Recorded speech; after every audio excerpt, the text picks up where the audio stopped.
The strong fear nothing. The strong are undaunted. The strong are invincible. And the strong are supreme. Has the advancement of technology heralded the demise of martial artists? Yet when Li Qiuxian emerged unscathed from the epicenter of a nuclear explosion, the world was left in awe. What in truth is the purpose of life? Li Qiuxian stood atop the school building, facing the brisk wind, surveying the distant horizon, which appeared to be ablaze with the hues of sunset, and spoke with a sense of bewilderment. Behind him stood his closest friend, Long Ziyun.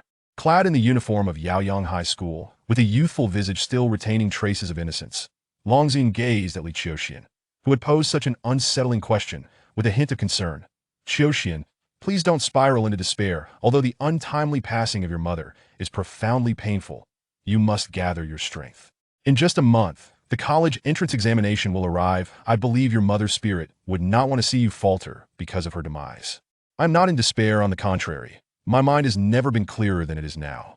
Li Qiuxian stepped forward, extending his hands as if to part a veil obscuring his vision, yearning to perceive the world with greater clarity.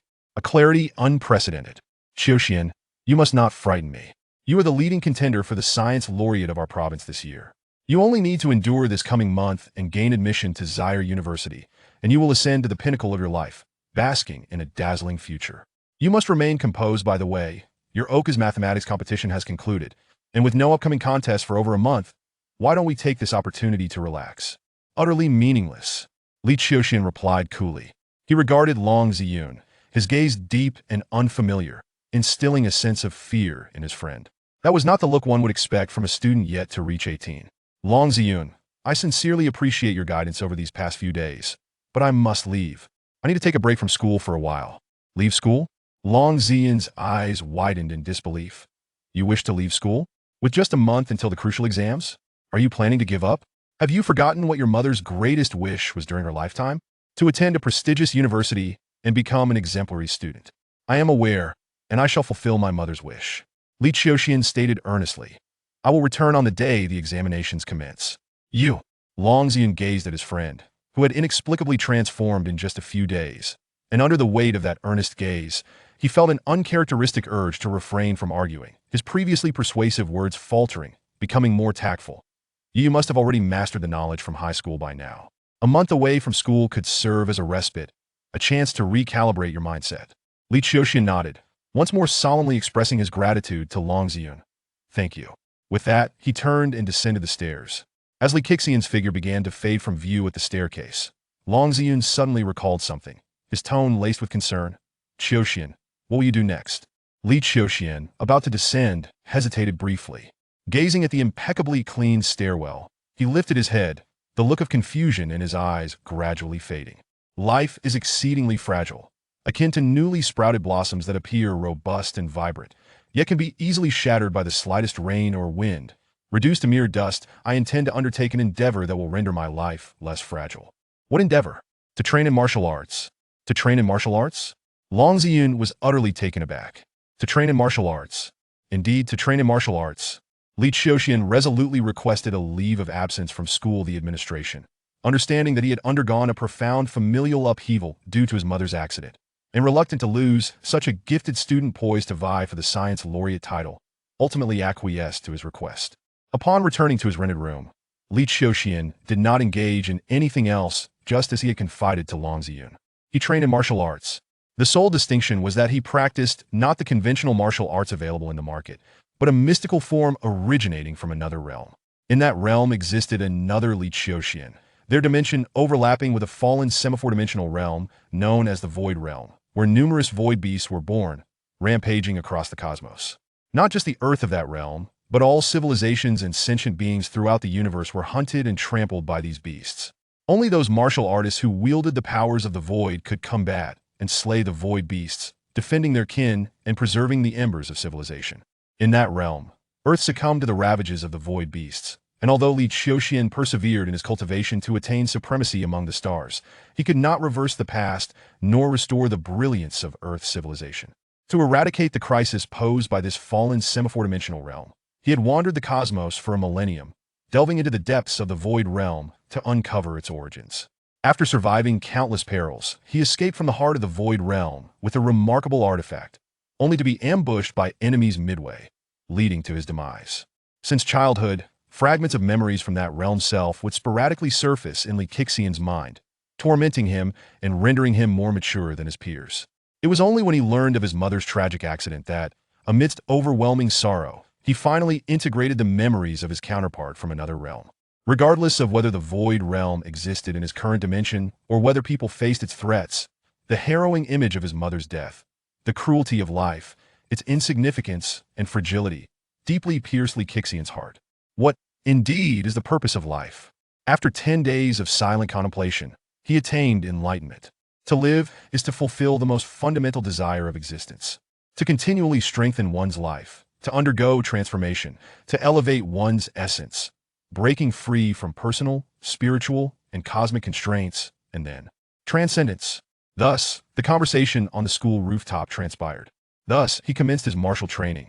Thus, he chose an alternative path in life. The star god body refining fist. This is the martial art that Li Qiuxian presently practices, a form rooted in the spiritual realm, emphasizing the mental drive for personal transformation to forge a powerful physique. The strong are supreme. The strong are fearless. The strong are undeterred. The strong are invincible. Only the strongest can illuminate their own lives' brilliance. Bang! Bang! Bang! The thunderous knocking on the door interrupted Li Qiuxian, who had been diligently practicing for 3 days. The sound of the knocking reverberated through the small 30-square-meter room, as if attempting to break down his door, the deafening noise causing a pile of study materials on the table to tumble to the floor. Li Qiuxian withdrew his fists and exhaled deeply. Despite having practiced for only 3 days, bolstered by the martial intent passed down from the other realms Li Qiuxian, his demeanor had already undergone a noticeable transformation. He had become heavier, colder, and more aggressive. Click. The door swung open to reveal a middle-aged man in a suit, resembling Li Qiuxian to a remarkable degree, standing at around 40. "Why aren't you in school?" The man's expression was stern, and as he inquired, an air of authority emanated from him. The CEO of the Qihai Group, a company worth billions. He carried weight. "I'm not skipping school, I've taken a month's leave." Li Qiuxian replied calmly, no longer exhibiting the earlier silence, fear, and resentment. Resentment towards this man, known as father, who had abandoned his family for the sake of his so-called career. "A month's leave? I will not permit it. You are to go to school immediately." The man waved his hand dismissively, overturning Li Qiuxian's decision. "In 44 days, I will turn 18. Li Qiuxian stated. 18 off age, no longer requiring a guardian. 18, and your wings have grown strong? You won't even attend school?" The man's expression darkened, and a pressure that could instill fear in others surged forth. "Yet, I will not go this month." "Very well." The man slammed his fist against the door, causing the wall to shed a layer of frost-white dust.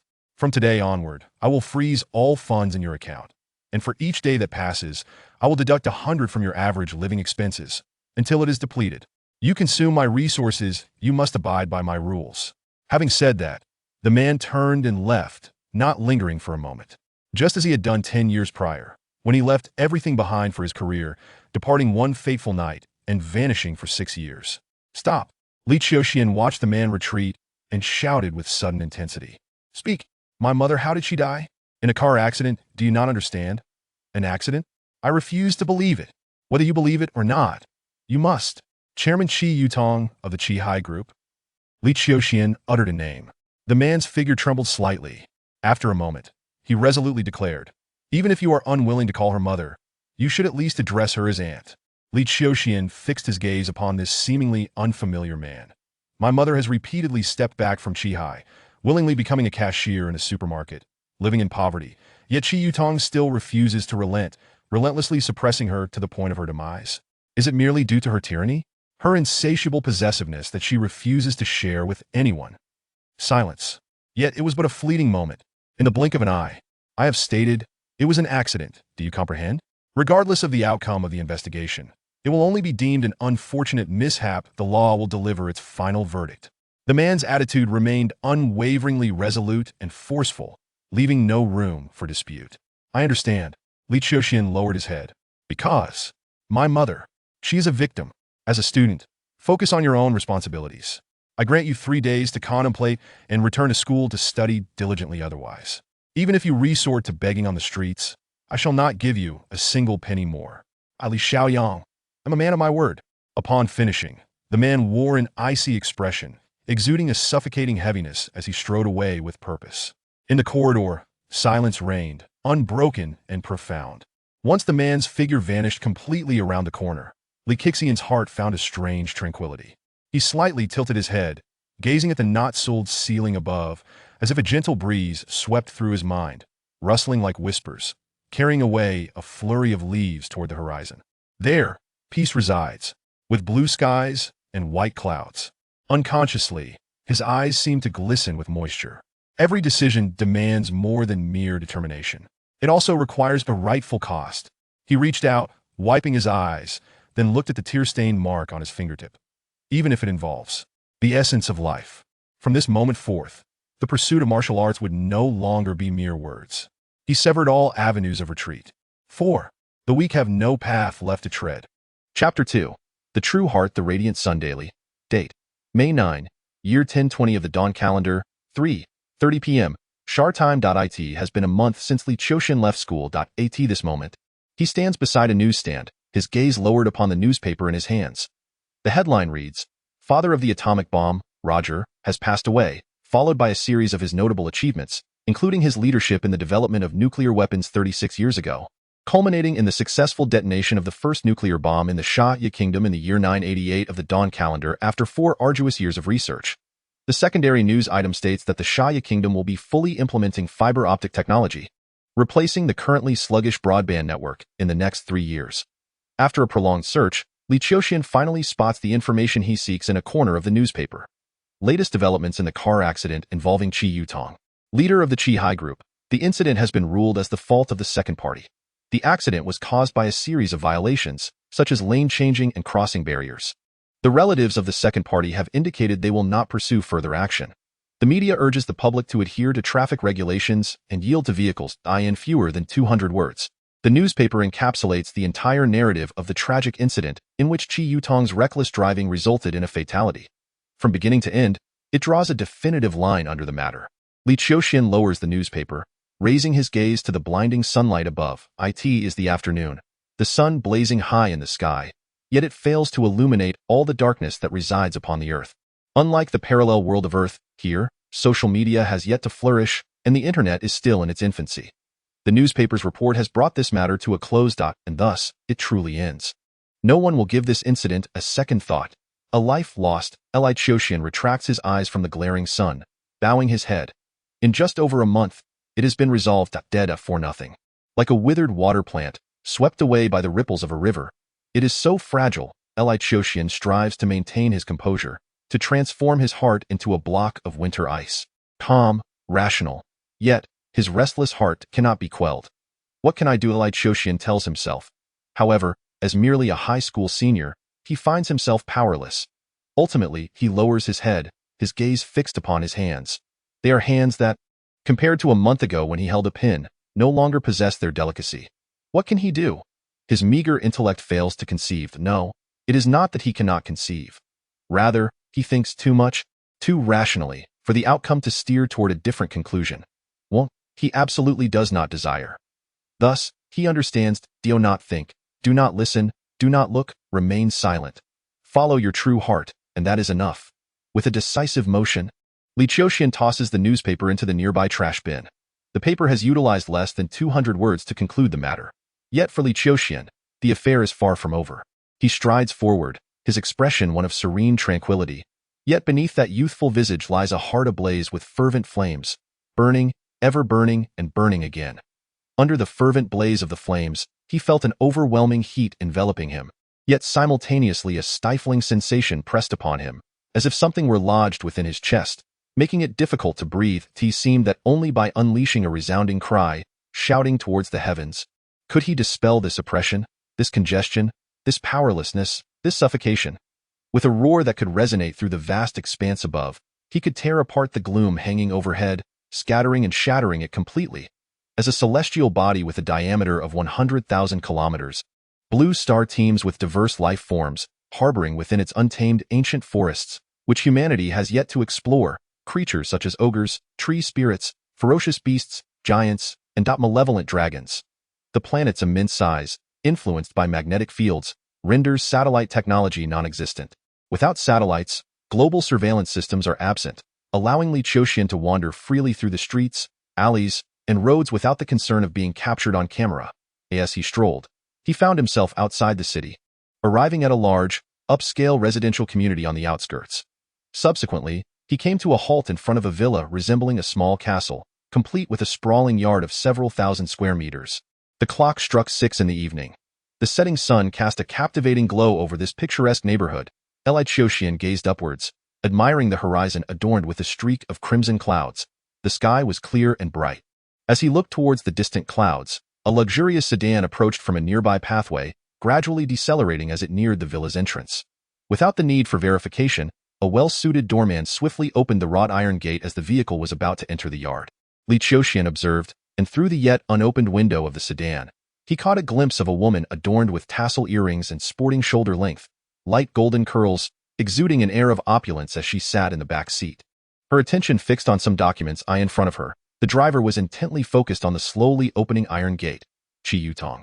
Everything remained as it always had been. There appeared to be no trace of the transgression she had committed by driving into someone. Li Qiuxian watched in silence, unnoticed by anyone, standing on the roadside like a student. One comprehended that his fate and that of the noblewoman before him were on the brink of a momentous turning point in their lives. However, this was not the case. Seated in the sedan, Qiuxian, who appeared to be in her 30s, seemed to sense something amiss. Suddenly, she lifted her gaze from the documents in her hands and turned her head, fixing her eyes upon the young man at the side. Then, her expression shifted, as if she recognized his identity.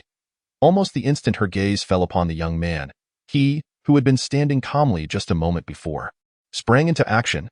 A silent roar seemed to reverberate through the air. Like a tiger fixated on its prey, it erupted into motion with the swiftness of lightning, shattering the stillness and unleashing a thunderous sound. Bang! Li Qiuxian swiftly stepped out, effortlessly bridging the mere 3 meters between himself and the vehicle. Seizing the slowly moving car door, he yanked it open with force. Before Qiuxian could react in the slightest, he grasped her delicate, pale shoulder and forcefully pulled her down from the car. A piercing scream erupted from Qiuxian, who was violently yanked from the vehicle, as she crashed to the ground. The facade of a refined lady she had maintained just moments ago shattered. Her knees, meeting the unforgiving surface, were soon stained with blood, and the searing pain elicited an unrelenting stream of cries. Screech. The vehicle came to a sudden halt, its door flung open as an enraged driver rushed out. Bang! Before the driver could even attempt to intervene, Li Qiuxian pivoted sharply, stepped forward, and delivered a powerful punch that struck the driver squarely on the temple, instantly rendering him unconscious. "What are you doing? Someone, help, quick!" The doorman, witnessing the scene unfold as he opened the door, cried out in alarm. Li Qiuxian paid no heed to the doorman's shouts, advancing towards Qiuxian, who was clutching her knee and struggling to rise. He delivered a swift kick to the inner knee of her long leg, accompanied by a faint cracking sound, which prompted another anguished scream from her as she collapsed to the ground, her face contorted with pain and terror. "I know you. You're that bastard child of a lowly woman. How dare you treat me this way? I will kill you. I will kill you." The excruciating pain unleashed Qiuxian's ruthless nature, and she began to scream frantically. Li Qiuxian remained expressionless as he seized her pale right calf, dragging her step by step towards the Qi family estate. The friction between her delicate skin and the rough ground left her knees bloodied. The doorman, horrified by Li Qiuxian's brutality, shouted for help while hastily retreating towards the villa. After dragging Qiuxian 6 meters, Li Qiuxian unceremoniously tossed her into the center of the road before swiftly turning to leave. Witnessing this, Qiuxian initially believed he intended to flee, her face pale from pain yet filled with malice. "You're finished, you little bastard. You will pay for this. I will crush you just as I did your wretched mother." Her venomous words faltered as her expression suddenly froze, replaced by sheer terror. "What are you doing? What do you want?" For Li Qiuxian had climbed into the car parked on the roadside, shifted into reverse, and retreated 20 meters. As he maneuvered the steering wheel, the car swung around, its front now aimed directly at Qiuxian. In that instant, Qiuxian felt her soul leave her body, and despite her battered state, she scrambled towards her home in a panic, shouting, "No! No! Are you insane? If you dare hit me, your life is ruined, and my family will never let you go." A fleeting glimmer of pain flickered in Li Qiuxian's eyes. In an instant, The flicker of pain and the hesitation concealed within it were supplanted by cold ruthlessness and resolute determination. He pressed the accelerator of the luxury sedan, worth no less than $1 million, to its limit. The tires screeched against the pavement, echoing through the streets. "No, please, don't." Qiuxian emitted a piercing cry. "Stop! Pull over!" In the distance, alerted by the commotion, the members of the Qi family finally rushed out from their castle-like villa. A group of over a dozen, half of whom were security personnel. Yet, for those at such a distance, separated by a small garden and a fountain, crossing that gap was not a trivial matter. No, amid Qiuxian's desperate and regretful screams, the 20-meter distance was traversed in an instant. Bang! The sedan, propelled by terrifying kinetic energy, collided violently with Qiuxian's body, subsequently dragging her beneath the vehicle and crushing her. Blood splattered across the ground. With a final surge, the car continued for several meters before coming to a stop. Li Qiuxian exited the vehicle, completely disregarding the enraged and terrified members of the Qi family, and turned to approach the bloodied form of Qiuxian. At that moment, astonishingly, Qiuxian was still alive, lingering on the edge of consciousness. However, upon seeing Li Qiuxian's approach, terror expanded in her eyes to its fullest extent. The once domineering and ruthless woman could scarcely fathom that one day she would meet such a fate. "No, please, I beg you." Qiuxian weakly and fearfully pleaded, but it was in vain. Li Qiuxian, his expression devoid of emotion, raised his right hand, clenched into a fist, and with all his might, struck Qiuxian's temple amidst the furious roars of the Qi family. Bang! Die! Came the resounding roar. The tremendous force slammed her head against the ground. Thud! Blood splattered. The temple. Fatal. Chapter 3. The examination. No. A cry of pain mingled with fear erupted from the mouths of the Qi family. "Kill him! Kill him! I demand blood for blood," commanded Qi Lin, the patriarch and Qiuxian's father, with a thunderous roar. Instantly, 6 security personnel who had come out with him surged forward, fierce and menacing. Faced with the advancing 6 security guards, Li Qiuxian turned indifferently, stepping forward, swiftly cutting in, his right arm bending as his elbow struck the chest of the lead guard, sending him crashing backward. Simultaneously, he sidestepped a flying kick from another guard, pivoted, and delivered a powerful kick to the calf of that guard, sending him sprawling to the ground with a heavy thud. Bang! A baton whistled through the air, striking Li Qiuxian's shoulder, causing him to momentarily falter, his left arm nearly losing sensation. In the next moment, Li Qiuxian sprang into action, delivering a spinning elbow strike that forcefully impacted the temple of the guard who had swung the baton. The violent collision caused the guard's eyes to bulge with blood, and the 1.85-meter tall, muscular figure offered no resistance, collapsing to the ground, unconscious, as the remaining 3 men simultaneously swung their clubs and launched their attacks. Li Qiuxian displayed remarkable reflexes, deftly dodging 2 of the swinging clubs while simultaneously using both hands to block the third man's front kick. These security personnel, all of whom were former soldiers, though not battle-hardened, possessed considerable bravery and a rudimentary understanding of martial arts. Although Li Qiuxian managed to block the incoming kick, the force behind it caused him to stagger back 3 steps. Yet, as he retreated, he seized the opportunity to lock onto the security guard's extended right leg, executing a swift maneuver that brought the man crashing down with a resounding thud. The excruciating pain of his ligaments being forcibly stretched elicited a piercing scream from the security guard, who appeared to be in his 30s in the blink of an eye, for out of the 6 guards lay incapacitated on the ground.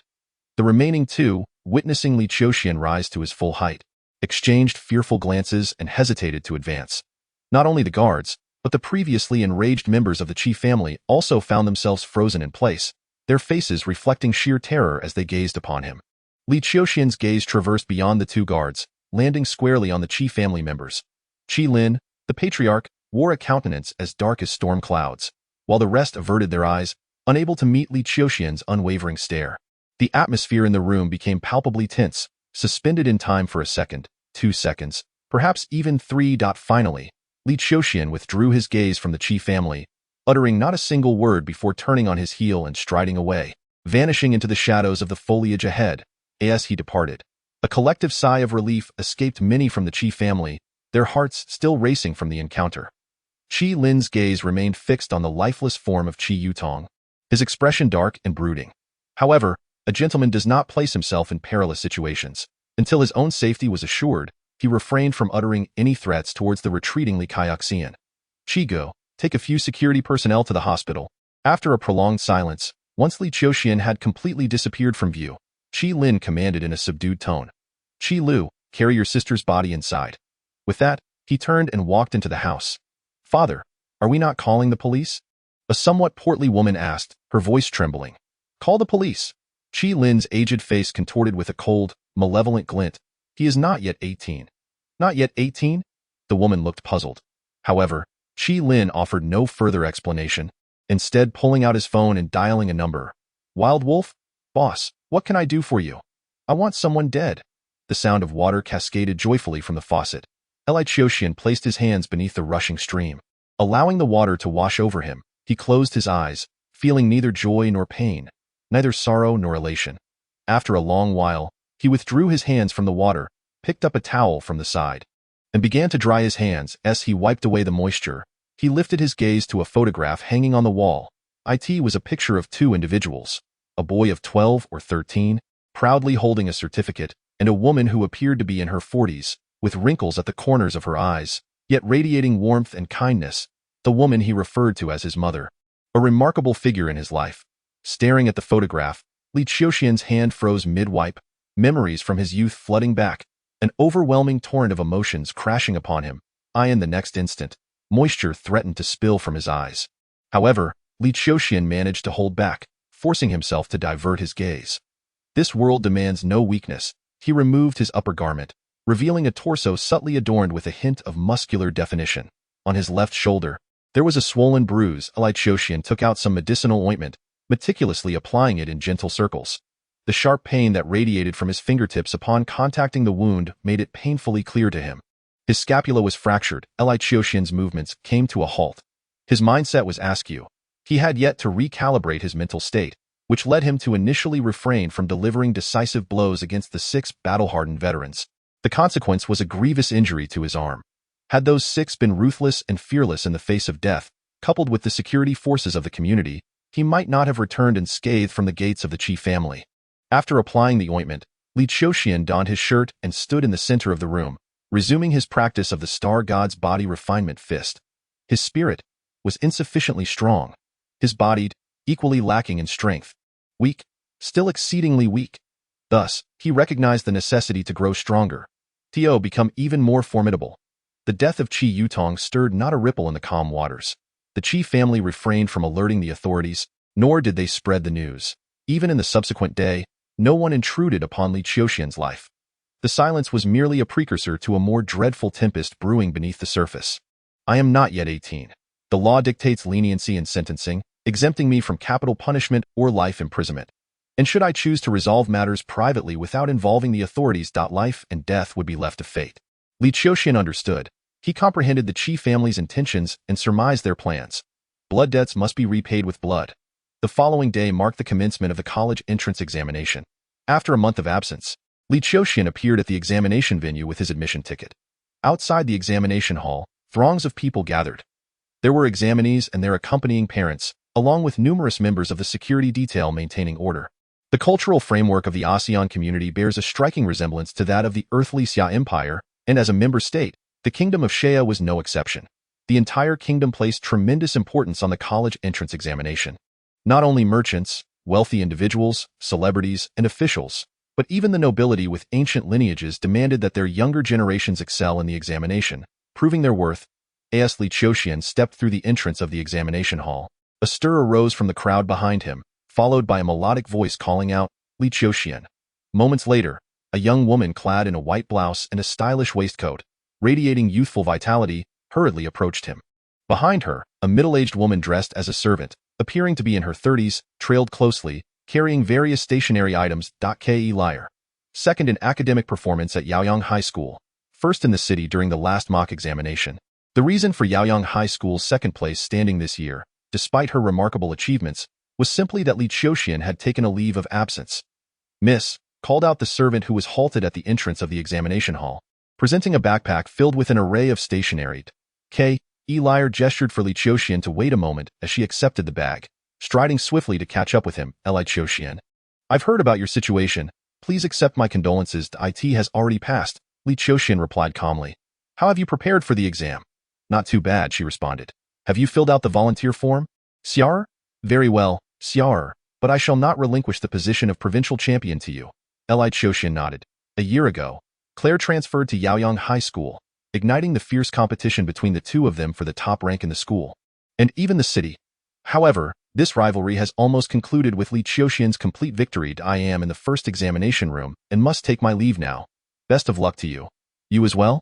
Li Qiuxian stated that I will. Claire offered a slight smile before turning to depart. Li Qiuxian stood there, watching as Claire made her way into the teaching building that housed the first examination room. A gentle breeze caressed the air, her long hair danced gracefully, and her radiant figure embodied the essence of youth. Li Qiuxian gazed at the young girl, seemingly wishing to etch her delicate silhouette into his memory. Why it would remain merely a memory? After he made that fateful decision on the rooftop, his life underwent a profound transformation. From that moment on, his existence would tread a different path, a path of no retreat. An irrevocable journey, a path that would forever sever his ties with her. With that thought, Li Qiuxian calmly averted his gaze and turned away without hesitation. Chapter 4. Fear. The college entrance examination consists of 4 sessions each day, conducted in a closed environment over 2 days, with accommodations and meals provided on campus, during which students are not permitted to leave. Li Qiuxian endeavored to perform to the best of his abilities. The notion of university no longer held significance for him as he embarked on this alternate path.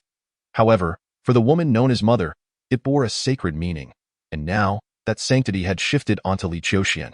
Throughout this month, he dedicated himself to martial training, yet he did not neglect his studies, striving to ascend to university in the most resplendent and noteworthy manner. This was his finest tribute to her. After 2 days of examinations, Li Qiuxian made his way outside the school. Upon exiting, he sensed something amiss and directed his gaze towards a black sedan parked by the roadside. There, a man was smoking, occasionally glancing towards the school gate, his expression cold as I see Li Xiaoyang, the man who abandoned his wife and child for the sake of his career. Li Qiuxian stood amidst the crowd, quietly waiting. As Li Xiaoyang became momentarily distracted, he strode forward, blending into the throng and disappearing from view. He no longer wished to be entangled with this man. After an hour's walk, Li Qiuxian returned to his apartment. Upon entering, he immediately sensed something was off. Slightly turning his head, his gaze fell upon a man leaning against the wall, smoking. Noticing Li Qiuxian's stare, the man quickly averted his gaze in an attempt to conceal himself. However, Li Qiuxian merely glanced at him without further acknowledgement and proceeded forward, taking the elevator to his floor. It was all quite tranquil. Li Qiuxian cast a glance at the surveillance camera near the elevator exit. The camera's light was dim, seemingly obstructed by something. Thus, Li Qiuxian's gaze shifted to the corner of the apartment he rented. He could already hear the sound of several breaths. Turning the corner, he arrived at the hallway, where at the end awaited 12 individuals. As Li Qiuxian emerged, the 12 converged upon him simultaneously. Listen here, lad. Our boss wishes to meet you. Be smart and come with us willingly. Otherwise, should you find yourself a little worse for wear, you can hardly blame us, declared the burly man at the forefront, not yet 30, his face twisted in a menacing grimace. The audacity to confront us stems from your own frailty, thus, you harbor no fear in your hearts. Fear? The leader chuckled as if he had heard the most ludicrous joke, joined by the 11 others behind him in a chorus of laughter. It is we, the wild wolves, who instill fear in others. No one can make us, the wild wolves, trembled. I am rather curious. What does fear feel like? Tell me, lad, can you show me? As he spoke, the leader moved in closer, less than a meter away from Li Qiuxian, towering over him with a menacing demeanor. Oh, you dare. With the challenge laid before him, Li Qiuxian did not hesitate to comply. His fingers curled into a fist, and he ruthlessly clutched the leader's throat, every ounce of strength surging through his body converging into his palm. Then, using his legs as a foundation, he exerted force from his waist, lifting the burly man, who weighed nearly 90 kilograms, by his throat half a foot into the air before violently slamming him against the adjacent wall. Bang! The sound of skull meeting wall reverberated through the narrow corridor, no more than 1.5 meters wide, as blood gushed from the gaping wound on the leader's head, staining the wall crimson. Li Qiuxian's sudden assault ignited chaos among the remaining 11. You bastard! How dare you resist? Seeking death, break him, cripple his hands. You're as good as dead, you little wretch. You're as good as dead. Their furious roars echoed through the corridor, enough to send shivers down the spines of ordinary residents within the apartment who could hear the commotion. Alas, they had chosen the wrong battlefield, in a corridor scarcely 2 meters wide. How many could truly rush him? 1, or perhaps 2. They mistakenly believed that sending 12 against a mere student like Li Qiuxian would be a simple task, never considering that he might dare to fight back. Every decision comes at a price. Bang! Li Qiuxian met head-on with one of the charging men. Before the man could strike, Li Qiuxian was quicker, delivering a punch that landed squarely on his chest like a speeding arrow. The force penetrated the skin, reaching his very organs. The man's face flushed crimson with pain, as if all his strength had been siphoned away, causing him to collapse on the spot. Li Qiuxian then retreated and sidestepped, avoiding a flying kick from another assailant. As their bodies nearly collided, he forcefully crashed into the man, his shoulder and elbow driving forward. Thud! Dust cascaded from the ceiling as the man's sturdy frame, weighing around 80 kilograms, was slammed against the wall, leaving him dazed and disoriented. Li Qiuxian retreated again, striking anew. Each time, he faced no more than 2 adversaries simultaneously. Though these men may have been accustomed to brawling, they lacked any semblance of strategy or coordination, falling short of even the retired soldiers from the Qi family. Within mere minutes, all 12 lay sprawled on the ground, groaning in agony, their faces etched with torment. 12 individuals found themselves ensnared in a harrowing predicament. 6 were writhing in agony, 3 suffered from concussions, and 3 had succumbed to unconsciousness. Li Qiuxian cast a fleeting glance at the man closest to him, crouching down before him. Brother, this is a misunderstanding, a grave misunderstanding. Fear flickered in the man's eyes as he begged for mercy. Li Qiuxian, however, remained impassive, seizing the man's right hand and tightening his grip on the thumb. Crack! It snapped. A piercing scream reverberated through the chilly apartment corridor. After shattering the man's thumb, Li Qiuxian approached the second individual. This man, who typically collected debts and intimidated the common folk, had never experienced such terror himself. He quickly began to plead, "Brother, let us speak civilly." Li Qiuxian cut him off, lunging for his right hand, prompting the man to instinctively struggle and retreat. Thud! Li Qiuxian's right foot erupted with force, crushing the man's right foot. The sound of splintering bones mingling with his cries once more. "You are weaker than I. Hence, you should feel more fear," Li Qiuxian intoned softly, his voice devoid of any emotional fluctuation. He then advanced to the third man, still dazed and disoriented. Upon seeing Li Qiuxian approach, the man instinctively attempted to throw a punch in defense, only to have his right hand seized by Li Qiuxian, who twisted his thumb, resulting in yet another echo of shattered bones and screams. There were no excessive words or reprimands. The corridor resonated solely with the sounds of Li Qiuxian methodically breaking the thumbs of these members of the wolf pack and their anguished cries. The eerie silence wrought by this torment gnawed at the spirits of those still cognizant, driving them to frenzied pleas for mercy. Teetering on the brink of collapse, alas, Li Qiuxian's heart was as cold as iron. Regardless of their entreaties, he resolutely pressed forward, breaking the thumbs of each of the 12. Should anyone dare to flee or utter curses, the consequence would not be limited to a single thumb, but rather an entire hand or foot, akin to their earlier threats to shatter Li Qiuxian's hands. The cacophony of agony gradually subsided, and the once chilling corridor fell into a slight hush in stark contrast to their earlier bravado. The gazes directed at Li Qiuxian were now laden with terror and suppressed resentment. "Brother, this is not our doing. We merely followed our leader's orders. After today, we shall withdraw from the wolf pack and refrain from further misdeeds. Now that we have been punished, might we return?" After a brief pause, one among the group mustered the courage to inquire, trembling with trepidation. "Leave behind all valuables, and then you may depart," Li Qiuxian replied. The leader, still dazed from his earlier encounter, quickly gathered his wits, urging, "Hurry, hurry, bring out the money." In a short time, the corridor was strewn with a modest sum of money, amounting to approximately 8,000 or 9,000. Li Qiuxian has already been stripped of his source of income, and the practice of martial arts necessitates a considerable demand for meat, supplements, and resources. The cultivation of one's abilities takes precedence, while financial matters follow closely behind. Although Li Qiuxian possesses the means to cultivate, rapid growth inevitably requires financial support. If one's nutritional needs and vitality cannot be replenished, even the most miraculous Xing Shui Tiquan would be as ineffective as a skilled cook unable to prepare a meal without rice, thereby hindering progress. Chapter 5. Brewing medicine. The wild wolves, having relinquished all their wealth, supported one another and swiftly departed. Throughout this time, the security personnel outside the apartment remained completely uninvolved. With nearly 10,000, progress in cultivation could be expedited. Li Qiuxian opened the iron gate of his rented accommodation, placed his belongings on the sofa, and turned to lock the door behind him as he exited the apartment. The sound of a police siren echoed, indicating that someone had alerted the authorities. Li Qiuxian did not delve into the matter.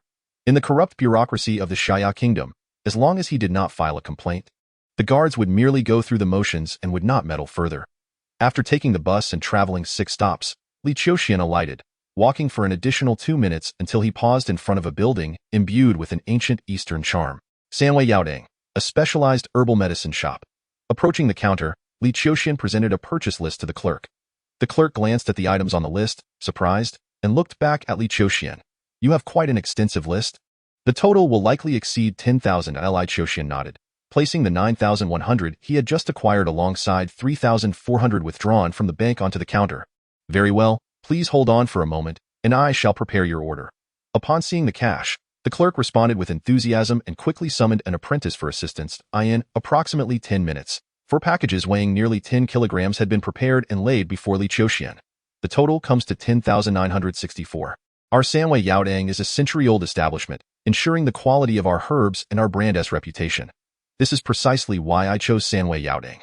May I utilize the medicine brewing room? Of course. In the presence of a customer spending over 10,000, the clerk exhibited ample hospitality, swiftly calling over a staff member to escort Li Qiuxian to the brewing room. Do you require assistance? No, I can manage on my own.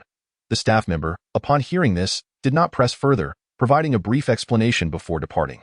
While Li Qiuxian was engaged in brewing medicine, the 12 members of the Black Wolf Society had already returned to their organization. The Black Wolf Society publicly presents itself as a construction company, wielding significant influence in Yaoyang City, primarily involved in demolition and land acquisition, with several bars, KTVs, tea houses, and leisure clubs under its wing. The term Black Wolf Society is merely an insider's nomenclature.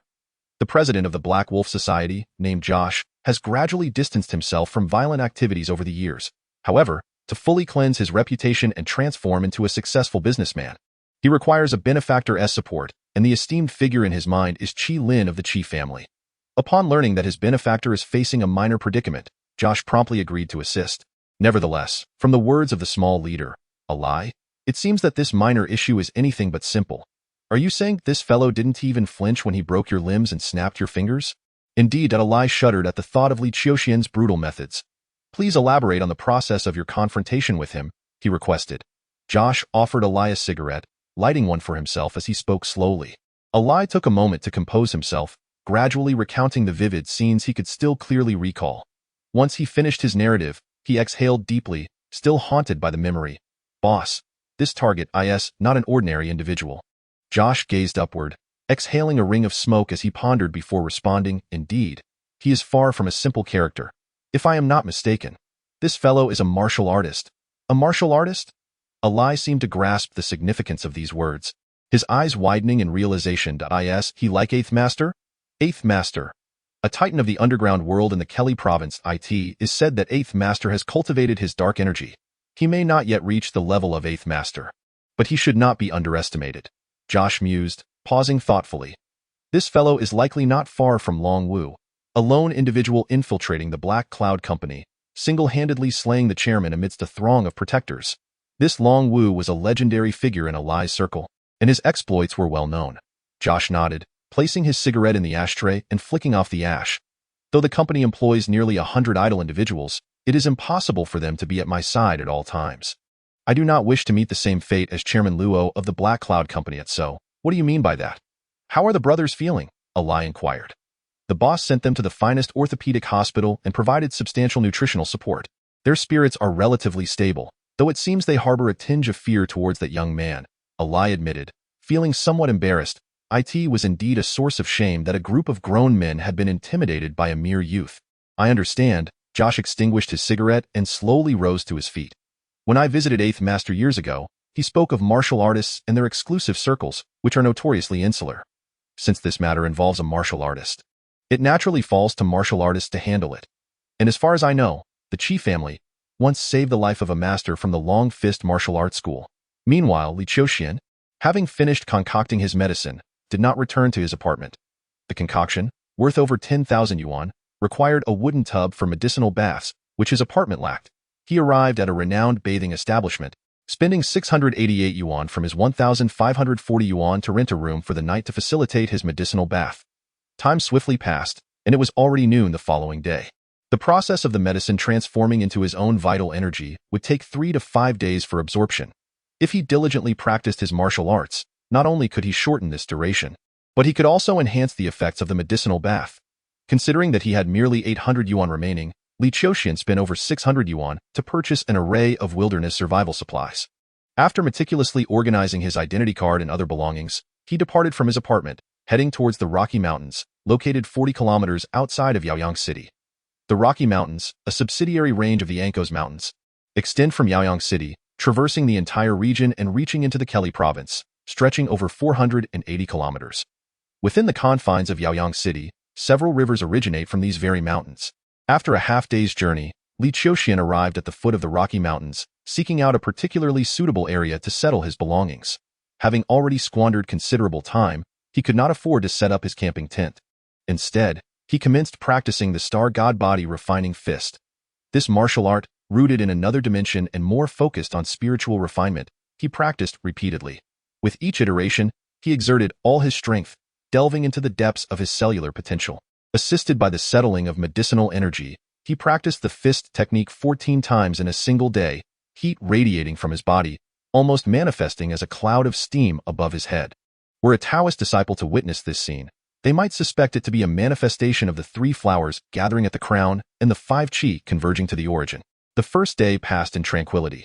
The only sound on the grassy expanse below came from Li Qiuxian's vigorous training, echoing until late into the night. However, on the afternoon of the second day, this picturesque meadow, surrounded by verdant mountains and crystal-clear waters, was visited by an unexpected group of guests. A team of 14 camping enthusiasts, consisting of 6 men and 8 women, arrived, many of whom were paired off, carrying a myriad of camping equipment as they walked. Upon noticing Li Qiuxian's tent, they paid him little mind and promptly began to set up their own. Their chosen spot, adorned with breathtaking scenery and proximity to the mountain trail, was indeed an ideal camping locale. Seeing these individuals, Li Qiuxian said nothing. He merely distanced himself slightly during his practice, retreating to a small grove 100 meters away. Currently in the prime phase of refining his medicinal energy, he was unwilling to squander another half-day merely to evade their presence. Chapter 6. Realms martial arts can be divided into training methods and combat techniques.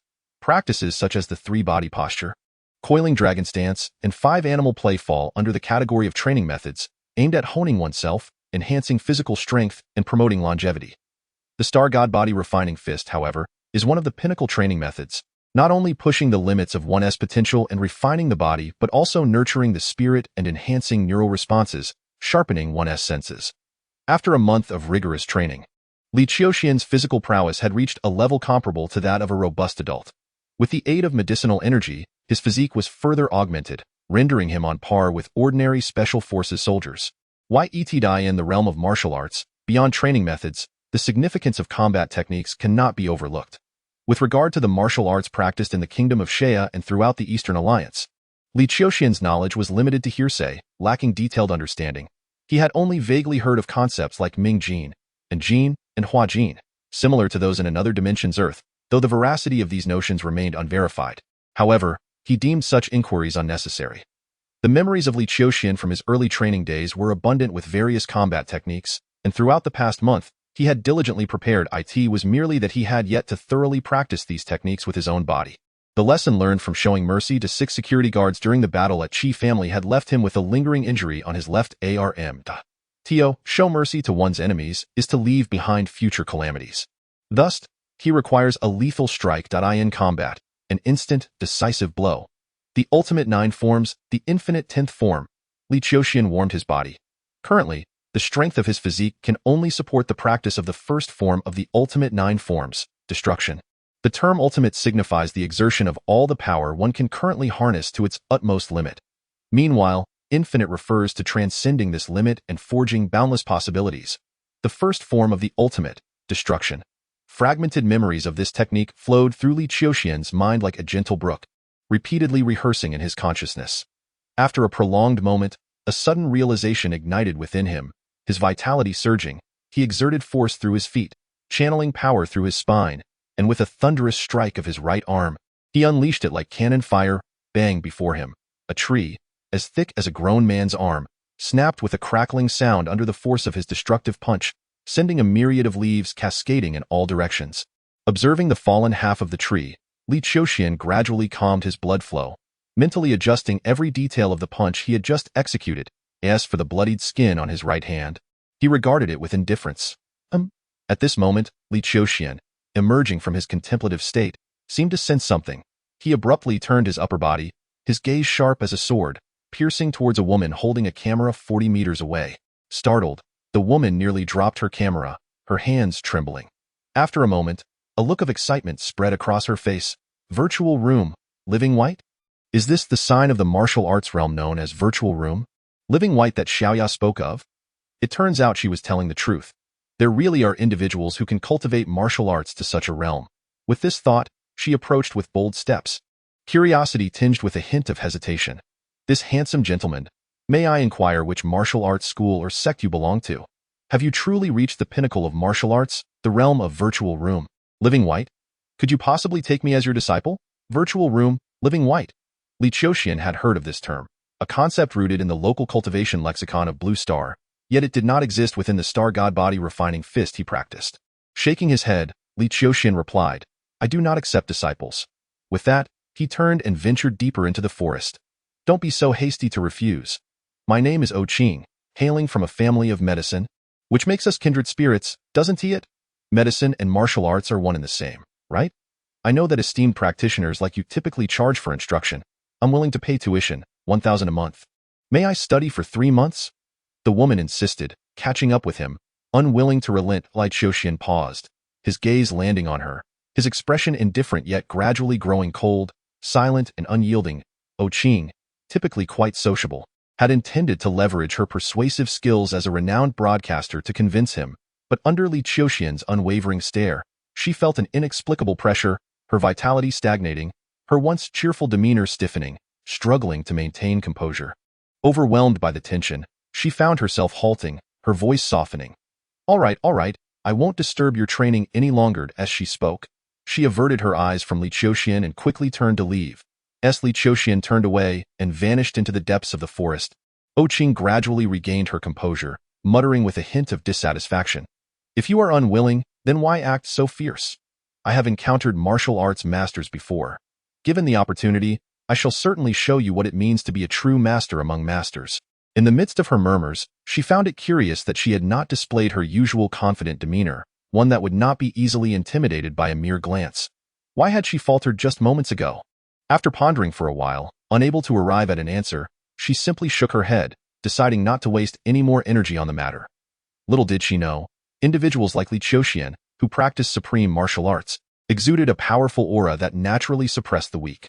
Particularly, his cultivation of the Xing Shin Shui Ti Quan, which emphasized mental fortitude and had seen the shedding of blood, intensified this sense of life pressure. It was akin to a human being targeted by a fierce tiger. Even when assured that the tiger meant no harm, one's heart would race, limbs would weaken, and one would dare not speak above a whisper. Qing and her companions spent a night on the flatlands before departing. The picturesque scenery and convenient access to resources made it an ideal spot for camping enthusiasts. Within half a day of their departure, another group arrived to set up camp, and soon after, a third wave of visitors graced the grassy expanse. After 4 days of practicing his martial arts, Li Qiuxian had nearly exhausted the medicinal effects of his elixirs. But the constant influx of people on the meadow prevented him from achieving complete tranquility. Thus, on the 5th morning, he gathered his belongings and ventured into the Rocky Mountains. Stretching over 480 kilometers, the outer regions of the Rockies were populated, with occasional mountain villages dotting the landscape. However, as Li Qiuxian delved deeper into the mountains, the woods grew denser and the signs of human presence dwindled, revealing a pristine wilderness before him. The Rocky Mountains, though not small, could not be classified as a rarely trodden primordial forest. Compared to the 10 forbidden lands inhabited by ferocious beasts, giants, and evil dragons, which had never felt the touch of human footsteps, the Rockies spanned a mere 56,000 square kilometers, with a forest coverage of 68%. Yet, for reasons unknown, the wilderness of Blue Star boasted a greater number of fierce creatures than those found in Earth's forests. Within the depths of the Rockies lived bison, wild boar, bears, leopards, and red-striped tigers, with occasional incursions from these beasts resulting in alarming incidents. Thus, the interior of the mountain range was decidedly sparsely populated. After traveling nearly 100 kilometers into the forest, Li Qiuxian found a clearing near a water source where he decided to settle for the time being. Here, he would reside until late August when he would make his way to Shar University. In this wild abode, he awoke each morning to the rejuvenation of nature, gazing at the rising sun as its radiant light illuminated the world, harnessing the celestial energy and circulating his vital essence as he practiced his martial arts. As night fell, he found solace beneath the starry sky, listening to the harmonious chorus of insects and birds, the starlight twinkling until the world fell silent, allowing his spirit to retreat inward to meditate. Time flowed like water, indifferent to day and night. For an entire month, Li Qiuxian diligently polished his mind, shedding the dust of his spirit until he attained a state of clarity, tranquility akin to water, and a profound understanding of his true self. On one particular morning, as Li Qiuxian emerged from his contemplative state, he suddenly sprang into action. With strides swift as the wind, he approached a tree and forcefully leaned against it, causing a flurry of fallen leaves to scatter. Simultaneously, he seized a branch, bending it in his grasp, and with a surge of power, he shattered it, reducing it to a mere trunk. Amidst the cascade of leaves drifting from the trees, Li Qiuxian wielded a wooden sword, executing swift thrusts that sent the myriad falling leaves spiraling through the air. Each time a leaf was on the verge of touching the ground, it was deftly intercepted by his strikes, suspended in the void. Gradually, the number of descending leaves increased, and so did those caught in the air by his wooden sword, until it appeared as though dozens, if not hundreds, of leaves were swirling around the blade in a graceful dance. Ultimately, Li Qiuxian's form came to an abrupt halt, and the multitude of leaves encircling the sword cascaded down, blanketing the ground. Yet, upon closer inspection, one would find that despite Li Qiuxian's relentless efforts to prevent the leaves from touching the earth, not a single one of the 89 leaves he struck bore any sign of damage. Each leaf remained utterly unscathed. He exhibited a remarkable balance of strength and delicacy, a seamless blend of rigidity and flexibility. This was not merely a technique or a combat style. It was a transcendence, a profound mastery of martial arts that could rightfully earn him the title of a martial arts master. After a month of arduous training, he had finally reaped the rewards of his labor. Chapter 7. Chongkong Martial Arts School. 2 months had elapsed. Li Qiuxian glanced at the digital watch nestled within his belongings. It was August 20, 2020, at 10:14 a.m., summertime. The passage of 2 months, marked by exposure to the elements and diligent practice, had wrought significant changes in both his physique and demeanor compared to 2 months prior. At the age of 18, a time of vigorous growth, even a month's absence could yield a remarkable transformation. How much more so after 2 months? Although he wore a somewhat tattered t-shirt, his countenance was resolute, and his physique was robust, having grown to a height of 178 centimeters, radiating a potent masculine energy. Compared to the somewhat brooding youth of a few months ago, he seemed a world apart. Martial training had not only altered his body but also invigorated his spirit. It was time to return. Li Qiuxian buried the unnecessary items he had accumulated, shouldering a considerably lighter pack than when he had entered the mountains, and began his slow journey back down the mountain. Having ventured nearly 100 kilometers into the wilderness, he knew the return would take some time, and he chose to conserve his energy on the way. Although the Rocky Mountains were not renowned for their perilous terrain, they housed a variety of large beasts. Over the past 2 months, Li Qiuxian had encountered wild boars 4 times, a clouded leopard once, and a brown bear on another occasion. Yet, just as humans possess the ability to discern the strength of wild animals, so too do these creatures perceive humans as formidable beings. Moreover, with Li Qiuxian's refined martial arts and remarkable aura, he emerged unscathed from 6 encounters with ferocious beasts, even managing to turn one wild boar into sustenance, slightly replenishing the vitality expended during his training. With numerous predators lurking in the vicinity, Li Qiuxian remained vigilant as he traversed the path, keenly aware to avoid becoming prey. After traveling for approximately 30 kilometers, Li Qiuxian felt a sudden sensation, halting his steps and directing his gaze toward a patch of woodland. Simultaneously, a rustling sound accompanied a pair of eyes that pierced through the foliage. It was a man appearing to be in his 30s, with a well-defined physique. Their gazes collided in the expanse, each sensing the extraordinary nature of the other, leading them both to adopt a cautious demeanor. What a remarkable physique! The man's eyes roamed over Li Qiuxian, unable to suppress a note of admiration. Li Qiuxian's gaze lingered momentarily upon the man's feet, discerning that his steps were remarkably steady. Traversing the rugged terrain appeared as effortless to him as walking on level ground. Particularly notable was the man's robust upper body, brimming with extraordinary vitality, indicating a physique that undoubtedly surpassed Li Qiuxian's by at least a factor of 2. Such a physique, could only be possessed by one who had undergone rigorous training. This young man, I wonder, during your journey, have you encountered a clouded leopard measuring approximately 1 meter 30 in length, adorned with reddish spots? The man inquired courteously. A clouded leopard of 1 meter 30? Li Qiuxian had seen a clouded leopard once, but that particular specimen barely reached 1 meter in length. A 1 meter 30 clouded leopard was indeed beyond the standard range, a true standout among ferocious beasts. I have not seen one, the man nodded, displaying no disappointment, and prepared to take his leave.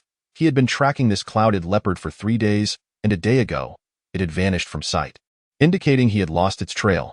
With a respectful gesture towards Li Qiuxian, the man turned to depart. Are you a martial artist? At that moment, Li Qiuxian spoke up. The man paused for a moment, then slightly nodded. I, Tai Rui, can indeed be regarded as a martial artist.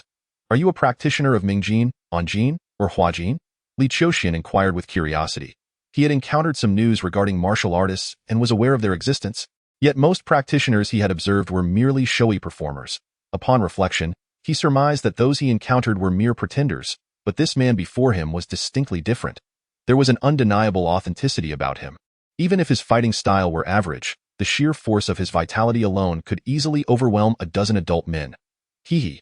Upon hearing Li Qiuxian's inquiry, the man, Tai Rui, couldn't help but chuckle, a glint of intrigue flashing in his eyes. It seems you are not from our martial artist circle. Young brother? I am not. Li Qiuxian shook his head. Is my question inappropriate? Not exactly, but such inquiries are generally deemed impolite within our circle. A poorly phrased question might lead others to believe you are probing for discontent, which could easily offend. Tai Rui offered an explanation before continuing. Your physique is remarkably strong, and you exude abundant vitality, suggesting you engage in regular exercise. With such a foundation, should you take up martial arts?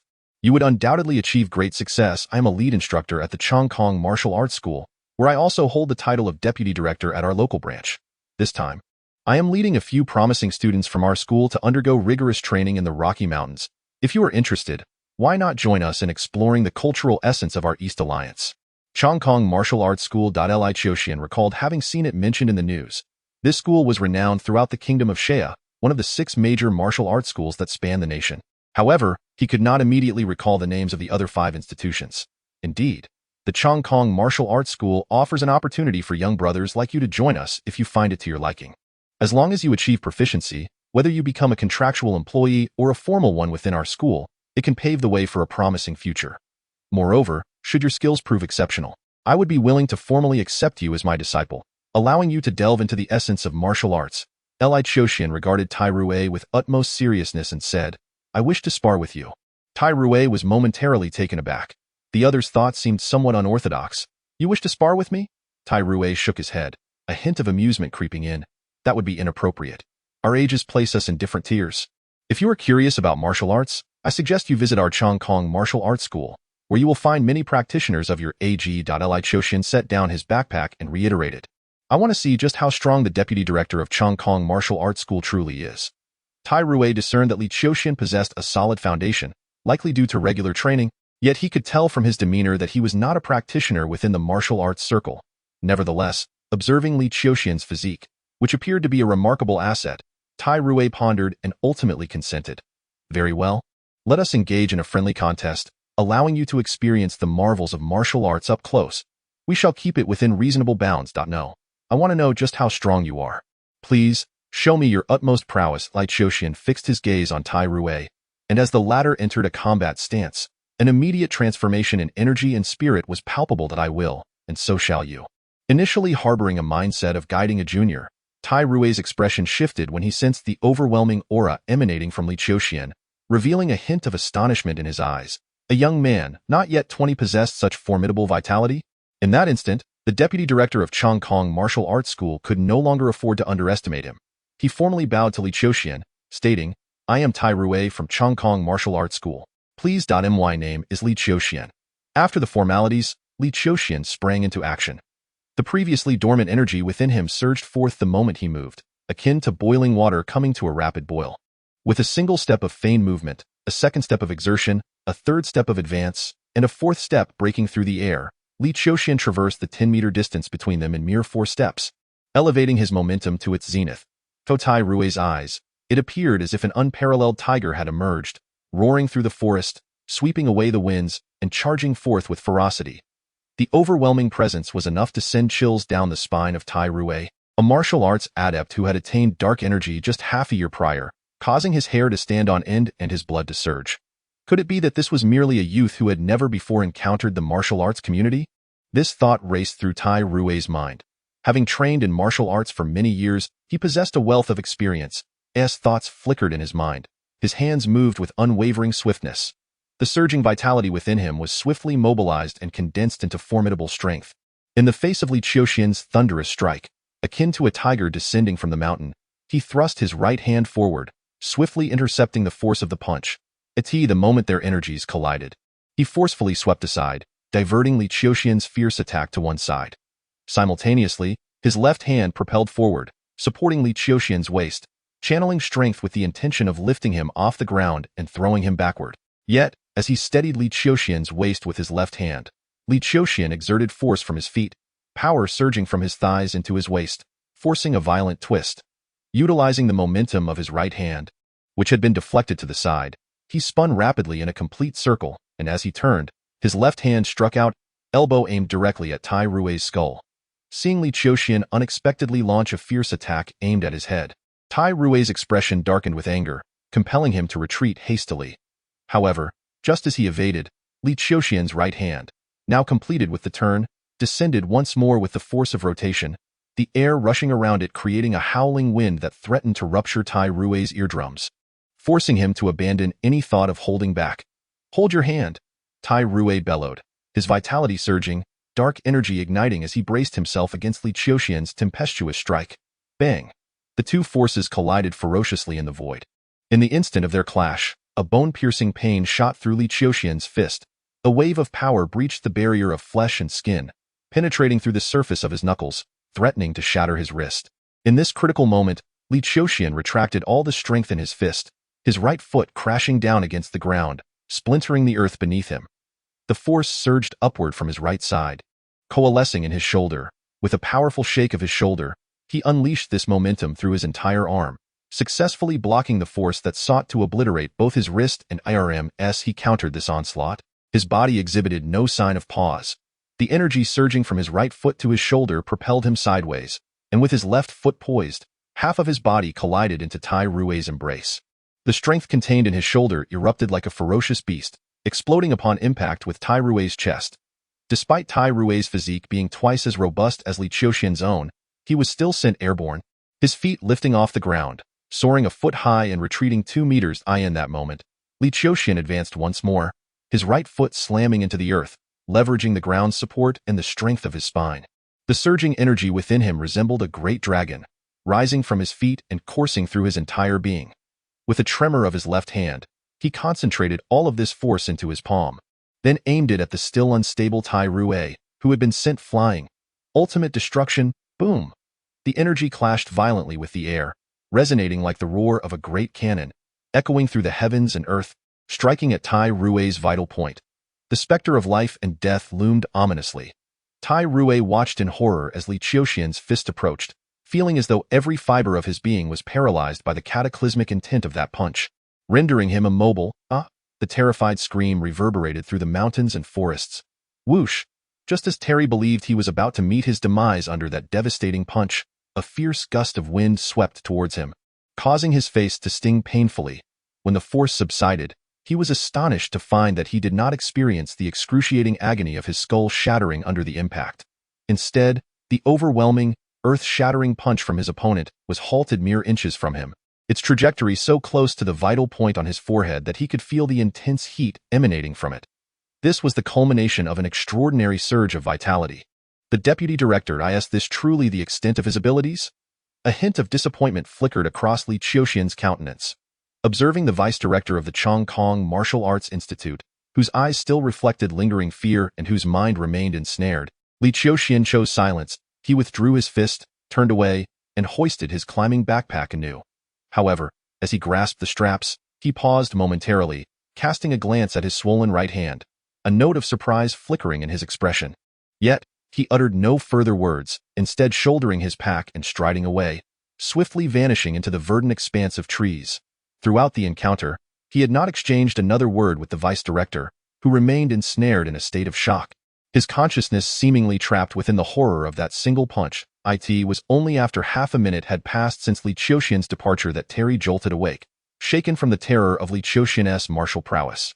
Nonetheless, the fear in his eyes had not entirely dissipated.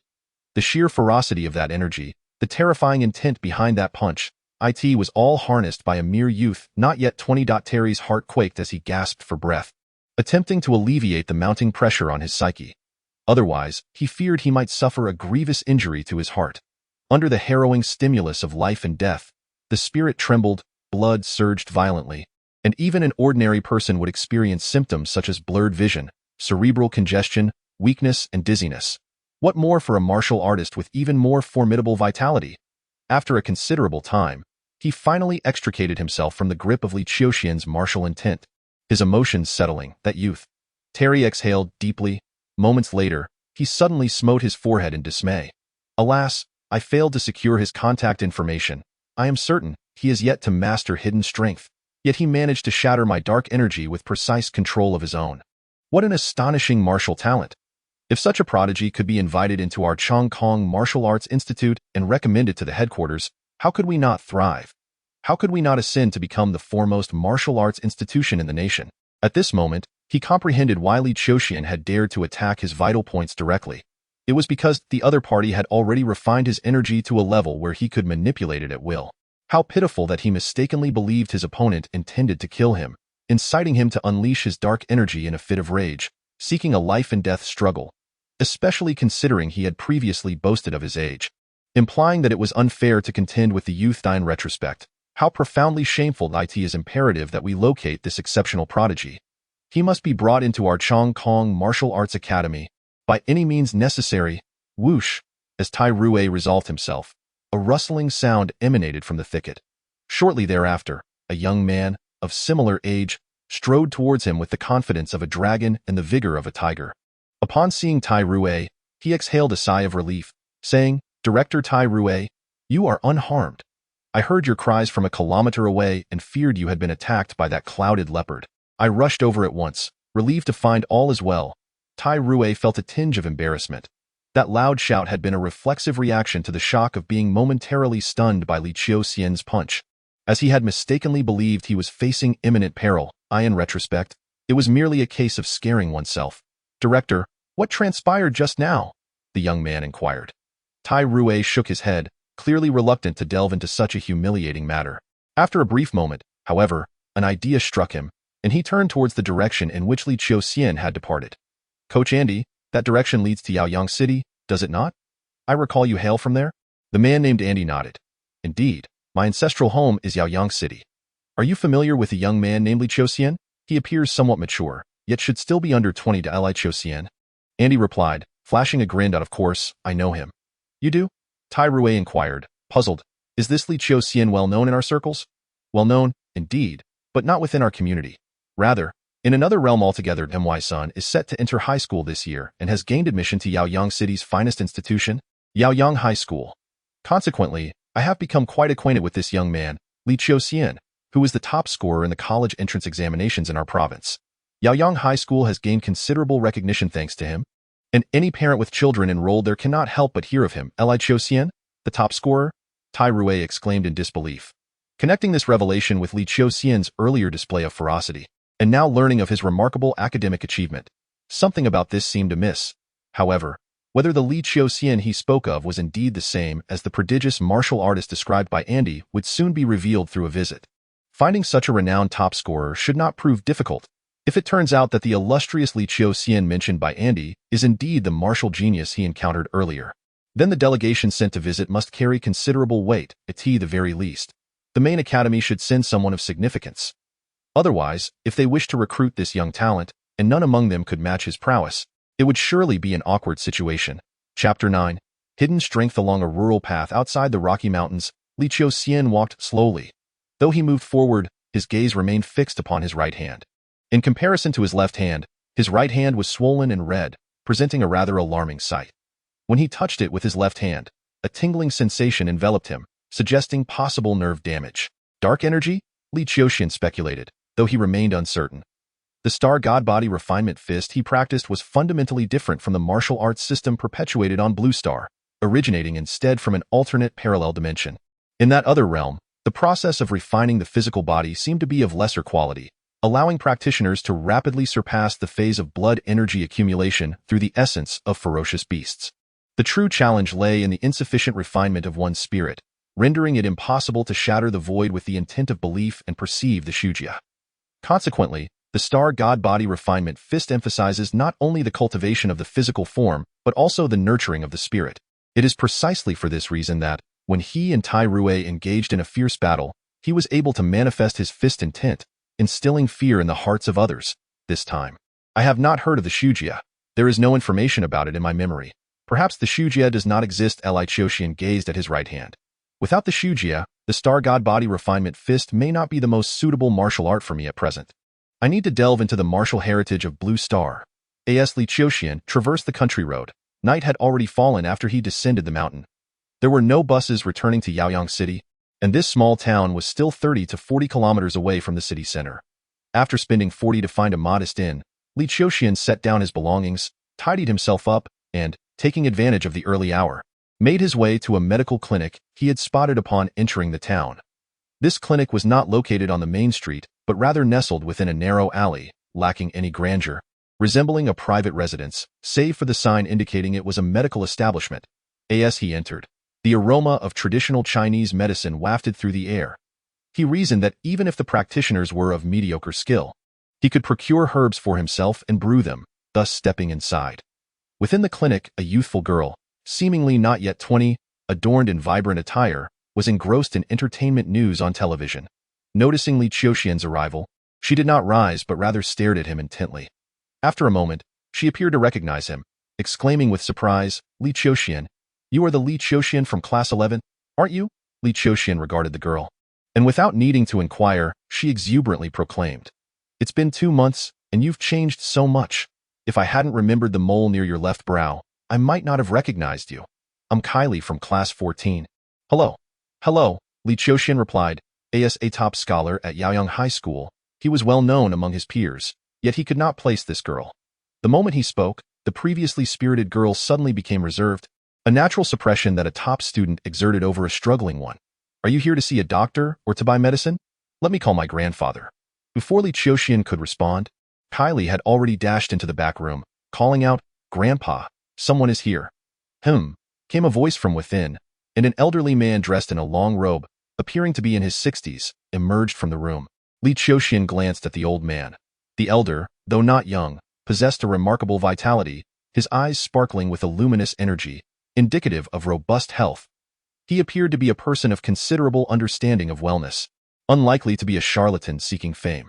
Approaching the reception counter, he donned a pair of reading glasses placed upon it, scrutinizing Li Qiuxian with keen interest, as if he discerned an extraordinary essence within him. "Young man," he remarked, "your physique seems quite impressive. You don't appear to be an ailing individual. Is there something amiss?" Li Qiuxian placed his swollen right hand on the counter, replying, "It seems I have sustained an injury from a blow. I would appreciate your assistance, Doctor." "Ah!" exclaimed Kyrie, upon witnessing the purplish-red hue of Qingshu's hand. "The injury looks severe. Should we not seek examination at a larger hospital?"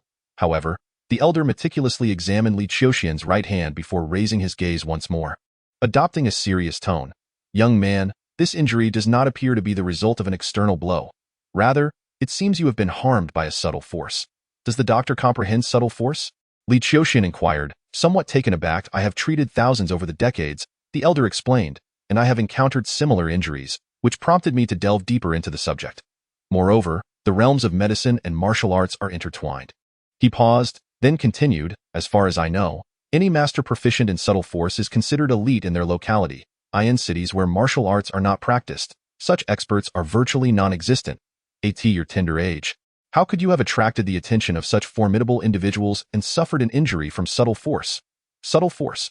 Li Qiuxian remained silent, while Kyrie interjected with curiosity, "Grandfather, is this the same subtle force spoken of by those martial arts masters in the streets? Do such warriors truly exist?" "Masters undoubtedly exist, albeit they are exceedingly rare.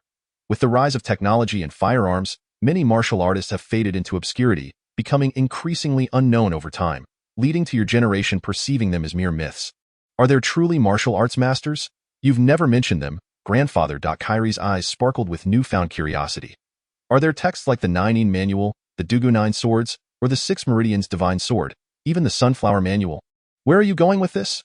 The elder waved his hand dismissively, unwilling to engage further on that topic. He then turned back to Li Qiuxian. Fetch my silver needles. I must invigorate this young man's blood circulation and resolve the stagnation. Otherwise, if left untreated, his entire hand may become incapacitated. Li Qiuxian's expression shifted subtly. Is the subtle force truly that formidable? He could only feel pain, numbness, and a hindrance in his blood flow in his hand, never anticipating the gravity of his condition. The subtleties of concealed strength are formidable. Not only is its manifestation elusive and difficult to counter, but its destructive power remains insidiously undetectable at first glance. One might assume there is little harm done, yet it specifically targets the vital energies and the delicate networks of blood vessels and nerves. If you were struck by this hidden force, it is unlikely that more than 24 hours have elapsed. Otherwise, your right hand would already be succumbing to gradual numbness. Should you wait 3 days, complete loss of sensation would ensue, and after a week, amputation could become necessary, for the necrotic blood could infiltrate your circulatory system, resulting in further injury, rendering your arm utterly useless. Li Qiuxian gazed at his right hand, his understanding of the terror of hidden strength deepening profoundly. The elder, seemingly possessing experience in treating such injuries, administered acupuncture and massage to Li Qiuxian. Gradually, he felt the numbness in his hand dissipate somewhat, replaced with a subtle tingling sensation. An hour later, the elder completed the treatment and prescribed a batch of medicinal herbs. Fortunately, young man, you possess some knowledge of martial energies. The damage from the hidden strength is not excessively severe. Otherwise, I might not have been able to preserve your hand, he remarked. Boil the herbs and soak your right hand in the infusion. For the next week, refrain from exerting too much effort with it, and in about 10 days, you should achieve full recovery. Thank you, Li Qiuxian replied. Providing medical care is my profession. The elder waved his hand dismissively. You have observed the precious herbs I utilized. Their value is considerable. Including the costs for acupuncture and massage, I shall charge you 3,000. This figure caused Li Qiuxian's movements to momentarily falter. I only have 120 on me. 120. That simply will not do. The elder shook his head. Moreover, we do not extend credit here. Call your parents and have them send the funds. What if I do not require these herbs? You do not require the herbs. Young man, while I have administered acupuncture and massage, without the aid of these medicinal substances, even if your hand recovers, its agility will be significantly compromised. In other words, you may suffer from mild disability. You must consider this carefully, as it concerns your entire life. After delivering this counsel, the elder reiterated, you should contact your family and let them know. Have them send the money. This matter is not trivial, and 3,000 is not an exorbitant sum. Li Qiuxian was rendered speechless. In that moment, he fully grasped the meaning of the phrase, a single coin can thwart a hero. Chapter 10. Scholarship. I believe I have heard of Li Qiuxian's situation. At that moment, Kairi murmured softly, I think his parents are divorced, and his mother passed away in a car accident a few months ago. Upon overhearing Kairi's words, the elder perceived him as a child from a destitute family and sighed inwardly. You may take the herbs for now, but you must write an IOU. Our clinic is a modest enterprise. 3,000 is nearly equivalent to half a month's profit, especially with Li Air soon heading to university. Another substantial expense. We are already struggling to make ends meet. I understand. Li Qiuxian replied. Li Qiuxian rose to his feet and offered a slight bow to the elder, expressing his gratitude. Thank you, esteemed doctor. May I trouble you to reveal your name? I shall surely repay you in the future. There is no need for repayment. Simply inscribe it yourself, the elder replied as he presented a small booklet to Li Qiuxian. My name is Kabing. Li Qiuxian nodded in acknowledgement and promptly drafted an IOU, producing 2 copies and affixing his seal. The elder accepted the document, yet his expression betrayed a lack of confidence regarding the eventual recovery of the debt. Brewing medicine requires a certain finesse, and I presume you lack the necessary tools. Since it is still early, Kylie, as you are classmates, perhaps you could lend a hand? Certainly, Kylie responded with a hint of delight. The medicine preparation room was a small chamber partitioned from the main hall by a mere wall, and Li Qiuxian could not linger idly in the main area. He declared, I shall assist you. Please remain seated. It is inadvisable for you to exert your right hand at this time, Kabing instructed. After a moment's contemplation, he inquired, how did you come to be injured by a practitioner of dark energy? I place great importance on martial arts cultivation. Today, as I emerged from the Rocky Mountains, I encountered a martial arts master of extraordinary presence. I invited him to spar, seeking to validate my recent training, but ultimately, I sustained an injury to my right hand. Engaging in combat with another? Kabing remarked, perplexed. Surely, in mere sparring, the opponent would not strike so severely. Could it be that you faced a treacherous and narrow-minded adversary? The opponent likely intended to force me back with dark energy, yet I was unfamiliar with its potency and thus fell victim, Li Qiuxian explained. Kabing nodded, acknowledging that as a healer rather than a warrior, his understanding of dark energy and martial arts was equally limited. He refrained from further contemplation on the matter. By nearly 10 o'clock that night, Li had completed the medicine. Li Qiuxian expressed his gratitude and departed with the remedy. That evening, he soaked his hand in the concoction, and by the following day, the swelling had indeed diminished significantly, and the circulation in his blood had begun to recover. The second realm of martial arts allows for a meticulous control of blood flow, accelerating metabolism to promote cellular regeneration, thereby hastening recovery from injuries. Having recently entered the first realm of martial arts, Li Qiuxian had refined his strength to the point where lifting light objects felt effortless. He possessed a solid foundation for advancing into the intricacies of the second realm. As he boarded the bus to Yaoyang City, he had already terminated his rental agreement, lest the monthly fee of 1,600 plunge him into debt. Fortunately, his visit to Yaoyang City was not intended to be prolonged. Upon entering the urban area, he made his way directly to Yaoyang Middle School, arriving swiftly at its entrance. That moment, the school had yet to commence its academic year, and several banners adorned the gate, all conveying congratulations to Li Qiuxian of Class 11 for achieving the highest score in the provincial college entrance examination. Li Qiuxian gazed at the banners, a flicker of realization igniting within him. Top scorer in the college entrance examination. Could there be a scholarship involved?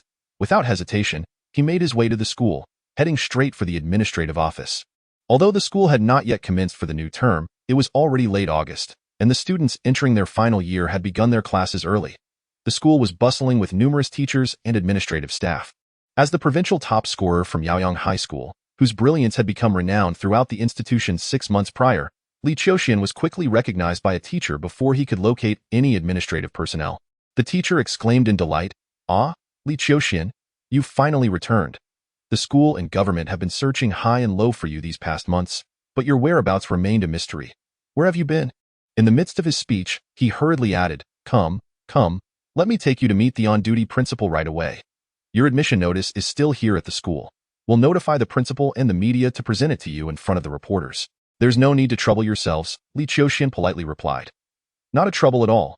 This is indeed a significant event for our entire Yaoyang High School, and even for Yaoyang City, the teacher insisted as he led Li Qiuxian swiftly toward the principal's office. Yaoyang City, one of the 12 cities in the province of Kelly, took immense pride in the achievement of having a provincial top scorer, which was a matter of great prestige for both the educational department and the government. Under the guidance of the teacher, Li Qiuxian soon arrived at the office of Vice Principal Wang. Upon seeing Li Qiuxian, Vice Principal Wang also expressed considerable surprise, engaging in a round of disingenuous pleasantries. Li Qiuxian responded calmly, quickly steering the conversation toward the matter at hand. Vice Principal Wang, I would like to inquire if the school or the government has any rewards in recognition of my achievement in the college entrance examination. Yes, of course. Our school has already put forth an agenda to award you a scholarship of 50,000 yuan, in addition to another 30,000 from the government as a reward, Vice Principal Wang enthusiastically replied. 50,000, 30,000. This figure did little to bring Li Qiuxian any joy. What preferential policies does Sheer University offer me? He inquired. As for Sheer University, you will need to communicate directly with Minter Grand from the admissions office. He has already spoken with us over the phone and left his contact number. If you wish, I can assist in establishing that connection right away, Vice Principal Wang offered with great enthusiasm. Li Qiuxian nodded in acknowledgement. That moment, Vice Principal Wang retrieved his mobile phone and dialed Minter Grand's number at Sheer University. After a conversation with Li Qiuxian, they negotiated a series of favorable arrangements. However, even so, Li Qiuxian would still be required to pay a hefty sum of 50,000 yuan in enrollment fees. Sheer University, the premier institution in the Kingdom of Shea, stands unrivaled. It is also regarded as one of the top universities across the entire ASEAN region, with a faculty and research capabilities that are globally recognized. Each year, 2/3 of students from 24 provinces choose to enroll at Sheer University, and it even attracts top students from other countries who travel great distances to study there. Thus, despite Li Qiuxian's remarkable status as a top scorer, it was still insufficient for Sheer University to grant him any preferential treatment on that day. Amidst the witness of numerous media outlets, Li Qiuxian received the scholarship and the admission notice from Shar University from the hands of the principal. After a day's journey, he was awarded 30,000 yuan by the city as a reward. This sum alleviated, albeit slightly, the urgent financial strain that Li Qiuxian had been enduring. Upon exiting the education bureau, he glanced at the time. It was 5:20 in the afternoon on August 23 RD. The matters in Yaoyang City had been resolved, and Li Qiuxian chose not to return to the apartment he had already vacated. Instead, he boarded a bus heading towards the bus station. Unfortunately, around 5 o'clock, the peak time for commuting, the roads were congested, and when he finally arrived at the bus station, he found that the last bus to the small town had just departed. After standing at the bus station for a moment, Li Qiuxian looked up. It was 6:05. The sky in August would remain light until nearly 8 in the evening. Just 30 or 40 kilometers remained. Li Qiuxian set off towards the small town. His brisk pace could reach 15 kilometers, and unencumbered by any pressing matters, he saw this long trek as an opportunity to hone his vitality while delving into the intricate realms of martial arts, treating it as a form of cultivation. Without hesitation, he left the city. As time flowed, an hour passed swiftly, and Li Qiuxian had already covered 5 or 6 kilometers from the city. At this moment, while advancing, he sensed something amiss. He halted, his gaze fixed upon a vehicle that had just passed him. If his memory served him correctly, this was the 5th time this car had gone by him. 3 times there and 2 back. The Wild Wolf Society. The Qi family? Li Qiuxian muttered under his breath. Glancing at his swollen right hand, he remained silent for a moment before deciding to veer off the main road onto a smaller path. However, just as he ventured less than 30 meters onto the side road, a sedan swiftly approached from the distance, stopping abruptly beside the main road. In an instant, a group of 4 individuals exited the vehicle and advanced towards Li Qiuxian with purpose. Leading them was an old acquaintance of his, the head of the Qi family, Qi Lin. Chapter 11. Encirclement. My vigilance has waned. Li Qiuxian reflected inwardly. This group was evidently here for retribution from the Qi family. Yet, as his gaze swept over the 4 individuals, he did not fixate on the mastermind, Qi Lin, but rather focused on one middle-aged man, approximately in his 40s, donned in loose robes that exuded an air of profound composure. Their eyes met in the void, a collision of gazes that stirred their respective auras, granting them a fleeting yet vague understanding of one another. Quite formidable. This man was stronger than Tai Rue, the vice director of the Chongkong Martial Arts Institute. Master Stan, I appreciate your assistance, Qi Lin said, bowing respectfully to the imposing figure. The man referred to as Stan cast a complex glance at Qi Lin and replied, This matter must not be disclosed to anyone outside our circle, and after today, we shall be square. Rest assured, Master Stan, no one beyond myself, Qi Lu, and Mr. Dai will be privy to this matter. Stan nodded and approached Li Qiuxian. Li Qiuxian regarded the man before him with a tranquil demeanor. The physique of the man, along with his vitality, surpassed that of Tai Rue by a slight margin. However, in terms of stamina and explosive power, he was unable to compare. There was no escape. Thus, there remained but a battle. He refused to succumb to weakness, for a true warrior must possess an indomitable heart. Li Qiuxian gently set aside his somewhat tattered climbing backpack. At that moment, Dan stood 10 meters in front of him, a distance that posed a considerable threat for a martial artist. It was difficult to fathom such a composed demeanor and essence emanating from someone merely 18 years of age. Dan regarded Li Qiuxian with a gaze tinged with reluctance and regret, a sorrow for the imminent demise of a gifted martial artist, a master of hidden power. Li Qiuxian inquired. Dan nodded in affirmation. I owe a significant debt of gratitude to the Qi family and must reluctantly intervene on their behalf. They expect me to repay blood with blood, you understand? I do. Then there is nothing more to discuss. Regardless of your unavoidable reasons and grievances, the truth remains. You wish for my death. In that case, let fate determine our destinies. Li Qiuxian's words were devoid of emotional fluctuation, as if life and death were mere commonplace occurrences. Was he influenced by the experiences of his parallel self, who had grown accustomed to the cycle of life and death, or was it simply his inherent nature? Not long ago, a monumental shift in his life had shattered the shackles binding him, unleashing the ferocious tiger that lay dormant within. Dan silently observed Li Qiuxian for a moment, eventually nodding slowly. Very well, let fate decide. With that, he assumed his stance. Father, do you think we should retreat to the car first? Murmured Qi Lu, the eldest son accompanying Qi Lin, as he gazed at the composed Li Qiuxian. Qi Lin, observing the absence of fear on Li Qiuxian's face, felt a sense of foreboding. This 18-year-old youth was proving to be more formidable than he had anticipated. He could only acknowledge the brilliance of this prodigy who had topped the provincial examinations. However, today's events were inevitable. Failure to act would mean that, given the ferocity of his opponent, the Qi family would face unending turmoil henceforth. Sure, Dan is a top-tier master from Longquan Martial Arts School, having achieved the level of hidden power. I have confidence in him, Qi Lin asserted vehemently, his expression grim. I intend to witness this little beast meet his end with my own eyes. Qi Lu opened his mouth to interject, but his naturally timid disposition rendered him unable to counter his father's authoritative stance. Master Shi was a figure of great renown in the martial arts community, having perfected his hidden power a decade ago, and his sky-piercing fist was unparalleled. He was known as the river-subduing flow throughout the province, signifying his ability to quell even the mightiest torrents. It was said that in the entire province, only a handful could best Master Shi in combat. Rest assured, everything will be fine, Mr. Dai, who accompanied Qi Lin, chimed in. He was a well-known martial artist in the Yao City Circle, a practitioner of manifest power. Ever since Li Qiuxian had killed Qi Yutong in front of the Qi family, Qi Lin had hired him with a substantial sum to ensure his safety. As a member of the circle, he possessed a deeper understanding of Stan's identity, status, and influence than Ji Lin, which instilled in him an even greater confidence. Upon hearing Mr. Dai's words, Ji Lin nodded slightly. Li Qiuxian clenched his right fist. It had been 3 days since he applied the medicine, and according to Dr. Kabing, he was not to exert himself for a week, with full recovery expected in 10 days.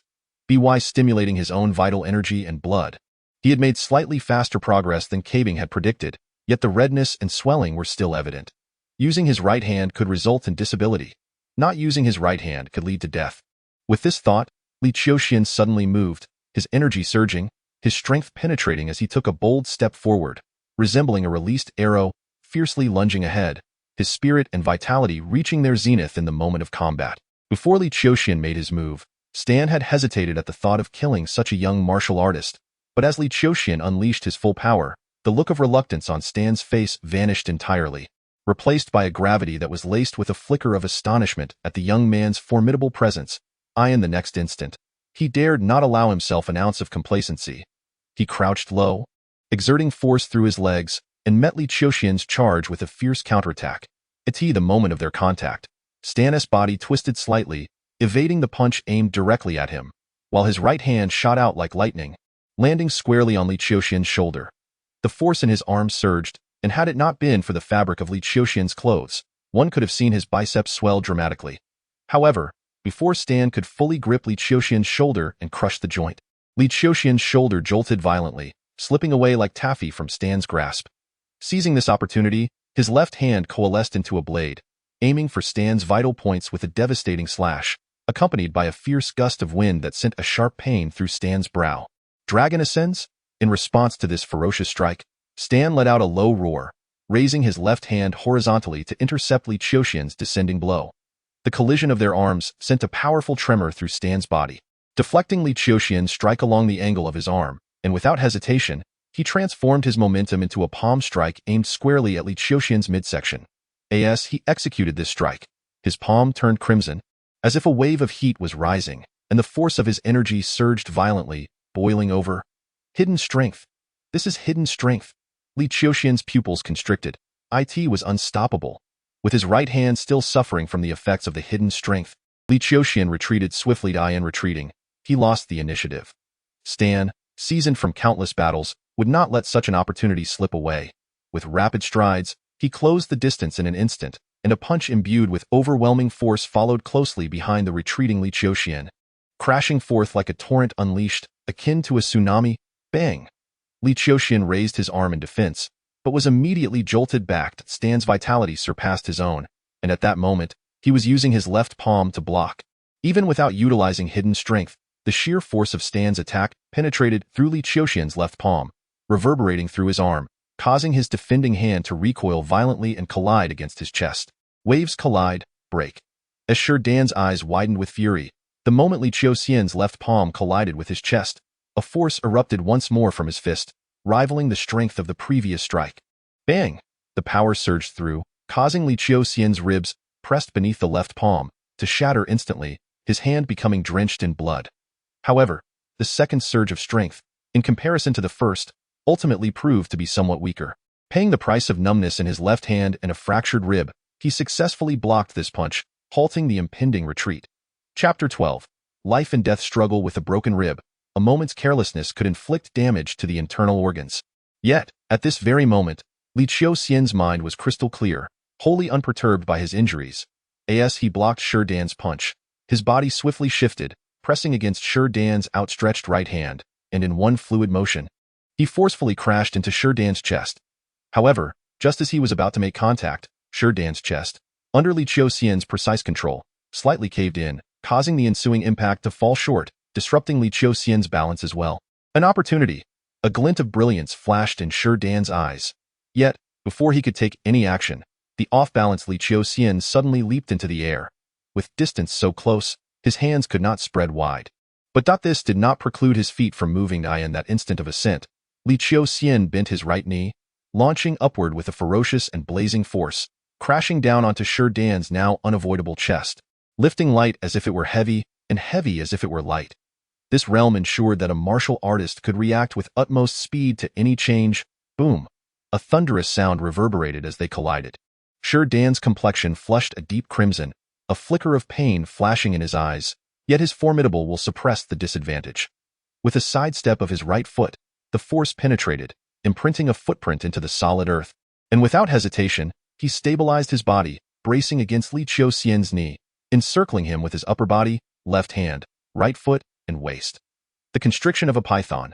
For a human of his caliber, the strength of both hands could instantly shatter a person's spinal structure. Rise! Shi Dan unleashed the constriction technique, his voice booming, energy sinking into his dantian, power surging forth, his biceps twitching violently, and strength rapidly coursing through his body. Li Qiuxian, ensnared in the python's grip, was lifted off the ground, and in the next moment, as Shi Dan leaned back, he was about to slam Li Qiuxian's head into the ground with his own head as the fulcrum. If this blow landed, Li Qiuxian's skull would undoubtedly be shattered, resulting in immediate death without any chance of escape. Just as Shi Dan lifted Li Qiuxian into the air, ready to bring him crashing down, a torrent of power surged within Li Qiuxian, his heart pounding furiously. In an instant, terrifying strength coalesced throughout his body, and with his slightly swollen right hand raised high, he unleashed a devastating strike towards Shi Dan's face with the might of a world-altering force. If Stan were to persist in his obstinacy, he could undoubtedly shatter Li Qiuxian's skull against the ground. However, such an action would inevitably lead to his own defeat at the hands of Li Qiuxian, culminating in mutual destruction. In a narrow confrontation, it is the brave who prevail. In the struggle for life and death, only the valiant endure. A true warrior possesses not only a formidable physique, but also a heart imbued with unyielding courage and unwavering resolve. At a critical moment, Stan let out a thunderous roar, twisting his waist as he hurled the 80-kilogram Li Qiuxian away like a sandbag with the strength of his arm. He had come to repay a debt to the people of Jilin, yet that did not imply he was willing to sacrifice his life in combat for them. As Li Qiuxian was propelled through the air, he twisted his body mid-flight, regaining his balance upon landing, yet he was still carried forward by inertia, taking 4 additional steps. Meanwhile, Stan advanced with swift, decisive strides, embodying an overwhelming force akin to a cataclysmic avalanche. A seasoned martial artist, honed by countless battles over many years, unleashed an unstoppable momentum, culminating in a powerful eruption. However, just as his momentum reached its zenith and he was about to bring the confrontation to a decisive end, his countenance paled slightly and his breath became erratic. A fractured rib had pierced his lung. While Stan could endure the pain, the explosive surge of blood and the heightened pressure within his chest brought forth a series of physiological responses that were beyond his control. Initially, he had summoned his strength to execute a constricting maneuver akin to a python's grip, followed by a backward throw, utilizing all the power from his waist. This exacerbated his already critical injury, causing the damage to his lung to worsen. Now, as he sought to chase after Li Qiuxian with renewed vigor, the repercussions of his injuries swiftly manifested. A martial artist is still human. As a human, one must adhere to the physiological responses inherent to the human body. In this moment of hesitation, Li Qiuxian had stabilized his position. In the clash of titans, every instant counts. With no pause, Li Qiuxian unleashed the force of his right foot, shattering the sun-baked ground beneath him. Drawing upon the strength of his thigh, he propelled himself forward, instantly accelerating his speed. As his foot struck the ground, an immense force surged upward from beneath, amplified by the frenetic beating of his heart and the rushing blood coursing through him. In that singular moment, All his energy converged into his spine, akin to a colossal dragon ascending, producing a cacophony of creaks and cracks as it surged into his right hand before being unleashed in a thunderous strike. Infinite collapse. An attack that reached the very limits of his capabilities. Yet, the infinite transcended limits altogether, delivering a blow that forged boundless potential. A terrifying gust of wind rushed forth, solidifying the air within a meter's radius, while the surrounding atmosphere reverberated with the thunderous sound of turbulent airflow. Stan's pupils constricted in alarm. Death. This was a strike of fatal consequence, a lethal punch. If he failed to block this blow, he would perish. There could be no doubt of his demise. With a roar, it was as if the sounds of tigers and leopards echoed from within Stan, as his bones crackled and popped in a symphony of impending confrontation. On the brink of life and death, Dan, disregarding the agonizing pain in his chest, summoned a surge of energy, rising like a cornered beast delivering its final desperate blow. At that moment, the visible and hidden forces seemed to unify as they met the thunderous strike unleashed by Li Qiuxian head-on. A fist that seemed to reach the heavens. Death. Bang. A deep roar resonated alongside the explosive sound of qi. A visible wave of energy stirred up dust, rapidly spreading outward, a few dozen meters away. Mr. Dai, Qi Lin, and Qi Lu stared in horror as Dan's right arm twisted irregularly, seemingly severed into countless pieces, with his humerus piercing through flesh and blood. The devastating force of Dan's counterattack, filled with despairing terror, relentlessly struck his chest, targeting the vital area of his heart. Bang. The fabric of Dan's robe at the point of impact shattered as if struck by a cannonball, leaving a deep imprint where his chest had caved in, ribs fracturing beyond count. The punch penetrated him, seemingly traversing his entire being, causing his back to shudder and nearly tear apart. Struck, Dan staggered heavily, retreating 3 steps before coming to an abrupt halt. What a ferocious strike! Dan let out a mournful cry, and in the next moment, he fell backward. With a resounding thud, he crashed to the ground, stirring up a cloud of dust. His chest rose feebly 3 times before swiftly settling into stillness. Dan, the great master of the Longquan martial arts school, was dead. Chapter 13. The Survival of the Strong. A few dozen meters away, Qi Lin, Qi Lu, and Mr. Dai gazed in shock at the lifeless body of Dan, their eyes wide and speechless. Master Dan had actually been killed. You said that Master Dan was renowned? With only a handful of people in the entire Kelly province capable of defeating him, how could he lose? Qi Lu's eyes were filled with terror, his voice trembling slightly as he spoke. Mr. Dai looked at the fallen Master Dan, his heart clenching painfully. I do not understand why Master would be defeated. It shouldn't have happened. In contrast to Qi Lu's shock and dismay, Qi Lin's reaction was much swifter.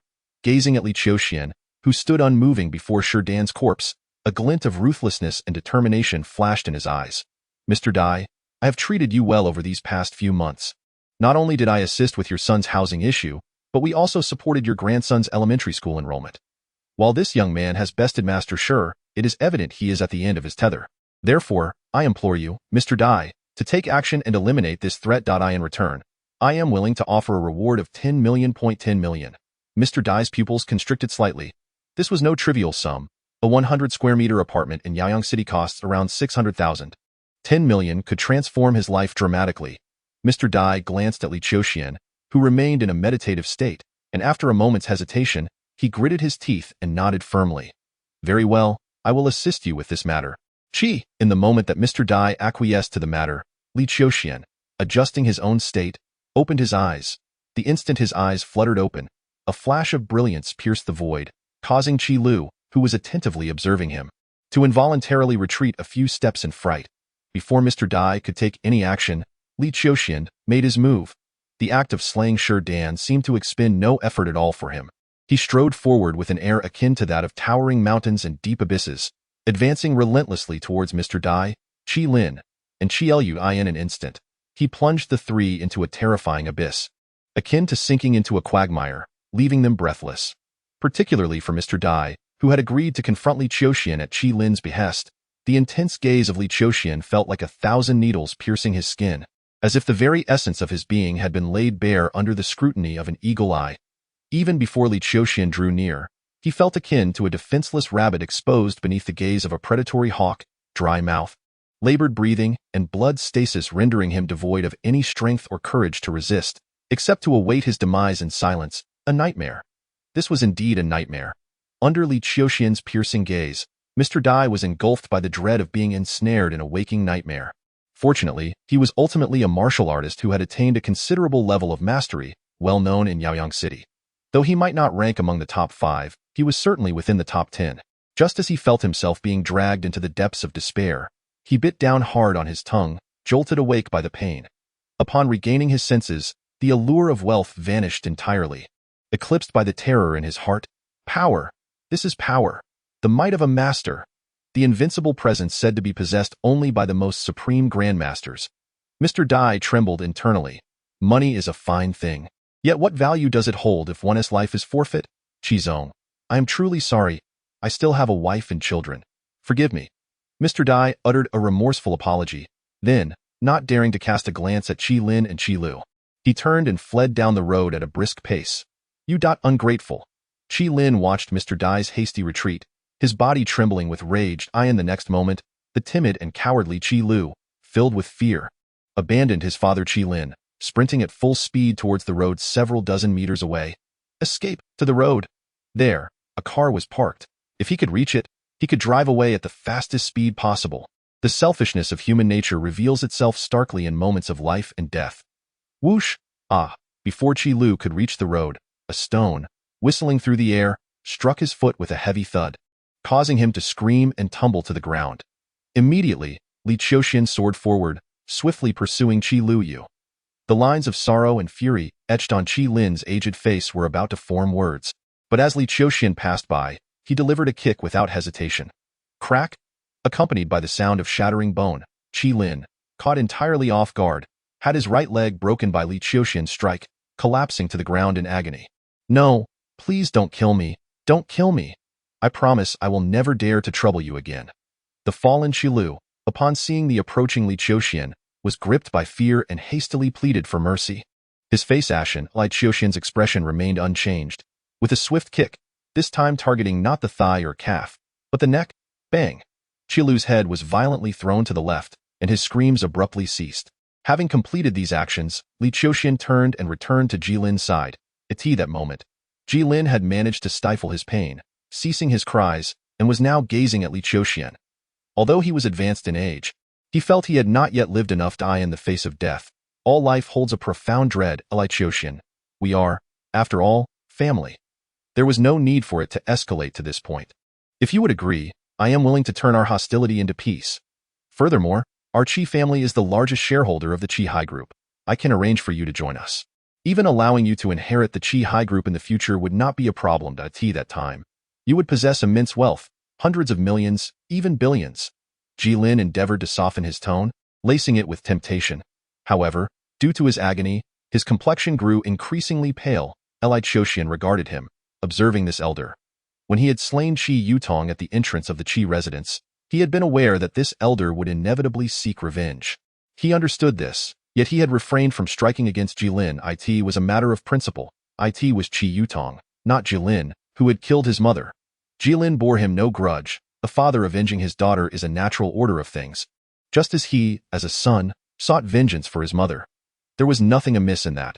Presently, as Qi Lin sought to kill him, his counterstrike resulting in Qi Lin's death was equally justified. The most primal desire of any life is survival. No one can strip away that right. He was not in the wrong, and neither was Qi Lin. The sole factor determining the outcome of this matter was who was stronger. Li Qiuxian stood calmly before Qi Lin, gazing at the elder who lay on the ground, faintly aware of his impending fate and filled with dread, as he raised his left hand clenched into a fist.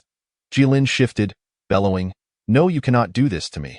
Whatever you desire, I can provide. I swear, from this moment forth, I shall never." Whoosh! A thunderous punch descended with tremendous force, reminiscent of the anguished cries and pleas he had once faced from Qi Yutong. Every individual must prepare to bear the consequences of their choices. Li Qiuxian, I curse you to an ill fate. Despair and pleading transformed entirely into resentment in the instant that blow was struck. Bang! The immense force collided with Qi Lin's head, driving it forcefully into the ground. Thud! His skull reverberated, leading to his demise. May you not find peace in death. Li Qiuxian remained indifferent. Perhaps one day that may come to pass. But not today. He gazed at his own hands. His left hand had regained a modicum of sensation, while his right hand, having endured the first strike of the infinite tin, had absorbed the lethal blow from Stan, rendered utterly useless. The probability of permanent disability was alarmingly high. Treatment was imperative, and it had to be the finest available. However, such treatment required substantial funds. The 80,000 he possessed was evidently insufficient. Li Qiuxian did not search Stan's body any further. Stan was a martial artist. He shifted his gaze to Jilin, conducting a thorough search. Apart from 2 bank cards and an identification document, there was no cash to be found. Ultimately, Li Qiuxian's attention settled on a blood jade ring adorning Jilin's finger, which he promptly removed. He then turned his focus to Qilu, discovering 1,800 in cash, along with an assortment of bank cards, credit cards, and other such items, the only other valuables being a jade necklace. While there might be more cash within the vehicles on the street, such an endeavor would heighten the risk of detection and leaving traces behind. That would suffice. Li Qiuxian secured the jewelry and turned to depart, vanishing into the somber cloak of night. Chapter 14. Seeking medical aid. Li Qiuxian chose not to walk any further. His physical condition did not permit him to engage in any strenuous activity. He hailed an empty taxi on the road, offering 100 yuan for a ride to Kabing's clinic. The time was 8 o'clock and 2 minutes in the evening. The clinic had yet to close its doors. This time, it was Kabing who sat within. Upon seeing Li Qiuxian arrive, the seasoned physician was momentarily taken aback. A skilled practitioner excels in observation, inquiry, and diagnosis. Although Kabing was not among the elite, years of experience had endowed him with the ability to perceive the unusual aura surrounding Li Qiuxian at a glance. "Young man, what have you gotten yourself into this time?" Li Qiuxian produced 10,000 in cash, placing it upon the counter with his left hand, which had regained a bit of sensation. "I must trouble you once more. Dr. Is this your reward?" Kabing remarked, fully aware of the source of Li Qiuxian's funds, having seen reports about him on television in recent days. However, after a brief moment, his gaze shifted to Li Qiuxian's left hand. "You've sustained a severe blow. But fortunately, it's not an injury from hidden force. Recuperation should be less troublesome than your right hand." Before Kabing could finish, his eyes darted to the right hand. You've gotten into another altercation? Did I not advise you against exerting too much force with that hand for a week?" "I had no choice," Li Qiuxian replied. "Young man, what trouble have you stirred?" Kabing inquired, concern etched in his expression as he regarded Li Qiuxian's right hand. "This injury, is it from hidden force again?" Li Qiuxian reassured him. "The matter has been resolved." Kabing sighed in resignation. "At such a young age, you ought to avoid engaging in physical confrontations. This right hand, with each injury, it becomes more difficult to heal. My skills are insufficient to restore it. Even if you seek treatment at a larger hospital, the doctors may recommend amputation. Even if you manage to preserve your hand, you can forget about regaining its former dexterity. Is there no other solution, doctor? I am unable to heal you. However, I am acquainted with a renowned physician in the provincial capital, named Du Min, who possesses considerable expertise in treating injuries inflicted upon martial artists. The prescription you applied a few days ago was learned from Dr. Du Min. I can make a phone call to arrange an appointment for you." "Thank you, doctor. No need for gratitude. It is merely my duty." As Kabing spoke, he retrieved his old dark gray mobile phone to make a call. Although Blue Star lacks satellites, various nations and provinces have established signal transmission bases, ensuring that telephone communication is not an issue. Albeit susceptible to various interferences, I have managed to contact Dr. Du Min. He is currently attending a conference in Xiar City and is not available in the provincial capital. However, I recall that you have been admitted to Xiar University, and with the school year approaching, it would be an opportune time for you to visit Dr. Du Min in Xiar. I will provide you with Dr. Du Min's phone number so that you may reach him upon your arrival in Xiar. Thank you. Is for now. Allow me to treat the injury to your right hand. Alas, I can only do my utmost to prevent your right hand's condition from deteriorating too swiftly." Kabing gazed at Li Qiuxian's right hand with a hint of sorrow in his eyes. Li Qiuxian remained in Kabing's clinic for 3 hours, steadfastly leaving behind 10,000 yuan before departing just past 11 o'clock. The night had deepened, rendering travel inadvisable. Thus, he took lodging at a modest inn across the street. The following day, Li Qiuxian bid farewell to Kabing and traveled to Yaoyang City, from which he boarded a train to Xiar City. Xiar City is a directly governed municipality of the Xiaya Kingdom. A central city and a hub for international economy, trade, finance, shipping, and technological innovation. It is an open coastal city, separated from Xingli Country, another ASEAN member, by a mere strait. Covering an area of 6,300 square kilometers, Xiar City administers 13 districts and boasts the highest GDP in the Xiaya Kingdom, ranking among the top 10 in ASEAN. Furthermore, Xi'er City is a prominent financial center in eastern Shenzhou, one of the largest metropolitan areas by land area and scale, with a total population of 14,430,000, accounting for nearly one-tenth of the entire population of the Xi'er Kingdom. The city's significance within the Xi'er Kingdom is second only to the capital, Yijing, and its economic development surpasses that of the capital. Upon disembarking from the train, Li Qiuxian purchased a map of Xi'er City from a newsstand and, after some searching, took the subway line 3 towards Chuyang Park. At this moment, Dr. Du Min was attending the conference at the Xi'er Construction Hospital near Chuyang Park. After some navigating, Li Qiuxian finally met Dr. Du Min in the hospital's dormitory area around 6 in the evening. Dr. Du Min appeared to be of a similar age to Kai Bing, both in their 60s, however, due to his dedication to wellness. His actual age exceeded 70. Li Qiuxian scrutinized this physician closely and noted that his vitality and physique were still comparable to those of a man in his 30s or 40s, yet the brilliance in his eyes and his spirited demeanor were far beyond what one would expect from an ordinary middle-aged individual. Additionally, accompanying him were two young individuals, a man and a woman. These young people exuded an impressive presence, their bearing akin to that of martial artists rather than mere healers, their vitality not greatly inferior to that of Mr. Dai, whom he had previously intimidated with his aura a day prior. Upon witnessing the composed and steady Li Qiuxian, Du Min's eyes brightened, and he kindly gestured for him to take a seat. "Young man, I have heard about your situation from Kai Bing. Do not let it weigh too heavily on your mind. Now, allow me to examine your right hand." "Thank you, Master Du," Li Qiuxian responded as he positioned his hand accordingly. Although Du Min had already been informed by Kai Bing about Li Qiuxian's injuries over the phone, he could not help but feel a tightening in his expression upon seeing Li Qiuxian's right hand in person. This is. After a brief moment, he seemed to realize his lapse in composure and waved his hand toward the young woman behind him. She promptly presented a series of medical instruments. Du Min meticulously examined each one, occasionally inquiring about Li Qiuxian's responses. After quite some time, he finally set aside his tools. With such severe injuries, it seems there is little hope for recovery, the young man behind Du Min remarked. The physician did not contest this assertion but instead addressed Li Qiuxian. "Your right hand has first endured an attack from hidden forces. While the injury had not yet healed, you exerted yourself, attempting to condense your internal energy and confront the second wave of hidden force head-on. Consequently, the nerves in your hand have suffered further damage. Although healing is possible, the prospect of returning to a state akin to that of an ordinary person is virtually non-existent." Virtually non-existent. Does that imply there remains a glimmer of hope? In the Thorns Mountain Villa within the Langying Mountains, there exists a miraculous healing elixir known as Langying Ointment, capable of treating the affliction in your hand. However, this remedy is exceedingly precious. A single dose commands a price exceeding 10 million, and it is a rare find. Should you manage to procure a dose from the Thorns Mountain Villa, it may indeed heal your injury, but thereafter, you would be unable to bear any internal energy. 10 million. This figure weighed heavily on Li Qiuxian's heart. He possessed a blood jade ring and a piece of jade obtained from Qi Lin and Qi Lu, both of considerable value, yet the necessity of a black market transaction rendered the assembly of such a sum uncertain. The inability to bear internal energy meant that his right hand would be rendered useless. Du Min felt a profound sense of regret. "I shall provide you with some initial treatment to slow the progression of your injuries. You have at most 1 week. After that, even if you acquire the Langying Ointment, your hand will no longer be able to return to a condition akin to that of a normal person."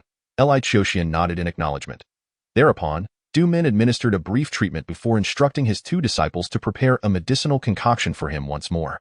It was not until after 8 o'clock that he finally sent Li Qiuxian on his way. Once Li Qiuxian had departed, Du Min shook his head in lament. "What a promising talent! Such a pity. Master, is it truly impossible to heal his hand?" The young woman behind Du Min inquired. "At the very least, I lack such capabilities. Even if his hands were to function like those of an ordinary person, it would only be under the condition of having Langying Ointment. Without it, there is no need to entertain any thoughts," Du Min lamented, expressing deep regret. At such a young age, to possess such temperament and composure, having faced off against formidable dark energy practitioners on 2 occasions. Truly remarkable. I am willing to dedicate time to treat him, purely to cultivate a benevolent connection. A young individual endowed with such talent will undoubtedly carve a niche for himself in the martial arts community given time. My practice of medicine and saving lives serves as a means to broaden my network. It is a pity, however, that I did not anticipate the severity of his injuries. Is it a complete loss? Indeed, a complete loss, Du Min stated, gravely cautioning his two disciples. "Anya, dumb, you must remember, dark energy differs significantly from bright energy.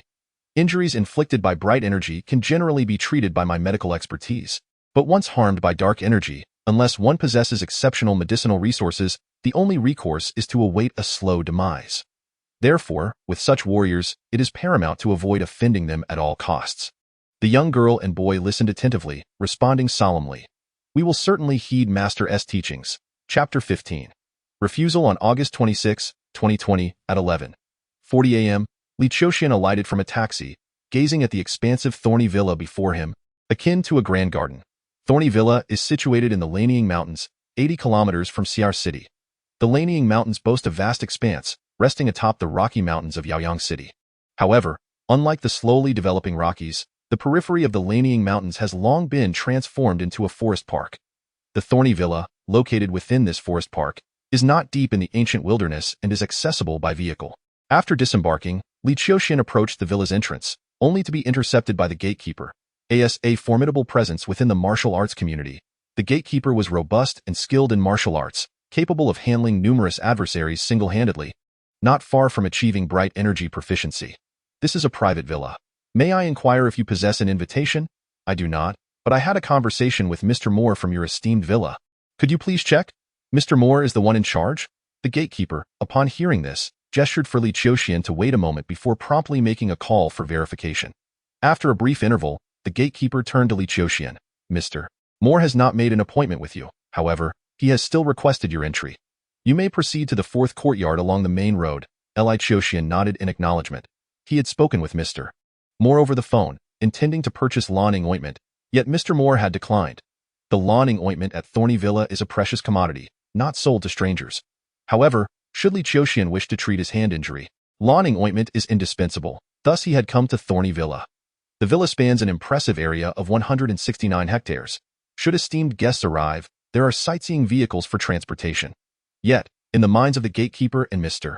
Moore, Li Qiuxian was not regarded as an esteemed guest. Li Qiuxian made his way along the main avenue, advancing toward the courtyard situated 300 meters away. The planning and design of the villa resemble a picturesque park, adorned with lush greenery and vibrant blossoms. Meandering pathways composed of natural stones occasionally appear, leading one deeper into the shaded realms. Li Qiuxian soon arrived at the fourth courtyard, where a young man at the entrance ushered him inside. Within the courtyard, a middle-aged gentleman clad in an elegant robe imbued with ancient charm was directing two individuals as they transported various supplies. Upon noticing Li Qiuxian, he nodded in acknowledgement and invited him to a nearby reception room, during which a graceful and strikingly beautiful woman served tea to the two men. Xiao Lu, you may leave to attend to your tasks, Mo Lei remarked to the lady, before turning his attention to Li Qiuxian. Mr. Li, as we discussed over the phone, our villa's supply of Lianying ointment is currently critically strained and has been suspended from external sales. Several business owners have offered up to 15 million but have been turned away. Moreover, the items you presented lack any formal documentation. Thus, even with your presence here, it proves to be of no avail. Why right hand has been injured by hidden forces, and only the Lianying ointment from the Thorny Villa can provide remedy. I humbly ask for your assistance, Mo Lei, and in return, I, Li Qiuxian, shall not forget your kindness. He replied earnestly. I have heard about your situation from physician. I can only express my regrets, Mo Lei responded. Is there truly no other recourse? Li Qiuxian inquired further. I apologize, Mr. Li.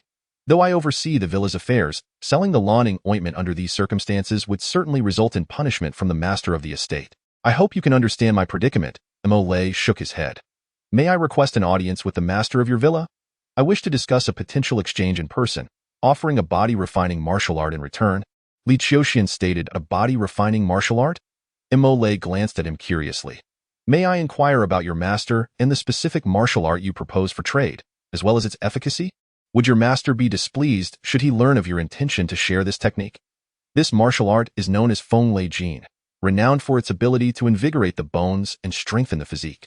Rest assured, this technique will not cause any issues, so please do not worry, Mo Lei.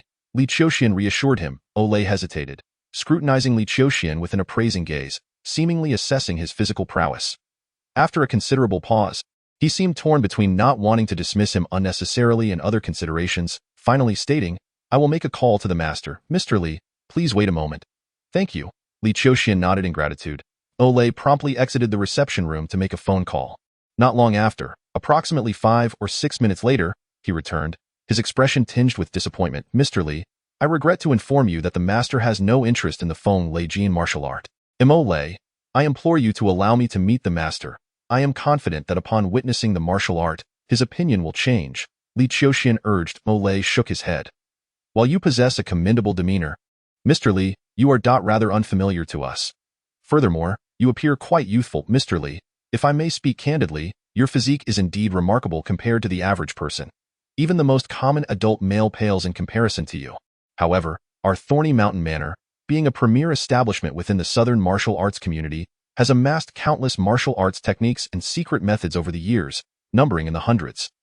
Any young individual who undergoes diligent training may very well match or exceed your physical prowess, thus indicating that you may be overestimating the merits of your martial arts. Mo Lei stated this with an air of indifference. In simpler terms, Thorny Mountain Manor is vast and prosperous, with innumerable martial arts secrets, and we do not regard the obscure lineage of Li Qiuxian's martial arts highly. After finishing his statement, Mo Lei added, I have examined your 2 jade stones. They may fetch prices ranging from 12 to 13 million in the market. However, the selling and purchasing prices differ significantly.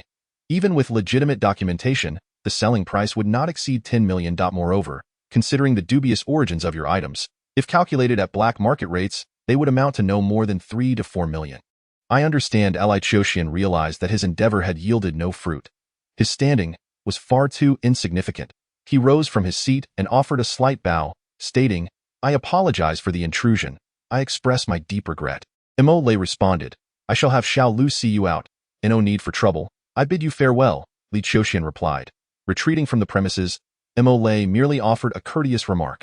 Upon seeing Li Qiuxian's refusal, he chose not to press further. Li Qiuxian exited the courtyard and walked along the asphalt path. He gazed silently at his right hand. The longer this drags on, the slimmer the chances of recovery. If my right hand is rendered useless, the impact on my martial path would be nothing short of catastrophic. Thus, there remains but one course of action, Li Qiuxian murmured to himself. In the second realm of martial arts, known as subtlety, one can precisely control the circulation of their blood, utilizing methods to accelerate metabolism and promote cellular regeneration, thereby hastening the healing of injuries. Li Qiuxian was intimately familiar with the intricacies of subtlety. His memories resonated with it, and he understood its profound nature. Yet his spirit was insufficient. The strength of a martial artist is not merely gauged by their raw power or agility, but rather by the triad of essence, energy, and spirit. These 3 elements serve as the ultimate testament to a martial artist's prowess. Due to his relatively short time in the martial arts realm, his essence and energy were comparable to that of an ordinary special forces soldier. While he had cultivated a semblance of martial intent through the nurturing of the star god body refining fist, he still fell short of achieving the realm of subtlety. This had been the reason he had never taken the time to deeply comprehend its nuances. However, now he had no alternative. He could only resort to a forbidden technique that would drain his essence, known as spirit refinement, to invigorate his blood and nourish his spirit, thereby strengthening his soul. Through this, he aimed to grasp the essence of subtlety and, with its principles, heal his right hand's injury. This was his sole means of preventing the crippling of his right hand. Chapter 16. A Glimmer of Hope. Ding ding. As Li Qiuxian was lost in thought, the sound of a horn from the side startled him pleasantly. He beheld a sightseeing vehicle carrying 6 passengers approaching along the adjacent road.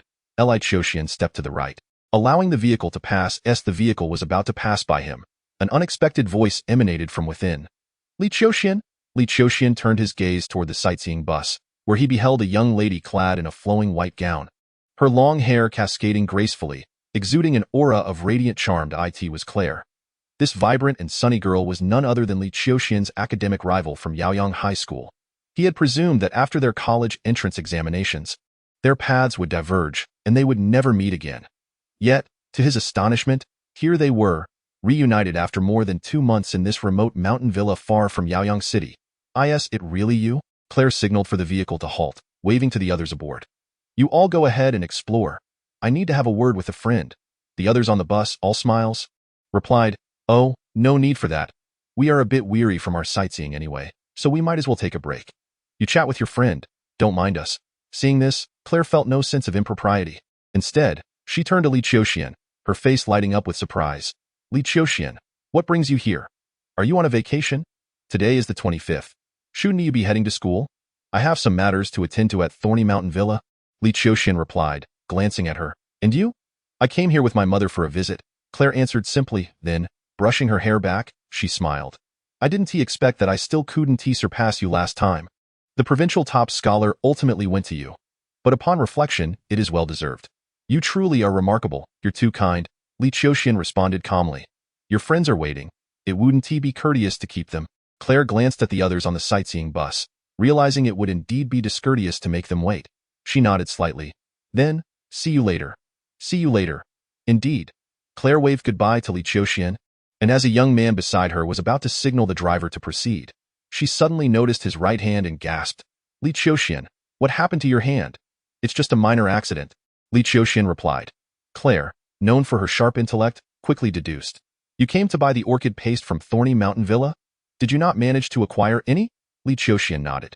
The orchid paste from Thorny Mountain Villa is not sold to the public. Did you bring any money? I have 2 jade stones, valued at around 20 million. The selling price is approximately 10 million. I recall that the price of the orchid paste is indeed 10 million. Claire faintly sensed that Li Qiuxian's father held a high-ranking position within the Qihai group, so it was not overly surprising for him to be able to produce 10 million. She then turned to a young man behind her, who appeared to be around 25 or 26, and said, Cousin Morin, Li Qiuxian is my friend. You see, he possesses 2 jade stones valued at 10 million. Could you do me a favor and sell him a portion of the lawning ointment? Since you, Claire, have spoken, it's certainly no trouble at all. I'll call Uncle Morii right away and have him bring a portion of the lawning ointment, Morin replied as he picked up the phone. Thank you, Li Qiuxian said earnestly to Claire. His serious demeanor elicited a smile from Claire. Why such a solemn expression of gratitude? If you didn't have sufficient funds, I wouldn't have requested this on your behalf. After all, the mistress of Jingji Mountain Villa is my aunt, and I cannot allow her to suffer a loss. Li Qiuxian nodded in acknowledgement. At that moment, another young girl on the sightseeing vehicle answered a phone call and said, Dad wants us to return. It's time for dinner. Upon hearing this, Claire turned to Li Qiuxian and said, Li Qiuxian, I must take my leave now at this time. Morin also hung up the phone and remarked, Uncle Morii will be here shortly. Thank you for your trouble. It's a trivial matter. Morin replied dismissively, showing little interest in getting acquainted with Li Qiuxian and his view. If it weren't for Claire, someone who couldn't even afford their family's lawning ointment wouldn't have any business with him. Driver, let us go back, he instructed. The driver nodded, saying, Young master, young lady, please hold on tight. The vehicle then set off. Claire turned back, waving goodbye to Li Qiuxian. Her hair danced in the breeze, her white dress as pure as snow. A beam of sunlight fell upon her, rendering her exceedingly youthful and charming. Li Qiuxian gazed at her as the vehicle receded at a debt of human kindness. Li Qiuxian exhaled deeply, quickly suppressing such desires. Calmness reasserted itself within him. He had chosen a path, one that was distinct from the ordinary. This debt of kindness, one day, he would repay tenfold, 100-fold. Mr. Li Moriai's efficiency was remarkable, his face beaming with a warm smile. Mr. Li, here is your lawning ointment. Please accept it. Thank you. Li Qiuxian handed the 2 jade stones to Morii. Mr. Li, had you mentioned your acquaintance with our young master earlier, it would have saved us all this trouble. With the young master's connection, not just 1 portion of lawning ointment, but 2, 3, or even 4 would be no issue at all, Morii said with a smile, his words laced with curiosity as he sought to discern the true nature of their relationship. Thank you, Morii. I shall take my leave now. I shall have someone escort you. No need. Please, allow me to. Morii promptly signaled to someone in the distance, and soon, a vehicle approached swiftly. In reality, Li Qiuxian had already traversed most of the 300 meters of the journey, and now only about 100 meters remained to the entrance. Mr. Li, please, if there are any issues with this lawning ointment, do not hesitate to contact me for an exchange. Here is my business card. As Morii spoke, he extended his card, which Li accepted with a nod. Subsequently, Mr. Li boarded the sightseeing vehicle, which, under Morii's guidance, not only transported him out of the Thorny Mountain Villa, but also directly to the entrance of the Lanying National Forest Park, thus sparing him the arduous descent. After a hasty meal at the foot of the mountain, Mr. Li returned to the city of Shar that afternoon and arrived at his lodgings. The usage of the lawning ointment is quite straightforward. Soften it with hot water, apply it to the wound, and then wrap it with gauze. Moreover, this precious remedy, despite its exorbitant price, indeed proves to be worth every penny. After just half an hour of application, Mr. Li felt a gentle warmth and a slight tingling sensation in his right hand, signifying the medication's efficacy. Meanwhile, he was not idle. Although his current state did not permit him to enter the realm of subtlety, it did not preclude him from gleaning insights from the fragmented memories he had assimilated. allowing him to apply certain techniques in a localized manner to expedite the healing of his right hand. As time passed, 5 days had swiftly elapsed. During this period, the condition of Mr. Li's right hand improved significantly. While full recovery would still take another 10 days or so, he had at least regained sensation, with minimal hindrance in movement, albeit still unable to exert force or lift heavy objects. After completing his recuperation, Mr.Li had no choice but to depart from the quaint inn he had occupied for 5 days. The reason was simple. The commencement of term at Shar University had arrived. Chapter 17. Enrollment. Shar University, sprawling over an impressive area of 260,000 square meters, resembles a small city. Traversing its expanse without utilizing campus transport would take half a day. Given that it was the start of the academic year, the entrance was bustling with orientation activities for new students. Mr.Li located the biology department where he had registered, completed the enrollment documentation, and underwent a qualification review under the guidance of an upperclassman. Although Shar University holds the distinction of being the nation's foremost institution, surpassing even the prestigious Yajing University in the capital, Mr. Li benefited greatly from being a provincial top scorer.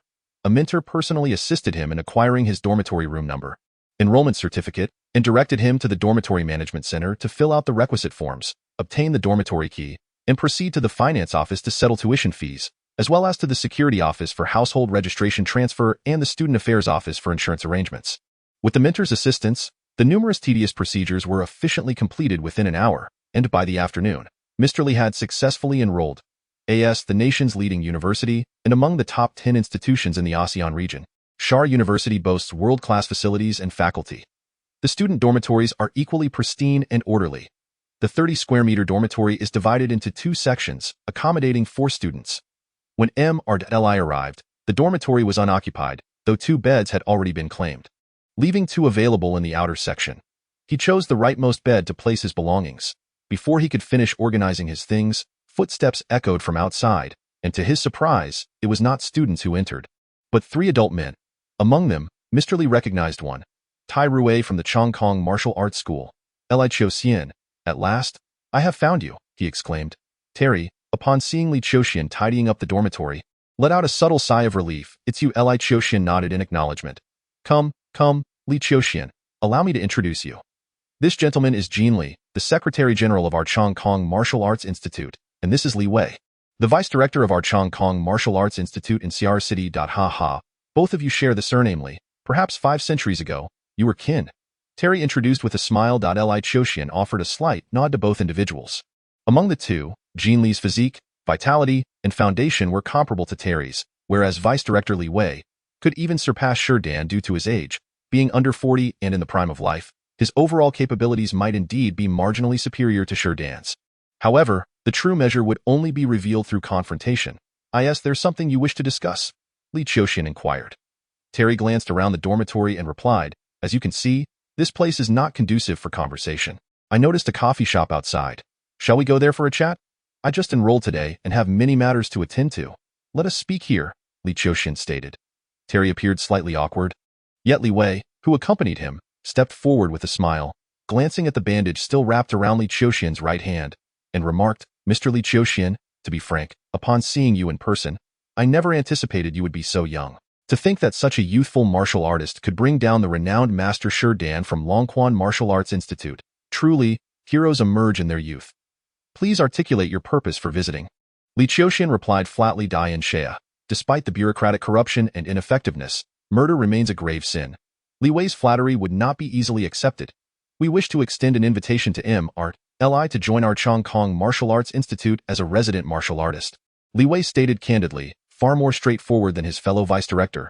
Terry, as you can see, I am merely a student. Mr.Li need not hastily decline. Do hear our terms? Should you join our Chongqing Martial Arts Institute, all martial arts prior to the transformative stage shall be freely accessible to you. Moreover, if you achieve merit, you could apply to the headquarters for the refinement of transformative techniques. Additionally, once you join our Chongqing Martial Arts Institute, you would be considered one of us, and our legal team could assist you with any legal troubles you might encounter. Li Wei's confident presentation was interrupted when Li Qiuxian inquired, what is the monthly salary? Monthly salary? Li Wei momentarily froze, taking a while to comprehend. If Mr.Li is willing to sign a labor contract with our Chongqing Martial Arts Institute, we can offer a salary of 50,000. Should you sign an affiliation contract, The monthly salary would double to 100,000. After various reductions, Li Qiuxian's tuition amounted to 50,000 per term. Thus, a salary of 100,000 would equal his annual tuition fees. What are the obligations under a labor contract, and what would be the duties entailed in an affiliation contract? Li Wei, upon hearing Li Qiuxian's inquiry, felt an immediate sense of opportunity and promptly responded. The labor contract is predicated upon the principle of compensating for services rendered. During his tenure, Mr. Li is merely required to preside over our Chongkong Martial Arts Academy's Xiara branch, dedicating 1 hour each day to instruct senior members, while also maintaining order within the academy. Should any challengers present themselves, he must be prepared to engage. Furthermore, the contract entails another layer of obligation, which mandates that in times of peril for the Chongkong Martial Arts Academy, the resident martial artist is obliged to assist the academy in navigating the crisis. At this juncture, Tai Rui interjected with a smile. I have been with the Chongkong Martial Arts Academy for 14 years, and to date, the academy has only faced a significant crisis once, a decade ago, when the former headmaster passed away and a new one was appointed. During that transitional period, we were confronted by adversaries, and I represented the Chongkong Martial Arts Academy at the main branch, ultimately averting any conflict through the intervention of a seasoned veteran within our circle, thus transforming hostility into harmony. I would like to know the specific details. No problem. Li Wei immediately turned to the Secretary General. Li swiftly retrieved a 10-page contract from his briefcase. Li Qiuxian opened the contract and perused it meticulously. The contract meticulously addressed various aspects of care for the resident martial artist and articulated the obligations expected of him with clarity. Unlike scholars, every martial artist possesses inherent strength. Should one find themselves ensnared by a contract and subjected to grievances, their impassioned nature could undoubtedly bring substantial trouble to the Chongkong Martial Arts Academy. Hence, the contract stipulates all potential issues, leaving no room for ambiguity. The contract is acceptable, but I require 2 amendments. Mr. Li, please proceed. Li Wei wore a broad smile. The first point concerns the duration of service. 20 days a month, 8 hours a day is excessive. I need it reduced to 10 days, with the hours limited to 3 and only in the evening. Li opened his mouth to protest, but Li Wei raised a hand to halt him, instead gesturing invitingly towards Li Qiuxian. What is the second point? The duration of the contract is 10 years, which is excessively long. I will only sign for 1 year, after which I will consider whether to renew my contract with the Chongkong Martial Arts Academy. Mr. Li, you may not be aware, but none of our resident martial artists are contracted for less than 3 years. Tai Rui could not help but interject. These are my stipulations. If you agree, I will sign. If not, Li Qiuxian gestured towards the door, indicating for them to leave. Director, we cannot acquiesce to these 2 conditions. Otherwise, the other resident martial artists would certainly protest. Li remarked. Tai Rui, observing Li Qiuxian, bore an expression of considerable conflict. It was evident that he wished to bring Li Qiuxian into the fold of the Chongkong Martial Arts Academy, yet he had to concede that his demands were excessively stringent. However, Li Wei, after a moment of contemplation, broke into a smile. Mr. Li, I trust that having made such requests, you possess a strong confidence in your abilities. Believing you deserve such terms, in truth, I share that same confidence in you. Li Qiuxian cast a glance at Li Wei, somewhat taken aback. You have just heard what Secretary Li has articulated. Personally, I concur with your 2 requests. However, if I were to act upon them, the martial artists within our dojo would undoubtedly create a tumult. Therefore, I too have a request. Please, speak. Li Wei regarded Li Qiuxian with a serious expression and stated, should those martial artists choose to cause a stir, I shall not intervene. I hope I can demonstrate to them through your own prowess that you are deserving of such exceptional treatment. Agreed. Excellent. Li Wei clapped his hands together, exclaiming, Mr. Li, the Chongkong Martial Arts Academy extends a warm welcome for you to join us. Chapter 18. Within the circle. Mr. Li, shall we first make our acquaintance with the surroundings? Additionally, there are certain arrangements we can facilitate for you. Every resident martial artist at the Chongkong Martial Arts Academy is allocated housing and vehicles. Furthermore, the Secretariat will assign life assistance for the resident martial artists, all of which will be conducted within the dojo. Li Wei said with a smile. Agreed. Li Qiuxian nodded, eager to witness the grandeur of the Chongkong Martial Arts Academy, one of the 6 premier martial arts institutions in the nation. Particularly, he was keen to peruse literature regarding the elusive dark energy. Regardless of whether it was Tai Rui or Shi Dan, their mastery of dark energy posed a significant challenge for Li Qiuxian. If one were to overlook the dark energy aspect, even though Tai Rui and Shi Dan possessed greater physical strength and vitality, he could undoubtedly defeat them without sustaining severe injuries, especially Shi Dan, who was nearly incapacitated in one arm. Very well, Pleased, Li Wei gestured invitingly, leading Li Qiuxian, Jin Li, and Tai Rui out of the dormitory. Outside, a group was ascending the stairs, and upon spotting Li Wei and his entourage preparing to descend, one individual widened their eyes, seemingly recognizing him yet hesitant to confirm. Unbeknownst to Li Wei and the others, they warmly escorted Li Qiuxian to a luxurious vehicle parked beneath the dormitory, with Jin Li personally at the wheel as they set off towards the Chongkong Martial Arts Academy. During the journey, Li Qiuxian bore witness to the splendor of Shar City. As the pinnacle metropolis of the Xia Kingdom, it served as the national economic hub and an international center for finance and trade, a colossal city boasting a population of 14 million. The level of development in Shar far surpassed that of Yaoyang City. On the 12-lane thoroughfare, vehicles flowed incessantly, while towering skyscrapers lined the streets, their reflective glass shimmering under the sun's rays. Interspersed with verdant canopies, parks, and squares that added vibrant splashes of color to the landscape. In contrast to the mere hour it would take to circle Yaoyang City by taxi, Shar City was immensely larger, with a far greater population, leading to a correspondingly intricate distribution of power within the metropolis. After 40 minutes of travel, they halted outside a park steeped in rustic charm, the Qingshan National Forest Park. Spanning an impressive 2,600 acres, the park is home to over 300 species of trees, totaling more than 400,000 specimens, divided into northern and southern sections. The northern area emphasizes forested landscapes, featuring hills, lakes, and grasslands, while the southern area boasts picturesque streams and bridges, embodying the essence of a southern landscape. The Chongkong Martial Arts Academy borders the southern garden, occupying over 300 acres, divided into several expansive courtyards, and due to its proximity to Qingshan Park, it naturally offers a breathtaking and serene environment.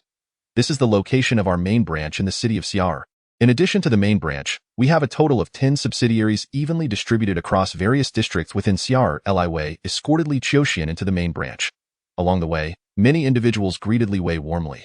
As Li Qiuxian surveyed the surroundings, he noticed that the majority of the people traversing the main branch were clerks, with 2 out of every 3 being of such ilk, while the remaining individual possessed some degree of capability, albeit rather unremarkable. That, of course, this was also due to Li Qiuxian's lack of exposure to the true masters within the main branch.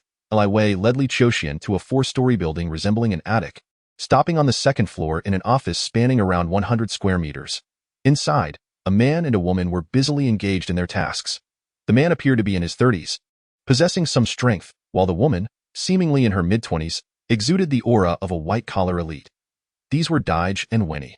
Daige generally handled matters within the martial arts community on my behalf, while Winnie was responsible for my daily schedule.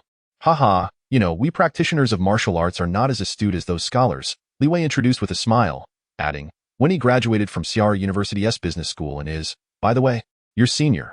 The curator greeted Daige and Winnie, and Li Wei introduced them, saying, This is Li Qiuxian, my newly appointed martial master. He then instructed Winnie, Please assist Li in completing the necessary paperwork and signing the contract, which should include 2 additional clauses. After briefly elaborating on the 2 points proposed by Li Qiuxian, he paused for emphasis. Sign the 4th contract. Upon hearing this, Winnie looked at Li Qiuxian in astonishment. The martial master of Chongkong Martial Arts Hall must possess at least the strength of an inner force practitioner, and Li Qiuxian appeared so youthful. How could he, amazed yet quickly regaining her composure, Winnie led Li Qiuxian to complete the admission procedures. After verifying the contract, Li Qiuxian affixed his signature. Mr. Li, from today onward, you shall be considered a true member of our circle. I trust you will not regret your decision. Li Wei remarked with a smile upon the contract signing. Li Qiuxian nodded in acknowledgement. To demonstrate the importance placed upon Li Qiuxian, Li Wei personally oversaw the arrangements for housing, vehicle allocation, and assistant assignments. Accompanied by Winnie. Though Winnie could manage such trivialities alone, the involvement of Li Wei, as the deputy curator, significantly enhanced the efficiency of the process. Within an hour, all formalities were completed. After dining, Li Qiuxian expressed his request. I would like to peruse some systematic books. The higher in level, the better. As an appointed martial master, you may review all martial arts texts below the level of transformation, Li Wei replied with a smile, guiding him through the hall. Due to concerns regarding electronic devices, the Chongkong Martial Arts Hall had not archived its martial arts texts digitally. Instead, they were preserved in the form of printed books. Mr. Li, how has your hand recovered? It should be nearly healed in about 10 days. Li Qiuxian responded. During this period, he has been diligently delving into the intricacies of luck, and the recovery of his right hand has progressed more rapidly than one might expect. Now, its daily use is scarcely hindered, and in 5 or 6 days, it will be restored to its original condition. Li Qiuxian comprehended the reason behind Li Wei's inquiry and promptly responded.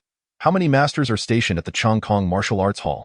If you are inquiring about the 11 Chongkong Martial Arts Halls in our city of Xi'er, I can inform you that there are only 6 masters. As for the national or even ASEAN level, I am not entirely certain. Six Li Qiuxian recalled the conversation between Li Wei and Tai Rui, where Tai Rui was promoted to the vice master of the provincial hall due to his mastery of the dark force. He estimated that the masters of the 10 branch halls in the city likely possess skills below the dark force level. However, the main hall in Xi'er has 1 master and 4 vice masters. Coupled with at least 6 station masters, that totals 10 dark force practitioners. The Chongkong Martial Arts Hall undoubtedly deserves its reputation as one of the 6 major martial arts halls in the nation. If Li can demonstrate the capability to surpass Shi Dan, he should find it manageable to contend with several station masters. Shi Dan is the chief master of the Longquan Martial Arts Hall in the province of Kelly. The title of chief master signifies the foremost station master in a province. Although the martial arts community in Kelly is not as flourishing as that of Xi'er, it is still a province. With an administrative status comparable to that of Xi'er, Li Qiuxian nodded. Shi Dan.is not to be underestimated. Yet, Li Qiuxian would not belittle himself. The fact that he had previously bested Shi Dan serves as the most compelling evidence. Moreover, as long as he can grasp the subtleties of the dark force, the threat posed by dark force practitioners will diminish significantly. This way Li Wei guided Li Qiuxian to a room secured by multiple electronic doors, informing him to utilize his identity card as a station master while leading him inside. The room, approximately 200 square meters and divided into 2 levels, allowed Li Qiuxian access only to the first floor for perusing books. Take your time here. I shall not disturb you. Should you need anything, feel free to call my assistant. Li Wei escorted Li Qiuxian into the library before bidding farewell. Thank you for your assistance. Li Qiuxian inclined his head in acknowledgement. Though he held the title of station master and enjoyed privileges akin to those of a vice master, he did not possess the standing to require a vice master to attend to him continuously. Li Wei cupped his hands in a gesture of respect and turned to leave. Li Qiuxian gathered his thoughts and picked up one of the books, The Dark Force. Chapter 19. Engaging in Combat. 1 book, 2 books, 3 books. Li Qiuxian meticulously perused the various martial arts manuals capable of cultivating the dark force. The afternoon swiftly elapsed in this pursuit of knowledge. As dusk fell, and the library's closing time approached, Li Qiuxian set the book down and exited the library. In the Chongkong Martial Arts Hall, the hierarchy is led by the master, followed by 2 to 6 vice masters, with numbers varying. Below them are the station masters, various administrators, martial arts instructors, enrolled disciples, team leaders, and the most ordinary ranks of employees. Although the distinctions between these several tiers are not vast, they form a pyramid structure. In other words, above Li Qiuxian stands only 1 master and 4 vice masters who can outclass him, while those of lower status beneath him number in the hundreds. He did not deliberately seek to understand. Yet he vaguely heard people mention that the main hall of Xi'er City housed around 10 stewards from various places, approximately 30 martial arts instructors, and a multitude of staff members, amounting to over 400 individuals. In stark contrast, the number of disciples admitted to the hall was merely in the 40s. Li Qiuxian, who held a position as a martial master, was also a disciple of the hall, rather than a mere student of the martial arts school. Although all practiced martial arts at the Chongkong Martial Arts School, the concepts and treatment of disciples and students were distinctly different, with varying obligations. With this status, Li Qiuxian enjoyed the privilege of coming and going freely at the Chongkong Martial Arts School. After finishing his meal, he did not return to Xi'er University but instead returned to the room assigned to him by the Martial Arts School, a modest 64 square meter space comprising 2 bedrooms, a living room, a kitchen, and a bathroom. Currently, as he was at the onset of his studies, he had 2 days to immerse himself in the martial artist community. Through martial practice, he aimed to strengthen his physique and master the techniques of force application, aspiring to one day condense his strength into a singular force, achieving an internal power that gathered and did not disperse, known as Jingdao. This power, fierce and overwhelming, marked the entry point for martial artists. Referred to as Mingjing. In his room, Li Qiuxian closed his eyes in contemplation. Once he mastered Mingjing, achieving a harmonious and effortless flow, he could transition to Anjing. Anjing, when unleashed, would penetrate deeply, wreaking havoc within the opponent's body. The essence of Mingjing lay in its ferocity, relying on external forces to stimulate one's vital energy and blood, charging forward relentlessly. Conversely, Anjing involved harnessing this explosive energy without immediate release, coalescing it into a singular force to be unleashed at critical moments, capable of inflicting grievous harm in a single, decisive strike. Executing such power was immensely taxing on one's vital energy. Even a novice like Tai Rui, just beginning to grasp Anjing, could only manage a few strikes before succumbing to fatigue, risking injury upon attempting further attacks. Even the accomplished martial artist Shi Dan, who had mastered Anjing, could only unleash his power 3 or 4 times. The foundation of Anjing lay in the mastery of force application and the inherent strength of one's vital energy. Essentially, the robustness of one's physique. Li Qiuxian's current capabilities could only be considered as having attained the pinnacle of Mingjing, yet not its zenith. It was through the cultivation of the Qiuxian body refining fist, which nurtured his spirit, coupled with the formidable techniques of the limitless 9 forms and infinite 10 forms, that he could unleash a burst of energy sufficient to defeat the adept Shi Dan. No wonder the texts explicitly stated that Mingjing, Anjing, and Huajing did not encapsulate everything. The true strength of a martial artist could only be discerned through actual combat. Those who boasted without having engaged in genuine confrontation might ultimately find themselves facing dire consequences.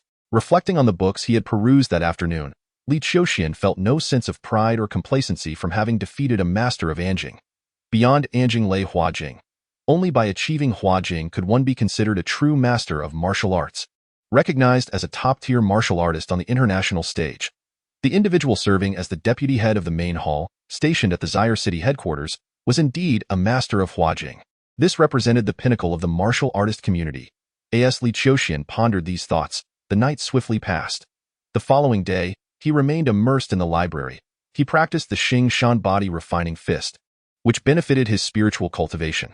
While integrating the memories of his parallel self, his mental faculties seemed to expand, leading to remarkable comprehension. In just a day and a half, he had memorized a dozen sets of techniques that directly led to Anjing. After further contemplation and refinement, the methods of Anjing became clear to him. Dark energy. On the 3rd morning at Chongkong Martial Arts Academy, Li Qiuxian entered the training room. Each of the 6 esteemed masters stationed at the academy could apply to use the private training rooms, and Li Qiuxian was no exception. After a moment of contemplation, he gradually began to practice the Star God Body Refinement Fist. As he engaged in the martial art, an intense energy began to surge through his entire being, gradually igniting and boiling within him. Once this vital force reached its zenith, a powerful surge of energy coursed through his body, infusing his left hand. With his precise control, he compressed and then released. Boom! The training room's sandbag emitted a thunderous sound, the iron sand within swirling violently, sending ripples across its surface. Yet the sandbag itself showed no sign of disturbance. This is the essence of dark energy. It strikes like a blow from afar, appearing to have no immediate benefit, yet it penetrates the exterior and directly impacts the internal organs, causing harm from within. Huff! Li Qiuxian exhaled deeply, suppressing the surge of vital energy that had just been unleashed. As he subdued his energy, he distinctly felt that all his strength seemed to have been completely expended with that single strike. Now, standing still, he experienced a sensation of weakness in his limbs, as if he might topple over at any moment. His physical condition is lacking. Li Qiuxian recognized his own shortcomings. Regardless of Tai Rui, Shi Dan, or Li Wei, their physical prowess surpassed his own. The phase of life when one's strength increases most rapidly is between the ages of 12 and 18. Yet the peak of physical strength is typically reached between 20 and 30. At 18, Li Qiuxian had only recently embarked on his martial arts journey, his foundation still shallow in terms of strength and physique. Not only was he far from the likes of Tai Rui, Shi Dan, and Li Wei, renowned masters of dark energy, but even many of the Academy's outstanding disciples surpassed him in these aspects. Strength alone does not define a person's prowess, yet it vividly reflects one's vitality and physical constitution. The average individual can exert a force of around 150 kilograms. Those who train can reach up to 200 kilograms. Practitioners of bright energy often possess strength nearing 300 kilograms, while those powerful enough to unleash dark energy typically boast a force of at least 500 kilograms. However, this is not the limit. The human body contains over 600 skeletal muscles. If all were trained to their utmost and directed towards a single goal, strength could reach an astonishing 6,000 kilograms, equivalent to 6 tons. Yet, Li Qiuxian's own strength was merely 400 kilograms. Glancing at the specially crafted sandbag before him, Li Qiuxian shifted his gaze away. After regaining a measure of energy, he resumed practicing the Star God Body Refinement Fist. However, as he cultivated this technique, a series of thunderous sounds emanated from within him. The Wind Thunder Force. Li Qiuxian intended to utilize this force to barter with the Thorny Hill Manor for the Body Refinement secret technique. Wind-thunder force. This secret technique simulates the power of wind and thunder, vibrating the bones and precisely refining them at a fundamental level, thereby enhancing the physique from the ground up. Mastery of this technique requires at least the first level of martial arts realm. And furthermore, the impact on the bones and muscles imposes a significant burden on the practitioner, greatly increasing their dietary needs. Although Li Qiuxian had a foundation in the first realm of martial arts in the past, he was constrained by financial limitations and lacked the means to pursue it. However, now that he was employed at Chongkong Martial Arts Academy, earning a monthly salary of 100,000 with over 20,000 in savings, he resolved to expedite his bodily refinement through the wind-thunder force technique. Dingling. A melodious chime resonated within the training room, signaling an impending visitor. Li Qiuxian chose to disregard it. According to protocol, unless in the face of urgent matters, one must not disturb those engaged in training. After all, one could not ascertain whether the martial artist within was at a crucial moment in their practice. An unwarranted interruption could easily offend, particularly if it disrupted a moment of inspiration. The chime persisted, relentless, ringing out in waves. Upon completing a set of star god body refinement fist, Li Qiuxian ceased his movements and opened the door. The training room's entrance, once a bastion of tranquility, now succumbed to the clamor outside. A young woman was animatedly conversing with a middle-aged man, seemingly in his 30s, whose face bore a look of grievance. Yet, the man remained unyielding, persistently pressing the doorbell, thus preventing those inside from maintaining their focus. I must ascertain the reason for this disturbance, Li Qiuxian mused, his gaze settling on the young employee. "Do not vent your frustrations on this young lady," the man interjected, coldly fixing his gaze on Li Qiuxian. "You are Li Qiuxian, are you not? A newcomer, enjoying certain privileges due to your modest skills. As a senior, I am disinclined to stoop to your level. Yet you dare to disregard my presence and provoke my ire. It is common knowledge that the training room is reserved for me, Tang Nashio, from 8 to 12 each morning. Other martial artists respect this arrangement, yet you presume to occupy the space upon your arrival, believing yourself to be exceptional?" Li Qiuxian comprehended the man's intentions. There was no need for pretexts. Vice Director Li Wei had forewarned him that his requests might incite discontent among the resident martial artists, a concern he had agreed to address himself. "So?" Tang Nashio remarked, sensing Li Qiuxian's straightforwardness. He abandoned any pretense, his smile devoid of warmth. "Then I am curious to know how you intend to resolve this issue." "A duel shall suffice." "Very well," Tang Nashio replied, casting a glance at Li Qiuxian's injured right hand. "I shall not take advantage of your condition, as I have heard that your injuries will require 10 more days to heal. I will grant you half a month, after which we shall engage in combat. Being younger, you need only endure for 3 minutes without defeat at my hands, and the other martial artist will acknowledge your standing. Should you fail, it would be prudent to reconsider your audacity." Li Qiuxian watched as Tang Nashio departed. He was uncertain whether the man's actions stemmed from personal discontent or were instigated by Li Wei's subtle influence. Yet such details were inconsequential. What truly mattered was that in half a month's time, when he had fully mastered the dark energy, he was eager to discover the extent of the differences between himself and the practitioners of that art. "Master Li, I sincerely apologize for the disturbance caused by our oversight." The young employee hastily bowed in contrition after Tang Nashio's departure. Li Qiuxian waved his hand dismissively, choosing not to resume his training. Delivering a concealed strike inflicted considerable depletion upon his vital energy, necessitating an immediate replenishment of nourishment. Although the hour was not yet approaching 11, the dining hall of the Chongkong Martial Arts School operated round the clock, ensuring that he would not be devoid of options for sustenance. After consuming a substantial portion of beef, Li Qiuxian retreated to his quarters, where he activated the wind and thunder technique to invigorate his muscles, skin, and tendons, refining his very essence. He then employed a meticulous method to enhance his digestive capacity, transforming the recently ingested meat into energy to replenish the expenditure incurred by his training. Under such rigorous cultivation, Li Qiuxian perceived a continuous augmentation of his physical vitality and blood essence, day by day, hour by hour. Correspondingly, his 6 daily meals, each costing no less than 300, resulted in a steady financial outflow. If this trend persisted, his monthly expenditure on nourishment alone would reach 60,000, and this was without fully engaging the potential of medicinal cuisine. Otherwise, he could easily squander 100,000 in a single day. In the afternoon, Li Qiuxian returned to Shar University.as, the premier institution of higher education in the nation. Shar University maintained a selective enrollment, despite its expansive campus and numerous departments, consistently housing around 20,000 students, a testament to its pursuit of excellence. In stark contrast, Yajing University, ranked just behind Shar, boasted a student body of 60,000, a figure thrice that of Shar. The Department of Biology, formerly known as the School of Life Sciences at Shar University, offered a curriculum in biological sciences encompassing core subjects such as animal biology, microbiology, biochemistry, cellular biology, molecular biology, and evolutionary biology. These courses were instrumental for Li Qiuxian in conducting profound inquiries into both himself and the fundamental principles of biological existence. The university textbooks were significantly more comprehensive than those of middle and high school, and nearly all the content instructed by mentors could be found within these texts, allowing exceptionally self-motivated individuals to achieve mastery through independent study.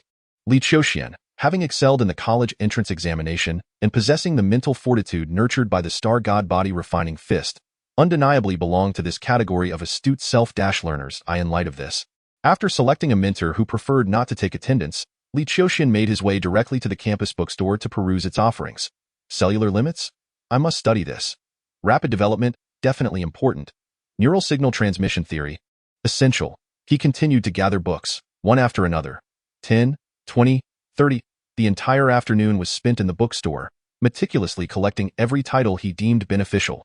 As night descended, he returned to his dormitory, laden with an armful of books, accompanied by a steady stream of textbooks he had purchased, startling his 3 roommates who were present. So many books? Are you joking? Have we welcomed a scholar into room 303? Did you not see his name? Li Qiuxian, the top scorer in the provincial college entrance examination. Haha, does this mean I need not worry about failing this semester? The 3 of them expressed their astonishment before each stepped forward to greet Li Qiuxian. Li the scholar, I'm Tangda. These 2 are Ma Xuan and Oyi. Not the Oyi of the same name, but the radiant Oye. Li the scholar. I'll be relying on you for the upcoming term, Ma Xuan said with a smile that Li Qiuxian nodded slightly to a few individuals, greeting them. Hello. However, Oye's gaze towards Li Qiuxian bore an unusual intensity. After a considerable pause, he inquired, Li Qiuxian, I believe I saw someone visiting you a few days ago. One of them seemed to be Director Li Wei from the Chongkong Martial Arts Academy. Li Qiuxian cast a glance at Oye, having discerned his level through the books he had been perusing in recent days. It was evident that Oye had yet to attain the level of consolidating his internal energy, merely standing at the threshold of initiation. Yes, Li Qiuxian affirmed, his gaze shifting back to the books before him. Noticing that Li Qiuxian was unwilling to elaborate further on the matter, Oye suppressed his curiosity. However, Ma Xuan, ever affable, chimed in with a cheerful demeanor. Now that all 4 of us from the dormitory are present, we shall be living together for quite some time. Given that the hour is late, how about we venture out for a meal? My treat and no need. I have quite the appetite. I prefer to manage on my own. Li Qiuxian replied, Haha, you underestimate me. I can certainly afford a meal. Let's go. Ma Xuan insisted. Indeed, Li Qiuxian, this fellow Ma Xuan is quite the affluent one. Our task is simply to topple the wealthy. Let us go. Consider it a tribute from us underachievers to ensure we don't flunk in the future, Tangda added with a smile. In truth, it was merely a jest. Anyone capable of entering Xiar University was undoubtedly distinguished in their local institutions, rendering the term underachiever a mere banter among them. Of course, this was the present. Soon enough, after comparing themselves to Li Qiuxian, they would realize their true status as underachievers. With the enthusiastic camaraderie of his roommates, combined with Li Qiuxian's genuine hunger, he accompanied Ma Xuan, Oye, and Tangda to a quaint restaurant outside the campus. Order what you wish. Feel free, do not worry about saving for me. Ma Xuan casually handed the menu to the trio. I insist we pay our own way, Li Qiuxian reiterated. No, you order. Get as much as you like. Don't hold back on my account. Ma Xuan waved his hand grandly. Tangda and Oye each selected a small dish and handed the menu back to Li Qiuxian. Li Qiuxian paused contemplatively for a moment before ultimately marking a cold tossed lettuce and a dish of water spinach with a red line. Then summoned the proprietor. Xuan glanced at the menu in Li Qiuxian's hand and exclaimed, Why order so little? I mentioned that you needn't hold back. Before he could finish, Li Qiuxian interjected, Boss, aside from these 2, please bring one of everything on the menu. Emma Xuan's earlier insistence abruptly ceased. Tangda and Oye also gaped in astonishment. Though they had claimed not to be overly formal, this was indeed quite excessive. The proprietor, equally taken aback, remarked, Students, if there are only 4 of you, surely you won't require so many dishes. I have a rather large appetite, Li Qiuxian replied. The proprietor, having offered a word of caution, observed Li Qiuxian's resolve and, without further comment, nodded and departed with the menu. As for asking others once again, all the dishes have been ordered. Is there really a need to inquire what else others might want? Subsequently, Tangda, Ma Xuan, and Oye truly grasped the concept of Li Qiuxian's prodigious appetite. They did not observe him eating particularly swiftly, yet one dish after another was rapidly consumed by him. His extraordinary biting force and astonishing digestive capacity allowed him to crush and swallow each morsel with merely a brief chew. In mere minutes, the food was entirely digested, transforming into nourishment for his body. As the others looked on in astonishment, bowls of rice and dishes were swiftly annihilated by him, his speed nearly rivaling that of the restaurant's serving staff. Having polished off all the dishes they had ordered, Li Qiuxian wiped his mouth and nonchalantly regarded the others. The portion sizes at this establishment leave much to be desired. Perhaps we should try a different place next time. Leave much to be desired. Mei Xuan's lips twitched uply. The scholar? I am in awe. Tang De regarded him with an expression of admiration. Ultimately, Ma Xuan insisted on covering the bill, refusing to allow Li Qiuxian to pay. However, after this experience, he believed that any one of the three would think twice before inviting Li Qiuxian out for a meal again. Chapter 21. Suppression in the blink of an eye. Half a month had swiftly passed. Li Qiuxian diligently practiced martial arts daily while also dedicating time to his studies, during which he even took the time to complete a foreign language examination, achieving a perfect score. The ASEAN members share a common monetary and linguistic system, though their political structures differ. It is said that ASEAN's predecessor was a colossal empire, spanning 30 million square kilometers with a population of 2 billion. However, due to conflicting interests, it eventually fragmented into 16 member states, resulting in a decline in overall strength following the disintegration of ASEAN. Meanwhile, the Eagle Empire on the other side of Dongshenzhou has risen to prominence, becoming a superpower with global influence, affecting even the other nations of Dongshenzhou. To facilitate communication, ASEAN has had to establish several foreign language courses. The current international landscape is still premature for Li Qiuxian. At this moment, he was aboard a bus heading to the Chongkong Martial Arts School, situated beside the Qingshan Forest Park. Shortly after entering the Chongkong Martial Arts School, he was guided by the Deputy Director's Secretary, Winnie, through the premises. Master Li, due to your request, we have declined the observation applications from other instructors. Currently, the training hall accommodates only 10 individuals, 2 directors, 6 resident masters, as well as Secretary Jinli from the headquarters and Assistant Dijia, who is responsible for coordination and service. Winnie explained as she led the way. Li Qiuxian nodded, calmly following Winnie into the training hall. As Winnie pushed open the door and led Li Qiuxian into the hall, the gazes of the 2 deputy directors and 6 resident masters converged upon him, each pair of eyes reflecting a blend of scrutiny. Li Qiuxian, his physique and vitality have grown at least 30% compared to half a month ago. A glimmer of brilliance flashed in Li Wei's eyes. What a heroic young man, remarked the other deputy director, Wesley, with genuine admiration. The 6 resident masters exchanged glances, their expressions remaining indifferent. Half a month prior, they had provoked Li Qiuxian under the auspices of the deputy director, seeking to test whether he was truly deserving of his reputation. Yet, deep within their hearts, they harbored a desire to witness Li Qiuxian's genuine prowess. In the realm of martial arts, there is no first in literature and no second in martial prowess. It is indeed rumored that Li Qiuxian had slain the formidable Master Shi Dan, who presided over the Longquan Martial Arts Hall in the Kelly province. However, for martial artists, belief is rooted solely in what they can see with their own eyes and the strength they wield in their fists. Strength and qualification can only be ascertained through combat. Upon arriving at the martial arts hall, Li Qiuxian nodded at Li Wei and Wesley before making his way to the center of the hall, his gaze settling upon Tang Naxiu, who had issued a challenge to him a fortnight ago.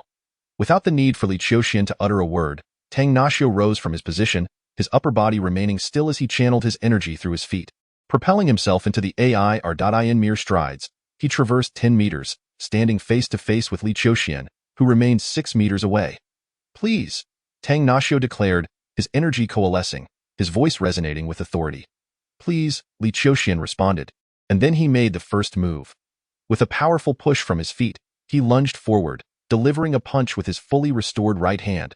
In that fleeting moment, his essence transformed dramatically. Prior to his true engagement, the spirit cultivated through the star god body refinement fist lay dormant within him, concealed from view. Though he appeared to embody the noble demeanor of a heroic youth, he exuded little threat. However, as he initiated his strike, the accumulated might of his fist surged forth, akin to an overwhelming force that could sweep across the heavens and the earth. In that instant, Tang Naxiu felt as if an insurmountable mountain was crashing down upon him. A terrifying pressure emanating from Li Qiuxian's punch. A profound shock reverberated through Tang Naxiu's heart. At that moment, he began to grasp why the renowned Master Shi Dan had fallen to a seemingly inexperienced young martial artist. Without confronting Li Qiuxian's fist directly, one would remain oblivious to the true terror it possessed. A force capable of freezing blood and stifling breath. Good. Tang Naxiu roared, channeling the power of his voice to ignite the stagnant energy within him. He crouched slightly, his lower body surging with strength as he met Li Qiuxian's punch with his own palm, leveraging his physical advantage to firmly grasp Li Qiuxian's fist. Buzz. As their fists and palms collided, a visible wave of energy erupted, creating ripples that spread half a meter outward. Beneath these ripples, Tang Naxiu's right hand trembled, as if a powerful force surged through it, traveling along his arm. With this momentum, Tang Naxiu pivoted, twisting his waist to fling Li Qiuxian forward. Before he could fully execute the throw, Li Qiuxian effortlessly extracted his right hand from Tang Naxiu's grip, spinning away to evade the confines of the circle. "Why did you not employ your hidden strength?" Li Qiuxian inquired. Hidden strength? Tang Naxiu, now fully aware of Li Qiuxian's formidable fist intent, dared not underestimate him. He replied earnestly, "We are merely sparring. There is no need to resort to such extremes." Li Qiuxian recalled the ancient texts he had perused, pondering the notion of hidden strength, which often erupts only in the throes of life and death. "Without hidden strength, you cannot defeat me," Li Qiuxian asserted. Tang Naxiu's expression darkened. Such brazen arrogance. Casting a glance at Tang Naxiu, Li Qiuxian, in the next moment, felt the resonance of his bones and sinews as his vitality surged dramatically. With a simple yet forceful palm strike directed at Tang Naxiu, a formidable wave of energy compressed the air, generating a fierce gust. "Li Qiuxian, you are insufferably proud." As Li Qiuxian's unadorned strike advanced towards him, resembling a mentor chastising a junior, Tang Naxiu felt humiliated.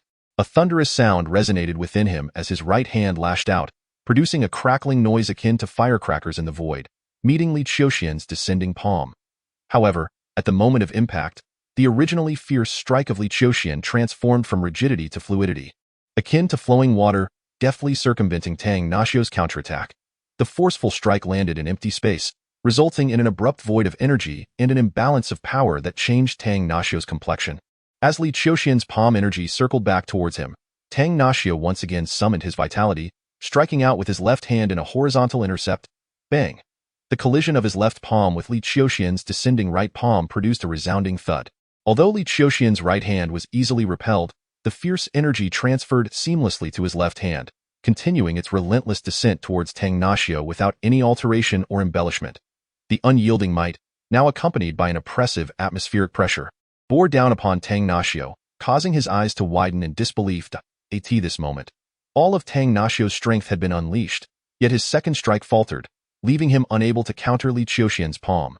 The only option he had was to retreat, which, in a contest of masters, equated to relinquishing initiative and placing oneself at a disadvantage, allowing the opponent to capitalize on the momentum. "I have stated it before. Without hidden strength, you cannot defeat me," Li Qiuxian observed Tang Naxiu with calm assurance, refraining from pursuing. This single statement caused Tang Naxiu, having retreated a distance, to flush with indignation. Chapter 22. External affairs. With a harmonious blend of rigidity and flexibility, Li Qiuxian had already refined his soft strength to the marrow. Were it not for his relatively weak physique, he might have unleashed hidden strength in an instant. No, even with his frail constitution, the profound interplay of his rigid and supple techniques would allow him to wield hidden strength with ease. Beside them, Li Wei discerned the shifts in Li Qiuxian's power, his expression grave. The amalgamation of strength and elasticity, fluid and responsive, capable of myriad transformations. To cultivate one's strength to such a degree is the hallmark of a master of transformation. Li Qiuxian's comprehension of energy manipulation had reached the realm of transformation. The seamless integration of rigidity and flexibility, the myriad changes. Even though his strength remained nascent, achieving this level of mastery is indeed remarkable. It is no wonder he was able to slay Dan from the Longquan Martial Arts Academy despite his physique. The youth is truly formidable. Wesley, upon hearing Li Wei's words, also assumed a serious demeanor. In comparison to the two vice-directors, Li Wei and Wei Sili, the sense of repression that weighed heavily on Tang Naxiu was no less intense. As a rival, he was acutely aware of the formidable nature of Li Qiuxian before him. Without delving into other aspects, it was evident that the opponent's skill, characterized by a harmonious blend of softness and hardness, could easily lead to his demise through an intricate play of feints and realities. One would be utterly perplexed as to which of the opponent's strikes were genuine and which were mere illusions, similarly unable to discern the source of their explosive force, be it a mere crossing of arms, a collision of shoulders, or perhaps just a fleeting exchange, as Li Qiuxian articulated. Unless he employed hidden strength to counteract with sheer force, victory would remain elusive. Yet the pressing question loomed. Could he truly turn the tide even if he resorted to such hidden power? It seemed evident that Master Li's prowess had already garnered the respect of many. Compared to his peers, he was considerably younger and brimmed with potential. Thus, it was only reasonable for the Chongkong Martial Arts Academy to extend him certain privileges. What do you think, esteemed masters? Li Wei discerned the predicament Tang Naxiu found himself in and offered a conciliatory remark. Seizing the opportunity, Tang Naxiu quickly capitulated, stating, I previously mentioned that if Master Li can withstand my prowess for 3 minutes, we shall acknowledge his status. Though our encounter lasted less than 3 minutes, I must concede that during that time, I could not best Master Li. Henceforth, you shall be recognized as the 7th-seated master of the Chongkong Martial Arts Academy. While his words might seem somewhat shameless, he felt compelled to maintain his dignity. After all, how could he, an established master, continue to stand tall if bested by a newly appointed one? How could he retain the admiration of his disciples, let alone seek greater fame and fortune? Very well, since Master Tang Naxiu has no objections, let it be known that there shall be no further disputes regarding Master Li's privileges, Li Wei declared. Sealing the matter, Li Qiuxian cast a glance at Tang Naxiu. Remaining silent in the martial arts community, it is customary for the influential to elevate one another. Li Qiuxian chose not to intervene, nor would he disrupt the proceedings. Alas, had he known that the so-called duel would devolve into such a lackluster contest devoid of valor, he would never have consented. Only through blood and fire can the heart of a warrior be forged. A life of comfort and stability inevitably dulls the warrior's spirit, potentially thwarting their path to greatness. Amidst the complex gazes of the other seated masters, Li Qiuxian exited the training hall. Before he could return to his quarters, however, Li Wei followed closely behind, a smile gracing his features. Did you not find it exhilarating? The martial competitions in my mind are far from this. In what form do such duels take in your vision? Li Qiuxian halted and regarded Li Wei in combat. There is no life or death, only victory or defeat, Li Wei, equally fixed upon Li Qiuxian, responded contemplatively, you must understand.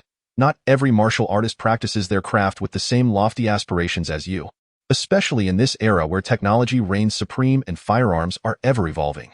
Martial artists have become akin to a profession, a means of livelihood. How many would truly risk their lives for their work? Li Wei articulated, emphasizing the gravity of his words. The struggle he referred to was one of life and death. If you have something to say, speak plainly. Li Wuxia was known for his forthrightness and candor. At that moment, Li Wei remarked, having come to understand the experiences of Li Wuxia, I now realize that you are unlike other so-called martial artists. You are a true warrior, one born for the martial way. Such a warrior should not fade into obscurity during these peaceful and prosperous times. Akin to ordinary martial artists, in our Chongkong Martial Arts Academy, besides the seated masters, there exists another category. The external masters. The external masters, much like the seated ones during ordinary times, occasionally undertake tasks assigned by the academy. These tasks invariably involve life and death struggles. Continuing on, serving as an external master brings not only substantial rewards but also significantly enhances our academy's influence within elite circles. After all, those who can afford to engage external masters are either wealthy or noble. Although our Xiar Academy boasts 6 seated masters, none of them hold the position of external master. Only I and Deputy Director Langya occasionally take on such roles, rendering our competitiveness inferior to the other 5 major martial arts academies. In light of this, should you accept the role of external master, we are willing to offer even more generous remuneration. At this point, Li Wei's voice lowered slightly, including the privilege of immunity from killing. Li Qiuxian's gaze suddenly sharpened. Would the state permit such a privilege? Naturally, it would not be sanctioned, but if we consistently stand on the side of justice, killing would not be considered murder, but rather an act of valor, a means of punishing evil and upholding righteousness. As Li Wei spoke, he produced a document from his person and handed it to Li Qiuxian. This is a task assigned by headquarters yesterday. Sophie, the daughter of the chairman of the AUX group, will come to Xiar City in 3 days to negotiate with representatives of the Sanzhong group on behalf of her father, expected to last a week. However, due to a business deal that has offended the wealthy Bailey Consortium of Xingli Nation, the Bailey Consortium has dispatched individuals to infiltrate Xiar City with the intent to harm Sophie. The task is to protect her. Li Qiuxian gazed silently at Li Wei. After a prolonged moment, he slowly spoke. You are indeed correct. I am different from the martial artists you describe, but you do not understand what I truly seek. 1 week, 7 days, 100,000 a day, Li Wei stated emphatically. Not enough. Li Qiuxian turned to leave. Watching him vanish around the corner ahead, Li Wei furrowed his brow. What is this? He did not agree. At that moment, the Secretary General Jean Li from headquarters appeared behind Li Wei. This shouldn't be the case as far as I know. He is in dire need of money to strengthen himself swiftly. Moreover, judging by his actions, he should not be averse to such matters. He certainly requires funds, but there is a piece of information you may not have come across. What information? Li Qiuxian has taken control of the Qihai Group. Li Qiuxian? Li Qiuxian's father has taken over the Qihai Group. Li Wei was somewhat taken aback. Initially, it seemed impossible for them to interact with the Qihai Group, but in the course of investigating Li Qiuxian's background, they naturally became aware of this company valued at several billion. Indeed, the head of the Qi family, Qi Lin, has seized the opportunity following the demise of the only capable Qi Yutong. Jean Li remarked, he does possess some skill. Li Wei nodded in acknowledgement. However, there is one matter where you are mistaken. Even with Li Qiuxian at the helm of the Qihai Group, Li Qiuxian is still in need of funds. I suspect you have not thoroughly investigated the relationship between father and son. Jean Li paused, taken aback for a moment before shrugging. In any case, he has declined. Yes, he has indeed declined.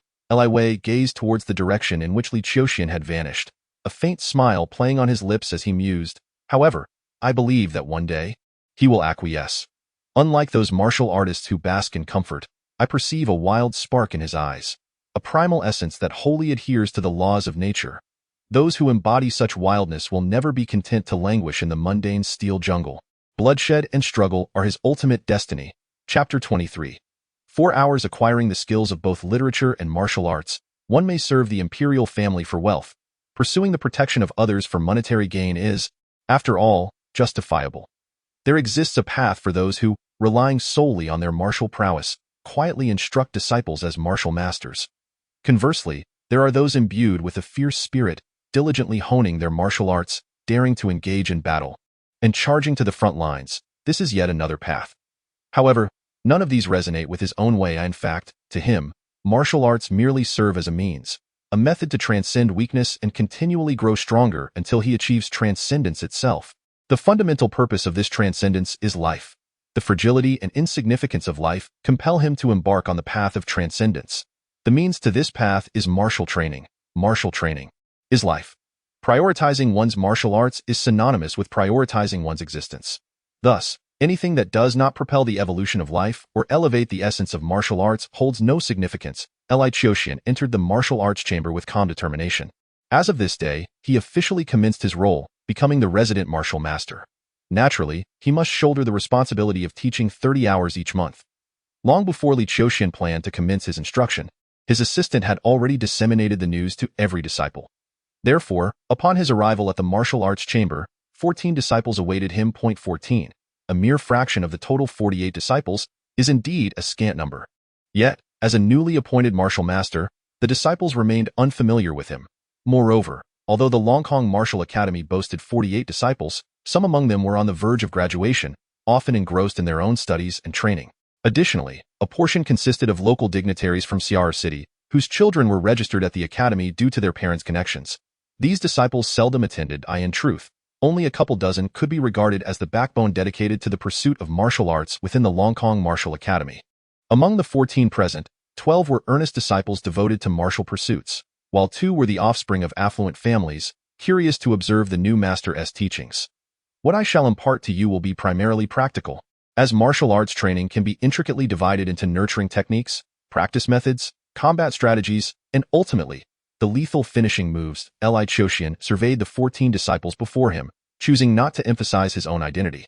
As the designated time for the lesson arrived, he commenced his discourse. The lethal techniques I will impart are secrets, not easily shared with those outside the inner circle. While the methods employed in competition may not possess the same destructive power as those techniques, they are equally fatal. The practice I will teach serves to refine one's vital energy, temper the body, and nurture the spirit. The final aspect of cultivation can be understood as the art of self-cultivation and character development. Otherwise, one may practice without truly nurturing themselves. As the years advance, one's vitality may wane, leading to an inevitable decline and, in the absence of care, premature demise, a fate that is regrettably common. Most of you possess a foundation in practice. Over the next month, through 30 lessons, I shall elucidate the art of nurturing your essence and spirit. Li Qiuxian's calm voice reverberated throughout the martial arts hall.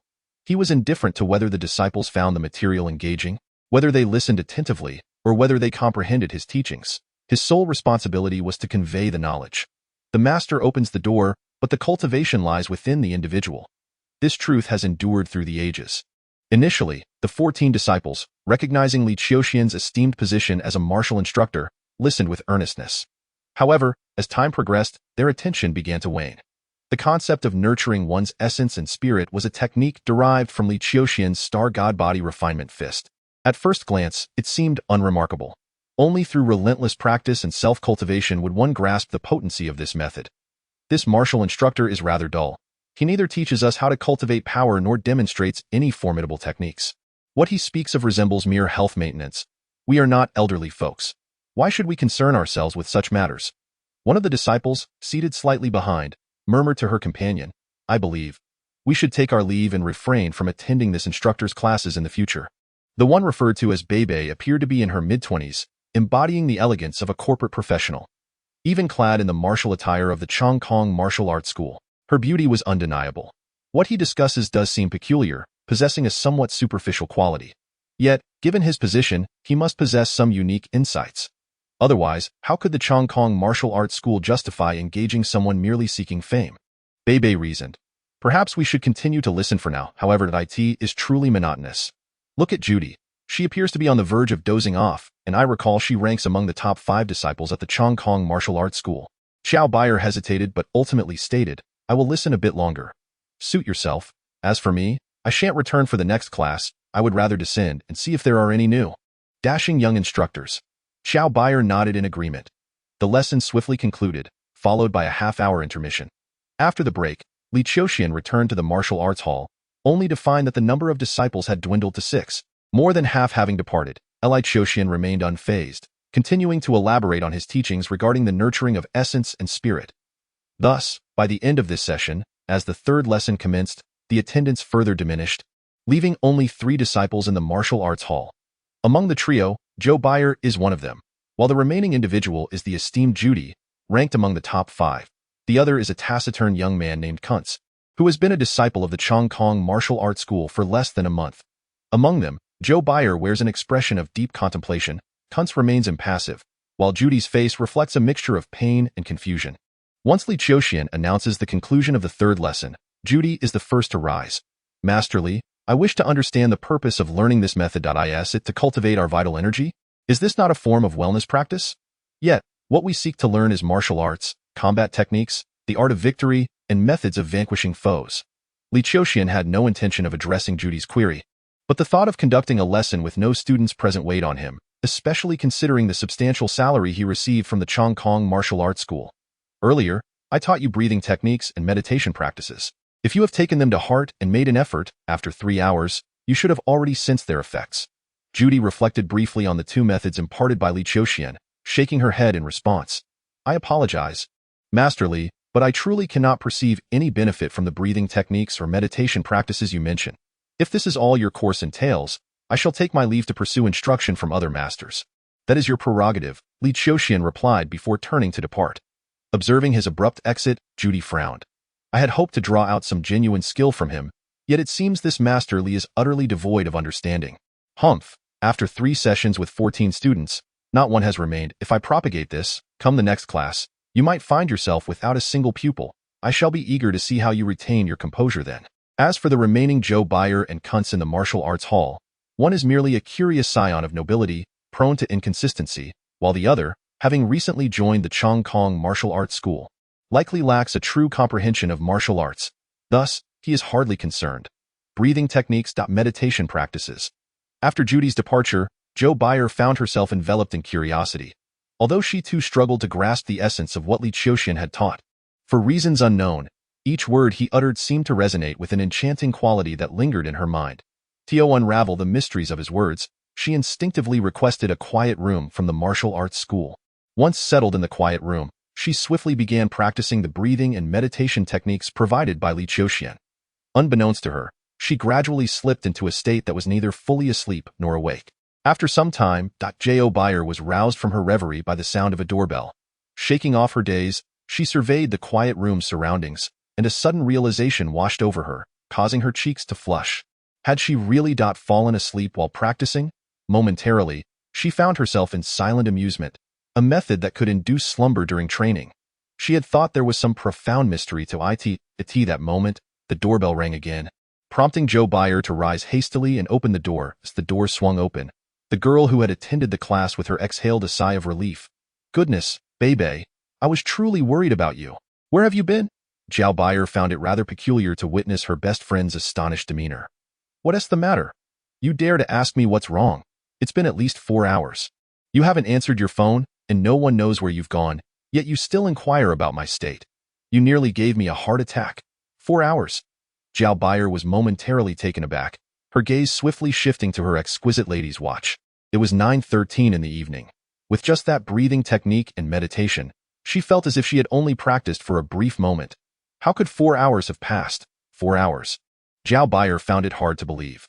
Meditating for 4 hours could easily lead to symptoms like poor blood circulation and numbness in the limbs, yet upon careful reflection, not only was she unharmed, but she felt invigorated, radiant, even surpassing the benefits of a deep 4-hour slumber. Quite remarkable. After a moment of contemplation, Jo Bayer softly uttered, "Bebe, are you all right?" Her friend, Xiao Wei, inquired with concern. "I'm perfectly fine," Jo Bayer replied earnestly. "That Master Li Wu speaks of some profound principles. I followed his guidance for meditation and, without realizing, ended up meditating for 4 hours. Master Li Wu? Meditating for 4 hours? Xiao Wei regarded her best friend with a look of incredulity. Bebe, are you certain it wasn't because Master Li Wu's lecture was too dull and tedious, causing you to drift off, and you merely slept for 4 hours after his class? Zhao Bayer hesitated, uncertainty washing over her. After a while, she cautiously said, I'll try again when I get home. Even if his lessons were indeed monotonous and hypnotic, they might still yield results. My grandfather has been suffering from insomnia for quite some time. Your grandfather? The esteemed Zhao Sansi? Xiao Wei's tone carried a hint of reverence. Zhao Bayer nodded. Xiao Wei pondered for a moment before suggesting, then I shall give it a try as well to see if it proves effective.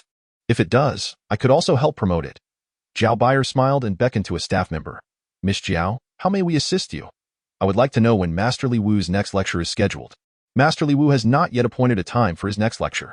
However, if Miss Zhao is interested in his course, we will notify you in advance of his next session.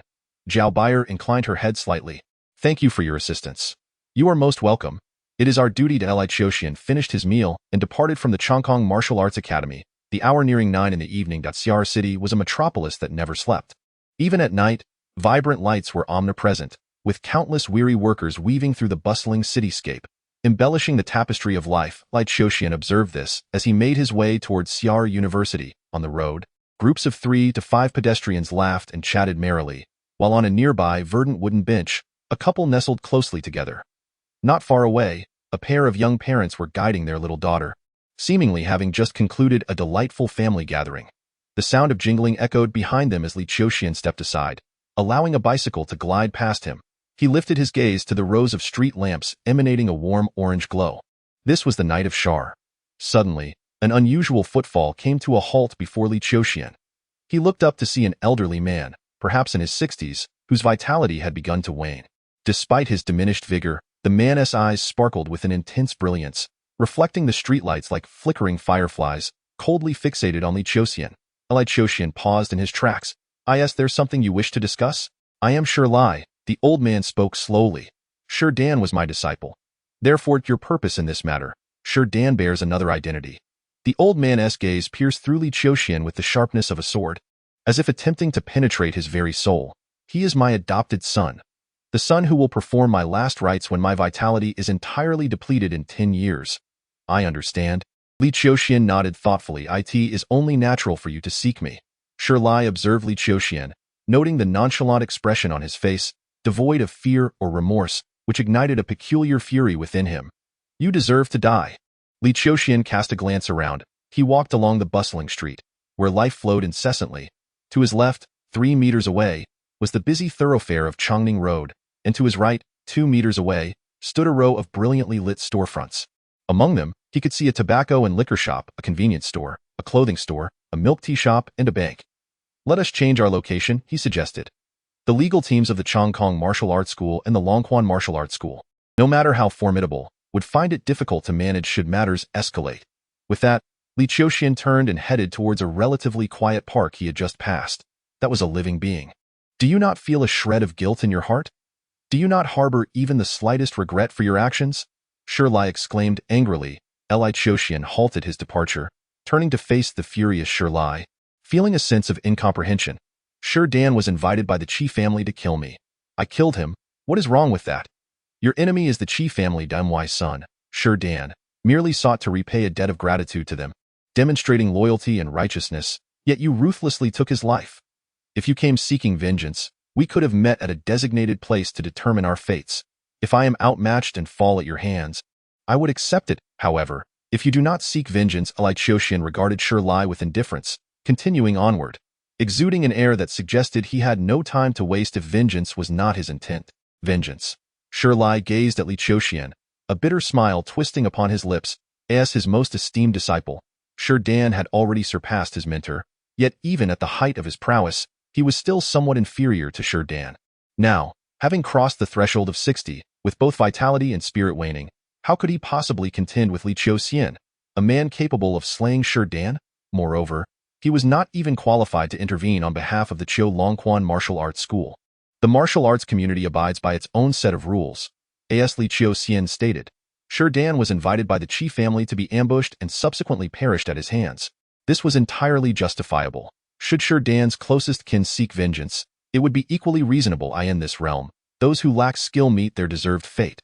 Such are the unspoken rules that govern the martial arts world, akin to the hidden protocols of the entertainment industry, which no one dares to flout lightly. Those who transgress are met with the contempt of all within the circle. This is precisely why, a month after Li Qiuxian's lethal encounter with Dan, the Longquan Martial Arts School remained eerily tranquil. However, the fact that Li could not contend with him did not imply that this old man was devoid of recourse. Li Qiuxian, Li bellowed, his eyes ablaze with murderous intent. This was a palpable and unadulterated thirst for blood. Li Qiuxian felt the surge of Li's malevolence, his own vitality surging in response, as his gaze abruptly fixed upon Li, only to witness Li's right hand plunge into his garment, producing a pistol, a gun. The two were now separated by a mere 4 meters. With a firearm in Li's possession, a single shot could change everything. An involuntary shiver coursed through Li Qiuxian's body as he took a bold step forward, instantly traversing the scant distance between them, channeling his turbulent energies into a singular, overwhelming force that erupted forth. Bang! Li made no attempt to evade. Under the thunderous strike of Li Qiuxian, his ribcage seemed to cave in, bones shattering under the impact. He was propelled like a tattered silk banner, crashing heavily against a nearby utility pole, his spine fracturing with a resounding crack before he was halted in his descent, plummeting to the ground. Blood gushed forth. The essence of life rapidly ebbed away from him. Li gazed fixedly at Li Qiuxian, his expression a grotesque mask of rage, blood spilling from his mouth, yet his eyes bore the glint of a twisted triumph. In the next instant, that grim smile froze, and Li breathed his last, as his right hand fell limply away. The object that had seemingly emerged from his grasp was now starkly visible to Li Qiuxian. It was not a genuine firearm, merely a smoking pipe, fashioned to resemble a pistol. Nothing more. Chapter 25. The challenge, a panicked cry reverberated through the streets. Passers-by near Li Qiuxian recoiled in terror, their faces marked by disbelief as they beheld the scene. What on earth just transpired?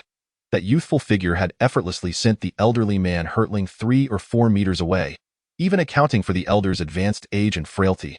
He must have weighed at least 100 pounds. To send such a weight flying 3 or 4 meters, what sorcery was this? Was he a martial arts master, embroiled in a vendetta? Is there a deity among us to elucidate this? Am I witnessing a superhuman?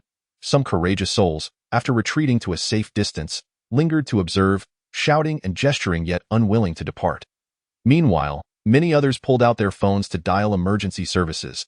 Li Qiuxian regarded the lifeless form of the old man. Li, descending into a contemplative silence, in the fleeting moment, he turned and departed. As he did so, he retrieved his phone and dialed the deputy director of the Chongkong Martial Arts School. Li Wei. There has been an incident. At 10:50 in the evening, a gathering took place, comprising Deputy Director Li Wei, Wesley, Secretary General Jean Li, Secretary Winnie, Di Jia, Chief Attorney Xiao Dun, Public Relations Manager Anna, along with the subsequently arrived Li Qiuxian. I have thoroughly grasped the situation, Jean Li remarked. I have already contacted the security team via phone. I will endeavor to categorize this event as a feud within the martial arts community. Provided the repercussions are not too severe and with proper arrangements, higher authorities will generally seek to suppress the information to prevent its dissemination. The crux of the matter now lies in the stance of the Longquan Martial Arts School. Jean Li continued, it is evident that this incident is a trap intended for them to intervene openly. They are bound to have further measures in store. Indeed, although we will strive to frame this matter as a rivalry, should Longquan Martial Arts School deviate from the expected course and allow Stan's relatives to take action, the situation could become exceedingly precarious, Li Wei commented, turning to Xiao Dun. If I recall correctly, Stan is already married with a wife and has a son and a daughter. His daughter is still studying, while his son has been placed as a marketing manager at the Longquan Martial Arts School in the province through Stan's connections.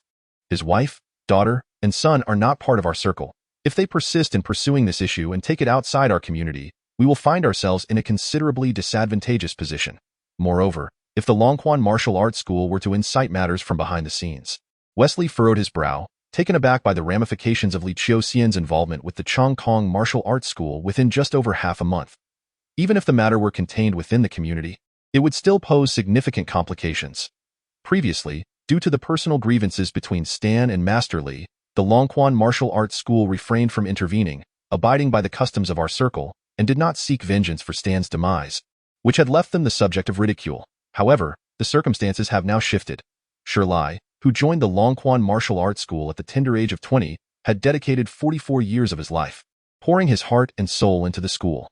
Even now, in a semi-retired capacity due to age, he still possesses extensive connections. Currently, Li's visit to Master Li was without hostile intent, yet he was brutally slain by Master Li. The Longquan Martial Arts School could seize this incident to regain their lost face and fortify the unity and influence of their school. Jean Li rubbed his temples, acknowledging that the situation could easily escalate to depict Li Qiuxian as provoking the Longquan Martial Arts School. Wesley glanced at Li Wei at this juncture. Should the Chongqing Martial Arts School decide to intervene, it might be feasible, given that Li Qiuxian belongs to their ranks and holds a status beyond that of an ordinary martial artist, akin to that of a mentor. However, lacking a solid justification would inevitably lead to a rupture with the Longquan Martial Arts School, which could spiral into a conflict between the two institutions. At that point, enough. Observing the incessant disputes and the evident headache among the members of the Chongqing Martial Arts Academy, Li Qiuxian spoke up. I shall resolve this matter. You will resolve it?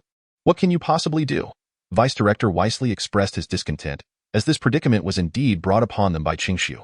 What I require is merely the information channels of your public relations department. Li Qiuxian turned his gaze towards Anna. In my personal capacity, I challenge the Longquan Martial Arts Academy, issuing a duel to all their dark energy practitioners. However, the date on the challenge must be set before 9 o'clock tonight. You wish to issue a challenge to the Longquan Martial Arts Academy in your personal capacity? With the time stipulated before 9 o'clock. Anna, the manager of Chongqing's public relations department, reacted swiftly, her eyes lighting up as she grasped Li Qiuxian's intention. You aim to create a predetermined narrative, making it appear as though the Longquan Martial Arts Academy, out of fear of your challenge, has orchestrated this tragic scene involving Li to ensnare you, thereby avoiding a direct confrontation? Li Qiuxian nodded. This strategy is indeed clever. AS one of the 6 major martial arts academies in the nation. If Longquan does not wish to tarnish its reputation, they will, despite their resentment and reluctance, be compelled to accept your challenge openly. Otherwise, they will be scorned by all within the martial arts community, who will believe they are truly fearful of engaging with you, thus resorting to the death of Li to ensnare you. This tactic is akin to cutting off the enemy's retreat. Regardless of any underhanded schemes Longquan may possess, they will be rendered futile in the face of such a straightforward approach, Anna exclaimed with excitement. However, this course of action. Anna glanced at Li Qiuxian, Li Wei, Wesley, Jean Li, and the others similarly understood the purpose behind Li Qiuxian's strategy. This approach indeed forced the Longquan Martial Arts Academy into a position where they could no longer resort to petty tactics. Yet his own situation would undoubtedly become exceedingly perilous. With hundreds of martial artists within Longquan and dozens of dark energy experts among them, although Li Qiuxian had achieved victory over Dan, who was merely a grand master within the province, among all dark energy practitioners nationwide, he could at best rank within the top 10. Whether he could even secure a position in the top 5 remained questionable. If he challenges all dark energy practitioners of Longquan, Should he lose, he would undoubtedly be slain by their experts. As Li Wei contemplated this, he politely remarked, "Master Li, let us not rush. Perhaps we can explore alternative solutions and my mind is made up." Li Qiuxian interjected decisively, "The incident involving Shi Lai must have been a covert scheme orchestrated by the Longquan Martial Arts Academy. Since they harbor malicious intent towards me, they must pay the price for their actions.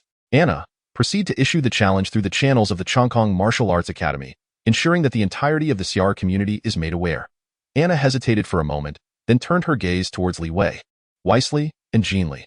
Although Li Qiuxian, as a martial master, enjoyed the privileges of a vice director, the authority to issue commands in such matters ultimately rested with the director and several vice directors. As Master Li Wu aptly stated, "I firmly believe that without sufficient confidence, he would not have made such a request." Under Anna's probing gaze, Li Wei slowly nodded in agreement. "However, there is no need to act in a personal capacity. Master Li Wu, you are a member of our Chongkong Martial Arts School, and given the current perilous circumstances, we shall not stand idly by in the letter of challenge. We shall prominently display the name of our Chongkong Martial Arts School.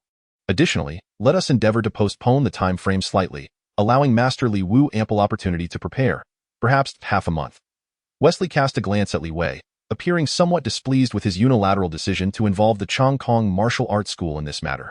However, considering that Li Wei had already spoken, he, as a fellow vice director, felt it inappropriate to undermine his authority. In any case, should complications arise, the responsibility would ultimately fall upon Li Wei. "Thank you, Director Li Wei," said Qiuxian, offering a slight nod towards Li Wei as a member of our Chongkong Martial Arts School. "It is only right that we extend our assistance in your time of trouble." Li Wei replied with a smile, then turned to Anna and the others. "Proceed. Xiaodun, ensure that no legal loopholes are left unaddressed." "Understood." "Yes," Anna and Xiaodun replied earnestly as they rose to their feet. "Master Li Wu, during this half-month, focus on nurturing your condition. Our Chongkong Martial Arts School will do our utmost to gather information on all the hidden strength practitioners from the Longquan Martial Arts School, striving to know both ourselves and our adversaries." Qiuxian nodded in acknowledgement. He slightly raised his head, his gaze seemingly piercing through the inky night sky to the location of the Longquan Martial Arts School in CR City. Then, in a voice only he could hear, he murmured, "Longquan Martial Arts School. You certainly possess audacity." Chapter 26. Intricacies. Director Li, this gamble seems rather substantial. In the corridor of the Chongkong Martial Arts School, Wesley followed Li Wei, who was heading toward his residence. "Perhaps," Li Wei replied with a faint smile, "if I fail, the worst outcome would merely be the revocation of my vice director position. My hidden strength has reached its zenith. Should I be relieved of my duties, it would afford me the leisure to retreat and diligently practice.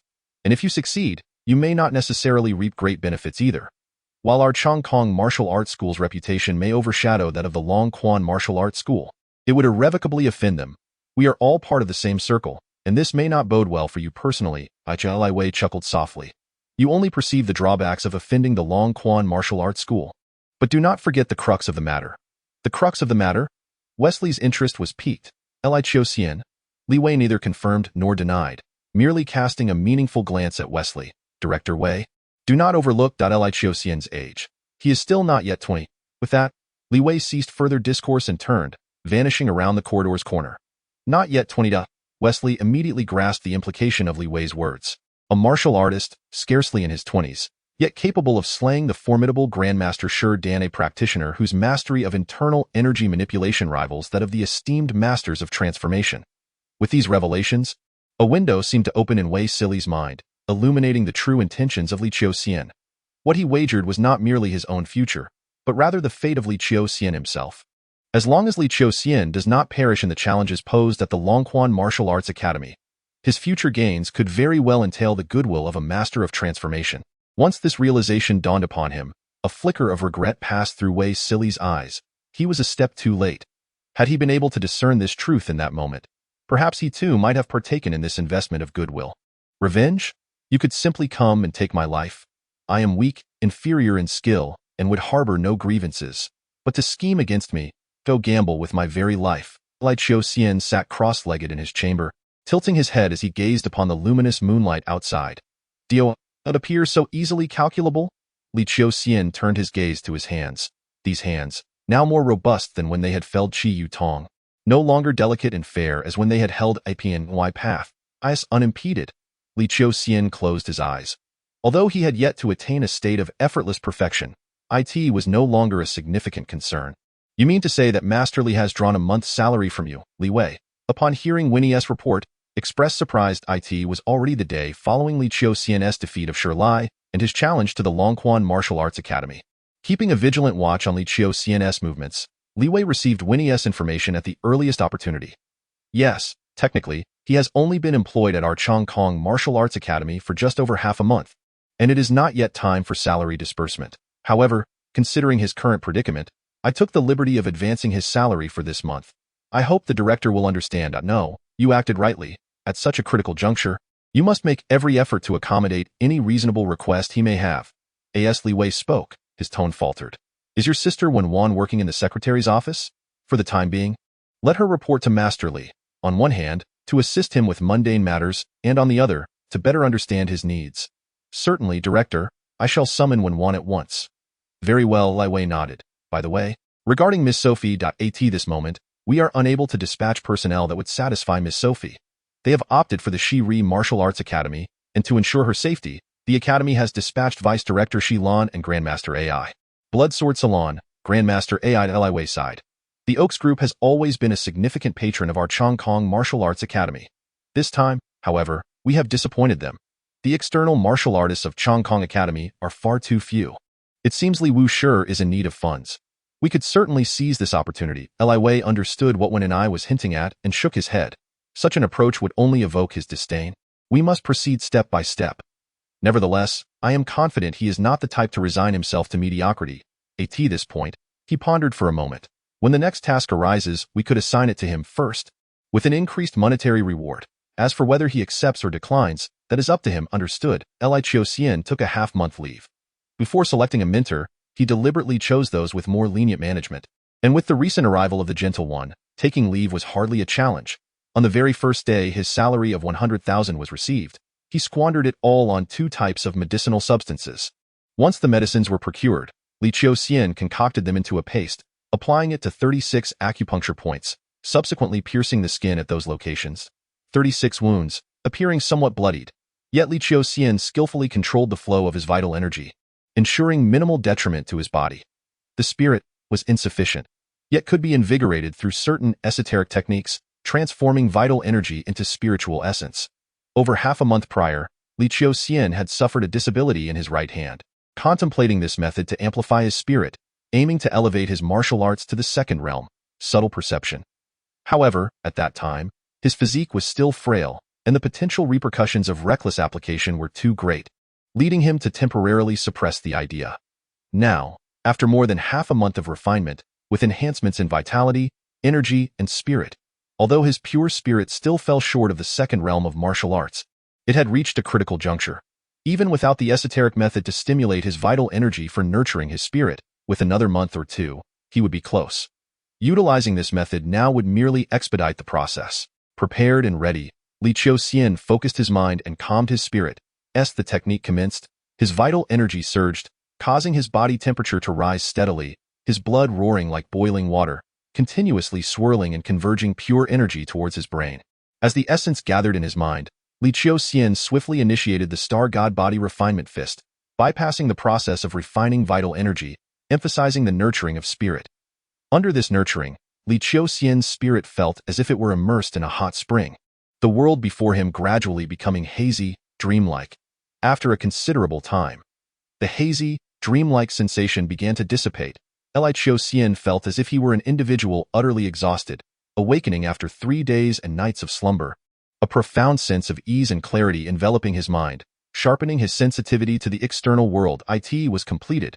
Li Qiuxian kept his eyes closed, acclimating to the newfound clarity within his mind.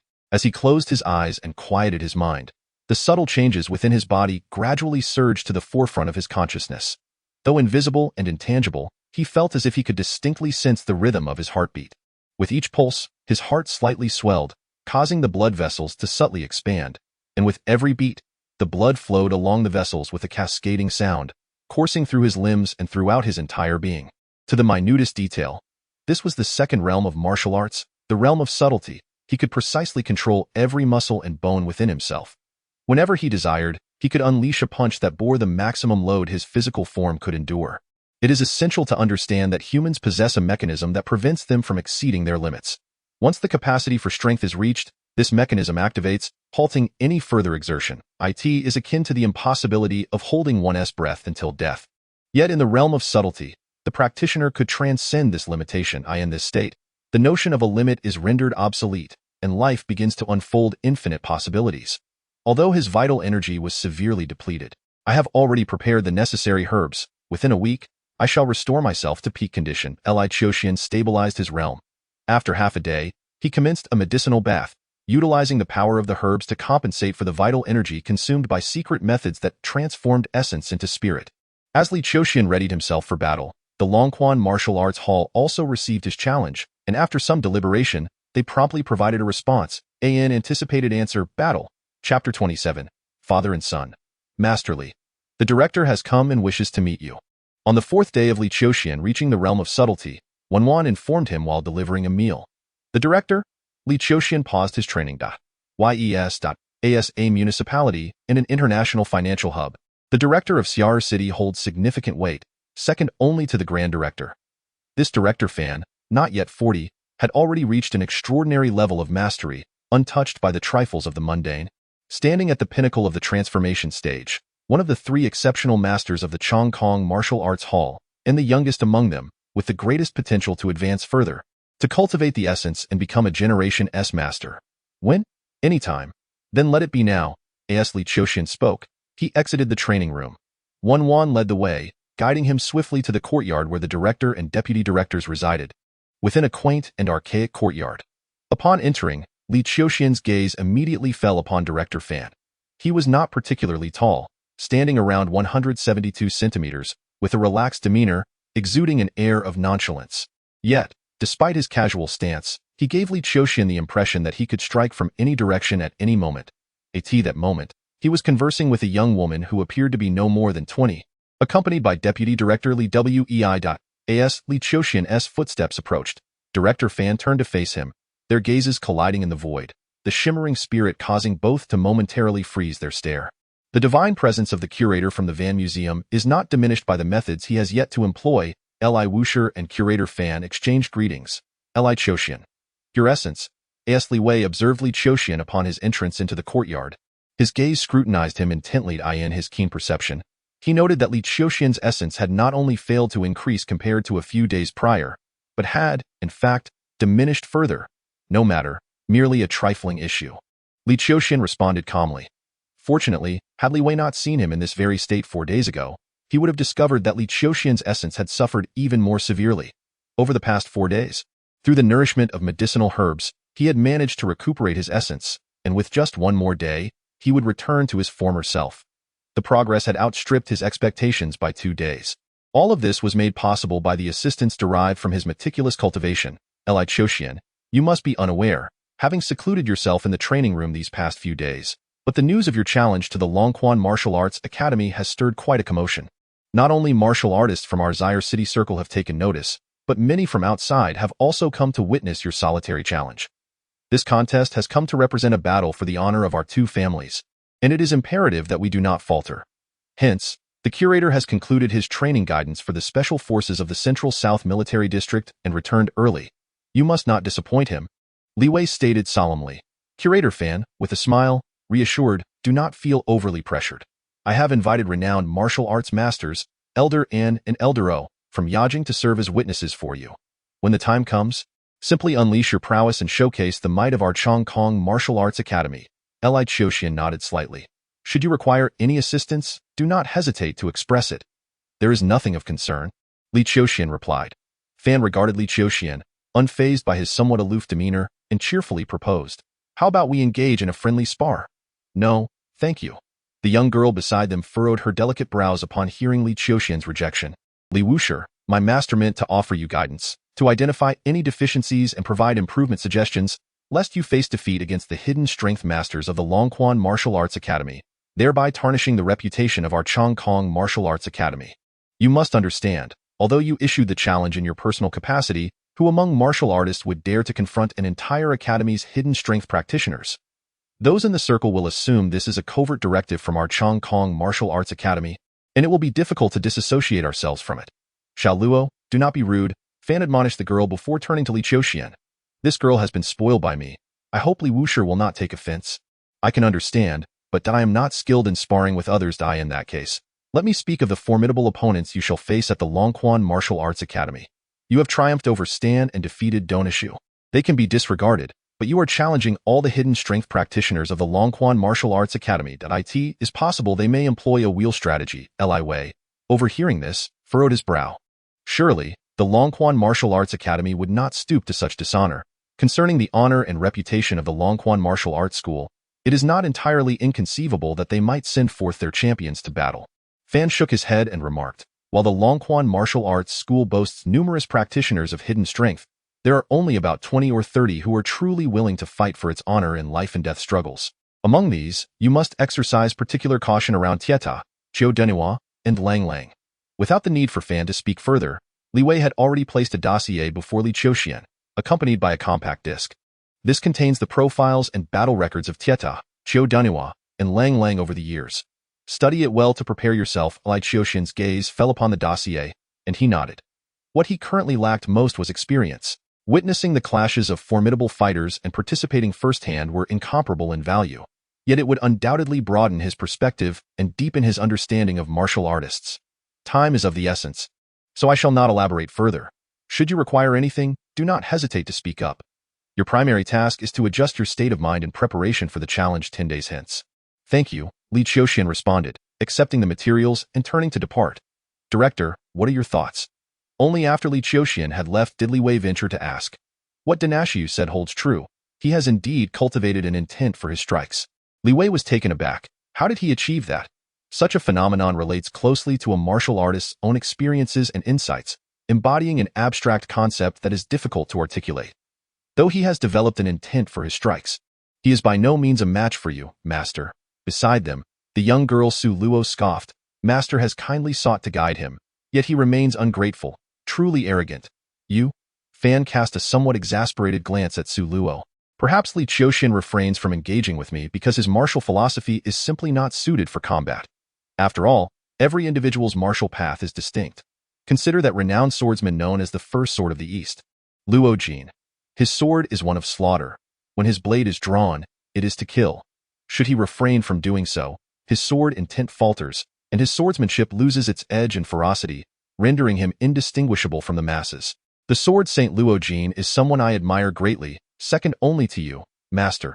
He is hardly comparable to someone like him. That would be an overestimation. In 10 days' time, we shall discern the truth of his capabilities. Li Qiuxian devoted an entire day to viewing the footage contained within the disc.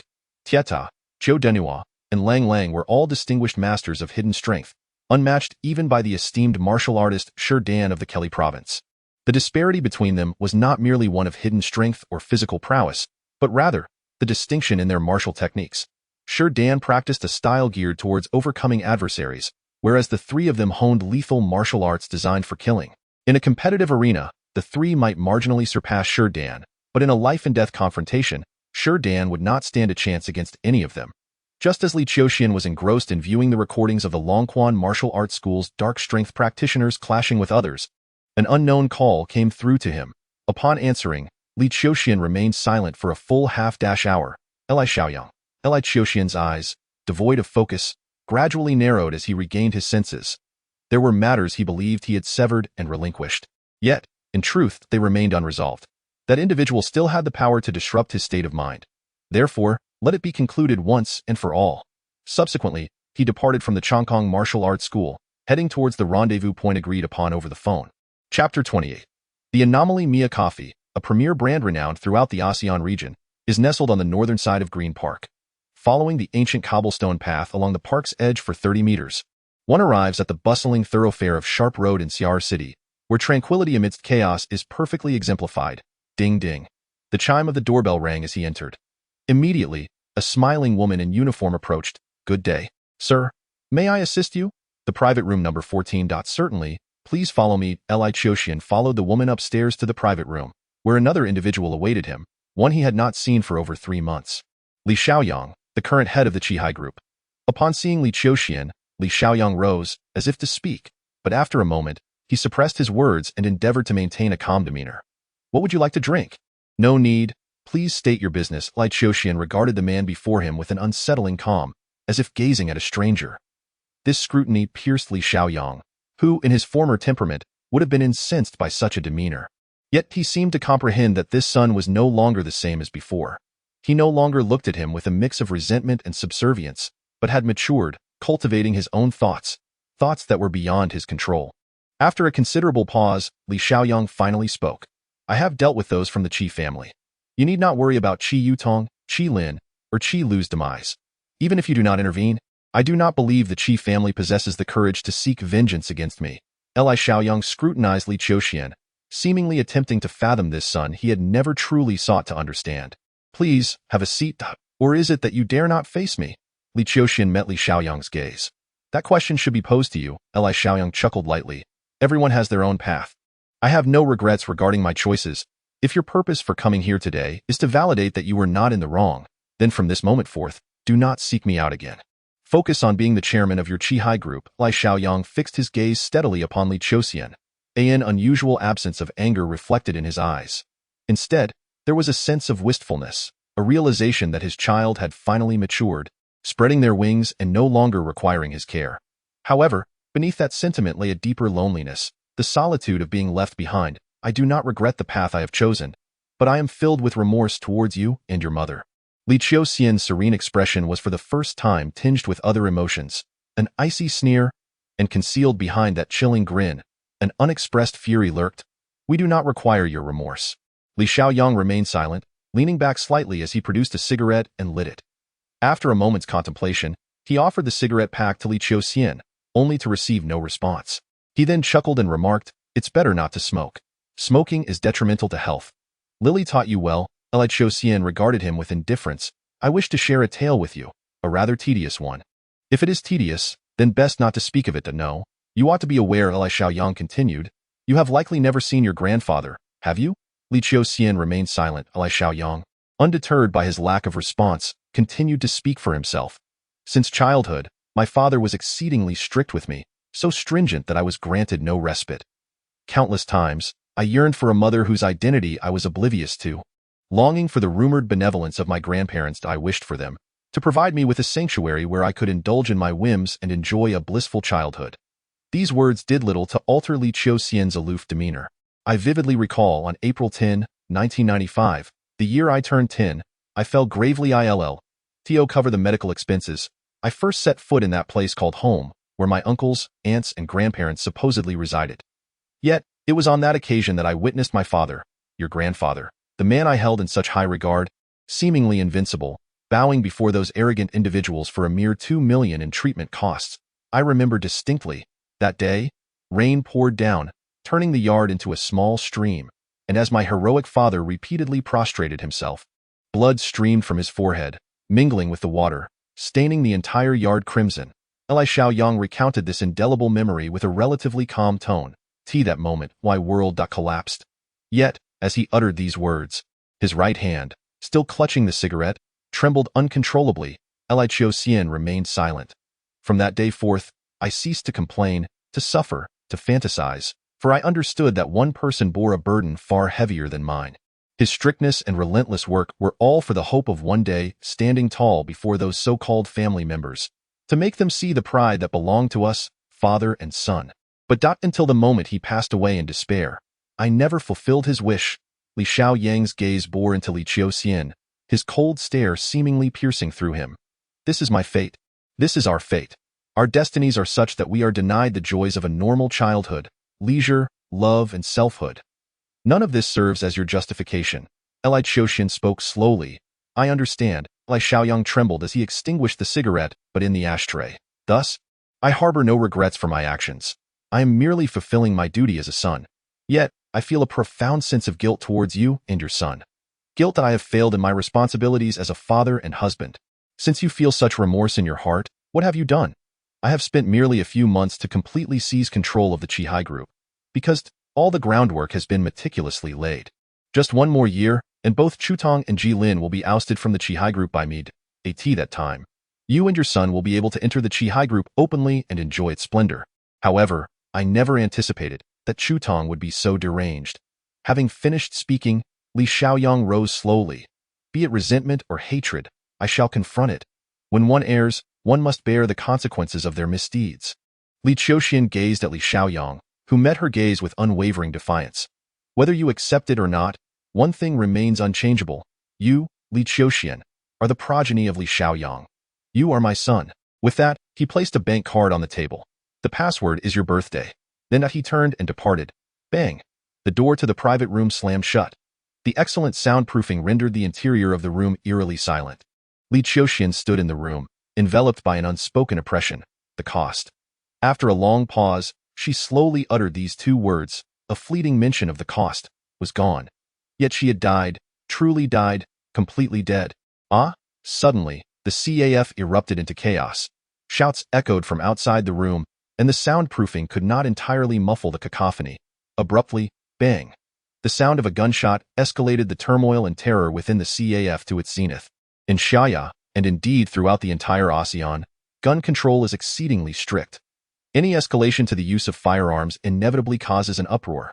Li Qiuxian, feeling suppressed, grew increasingly agitated by the clamor outside, especially as the shouts and gasps drew nearer. Bang! The door to the private room, left ajar, was suddenly flung open, and a figure crashed into the room, collapsing heavily to the ground. His chest was visibly caved in, several ribs likely broken, blood pouring from his mouth, clearly on the brink of death.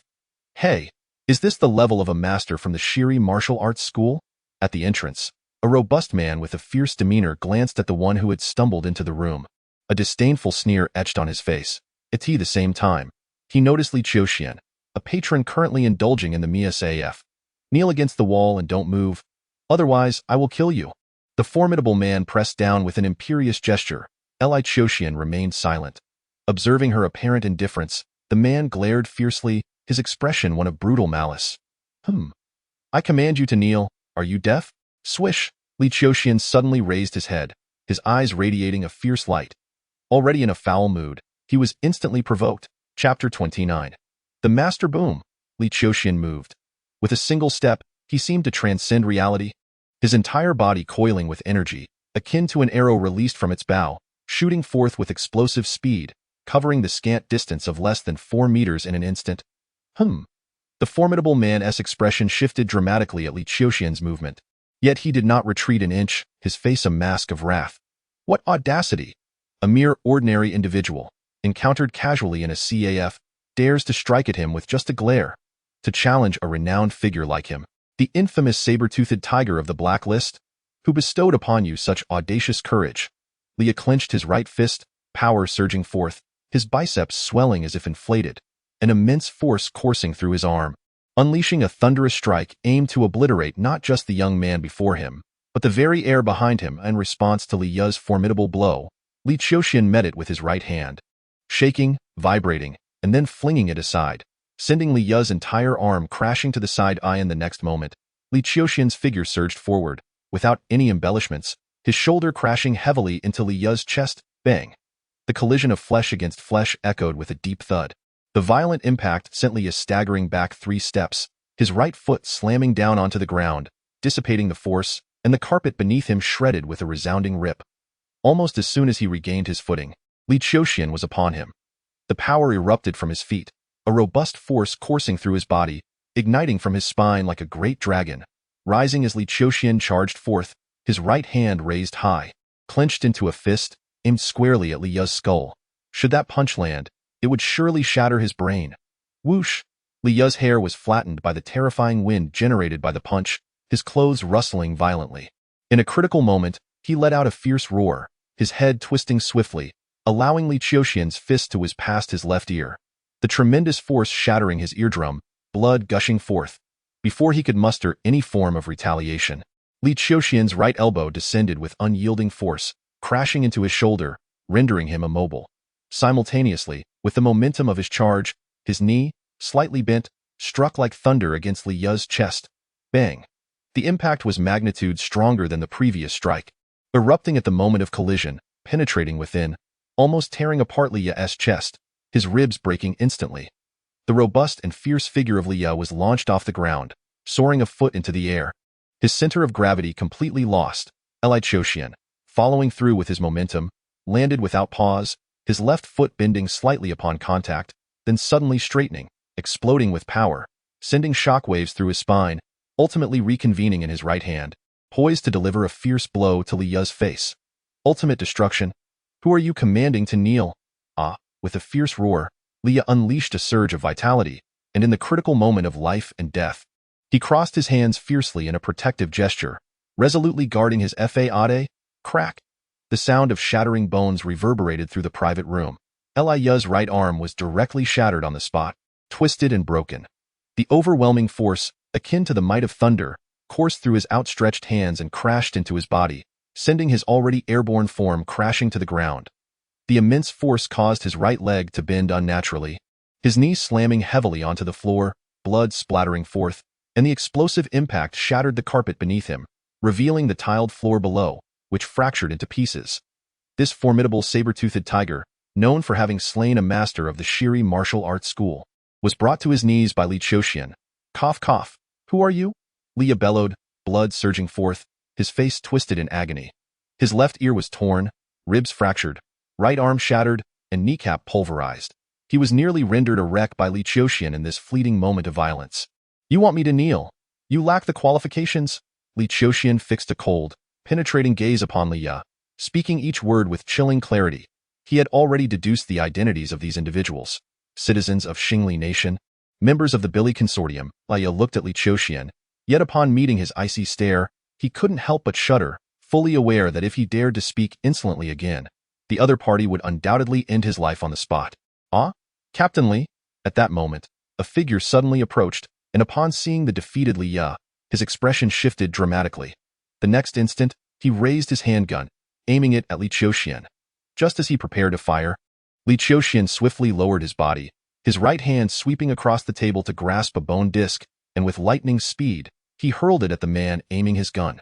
Instinctively, the man raised his right hand to block the incoming projectile. Bang! The disc shattered at a T the very moment he attempted to defend himself. Li Qiuxian had already crossed the less than 6 meters separating them, akin to a tiger descending from a mountain, lunging toward him. Before the man could aim a second time, Li Qiuxian's right hand struck with tremendous force, infused with the might of thunder, crashing into the man's gun-wielding arm, shattering it and sending the handgun flying. Yet, this was not the end. In the next instant, Li Qiuxian's left hand reached out like lightning, grasping the man's face with overwhelming strength. This man, weighing over 70 kilograms, was effortlessly lifted off the ground by the explosive force of Li Qiuxian's left hand, propelled forward with incredible speed, crashing against the wall behind him. Bang! The entire second floor seemed to tremble from the impact. With no doubt of his fate, the man's skull shattered against the wall, causing instant death. Ferocious and brutal, such savage methods of killing would send chills down the spine of even Li, who was accustomed to the ruthless underbelly of the criminal world. However, the group led by Li Qiuxian was not merely composed of 2 individuals. Rather, there were as many as 8, and when including the 2 awaiting outside, the total swelled to 10, forming 2 distinct teams in this relatively modest CAF. Li Qiuxian suddenly unleashed his prowess, incapacitating 2 adversaries with a singular display of force, which immediately drew the attention of others present. The same man emerged from a booth in the front, witnessing the lifeless body of his fallen comrade alongside the still-standing Li Qiuxian. He erupted in an enraged howl. We have enemies. Following this, he aimed his firearm once more. Yet, forewarned of their weaponry, Li Qiuxian was far from unprepared. The moment the man aimed and pulled the trigger, Li Qiuxian deftly sidestepped, propelling himself onto a nearby table. As the second shot rang out, his right hand seized a steak knife resting on the table. The exquisite subtleties of the profound realm were masterfully executed by Li Qiuxian at this juncture. His formidable observational skills, coupled with an extraordinary command over his own muscles and skeletal limits, enabled him to leap onto the table and grasp the knife, all before he could fully stabilize himself. In an instant, the knife, propelled by the fierce momentum of his throw, whistled through the air. Swish, bang. At the very moment of the third gunshot, the unsharpened knife, imbued with Li Qiuxian's ferocity, pierced through the man's right cheek and into his skull, the force of the strike propelling him backward in 3 staggering steps, before he collapsed backward. witnessing the swift and devastating loss of two elite members at the hands of Li Qiuxian. Li bellowed in fury. Ba Shi, Li Qiu, we have a formidable opponent. At a distance of several meters around the corner, a robust man, escorting two young women like cargo, upon hearing the roar, promptly tossed one of the women to his subordinate. The eldest daughter of the chairman of the Oaks Group, a person personally desired by the boss. Do not let them escape. As he spoke, he strode forward with purpose. Near the entrance on the first floor, another man, busy cleaning a bloodied short blade, also lifted his gaze sharply at the sound. Without a moment's hesitation, he abandoned his post, leaping forward, effortlessly bounding down 6 steps in a single stride, and then, with a twist of his foot, exerted himself further, conquering 5 additional steps, traversing a total of 24 stairs in just 5 or 6 bounds. As he ascended to the second floor, locking his gaze onto Li Qiuxian, the robust man made his entrance as well. Together, they formed a blockade, sealing off all possible avenues for Li Qiuxian's escape. In Chapter 30, 1 against 2, Li Qiuxian subtly shifted his stance, his peripheral vision capturing Ba Shi and Li Qiu within his sights. Both were top-tier masters who had cultivated their dark energy, each on par with Shi Dan, and due to their frequent brushes with life and death, they possessed a lethal prowess that surpassed even that of Shi Dan under these circumstances. He could not afford to be besieged. Li Qiu arrived from the first floor. His gaze fell upon the battered figure of Li Ya, his pupils narrowing slightly to appear. He profoundly understands the formidable strength of Li Ya, a figure who has reached the pinnacle of hidden power, akin to Captain Ba Shi. Yet now, he finds himself facing a crushing defeat in this operation. Whoosh! At the moment Li Qiu's gaze swept over Li Ya, Li Qiuxian instantly discerned the superiority of one over the other and Li Qiu's ears. It seemed as if he heard the simultaneous roar of tigers and leopards. He turned his head to refocus on Li Qiuxian. The latter had already lunged forward at full speed, his form resembling a ferocious tiger descending from the mountains, engulfed in an overwhelming momentum.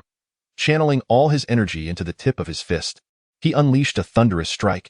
The instant this punch was delivered, the heavens rumbled, and all things resonated. It was as though he beheld a star plummeting from the sky, ablaze with flames, carrying the vast might to obliterate the world, crashing into his very soul. The intent of the punch, having traversed the battlefield between life and death, Li Qiu was ultimately incomparable to the likes of Tai Rui and Tang Nashdio. The impact of the punch's intent shook his spirit, yet in the next heartbeat, he struggled to break free as he witnessed Li Qiuxian's punch, which seemed to tear through the void. Closing in upon him with no avenue for evasion, he let out a low growl, summoning his strength, resolutely stepping forward, using his chest to shield his vitals in a bid to withstand Li Qiuxian's blow head-on, while wielding his Alaskan whaling knife menacingly aimed at Li Qiuxian's throat for a lethal strike. A mutual demise. Overwhelmed by the punch's intent and losing the initiative, Li Qiu, with unyielding valor, resolved to leverage the advantage of his weapon, exchanging injury for life, even to the extent of sacrificing his own life for a shared fate. Li Qiu's strategy was without flaw, yet he faced Li Qiuxian, who had long since mastered the art of harmonizing strength and gentleness, controlling his energy with precision, and even recently had refined his power to its most subtle form. The originally thunderous strike, akin to shattering the void, instantly adjusted its trajectory upon sensing Li Qiu's intent, crashing fiercely onto Li Qiu's right bicep. The force penetrated deeply, coursing through him. Crack! Accompanied by the sound of shattering bones. Li Qiu's entire right arm was broken by Li Qiuxian's punch. Immediately thereafter, he propelled himself with a powerful kick, his muscles and bones vibrating slightly. Relying on this precise and intricate force, his energy was reborn, bending his broken arm at the elbow, which then violently collided with Li Qiu's throat. Bang! Li Qiu's eyes bulged in shock. The force of the impact and the inertia unleashed in that moment exploded in full force. How could his fragile throat withstand such a savage and overwhelming blow? 7 cervical vertebrae were shattered in an instant. Ha! The pain sounds emanating from Li Qiu's throat, but they were utterly meaningless. Death. A single erroneous judgment exacted the price of being struck down. Die for me. At that moment, a furious roar erupted from behind Li Qiuxian. It was Ba Shi. A terrifying gale, mingled with a fearsome and violent energy, surged forth. Even before the punch arrived, Li Qiuxian felt the hairs on his body stand on end, as if ensnared in the throes of mortal terror. There was no turning back, no means of escape. Drawing upon his acute perception of energy, Li Qiuxian's blood surged. He pivoted his body, his left shoulder quaking, and under the utmost precision of control, the energy erupted from his shoulder, colliding fiercely with Ba Shi's thunderous punch that descended like a storm. Bang! Li Qiuxian felt as though he had been struck by a hammer, a resounding impact resonating through his left shoulder, causing him to lose sensation in an instant. His physique, not particularly robust, was further weighed down by the terrifying force contained within the strike from Ba Shi, rendering his right leg incapable of supporting him. Much like at that moment with Li Ya, his knee crashed down, leaving him half kneeling on the ground. Yet, Ba Shi, who had momentarily destabilized Li Qiuxian with a single punch, was not faring any better. The force that had erupted from Li Qiuxian's shoulder was both fierce and penetrating, striking Ba Shi's fist as if it had collided with steel. Although it bent, Ba Shi's right hand was rendered completely numb. In this technique, the force permeates the entire body, transforming into power. How could this be possible? Ba Shi's expression was one of sheer astonishment. At this juncture, Li Qiuxian exerted force through his left foot, twisting his body with an unparalleled precision that suppressed all the pain coursing through him. With both hands, he swiftly locked onto Ba Shi's right hand, which had yet to retract as Ba Shi's expression shifted, preparing to retaliate with a kick. Li Qiuxian's half-kneeling form surged backward with forceful momentum. The kick that Ba Shi had launched, already lacking in balance, was forcefully redirected by Li Qiuxian, causing Ba Shi to lean forward involuntarily. In a critical moment, Ba Shi lifted the toes of his kicking foot, aiming directly at the wrists of Li Qiuxian's hands that had ensnared his right hand. As he executed this kick, the force within him aligned into a single line, forcibly activated, transitioning from light to dark power. This was the concealed force generated from his foot.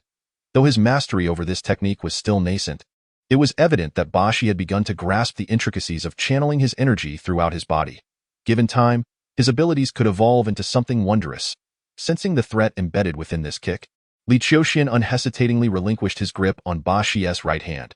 He raised both hands, deftly evading Ba Shi's attack. In the fleeting moment when Ba Shi's energy dissipated, Li Qiuxian's elevated right hand descended once more, striking down upon the back of Ba Shi's foot as it began to descend. What appeared to be a mere casual tap unleashed a thunderous sound upon impact. With his center of gravity already leaning forward, Ba Shi could no longer maintain his balance, collapsing downward in a split stance. This was perilous. In that instant, Ba Shi's face turned pale as a sheet.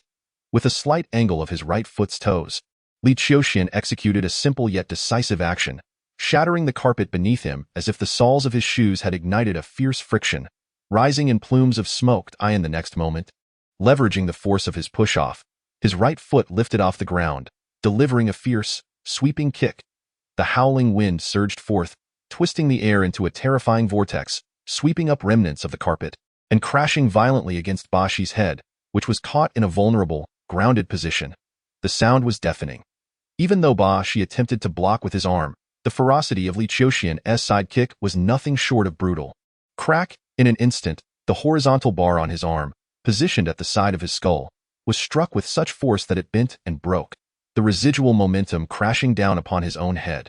The penetrating force caused his skull to tilt as if elongated, and he was violently propelled away by the ferocity of the lateral kick, skidding across the ground for 2 meters before colliding brutally with the wall of a CAF bar. His left temple struck the wall, blood gushing forth. This dark and formidable figure, notorious in the underworld and stained with blood, exhibited no struggle and fell silent on the spot. In a heartbeat, 2 renowned dark energy masters lay lifeless. Li Ya, who had harbored high hopes of defeating Li Qiuxian to save himself, stood frozen in shock, paralyzed by fear. Though it was merely October, a chilling dread enveloped his heart as if he had plunged into an icy abyss. Meanwhile, Li Qiuxian's eyes gleamed with murderous intent, his expression cold and fierce, akin to a tyrannical king surveying his dominion, gazing down at all who dared to defy him. "Help! Help! Someone save me!" A frantic female scream echoed from the front, reaching the corner of the bar a dozen meters away. Accompanying the cry was a male voice, harshly reprimanding. "Shut up! Behave yourself, or I'll cut out your tongue. The boss only cares if you're alive, not whether you're disabled." As Li Qiuxian listened intently to the impending presence that would soon reveal itself on this battlefield, he raised his head slightly. The battle was not yet concluded. Chapter 31. The curtain falls. Li Qiuxian picked up Li Xiu's wailing knife from the ground. His left shoulder and the majority of his left side were numb, devoid of sensation, while his right knee knelt on the ground, possibly fractured, affecting his agility. The recent skirmish, though seemingly straightforward, had drained his stamina considerably, especially after unleashing dark energy to counter Ba Shi's strike. In this moment, wielding a knife was evidently more time-efficient. Li Qiuxian cast a cold glance at Li Ya, who immediately paled, not daring to utter a word to warn of the approaching duo. In a fleeting moment, Li Qiuxian glided forward to the bar's corner, and just as the first gunman arrived, the knife in his hand struck like lightning, slicing through the wrist of the gunman's right hand, continuing its trajectory unabated and severing his throat. "Who is it?" As another gunman bellowed, preparing to aim at Li Qiuxian, he swiftly maneuvered, using the now throat-slit gunman as cover, instinctively halting the intent to shoot. In the next moment, it became the final instant of that man's life. The wailing knife pierced the air, accurately penetrating his throat, burying itself deep within. Compared to Li Ya, Ba Shi, and Li Qiuxian, the remaining individuals might be deemed elite. Bold and willing to kill, possessing expertise in medical aid, reconnaissance, driving, and communications. However, when faced with Li Qiuxian, these skills, unrelated to combat, proved utterly ineffectual. With a single shot, he extinguished the lives of 6 individuals and left one severely injured. The pent-up frustration within Li Qiuxian was finally released, the murderous glint in his eyes slowly fading as his gaze settled upon 2 women, one large and one small, who had been subdued by 2 men. These women, one in her mid-20s and the other nearing 30, were familiar to him. "Miss Sophie," Li Qiuxian remarked, his initial conjecture proving accurate. He had perused the details regarding the protective mission concerning Sophie from the Oaks group that had brought her to Xiar City, along with the subsequent developments after the task was taken over by the Shiri Martial Arts School, which Li Wei had also shared with him. Thus, when the formidable master AI of the Shiri Martial Arts School fell before him, he had already surmised the identities and intentions of this band of criminals, leading to his unhesitatingly lethal response. Of course, in a scenario rife with firearms and martial arts experts, there was no room for leniency. Any sign of weakness or compassion could spell one's own demise. The Shiri Martial Arts School was not to be underestimated. Both Xilan and AI were masters on par with the likes of Li Ya and Ba Shi. Yet, AI's death before his eyes suggested a possible lapse in vigilance or a treacherous ambush. "Sir." Sophie gazed at Li Qiuxian, her eyes betraying a lingering fear due to her ignorance of his identity. "I am Li Qiuxian, a martial artist from the Chongkong Martial Arts School. I shall make a call to ensure your safety." Upon hearing Li Qiuxian's introduction, Sophie exhaled in relief. The Oaks group had long collaborated with the Chongkong Martial Arts School.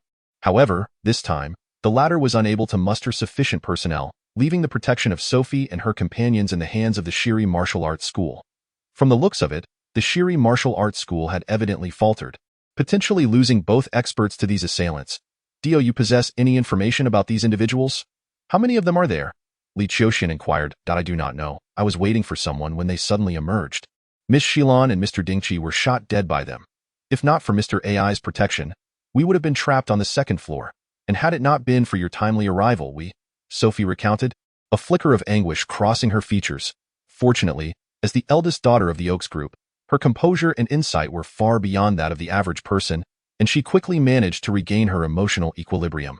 "Mr. Li, our Oaks group has always enjoyed a fruitful partnership with the Chongkong Martial Arts School. A year ago, when I ventured into the war-torn regions for jade business, it was Mr. Jean Lai from your school who ensured my safety. I still need to remain in Xiar City for another 3 days, and I hope to receive your assistance during this time.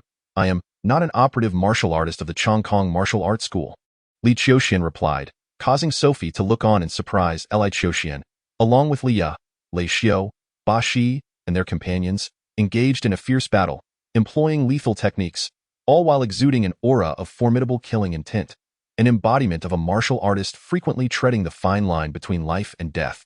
How could it be? Fortunately, she reacted promptly, swiftly gathering her emotions. Though somewhat disheveled, her charming visage still radiated sincerity as she earnestly stated, "Mr. Li, I sincerely hope to receive your assistance over the next 3 days. Should you encounter any difficulties, please do not hesitate to voice them.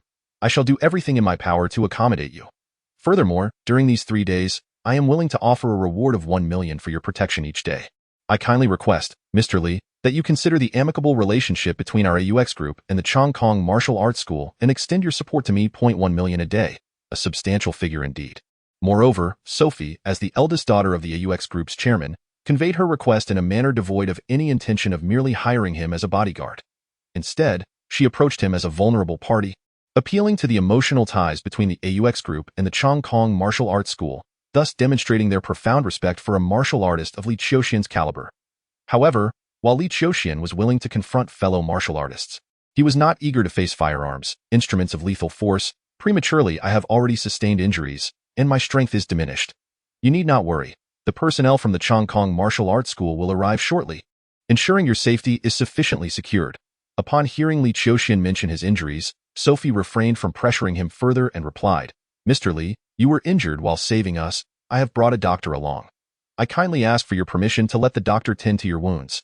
Very well, Mr. Li, shall we proceed now? Wait, Li Qiuxian responded. The number of enemies remains uncertain. With injuries to his shoulder and knee, he refrained from making any rash moves, remaining in the private room with Sophie and Lan Qi. Awaiting the arrival of the security team, no matter how formidable his martial prowess, he could not contend with firearms.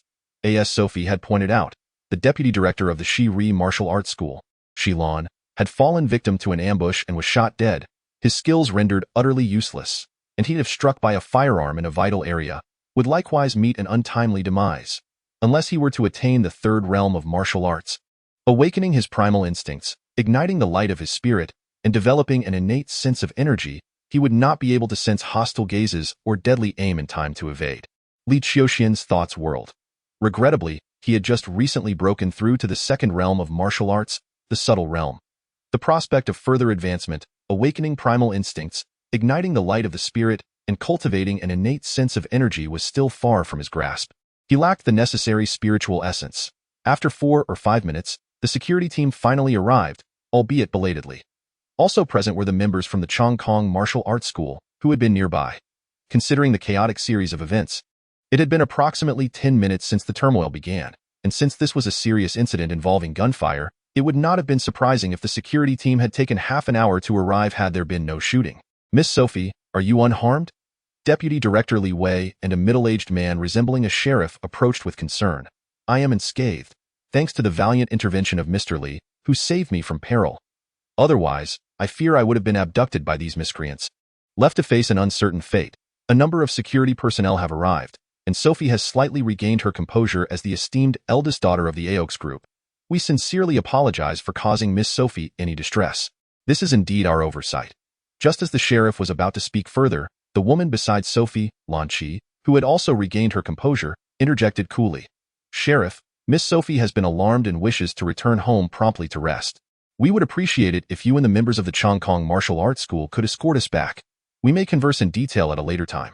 Yes, let us return first. The sheriff hastily agreed. Mr. Li, shall we depart together? Sophie inquired. Master Li, thank you for your efforts.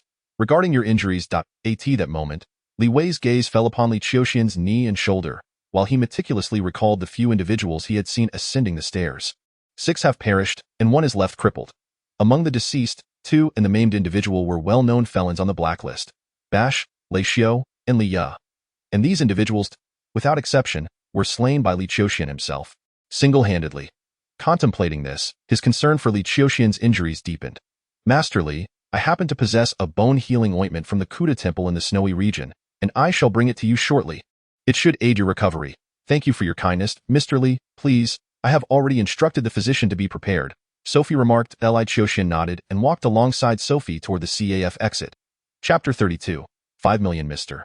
Li, your principal injuries are concentrated in your shoulder and knee, with the latter being relatively minor, merely a slight fracture. With attention to cultivation and a balanced diet, it should heal within a month. However, the shoulder injury has resulted in significant muscle and nerve damage, requiring nearly 2 months for full recovery. Within a villa, the physician accompanying Sophie conducted an examination of Li Qiuxian's injuries. 2 months. Upon hearing the physician's words, Li Wei was momentarily taken aback, his gaze immediately shifting to Li Qiuxian. 9 days. Li Qiuxian nodded without uttering a word. Meanwhile, Sophie quickly asserted, Mr. Li was injured while rescuing me. Rest assured, all your medical expenses will be fully covered by the Aox group until your complete recovery. The primary concern is not the treatment cost. Li Wei sighed wryly.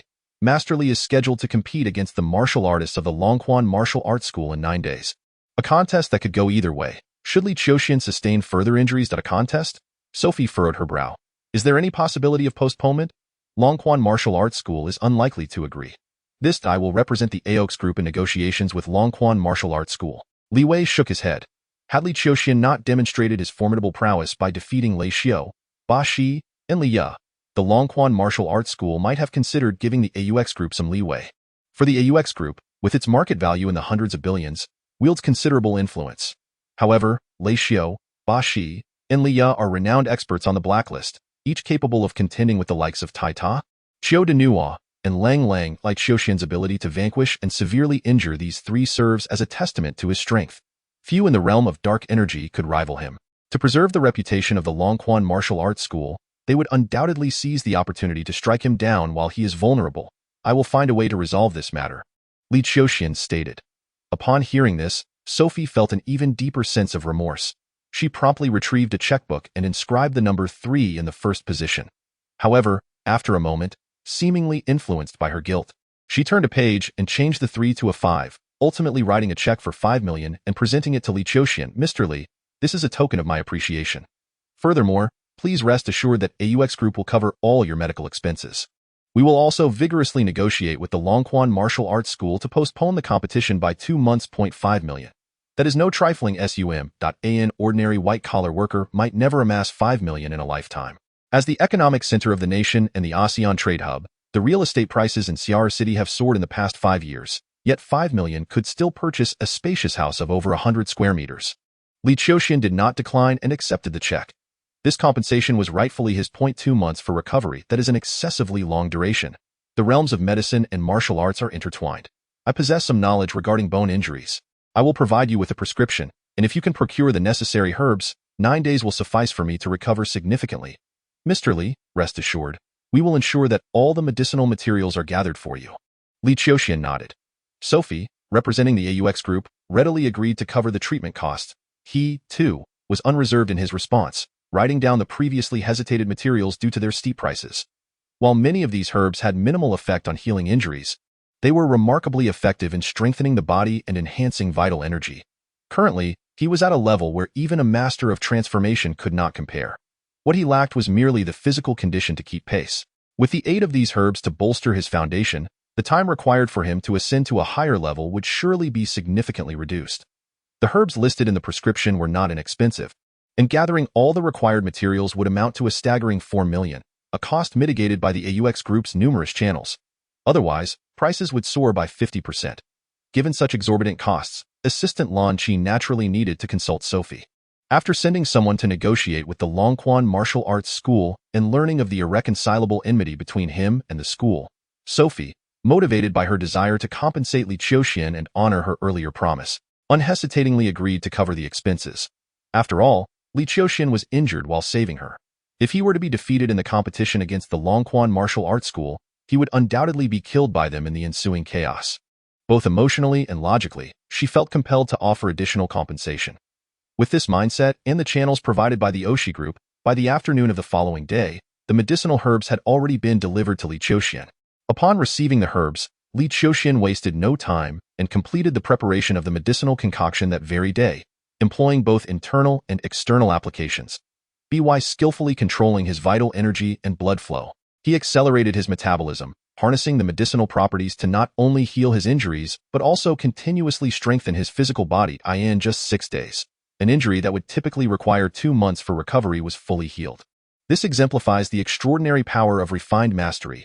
At this level of cultivation, even ordinary life-threatening injuries do not qualify as truly fatal. Self-healing occurs, and with the aid of medicinal support, the recovery rate can increase exponentially, by several times, even tenfold. Not only does this enhance recovery from injuries, but it also significantly boosts efficiency in refining one's physique in the future.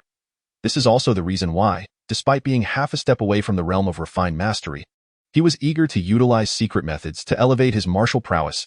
As Li Qiuxian focused on recuperating his injuries and fortifying his body, the Longquan Martial Arts School was also at the train station, welcoming a group of guests. From Shea.to the 16 countries of ASEAN, the aviation industry remains underdeveloped. Air travel relies on satellite networks for timely communication, yet due to the immense size of Blue Star and the powerful electromagnetic radiation present in its atmosphere, the development of the aviation industry is severely hampered. Although military aircraft such as fighter jets and bombers exist, their numbers are limited, and due to cost constraints, civil aviation has not become widespread. People predominantly choose trains, cars, and ships for their travels. Director Hubei, Qiu Nua, Tai Ta, you have finally arrived. Mo Fei, the Deputy Director of Longquan Martial Arts School, warmly greeted the trio leading the group. Is Lang Lang here? Inquired Deputy Director Hubei. Lang Lang arrived 2 days ago and is currently undergoing restorative training, replied Mo Fei. Hubei nodded and, under Mo Fei's guidance, proceeded to the 2 cars waiting outside the train station, heading straight to the Longquan Martial Arts School. We have reviewed the Li Qiuxian. He is a formidable opponent, stated Hubei. Barton ranks 364th on the blacklist, while Li is 402nd. The rankings on the blacklist take into account factors such as task completion rates and quantities. Although they do not necessarily reflect one's strength, they do serve to demonstrate the power of these 2 individuals. Yet, remarkably, both have fallen at the hands of this martial artist named Li Qiuxian. One must understand that this ranking encompasses the entire underground world of ASEAN in direct combat. My odds of defeating Barton or Li are barely 50-50, remarked Tai Ta. Longquan Martial Arts School, how did we attract such a monster? I watched the video from the CAF. He seems quite young, doesn't he? Qiu Nua said, his brow furrowed. Very young. Remarkably, he is merely 18 years old this year. Mo Fei responded. You shouldn't have provoked such a strong adversary for our Longquan Martial Arts School. Tai Ta expressed his dissatisfaction. As an external martial artist, his status was not necessarily inferior to that of Mo Fei, the deputy director. Before watching the video, I could never have anticipated the true extent of his formidable combat prowess. Mo Fei experienced a twinge of regret. Alas, this matter has already become widely known, with numerous martial artists even traveling from afar to witness this battle. The point of no return has been reached. Well, the event has transpired, and mutual blame serves no purpose. Finding a solution to the problem is the only path forward. If all else fails in this battle, we shall resort to a war of attrition, deploying our forces in succession to exhaust his stamina. Ultimately, the Dragon Spring Martial Arts Academy must emerge victorious. Although that video brought disheartening news, it also bore a glimmer of hope. Li Qiuxian had severely injured or killed Li, Barton, and Lei Xiu, sustaining considerable wounds himself, likely requiring 1 to 2 months for recuperation. This means we will be confronting a Li Qiuxian in a state of injury. A spark of realization ignited in Hubei's eyes. Furthermore, although Barton's and Lei Xiu's squad faced total annihilation, a squad leader named Red Spider managed to escape from Li's ranks. Perhaps we can provide them with some leads, allowing them to. This notion is ill-advised. Despite the murky affiliations within the martial artist community and the blacklisted individuals, the overall sentiment remains adversarial. Once entangled, one invites misfortune upon oneself. Hubei narrowed his eyes slightly. Since Li Qiuxian has already been wounded, that simplifies matters considerably. We can formulate a detailed strategy based on his injuries. If all goes well, we may very well secure victory in a single confrontation.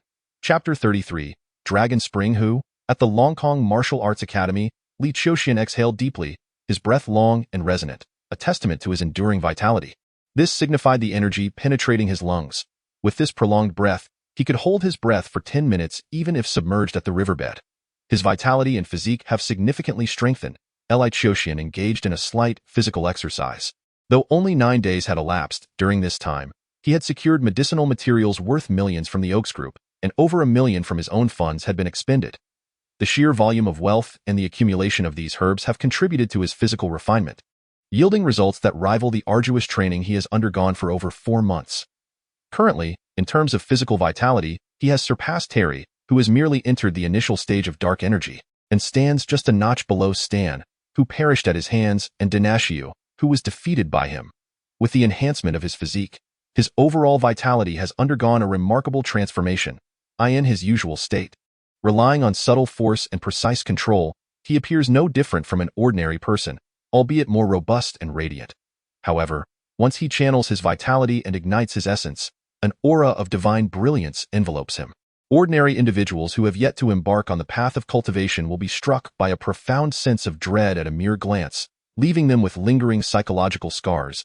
And those with fragile minds may even be plagued by nightmares for several days thereafter. Such is the might of the star god body refinement fist.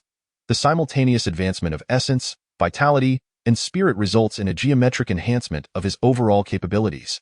If one were to liken these 3 elements to the dimensions of an object, length, width, and height, typical martial artists may only increase 1 or 2 of these parameters during their training. In contrast, Li Qiuxian enhances all 3 concurrently. In this context, although his 3 data points may not surpass those of an ordinary warrior, when considering the comprehensive metrics, they indeed eclipsed those of the average fighter. Li Qiuxian warmed up slightly and received a gentle summons. Director Fan requested his presence. Li Qiuxian nodded in acknowledgement. It was time to proceed to the Longquan Martial Arts School. Upon arriving at the conference hall of the Chongkong Martial Arts School, he found Director Fan, Li Wei, Jin Li, and several seated martial artists led by Donishu awaiting him. As Li Qiuxian entered, both the esteemed Director Fan and the seated martial artists, including Donishu, greeted him in unison. Li Qiuxian reciprocated their courtesies. 10 days prior, he had engaged in a fierce battle against Ba Shi, Lei Xiu, and Li Ya, single-handedly defeating 3 notorious figures on the black list with just a punch. This remarkable feat not only intimidated the Chongkong Martial Arts School but also reverberated throughout the martial artist community in Xi'er City, elevating Li Qiuxian's name to considerable prominence within the realm of Xia.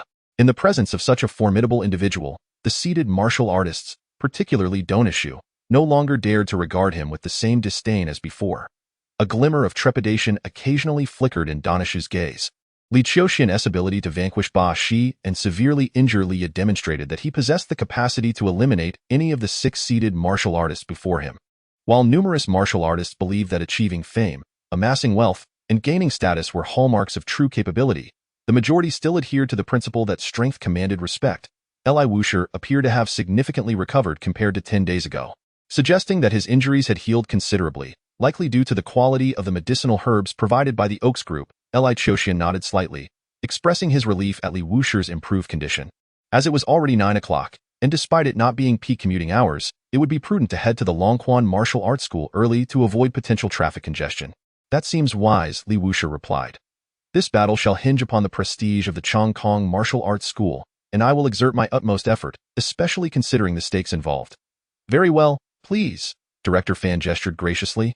Leading Li Qiuxian outside in the courtyard of the Chongkong Martial Arts School, several luxury vehicles awaited, alongside a few elite disciples of the school, who accompanied their mentors to gain insight into the higher echelons of the martial arts community and experience the intensity of advanced combat firsthand.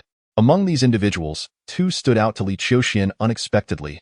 Master Li, a youthful figure clad in a white tracksuit, exuding vibrancy, waved enthusiastically from outside one of the luxury cars.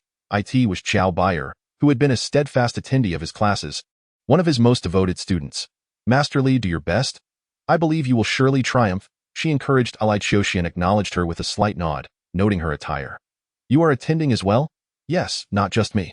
My grandfather will also be present at the Longquan Martial Arts School when the competition commences. Old Master Qiao?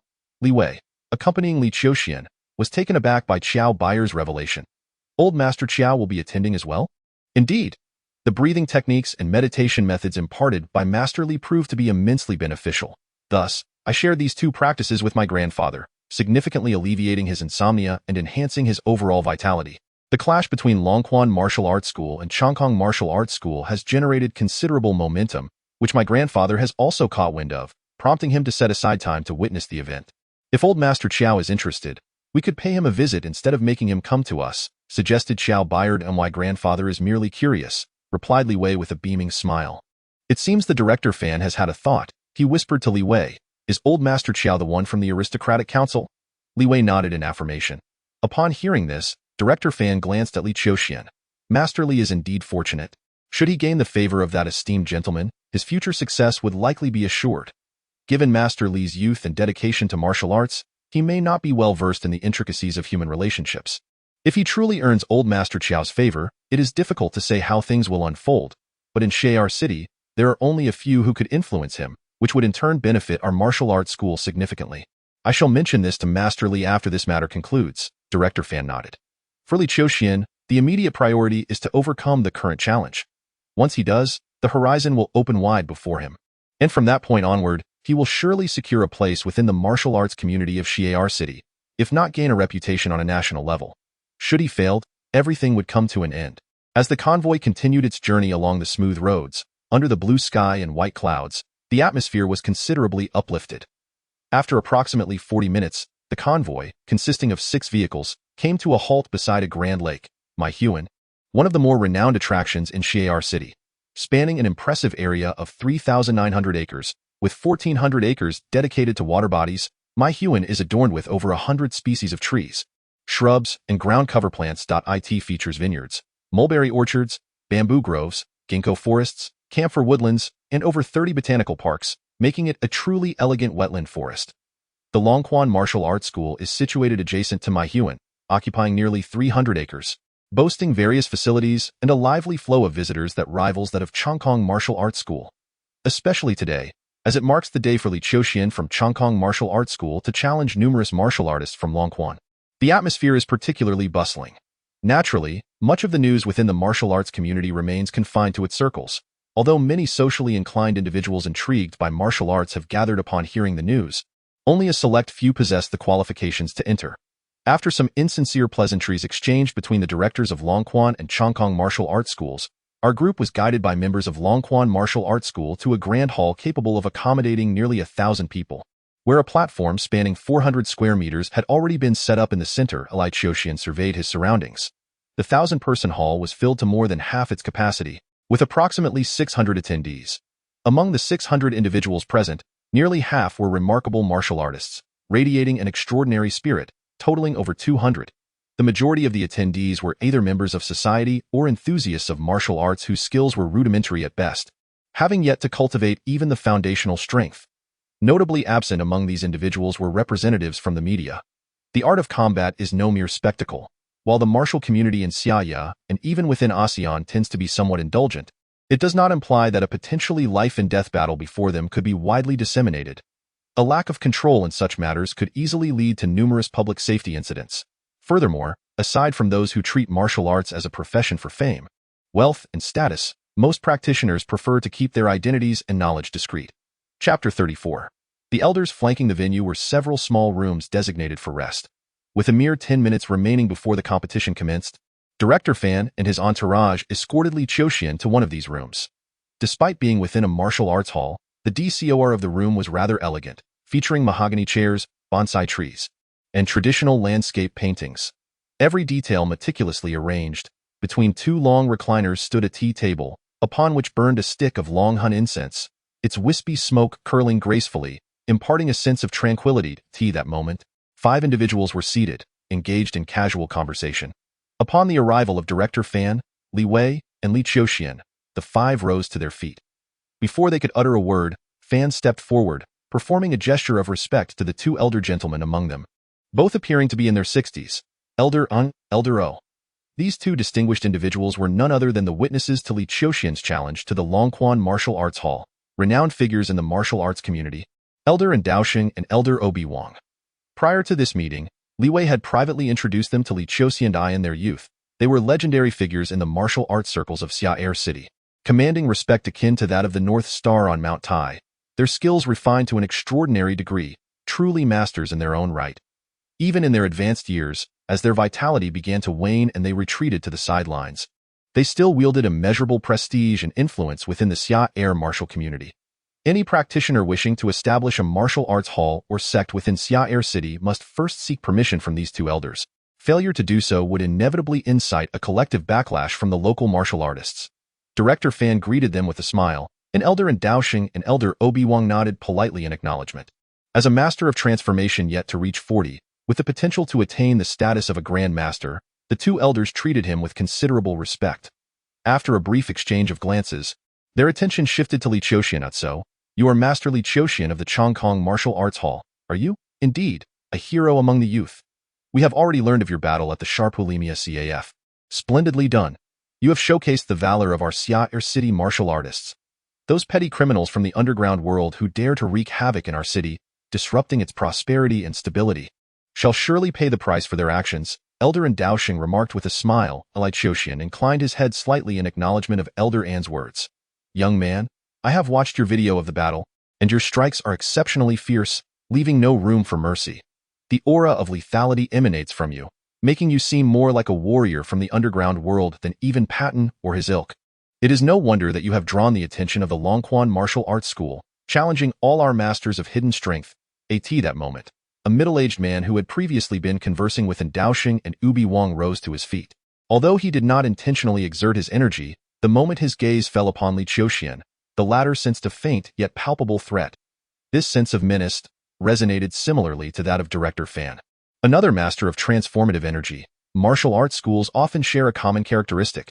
A director is accompanied by at least 2 deputy directors. The director typically does not engage in the day-to-day affairs of the school, serving as a symbolic representation of the highest martial prowess, while one of the deputies adeptly cultivates connections with local dignitaries, and another specializes in the myriad matters within the martial arts community.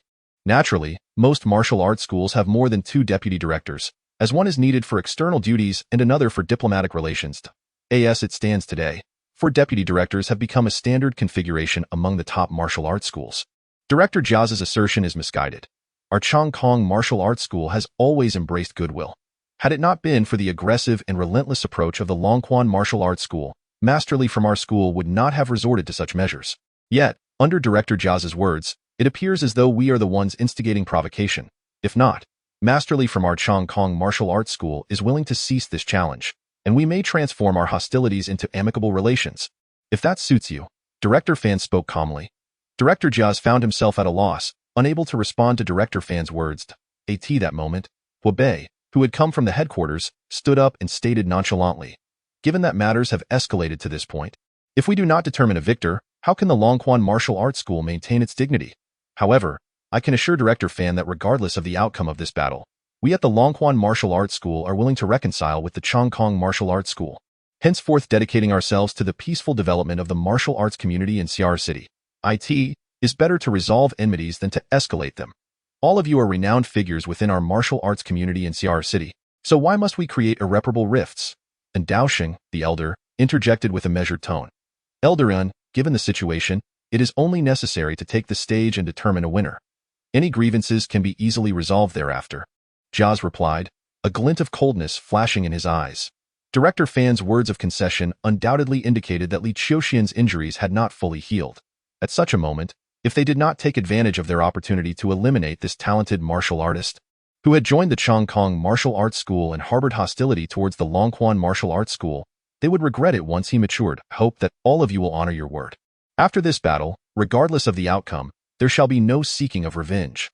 Otherwise, do not blame us for leveraging our influence to expel you from the martial arts community of CR City. And Daoxing declared, seeing that neither side was yielding but merely expressing his stance. Rest assured, Elder, the Chongkong Martial Arts School has always upheld the principles of peaceful development and mutually beneficial cooperation. We shall not instigate further troubles, Director Fan assured. Jiaz also remarked, our Longquan Martial Arts School is naturally willing to contribute its strength towards the collective endeavor of establishing a peaceful and stable martial arts atmosphere in CR City. And Daoxing nodded in acknowledgement. The time is nearly upon us. Everyone should prepare accordingly. Let us keep matters brief. Then we shall take our leave for now. We will rely on you, Elder N and Elder O, shortly. With that, the 2 heads of the schools exchanged their farewells, turning away with their respective groups in the presence of Daoxing and Obi Wang. The 2 parties managed to avoid any intense confrontations. Life and death would be determined upon the stage point. 10 minutes swiftly elapsed, and the hands of the clock pointed to 11. Li Qiuxian ascended the stage first. The previously chaotic murmurs in the crowd subdued rapidly, with all eyes fixated on his youthful face, which even bore a hint of boyishness. This truly Li Qiuxian of the Chongkong Martial Arts School. He is remarkably young. Did the notorious Ba Shi and Li truly fall to his hands? Surely the rumors must be exaggerated. Given his age, even with years of martial training, he has barely stepped into the realm of dark energy. I have heard tales of peak martial artists who venture into deep mountains and vast marshes to hunt exotic beasts, consuming their essence to fortify their physiques and extend their lifespans. Some even bathe in dragon's blood, developing skin as tough as bronze, impervious to blades and swords. Could this individual hail from a prestigious martial arts lineage, enjoying access to such elite resources, enabling him to reach the pinnacle of dark energy at such a tender age? Whispers of speculation rippled through the crowd, and as numerous martial artists cast their scrutinizing gazes upon Li Qiuxian, they were filled with uncertainty and curiosity. Is this the same Li Qiuxian who imparts breathing techniques, meditation practices, and energy observation methods? In the frontmost rows, where the view was optimal, the esteemed elder of the Qiao family, Qiao Sansi, conversed with his granddaughter, Qiao Baier, accompanied by an elder. "My dear granddaughter, are you anxious about Li Qiuxian's safety?" he inquired with a smile. Qiao Baier, her expression tinged with concern, nodded fervently, "Yes, Grandpa. Master Li is truly remarkable. The teachings he has shared with us are entirely unlike those of other martial instructors. Surely you have noticed this as well?" "Indeed, it is different," Qiao Sansi affirmed. "For martial artists, rigorous training is a means of extracting one's potential. especially post the cultivation of dark energy, which imposes an incredible strain on the body. If one cannot achieve the Dan stage and stabilize their vital energy, even masters of transformation seldom live beyond 70. The techniques Li Qiuxian has imparted focus on nurturing, not only enhancing vitality but also addressing the mental aspect. Thus, this young man either possesses an extraordinary inheritance, or that there must be an at least Dan-level master guiding him with great care. The elder accompanying Qiao Sansi spoke slowly, his words tinged with curiosity. A master. For someone of Qiao Sansi's stature, while transformation masters may earn their respect, there is little room for awe, however, a master that belongs to a realm beyond the ordinary. Should they choose to serve in the military, they would swiftly become a figure of great significance, deserving of careful consideration even from this old fellow, who holds a seat in the aristocratic council. And let us observe, if he can navigate through this immediate peril, or if he receives assistance at a crucial moment, this young man shall undoubtedly warrant our attention. Should he falter and succumb to the current tribulation, then all shall come to an end. The elder behind Qiao Sansi nodded in agreement. Chapter 35. The beginning of fame. Li Qiuxian stood quietly at the center of the venue, his heart tranquil, devoid of surprise or delight. One might say, after he made the decision to embark on this path, he had already prepared himself mentally to face any surprises that might arise as he traversed this journey, vanquishing Qi Yutong, engaging with Tai Rui, and eliminating Shi Dan, Qi Lin, Qi Lu, as well as Shi Lai, Barton, Lei Xiu, and Li Ya. Each battle, each brush with death, had smoothed the tumultuous waves within his heart, leaving only a sense of indifference and composure. In stark contrast to Li Qiuxian's serenity, numerous martial artists and disciples within the Longquan Martial Arts Hall scrutinized him without restraint, particularly some of the martial instructors, whose gazes were sharp as blades, interspersed with intimidation as they roamed over him, seemingly attempting to disrupt his state of mind. Alas, they lacked the formidable spirit of Director Fan and had not cultivated any semblance of fist intent. Their attempts to disturb his focus were nothing short of folly. Even so, Li Qiuxian adjusted his mental state and fixated on a particularly brazen young man. His eyes suddenly widened. The immense spirit cultivated through the Xing Shan Lian Ti fist, combined with a trace of fist intent, erupted during this moment of scrutiny. A sensation akin to the earth shattering and sky collapsing, as if he were about to be obliterated by this punch, compelled him to cry out, his face paling to a ghastly white. Fist intent. A wave of dread washed over Hubei from the main hall. He felt a prickling sensation akin to goosebumps. The rumors were indeed true. He had truly mastered fist intent. This LADIS a veritable genius. Jiasi spoke in a low tone. The genius? A dead genius is no longer a genius. A figure emerged from behind Jiasi. Mo Fei and Hubei, none other than Lang Lang. Lang Lang, although we devised a tactic tailored to his injuries, you must also exercise caution. Your advantage lies in your agility. Engage him as much as possible to deplete his stamina. Once you seize an opportunity, do not hold back. Strike with lethal intent. Should you sense that the situation is untenable, Hubei paused slightly in his speech. I permit you to concede. Every external martial artist is a treasure within the martial hall. A veritable cash cow. Hubei would not allow the sacrifice of a battle-hardened external martial artist for the sake of mere face. I understand, Lang Lang replied, resolute in not risking his life in jest. As he spoke, Lang Lang approached the center of the venue, 6 meters away from Li Qiuxian, and gazed upward at that moment, Mo Fei, the deputy director of the Longquan Martial Arts Hall, and Li Wei, the deputy director of the Chongkong Martial Arts Hall, presented the death contracts they had signed. An Dao Sheng then made a perfunctory statement, which would go unheeded, and thereafter, the competition officially commenced. Swish! The moment the competition began, Lang Lang swiftly retreated, widening the distance between them. Li Qiuxian regarded Lang Lang before him, his gaze clear and discerning. Before the onset of battle, he harbored a lingering resentment towards the Longquan Martial Arts School, fueled by a desire to diminish its arrogance. However, at the very moment he commenced the duel, he cast aside any grievances and animosities with the Longquan School, leaving only the singular focus on the outcome of this confrontation. No, in truth, the result held little significance.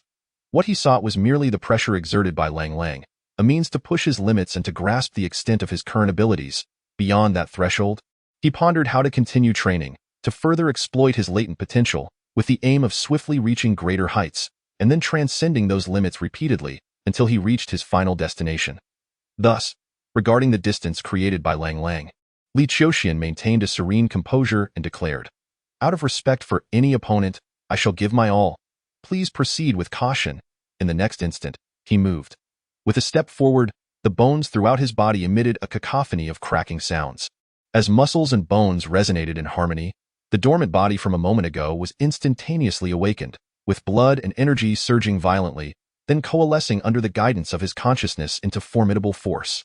As he stepped forward, his foot struck the ground, generating a surge of power that propelled him as if he had shattered an invisible barrier, rushing forward with a gale of violent wind. Before he even arrived, his fist, imbued with energy, struck first. However, Lang, intent on engaging Li Qiuxian in combat, keenly focused on the trajectory of his punch. The moment the fist was unleashed, Lang deftly sidestepped, leveraging his agility to effortlessly evade the strike. It was indeed a clever tactic. Yet, even when Li Qiuxian was merely at the first level of martial arts, he had already mastered the ability to handle both light and heavy weights with ease. Seamlessly controlling the flow of his energy, in the instant Lang evaded, Li Qiuxian abruptly halted his forward charge, firmly establishing his center of gravity with his right foot. Then, twisting his toes, he summoned strength from his waist, pivoting to unleash a powerful strike, 180 degrees of forceful impact, accompanied by a low growl, his entire being brimmed with vitality, transforming into a colossal shadow that descended like a cataclysm from the heavens. Engulfing the void, it seemed that this punch was not merely a strike, but rather a towering mountain collapsing downward, vast and insurmountable. The intent behind the punch. Long's heart trembled, instantaneously realizing that this overwhelming force was not a mountain, but the very essence of the punch, an intent potent enough to shatter his will, break. With blood surging through him, he roared, channeling his vigor to obliterate the illusion formed by the punch's overwhelming intent. At this moment, Li Qiuxian's fist had already reached him, mere moments away from striking his temple's vital point. Should this blow connect, with the force of hundreds of kilograms behind it, it would surely be fatal. There was no retreat. In this critical moment, Long's eyes sparkled with determination, fixating intently on Li Qiuxian's right side.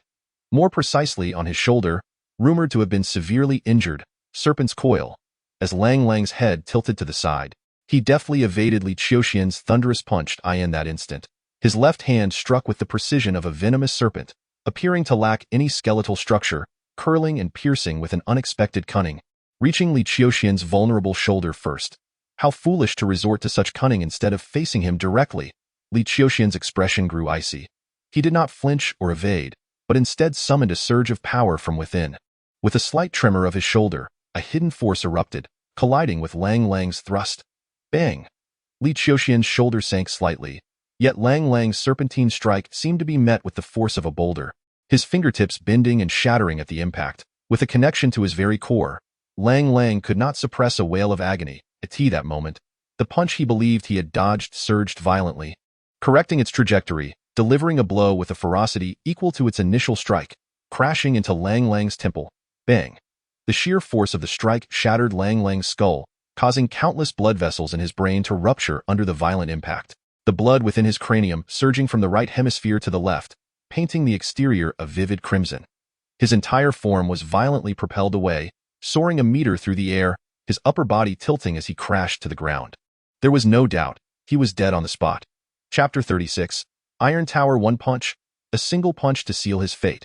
As the spectators witnessed Li Qiuxian's devastating blow to Lang's temple, resulting in his immediate demise, at least a third of the audience involuntarily rose in shock.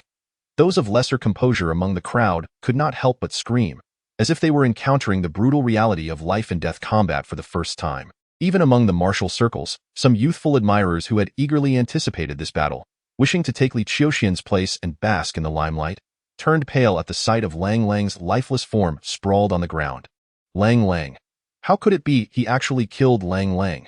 How dare he take a life? To kill one of our own on the territory of the Longquan Martial Arts School warrants severe retribution. We must avenge him. In stark contrast to the others, those who witnessed Lang's death at the hands of Li Qiuxian were instantly consumed by fury within the Longquan Martial Arts School. The air was thick with the furious roars of disciples and masters alike, creating a cacophony that plunged the hall into chaos, silence. At that moment, the witness and Daoxing suddenly spoke. Despite his advanced age, he summoned all his strength, his voice resonating throughout the venue, suppressing the clamor of hundreds. I am deeply saddened by this occurrence. Yet in the arena, life and death are at stake. Both parties have signed a death contract, and upon stepping onto the platform, they must possess the awareness of such a fate.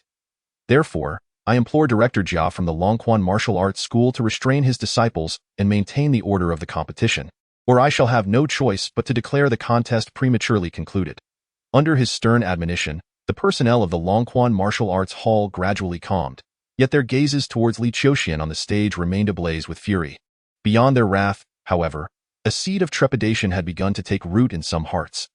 Jia Si took a deep breath, suppressing the murderous intent within, and waved his hand. That moment, several vice directors and the seated martial artists swiftly restrained their disciples, gradually diffusing the tense atmosphere that had threatened to erupt. This Li Qiuxian, was he not injured? How could he appear completely unaffected? A trap.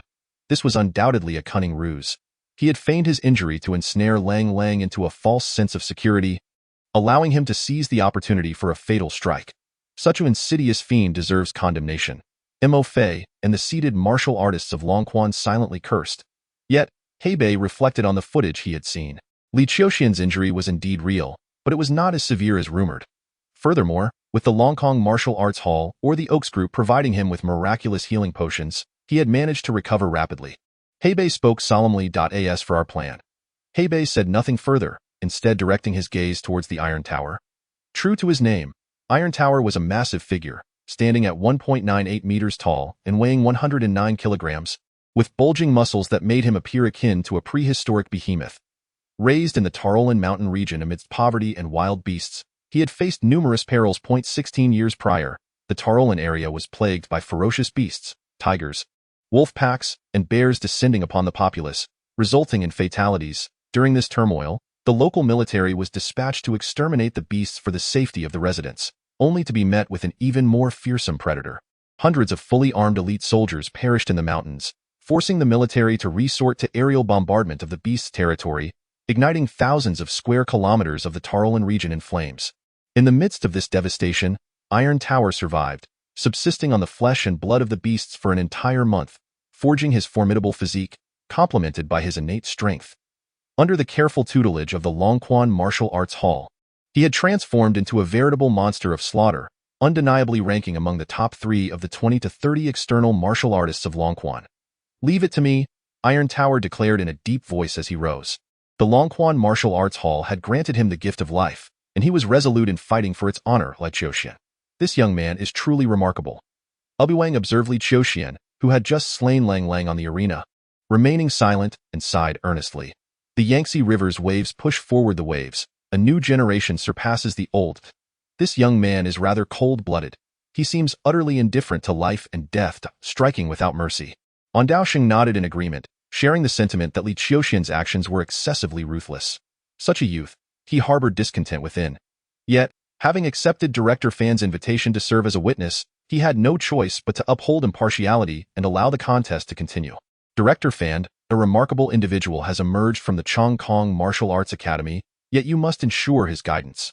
Otherwise, given his temperament and methods, should he inadvertently stray onto a malevolent path, it would pose a significant threat not only to our city of Xiar but to the entire realm of Xia's martial artists. And Daoxing remarked with a hint of gravity. Rest assured, I shall lead him on the righteous path, Director Fan replied with a nod. Simultaneously, he cast a glance at Li Qiuxian, who remained composed on the platform. With such a temperament, he is undoubtedly a natural for external martial duties. Should he be integrated into the external ranks, the reputation of the Chong Kong Martial Arts Academy would undoubtedly ascend to new heights. This is truly terrifying. That person, has he really perished? In the audience, Qiao Baier gazed at the lifeless body of Lang Lang being carried away, her exquisite features betraying disbelief. Her heart and breath had ceased, lifeless beyond revival. Qiao Sanxi's elder behind him remarked. His tone had shifted from its earlier indifference to one of palpable concern. Have they truly killed someone, and will there be no repercussions? Qiao Baier seemed unable to come to terms with this reality. The elder glanced at Qiao Baier. Although she hailed from a prominent family, her parents had indulged her since childhood, preventing her from witnessing the darker facets of the world. Had it been one of the male heirs of the Qiao family, now managing affairs, such a question would never have arisen. They had signed a life and death contract. Moreover, the martial arts community has its own set of rules, which the state tacitly endorses. The elder continued, observing Qiao Sanxi for a reaction.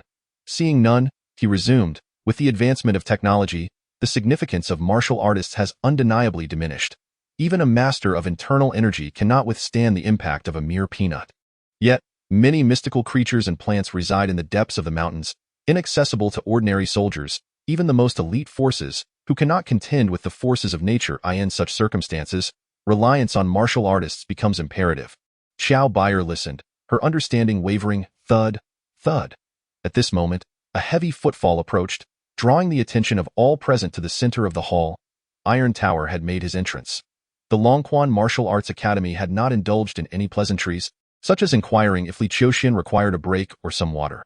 After the body of Lang Lang was removed, they swiftly dispatched Iron Tower to the stage, the entire process taking less than 3 minutes.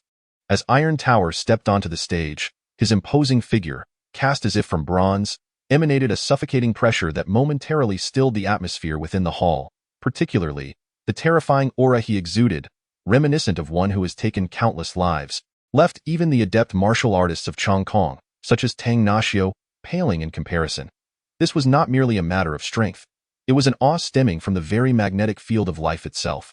Iron Tower may not be the foremost external martial artist of the Longquan Academy, yet he instilled greater fear than the one who subtly bore that title, Qiu Danhua, for while Qiu Danhua's prowess stemmed from his own abilities and mastery over firearms and blades, Iron Tower, his most formidable weapon, is himself. Li Qiuxian regarded the robust figure before him, feeling the palpable pressure emanating from him, and ripples of emotion stirred within his tranquil gaze. This tumult is not born of fear, but rather astonishment, a delight at finally witnessing a human form that no longer blends into the crowd. I sincerely hope you will not disappoint me. Li Qiuxian gazed intently at the Iron Tower and spoke earnestly. I have little fondness for Lang Lang, yet my disdain for you is far greater. Anyone who seeks to harm the Longquan Martial Arts School is my adversary, and I have never shown mercy to my enemies. The Iron Tower replied in a deep voice, its resonance echoing in Li Qiuxian's ears with a buzzing sensation. Do not show mercy.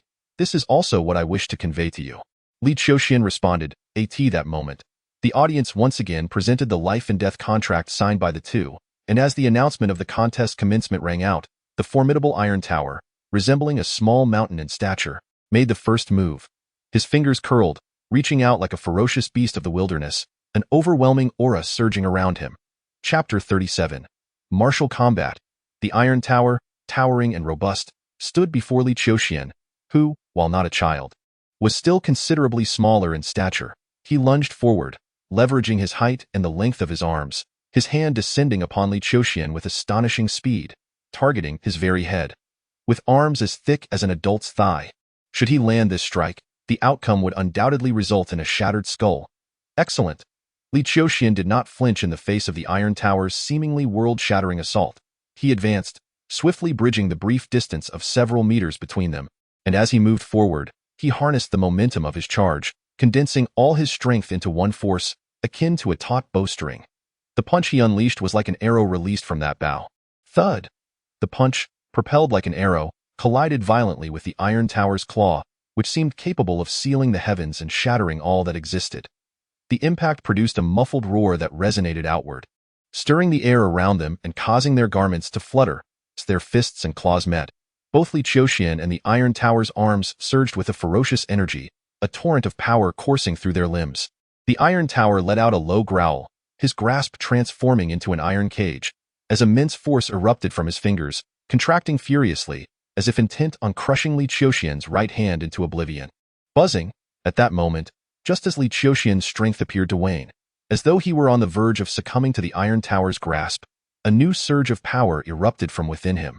This strength stemmed from the relentless exploitation of every limit of his physical form. Countless tendons and bones vibrated in unison towards a singular direction, the resonance layering upon itself like a relentless tide, continuously infusing and amplifying power.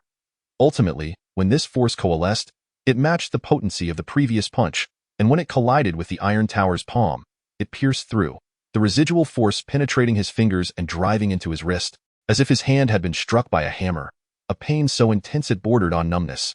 Seizing this opportunity, Li Qiuxian drew near, his left hand sweeping through the air, channeling his entire might into it. Transforming his open palm into a striking force, swift as lightning, he struck fiercely at the chest of the Iron Tower. In an instant, the Iron Tower raised his arms in defense, Yet the blow delivered by Li Qiuxian, though resembling a palm strike, was more akin to a forceful push. The moment this force impacted the Iron Tower's chest, it surged forth, compelling the Iron Tower to involuntarily retreat. As he stumbled backward, Li Qiuxian's right foot surged forward, resolutely intercepting the Iron Tower's retreat. In that fleeting moment, the massive and robust form of the Iron Tower seemed to be propelled and tripped, losing its balance and soaring into the air. But this was not the conclusion. As the Iron Tower fell backward, propelled into the air, Li Qiuxian's left foot advanced once more, and with a sudden motion, the Iron Tower's right hand, which had struggled free during his retreat, was raised high, fingers clenched into a fist, the force within surging forth, transforming into a thunderous strike that came crashing down. Bang! It was akin to striking a heavy sandbag. The Iron Tower's colossal and muscular frame crashed to the ground under Li Qiuxian's thunderous blow. Thundering heavily against the earth, however, the moment Li Qiuxian's fist met the Iron Tower's body, the distinctly different sensation caused his gaze to sharpen. The muscles at the Iron Tower's chest were as tough as hardened leather, remarkably resilient. Although Li Qiuxian's punch penetrated, resonating within his lungs, over 90% of the damage was absorbed and neutralized by those resilient muscles, leaving only a fraction of force that merely caused some discomfort without any lethal impact. Conversely, as the Iron Tower descended to the ground, he leveraged his long arms to suddenly clasp around Li Qiuxian, his arms, thick as a thigh, tightening around him. The abyssal constriction, the Iron Tower, already of formidable stature and born of divine strength, having consumed a vast quantity of ferocious beast blood, possessed an extraordinary physique.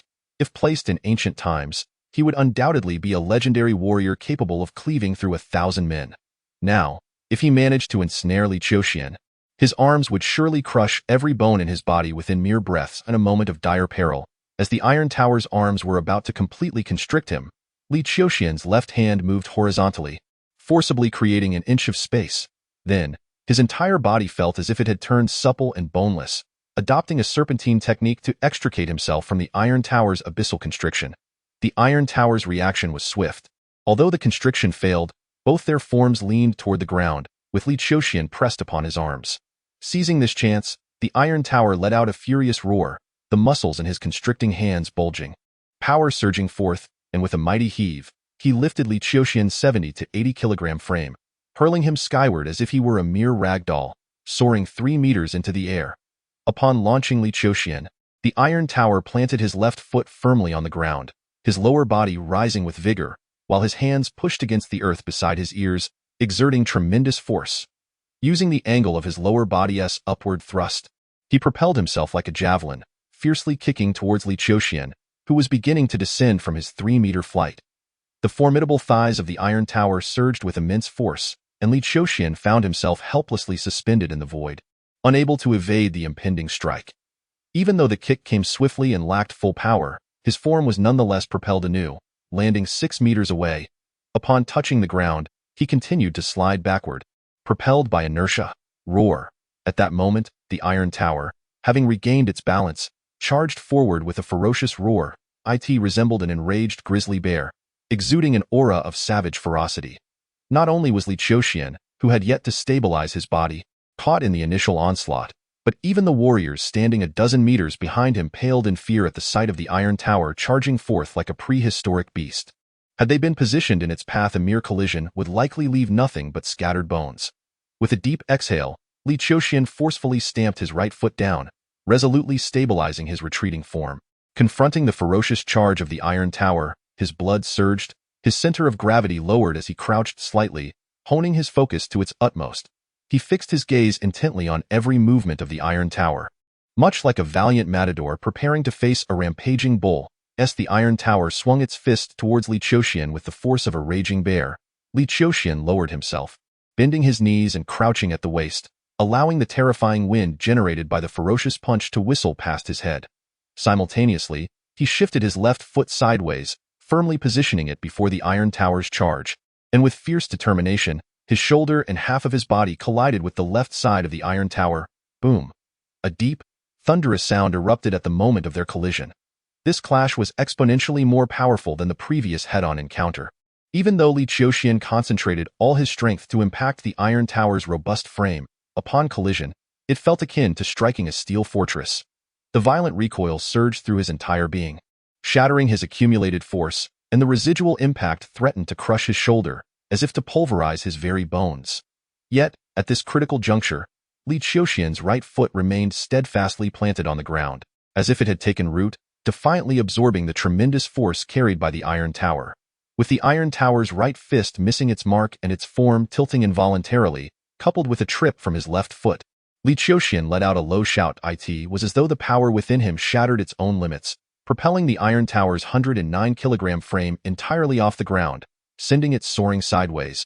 Nearly a meter into the in that instant, as the iron tower was launched away, Li Qiuxian did not pause for a moment. He leaped forward with great strides, swiftly closing the distance to the airborne form of the iron tower. This time, he did not strike with his fists. Rather, he spread his arms wide. With his right hand grasping the iron tower's thigh and lifting it upward, while his left hand pressed down upon its upper body, the upward lift and downward press would inflict no harm.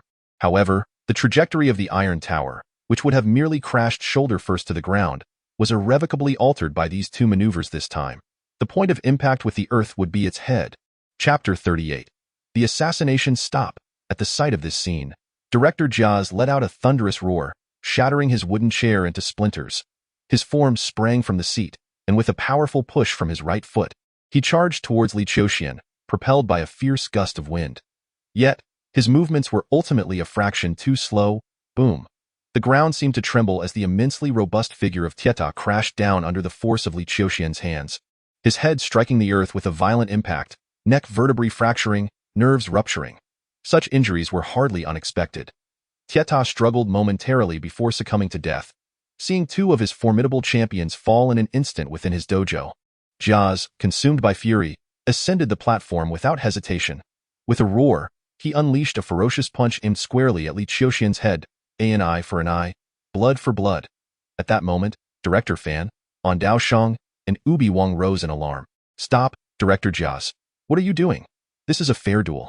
You cannot act in such a manner. Though the three stood and shouted, it was only Director Fan who rushed onto the platform. Clearly, On Daoshang and Ubi Wang were also unable to overlook Li Qiuxian's ruthless tactics. Having just slain Tieta, Li Qiuxian had no time to catch his breath, his shoulder and body still aching from the impact. This critical moment, the master of transformation, Jiaz, charged forward, his terrifying fist radiating with power. Leaving Li Qiuxian no opportunity to evade, a master of transformation had already reached the pinnacle of his energy, each punch a testament to human capability. Despite Jiaz's advancing years, his vitality remained undiminished. Should his fist land, it would obliterate not just a man, but even a solid sandbag would be reduced to dust. Compared to the dire struggle against Tieta, this moment truly teetered on the brink of life and death. There was no escape. Li Qiuxian's mind sharpened, and one of the 12 secret techniques began to flow through his consciousness. In the next instant, his chest seemed to swell slightly, but only for a fleeting moment before collapsing once more. As his chest caved in, his internal energy surged, harmonizing with the rhythm of his heartbeat, creating a high-frequency resonance that erupted through his mouth in a thunderous roar directed at the oncoming Jiaz. Roar, secret technique, blood fiend thunder sound, buzz. The sound waves reverberated. This roar could not rival On Daoshang's earlier commanding shout, its reach confined to a small area, yet, through a specialized technique, the sound coalesced into a beam, akin to a ray of light, hurtling towards the master of transformation, Jiaz, who was charging forth with lethal intent. Amidst the cacophonous roar that surged forth, Jiaz, a master of transformation, felt an agonizing twist in his heart. The sound seemed akin to an invisible hand, piercing through his very being and grasping at his heart, nearly bringing it to a standstill. Even those nearby, not directly in the path of this formidable blast, felt an unsettling tremor. Ordinary individuals experienced a constricting pressure in their chests. Fortunately, none among the crowd suffered from heart ailments, or the consequences would have been dire. Vital energy relies upon the rhythmic pulsation of the heart. The impact of a halted heartbeat on one's vitality is self-evident. As for the martial prowess of a warrior, it is, in essence, the culmination of distilled vital energy. Although this disquieting influence lasted but a fleeting moment, it left Jiaz utterly drained, diminishing the potency of his ambush against Li Qiuxian to a mere shadow of its former self, in both speed and strength, reduced by more than half. Seizing this precious opportunity, Li Qiuxian finally gathered his energy and positioned his arm defensively. Bang! The lightning-quick ambush struck forcefully against Li Qiuxian's braced right arm. Even with its strength significantly diminished, a master of transformation remains just that. Decades of honing one's power means that even a fraction of it can cause a profound impact. Li Qiuxian's upper body trembled violently, the bones in his resisting arm creaked ominously, and excruciating pain surged through him like 1,000 needles. Had it not been for the considerable fortification of his physique over the past 9 days, that blow could have shattered his entire arm. Yet, even so, the area around his right ulna was marred in a deep crimson, veins ruptured, in ambush. Very well. With a low growl, Li Qiuxian unleashed his secret technique, blood fiend thunder sound, which exerted tremendous pressure on his heart and lungs. However, his exquisite self-control allowed him to suppress the damage, and a thunderous roar erupted from within him, reminiscent of the sound made by tigers and leopards. All his muscles and bones were once again squeezed to extract a formidable force, which he ignited in an instant, pushing it to its limits. Just as Jazz, the master of transformation, barely began to recover from the disruption caused by Li Qiuxian's blood fiend thunder sound, he charged forward with renewed vigor. Receive my punch. With a roar as thunderous as a storm, Li Qiuxian leaned forward, channeling the sheer potential extracted from within him, surging through his left hand. As he raised his left hand slightly, the next moment, it was aimed directly at Jazz's face, crashing down with tremendous force. The punch unleashed caused the very earth to quake. A violent pressure, laced with turbulent air currents, created a sharp, piercing sound that resonated throughout the arena, as if the air before Li Qiuxian's fist had been obliterated. Limit break. What audacity! Jazz, barely extricating himself from the onslaught of Li Qiuxian's blood fiend thunder sound, was taken aback by the audacity of his opponent to launch a frontal attack against a master of transformation. With a furious howl, he sprang into action. His muscles and bones moved in unison, drawing power from the ground beneath him.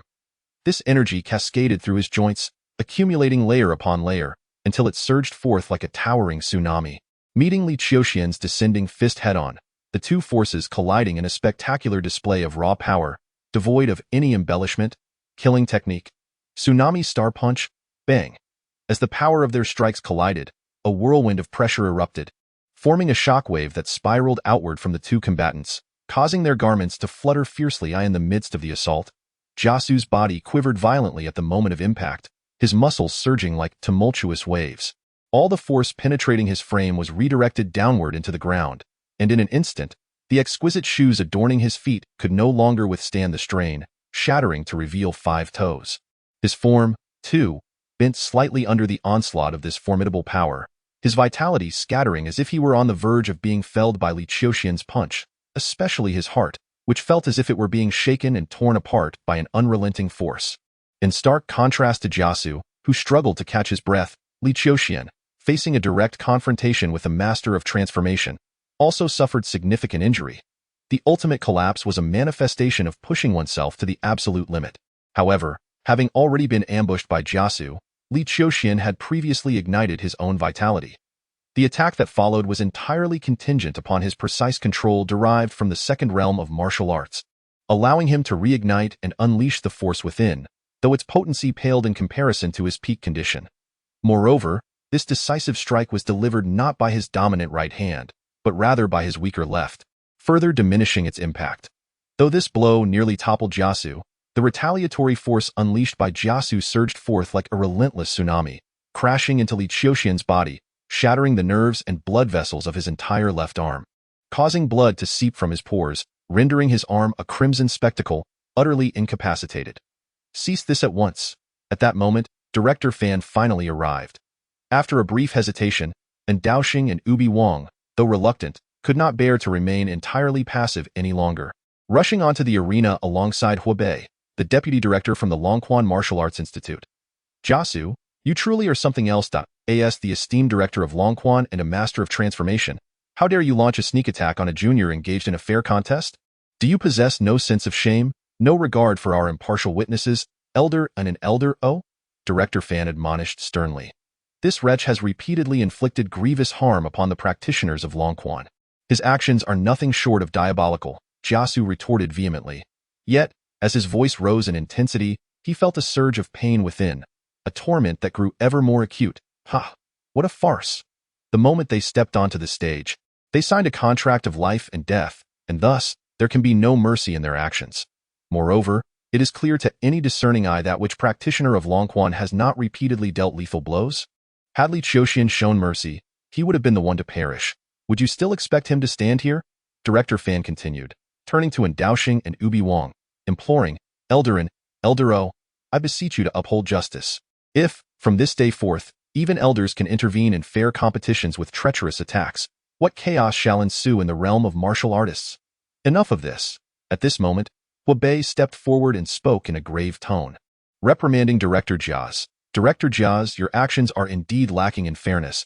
If it were not for Li Qiuxian's untroubled state, my Longquan martial arts school would never let this go unpunished. For the time being, you need not concern yourself with the affairs of the martial arts school. I, representing the main branch, hereby relieve you of your duties as director. Mo Fei. Escort him out. Jiaz's countenance darkened, yet he refrained from uttering another word as he turned to leave the hall. Once Jiaz had departed, Bei turned to Daoxing and Ubi Wang, addressing them with a tone of inquiry. Elder O, Jiaz's earlier actions were indeed a transgression on the part of our Longquan martial arts school. I have already dismissed him from his position and initiated an investigation. Furthermore, in light of this incident, it would be inappropriate for us to continue today's competition. We are willing to acknowledge Li Qiuxian's victory. What are your thoughts, Elder N and Elder O? And Daoxing and Ubi Wang exchanged glances, recognizing the necessity of not offending Longquan martial arts school. Thus, they replied, since Director Jiaz has been dismissed and punished, and Longquan has conceded, we shall consider today's matter resolved. Without rules, there can be no order. The incident concerning Director Jiaz should serve as a cautionary tale for Director Huar. Otherwise, if everyone acts capriciously, taking advantage of others' misfortunes, the martial arts community would descend into chaos. I understand. Our Longquan martial arts school will certainly impose further penalties on Jiaz. Bei responded with a humble demeanor. Daoxing and Ubi Wang nodded in agreement, turning their attention to Director Fan. At present, Longquan martial arts school has conceded, and Jiaz, who disrupted the competition, has faced punishment. What is your perspective, Director Fan? Director Fan glanced at Li Qiuxian, noting the blood engorgement in his arm. Indicating a significant injury, he recognized that if he pressed the matter further, and Longquan chose to fight again, Li Qiuxian would struggle to comply. Thus, he could only let out a cold snort. Since Elder N and Elder O have spoken, I naturally concurred. I hope that the grievances between Master Li of Chongkong Martial Arts School and Longquan Martial Arts School end here. Should anyone continue to stir trouble or engage in conspiracies, we shall not hesitate to act without regard for personal ties. Rest assured, the matter concerning Shi Dan ends here. Bei affirmed. Daoxing and Ubi Wang also expressed their stance. If Longquan Martial Arts School persists in their grievances, I shall rally all martial artists from our Xiar city to denounce them. Director Fan nodded and addressed Li Wei. Director Li, please take Master Li for treatment. As for him, he naturally needed to exchange pleasantries with the martial artists present. Li Wei stepped forward, swiftly escorting Li Qiuxian to the lounge, where a doctor specially invited by Chongkong Martial Arts School awaited. Upon their arrival, the doctor immediately began operating various instruments to examine Li Qiuxian, his expression grave. After a considerable time, the doctor concluded his examination, and Li Wei inquired anxiously, "How is it?" "The injuries are quite severe, and it will likely take 2 to 3 months for recovery. Fortunately, there should be no lasting repercussions." Li Wei felt a slight relief upon hearing that there would be no aftereffects from the injuries. As for the recovery time of 2 to 3 months, for a martial artist, it was not a significant issue. The external martial artist, after every 3 assignments, encounters an unexpected incident. For every 2 incidents, there is 1 injury. Li Wei, serving as the vice director, estimates that throughout the year, he might spend 1 or 2 months in a state of injury, and such wounds do not elicit much astonishment. Li Wushi, how are you? Is your injury serious? Li Wushi, you have single-handedly subdued the entire Longquan Martial Arts Academy. This time, you shall surely gain renown across the land. It is unexpected that Jia Si, as the director of the Longquan Martial Arts Academy and a master of transformation, would act so despicably, launching a covert attack while you were engaged in combat with Tai Ta, truly shameless. Several seated martial artists entered the lounge alongside them, including Tang Nashio. Unlike before, the gazes of these seated martial artists towards Li Qiuxian were no longer filled with hostility, competition, or fear. Instead, they bore a hint of flattery, subordinate to superior. Although they, like Li Qiuxian, belonged to the seated martial artist ranks, "I am fine," Li Qiuxian responded. Currently, the doctor is stabilizing Li Wushi's condition, and once it is stabilized, we must return to the Martial Arts Academy promptly. Our academy has a dedicated medical department, and with their assistance, Li Wuxi's recovery will undoubtedly be expedited. Li Wei took the opportunity to echo Li Qiuxian's sentiments. Indeed, it is best to return swiftly. Those individuals from Longquan Martial Arts Academy are utterly despicable. Several seated martial artists nodded in agreement, yet Li Qiuxian refrained from further comment. Jiasi? He took note, but it was not out of hatred. Rather, once his injuries had fully healed, he intended to challenge the director of Longquan Martial Arts Academy to a fair and open battle to determine their fates. If only he could strengthen himself further, be it in physique or realm, he merely needed to ascend another level. Had he done so, he would not have struggled so mightily against Jiasi's ambush, which had even imposed a significant burden on his heart with the secret technique of blood fiend thunder sound. Others may remain oblivious, yet he understood that his internal injuries were no less burdensome than his external ones. Were it not for the 4 million provided by the Oshi Group, which allowed him to procure medicinal materials and utilize the profound intricacies of the micro-realm to shorten his recovery time to around 10 days, he would have indeed faced 2 to 3 months of inactivity in martial arts. The only aspect that puzzled him was, after Jiasi endured one of his blood fiend thunder sound strikes, he subsequently withstood a direct hit from his ultimate collapse of limits, shaking his very core, yet managed to remain unscathed. Was the master of transformation truly so formidable? It seemed that in future encounters with masters of transformation, he must exercise greater caution. Those who attain the mastery of transformation, becoming martial arts masters, are indeed not to be trifled with, far surpassing the strength of dark energy martial artists, Li Qiuxian mused, a flicker of excitement stirring within him. For yet another new objective awaited his conquest, igniting a fervor to surpass it. Li Qiuxian believed his counterattack had failed to inflict substantial damage on Jiasi, allowing the master of transformation to retreat with ease. Yet, in reality, as Jiaz, accompanied by Mo Fei, had just entered the lounge, a surge of fresh blood erupted from his mouth, and he seemed utterly drained of all strength, collapsing weakly to the ground.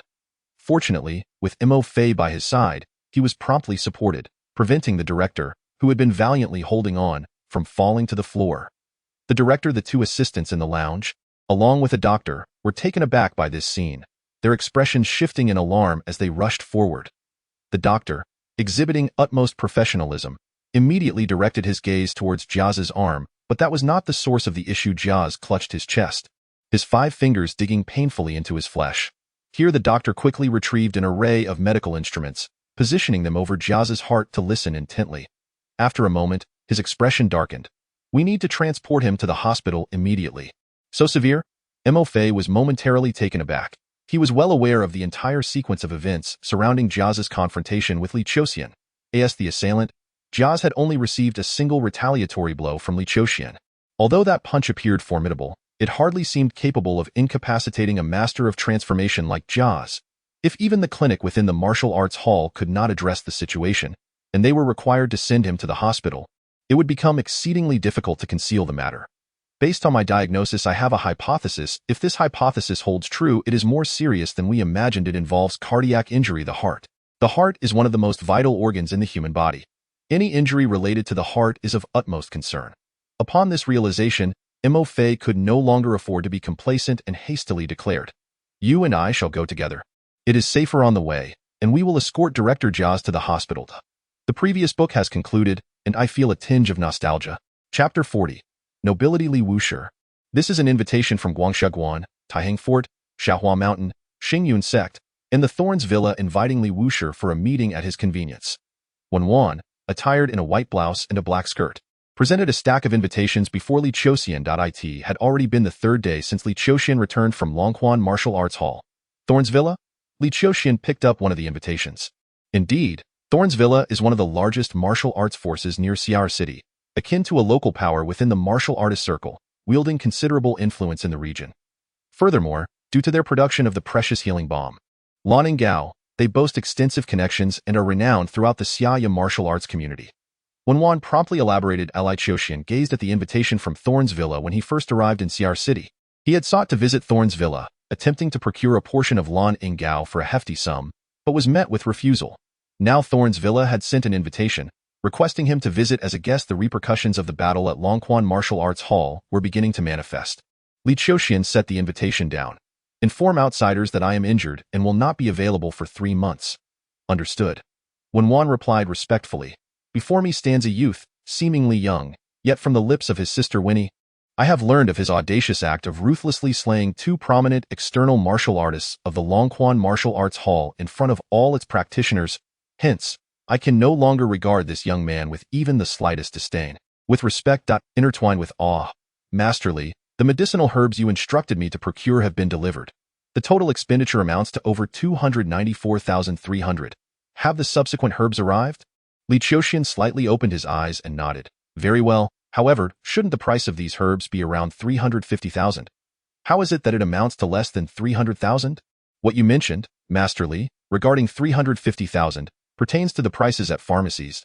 I leverage my connections to directly contact a renowned medicinal family, acquiring the goods straight from them, hence the reduced cost. This is not merely a slight reduction.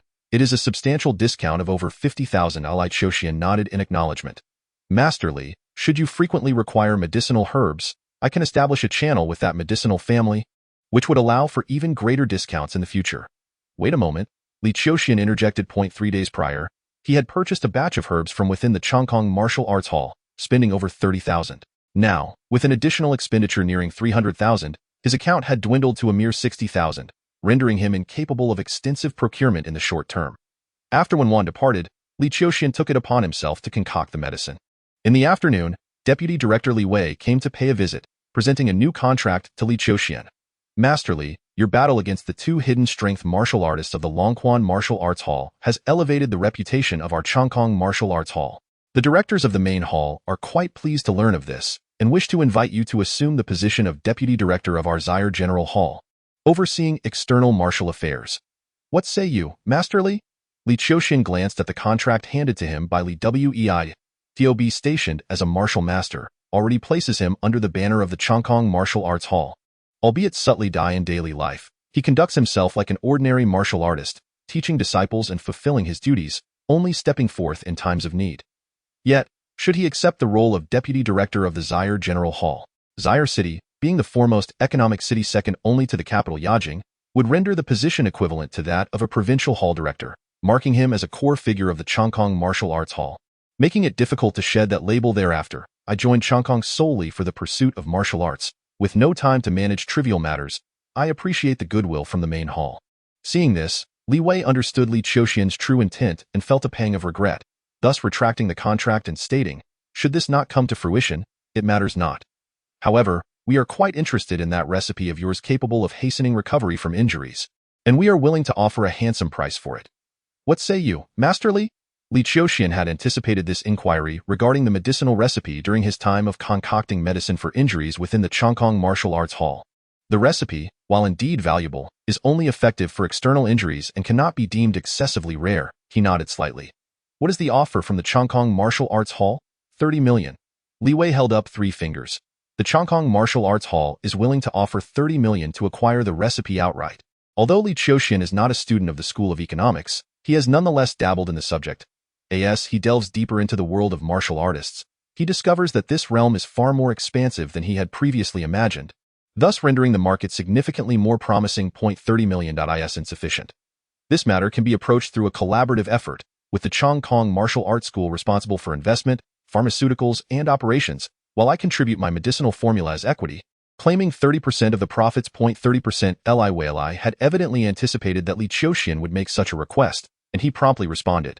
The components of this formula are costly. Each prescription incurs nearly 100,000 in expenses.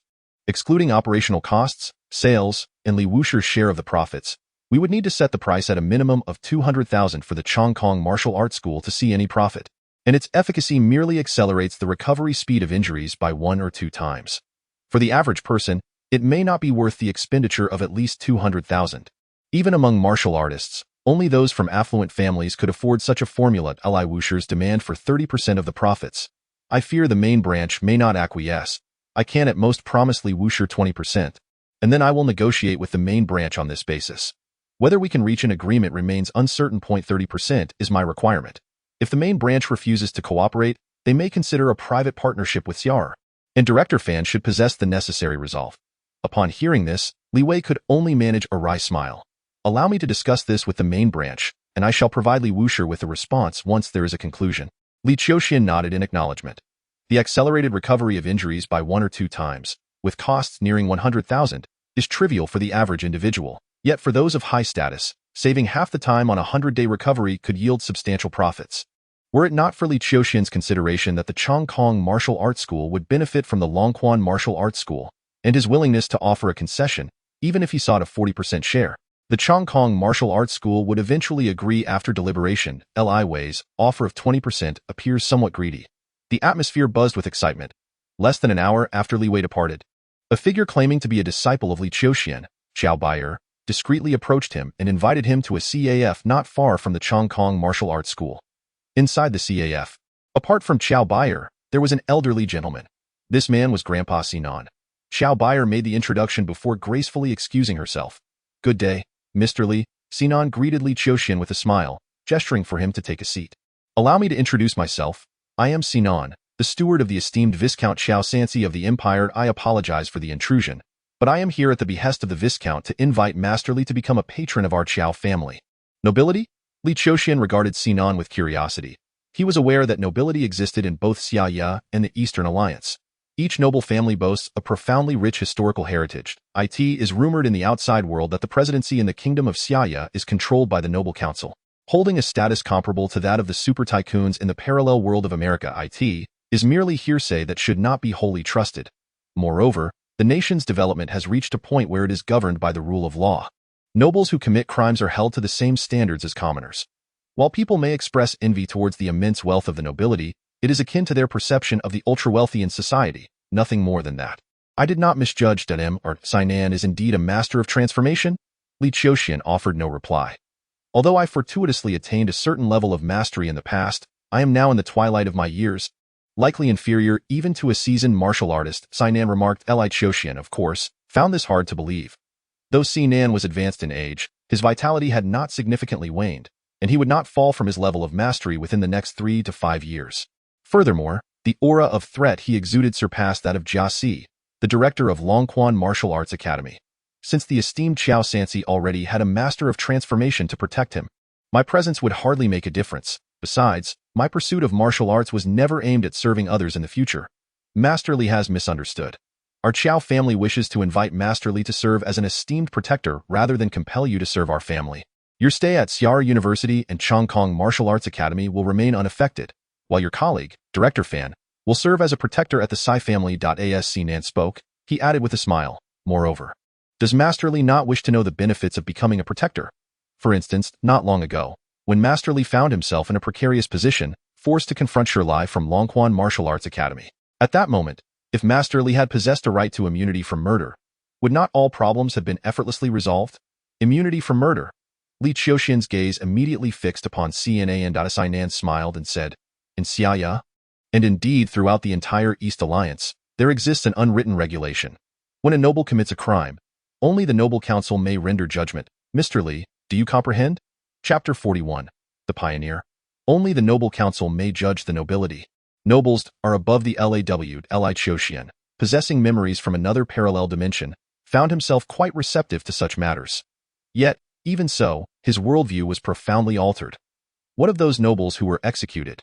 They were merely sacrifices in the struggle of the council, simultaneously serving as examples to showcase the righteousness of the law. What could be more advantageous? Sinan lifted the coffee presented by the waiter and took a small sip. Li Qiuxian understood. The wealthy that can obtain privileges through the corruption of royal officials. His mother was killed by Qi Yutong, yet months of trial were brushed aside, and Qi Yutong remained at large. Furthermore, the nobility are the manipulators behind the kingdom. The power they wield is beyond the constraints of the law. Li Qiuxian recalled a statement from another version of himself. Rules have always been established by the strong, serving as tools to govern the weak. He must act in accordance with the rules. He is bound by the rules, and the reason is singular. He is not strong enough. Should you become a revered member of the Qiao family? As long as you refrain from wanton slaughter and from committing heinous acts that incite public outrage and produce dire consequences, our esteemed family shall shield you from scrutiny. Sinan set down his coffee cup and remarked calmly, "The master has always maintained that if one errs, as long as the transgression is adequately concealed and does not provoke public discourse, it is not deemed a mistake, but merely a valuable lesson along the path of life. Is this the doctrine of the Noble Council?" Li Qiuxian inquired. Indeed. Sinan nodded. The East Alliance was formed a century ago from the disintegration of the vast Dongxia Empire, becoming the preeminent nation of the Eastern Divine Continent. Following a rebellion that caused a swift fragmentation into 16 states, it underwent a decade of civil strife before reassembling as the East Alliance, to counter the threats posed by the colossal empires of the Arctic and across the Eastern Divine Continent. A century's dynasty and a millennium of nobility. Although the empire has fractured, the noble council has persisted. Thus the laws of nobility apply throughout the East Alliance. Li Qiuxian was not one to seek conflict. However, incidents akin to that of Li were not instigated by him, but rather, he was provoked by others. Were it not for his timely response in declaring war against the Longquan Martial Arts Academy, the adversaries would have wielded legal instruments against him, leaving him with no recourse but to flee. The elder had long aspired to elevate his title, breaking free from the constraints of lesser nobility to join the ranks of the greater nobility, aspiring for a countship. Yet, to achieve such an elevation, it is not only essential to possess an ancient lineage and wield significant influence within a particular domain, accompanied by an independent fief, but also, and most crucially, to have a cohort of pioneers. Li Qiuxian regarded Sinan. Although he understood that privilege permeates every aspect, he had not anticipated the extent of the nobility's influence. Moreover, an independent fief. As for the first three criteria, the elder had essentially fulfilled them. The Qiao family boasts a lineage over 3 centuries old, recognized as ancient among the hundreds of noble families in Shaya, with a formidable impact on maritime trade. Reigning as the maritime overlord of the routes surrounding Xingli Nation, Zhaoguang Nation, and Titan Nation, and their fleet engages in trade with the lands of the distant, untamed continent. As for the independent fief, it lies a mere 140 kilometers from the city of Xiar, in the expanse of Nightingale Mountain, spanning over 1,300 square kilometers. What remains lacking is the cohort of pioneers. Li Qiuxian paused in contemplation before asking, what constitutes a pioneer? The reason the greater nobility is distinguished from the lesser is fundamentally rooted in the possession of a pioneering cohort. Pioneers venture into the depths of ancient forests, gathering rare herbs and hunting formidable beasts. The flesh of these powerful beasts, when consumed by mortals, enhances vitality, while martial artists gain strength and vigor from it. The Iron Tower of the Longquan Martial Arts Academy, for instance, owes its extraordinary might to the consumption of such beastly flesh. As for the rare herbs, their effects vary. Presently, the most valuable herb is known as the longevity herb. The elder of the Sai family, having consumed the longevity herb, has reached the remarkable age of 126, yet appears as vibrant as we, mere septuagenarians. Doctors, analyzing his cellular vitality and comprehensive data, estimate that he may live to be 160 years old. 160 years. This figure is nothing short of astonishing. According to the most recent data released this year, the average life expectancy for males in Xiaya is 71 years, while for females it is 70-4. 160 years. This exceeds the average lifespan by more than double. Sinan stretched out his arms, as if cradling a segment of the sky. Based on scientific data, our blue planet boasts a diameter of over 91,000 kilometers, encompassing an area of approximately 26 billion square kilometers. Within this vast expanse, the oceans occupy 60%, leaving merely 10 billion square kilometers for human habitation. Our exploratory footprint covers less than 40 billion square kilometers, with a staggering 60 billion square kilometers still shrouded in mystery. This unknown territory is replete with ancient forests, wild marshes, rare wonders, and ferocious beasts. These regions lack roads and electricity, presenting formidable challenges for ordinary individuals to survive or venture into. Only martial artists possess the capability to delve into these realms and uncover their marvels. Upon hearing Sinan's words, Li Qiuxian grasped the significance of becoming a pioneer. The ancient forests present too many uncertainties, far beyond what even a dark energy martial artist could contend with. Hence, it is often only after one has mastered transformation energy, becoming a master of it, that they qualify to venture into the primordial wilderness as a pioneer. Sinan regarded Li Qiuxian. Although you have yet to step into transformation energy and attain mastery in martial arts, the old gentleman holds high hopes for your achievements. In the future, you are likely to take that step and become a master of transformation energy. Therefore, the old gentleman wishes to invite you to serve the Qiao family, offering you nurturing support. Once you enter the realm of transformation energy and become a master of martial arts, we shall collaborate with other nobles to form a pioneer team. Once established, you will only need to complete 3 effective exploratory missions, and the old gentleman will find a way to unite with others to recommend you for membership in the Noble Council, Pioneers. Li Qiuxian turned his head to gaze at the azure sky and white clouds. What is martial arts? Martial arts is an ancient means employed by our forebears to contend with the heavens and the earth, to wrestle with fate. What could be more exhilarating than striving against nature itself to become the ultimate martial artist? Transcending the self? I require offerings, the obligations that pioneers must undertake, the conveniences they enjoy, as well as detailed information regarding the pioneers. Certainly Nan readily acquiesced, presenting several documents that had long been prepared before Li Qiuxian. Simultaneously, he handed a business card to Li Qiuxian. You may take your time to consider, there is no rush to make a decision, nor should it interfere with your cultivation. Li Qiuxian nodded in acknowledgement. Xinan then rose, beckoning to Qiao Bei'er. She swiftly approached, offering a smile to Li Qiuxian. While she did not fully comprehend the nature of the collaboration between her grandfather and Li Qiuxian, she felt a sense of joy at the prospect of her family growing closer to this new master. With Xinan and Qiao Bei'er departing, Li Qiuxian perused the materials they had left behind. Pioneers are distinct from offerings in a certain sense. Offerings are akin to the retainers of noble families, tasked with protecting the nobility and even sacrificing themselves on their behalf. However, the pioneers, their relationship with the nobility is characterized more by collaboration than a hierarchical dynamic. Nobles possess the right to make requests of the pioneers, yet lack the authority to issue commands.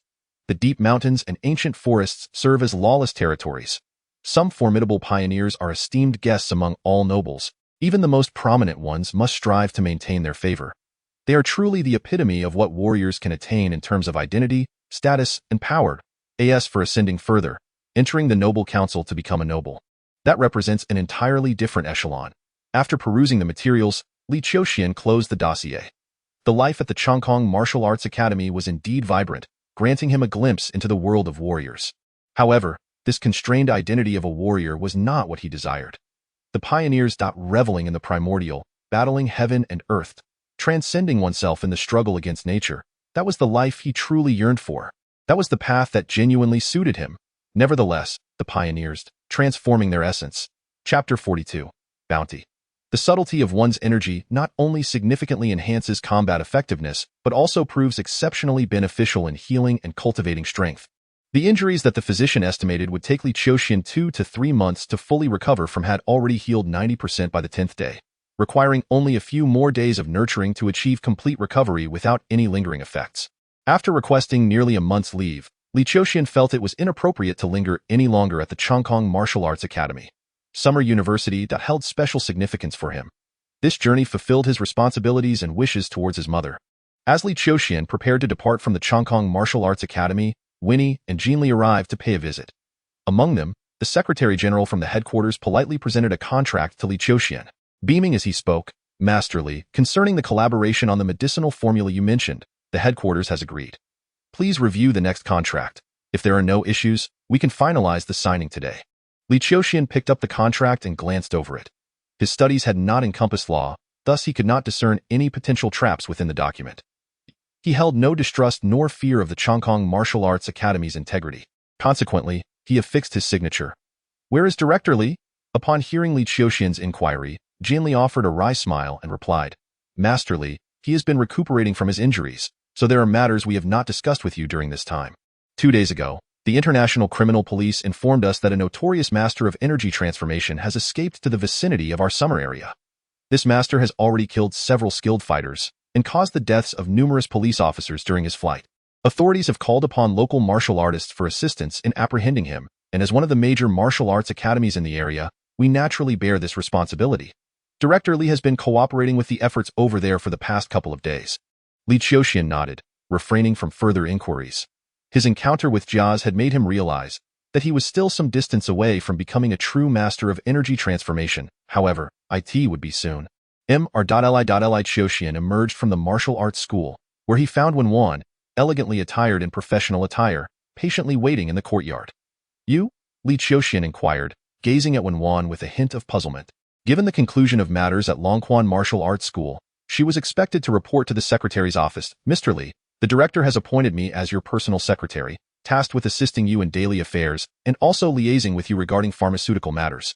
Wenwan explained, stepping forward to open the car door for Li Qiuxian, her right hand gracefully raised to shield him from the car's edge above. Over the past several days, Li Qiuxian had grown accustomed to delegating minor tasks to Wenwan. Thus, he nodded in agreement without hesitation and entered the vehicle. If you have the time, please find a place near Shar University. Understood, Wenwan replied. However, An unsettling premonition struck her as she noticed Wenwan approaching the driver's seat, seemingly intent on taking the wheel. "You drive?" "Yes, Mr. Li."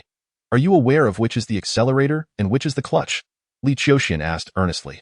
"This is automatic," Wenwan replied, a hint of defensiveness creeping into her tone.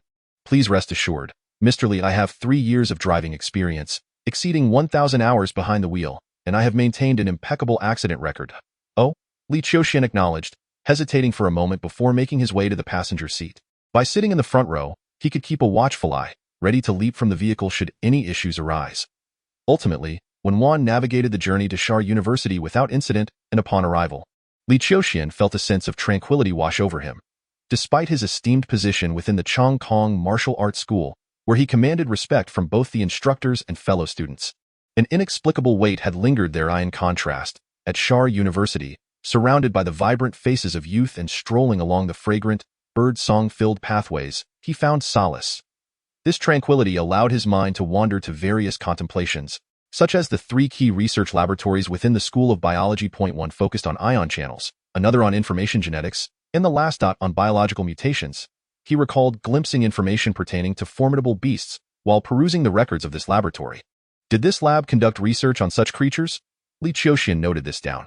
Yet, as a mere freshman, he lacked the foundational knowledge requisite for joining a research laboratory. Nevertheless, he could contemplate laying the groundwork in related areas to ascertain his future academic focus. With intention, Li Qiuxian reviewed the course offerings and made a note of the relevant instructors' classes before returning to his dormitory. It was class time, and the dormitory was notably quiet. Li Qiuxian organized his books and promptly proceeded to the classroom, embarking on the cycle of attending lectures, completing assignments, and self-study. Meanwhile, Wenwan proved efficient. Upon Li Qiuxian's return to the university the following day, she had already found a suitable residence for him. Nestled at the foot of the mountain, it was somewhat old and secluded, with an unimpressive environment.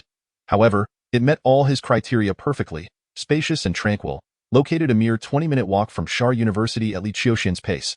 "Sir, the living conditions here are indeed rather poor. If it proves unsatisfactory, I shall continue my search." Having found this place, Wenwan feels a twinge of guilt, fearing that Li Qiuxian may blame her for her inadequate arrangements. "That will suffice," Li Qiuxian stated. He sought a location solely for the purpose of convenience in alchemy and martial arts practice. It is likely that he would only visit for a couple of hours in the morning and again in the evening, without intending to reside there. Subsequently, Li Qiuxian embarked on a diligent and orderly university life, all the while honing his own abilities. His physical strength was gradually advancing towards the mastery of dark energy, even reaching the pinnacle of it. For over 10 days, Li Qiuxian enjoyed a period of tranquility, yet the head of Longquan Martial Arts Academy, Jiaz, found himself in utter despair. Throughout the month, he had consulted 3 renowned hospitals across the country and sought the expertise of several esteemed old physicians within the martial arts community. Yet the outcomes remained uniformly bleak. The damage to his heart was irreparable. Henceforth, any vigorous exertion would exacerbate his condition. In other words, he could not even engage in intense physical activity, let alone unleash the explosive power of his vital energy. What did this signify for a martial artist? The destruction of his future. Upon receiving the same disheartening prognosis from the venerable physician of Danqing sect, the director of Longquan Martial Arts Academy succumbed to despair. Ruined, he was effectively rendered useless. 3 days later, in Jiaz's residence, he summoned his son and son-in-law to gather at his feet. He had 1 daughter and 2 sons, but the remaining offspring clearly held little promise and were not worthy of his hopes. The true object of his esteem was his son Jiarui, alongside his son-in-law Huazhao, whom he had high hopes for, even marrying his daughter to him. Huazhao entered his tutelage at the age of 16, receiving meticulous guidance for 12 years, and had since cultivated his dark energy. Additionally, he held a dual role as the external affairs manager of Longquan Martial Arts Academy. Unlike the indifferent director fan of Chongkong Martial Arts Academy, Jiaz retained control over external affairs, delegating the practical authority to Huazhao under the guise of an assistant, meaning that Huazhao managed most of the academy's external dealings and interactions with the underworld, with Jiaz merely lending his name. Now, as he summoned Huazhao, "Jiarui, how much can your company afford to contribute?" Jiaz asked in a grave tone.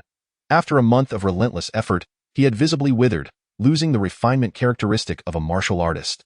Although the company had a market value exceeding 10 billion, the liquid assets amounted to less than 100 million, with only 20 million readily available for withdrawal. "If we liquidate everything, along with my savings over the years, we can muster 30 million, Jiaz concluded, his cold gaze fixed upon Huazhao.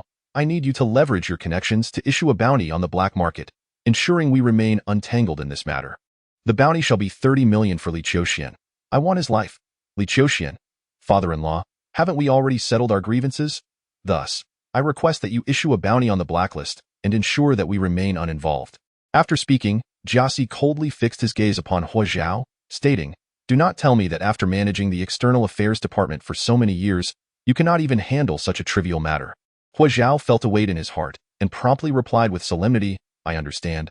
Father-in-law, I will take care of this matter, and within no more than half a month, the bounty will be posted on the blacklist." Chapter 43. Apprenticeship. A person possesses vitality, which manifests externally, while spirit emanates from within. The Xing Shan body refinement fists, tempering of the spirit has allowed Li Qiuxian to excel in reaction speed, cognitive ability, and comprehension, far surpassing that of the average individual. This is also the reason he stood out in the provincial college entrance examination, achieving the top rank. As he calmed his mind and diligently studied, he conquered the knowledge within the books at an astonishing pace. Coupled with his meticulous grasp of his own abilities, he validated his understanding of the human body through the interplay of his physical form and the knowledge acquired, elevating his comprehension to an entirely new level.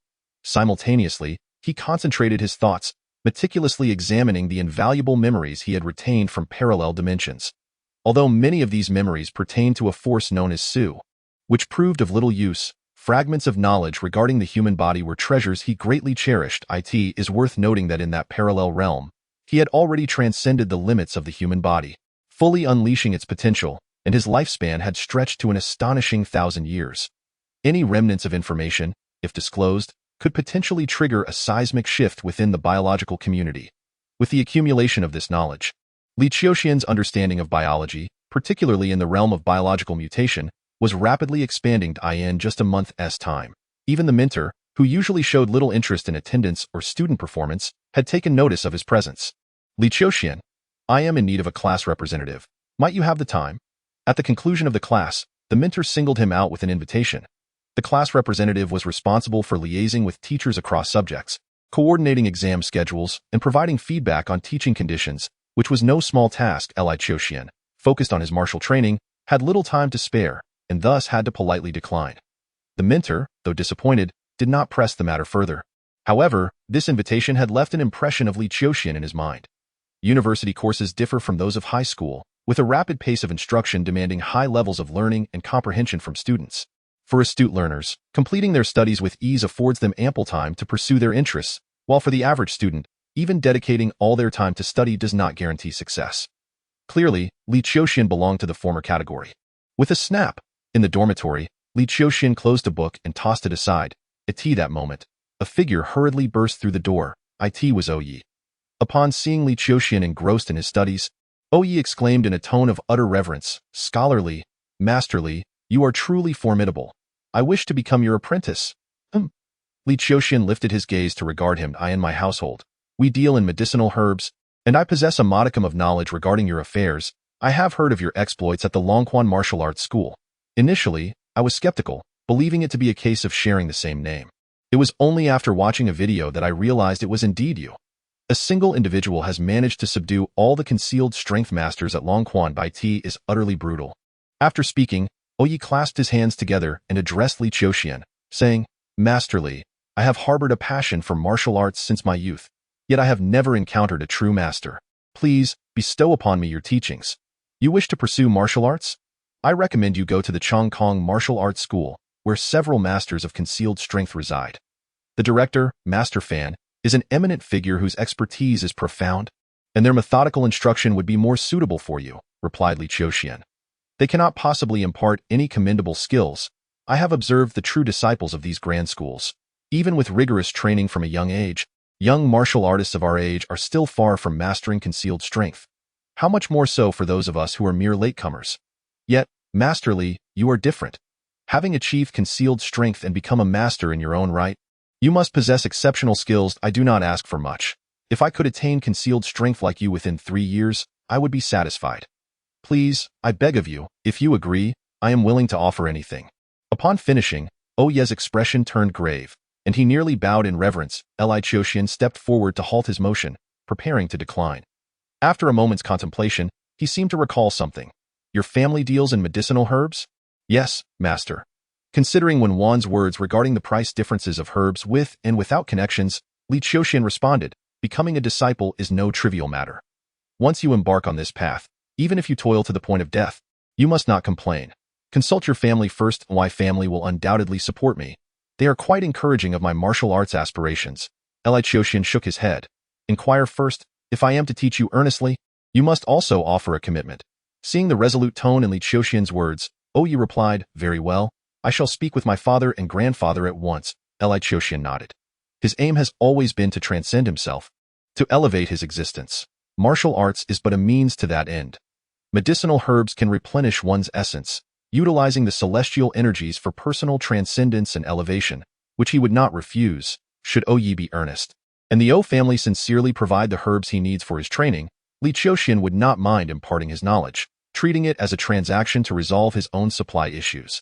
Haha, Master Li, I cannot believe you have not been self-studying. Quite remarkable. After a moment of contemplation, Li Qiuxian heard voices from outside. It was Ma Xuan and Tenga. I'm almost done with the book and was just pondering acquiring more. Li Qiuxian acknowledged him as Xuan glanced at the books that Li Qiuxian had flipped from left to right and suddenly found himself at a loss for words. Are you flipping through the pages or actually reading? I possess a photographic memory, allowing me to read faster than most. Xuan clutched his chest, appearing as though he had suffered a grievous blow.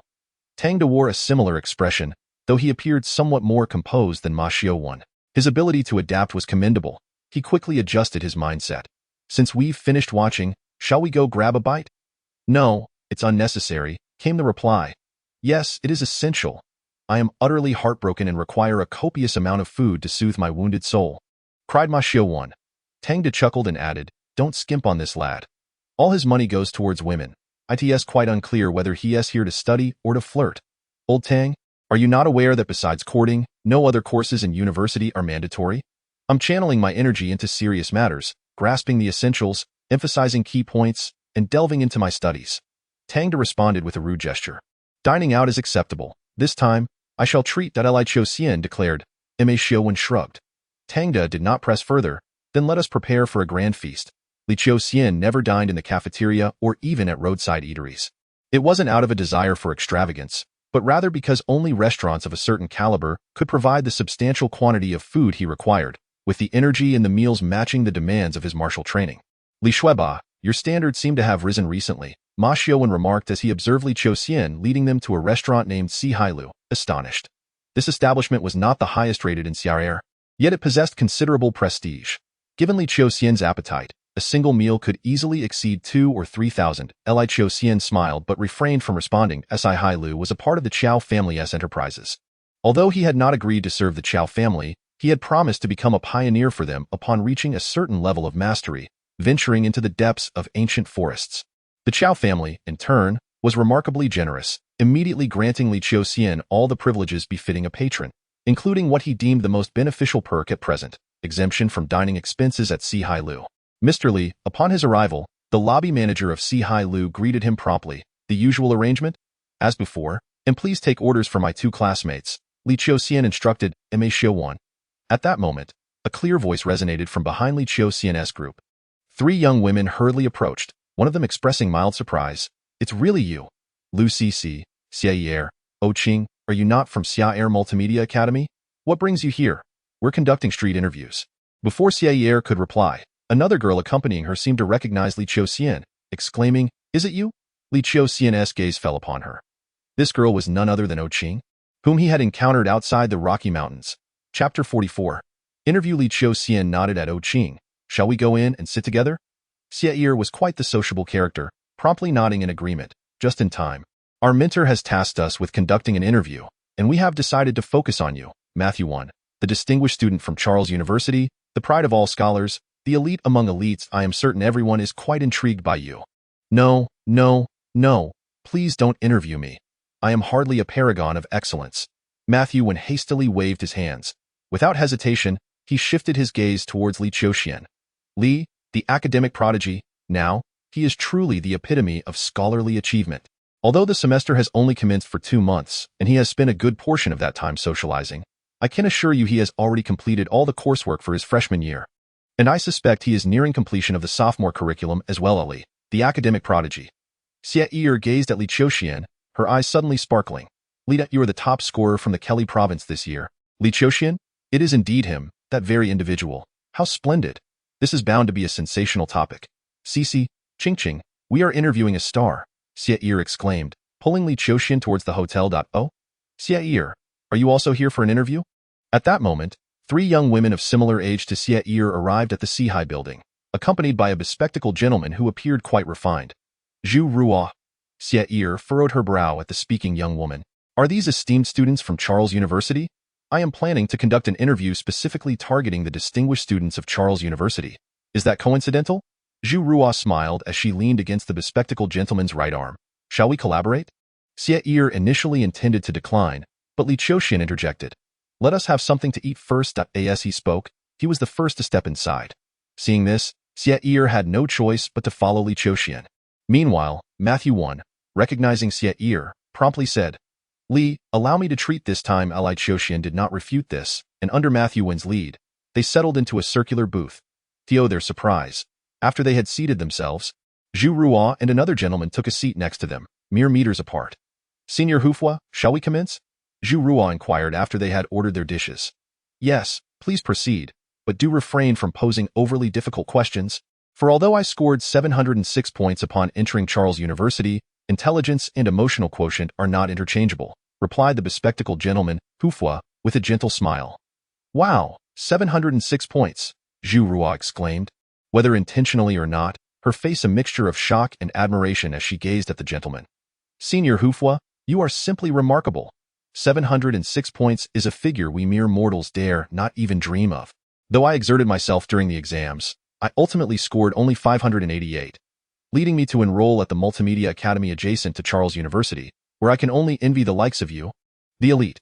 Upon concluding her remarks, she provocatively addressed Xie, saying, Xie, do you not agree?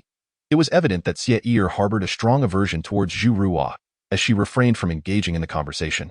Considering that Li Qiuxian was the top scorer in the college entrance examination of Kelly province, she hastily signaled Qing to record the moment on her phone, while Lu Cici took notes. Turning to Li Qiuxian, she wore a bright smile and inquired, Li, if it is convenient, shall we commence? According to the information we have received, you are the science top scorer from Kelly province. May I ask what your score was in this recent examination? Due to unforeseen circumstances, I took a month off prior to the exam, hence my score is not quite satisfactory, replied Li Qiuxian. Xie felt a sudden jolt of surprise. Not satisfactory, could it be? Thus, my score fell short of my minimum expectation of 730 points, landing at only 729, Li Qiuxian expressed regretfully, adopting a tone reminiscent of failure. Xie opened her mouth in astonishment, while the neighboring group fell into an abrupt silence. Nevertheless, Zhu Ruo demonstrated remarkable perseverance. Despite her smile appearing slightly strained, she continued the interview in a nonchalant manner. It is well known that the pace of study in high school and university is vastly different, accompanied by significantly increased academic pressure. Many prodigies from various regions have found themselves lost in the crowd upon entering Xi'an University due to their inability to keep pace with the curriculum. Therefore, the college entrance examination score serves merely as a reference. The performance in the following months is of paramount importance. Hu Fu nodded in agreement. Indeed, the volume of coursework in university is incomparable to that of high school. Although I had reviewed numerous university courses during high school, the quality of instruction at Xi'an University far surpasses that of other institutions. I rise at 6 each morning for self-study, forego afternoon naps, and engage in evening study sessions until 10 o'clock. Even upon returning to the dormitory, I dare not relax until lights out, tirelessly shuttling between the classroom, study room, library, and dormitory day after day. Zhu Ruo expressed her admiration. I never imagined that Senior Hu Fu, despite possessing such talent, would work so diligently. As far as I know, the midterm examinations at Xi'an University are typically held rather early. It seems they took place 4 days ago. In the comprehensive assessment each semester, midterm exams account for 30%, while final exams constitute 40%, with daily performance making up the remaining 30%. This highlights the significance of the midterm examinations. I wonder how you fared this time, Senior. After 3 months of arduous study, my efforts have not been in vain, and I am pleased to report that my average score across courses is 94. 94. That is merely 6 points shy of a perfect score. Senior, you are truly remarkable. Zhu Ruo exclaimed in astonishment once more. Observing the resurgence of enthusiasm from the other side, Xie, unwilling to be outdone, immediately turned to Li Qiuxian asking, Senior Li, is your academic journey arduous? Compared to high school, the workload in university is indeed quite heavy. May I inquire about your daily schedule? At what time do you rise to study? And when do you set aside your books to rest? My daily schedule? Li Qiuxian slightly pondered. On the third day of university, I took a few days off. Then, I requested another few days off. And then I studied for a while, only to take another half a month off. Xie stared at him with her beautiful large eyes. Subsequently, half a month appeared insufficient, and I requested an additional 10 days. The young girl was utterly bewildered. Afterward, I returned to my studies for over a month. Phew. Xie let out a sigh of relief. Yet by that moment, she had already lost hope in Li Qiuxian's academic performance. More than 2 months into the semester, with nearly a month spent on leave, could one still engage in joyful learning? Then what about your exam scores? The delay in my studies was so prolonged that there was one subject in which I scored 99 points, a score of 99. That's quite good.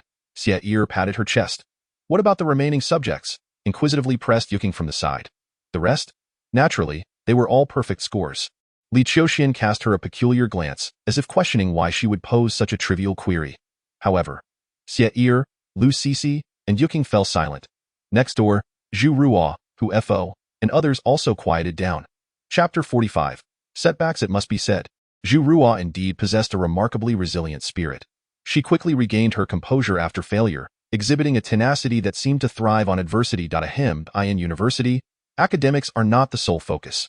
One must also cultivate sufficient connections. Senior Hu Fo, I have heard that you have joined the student council.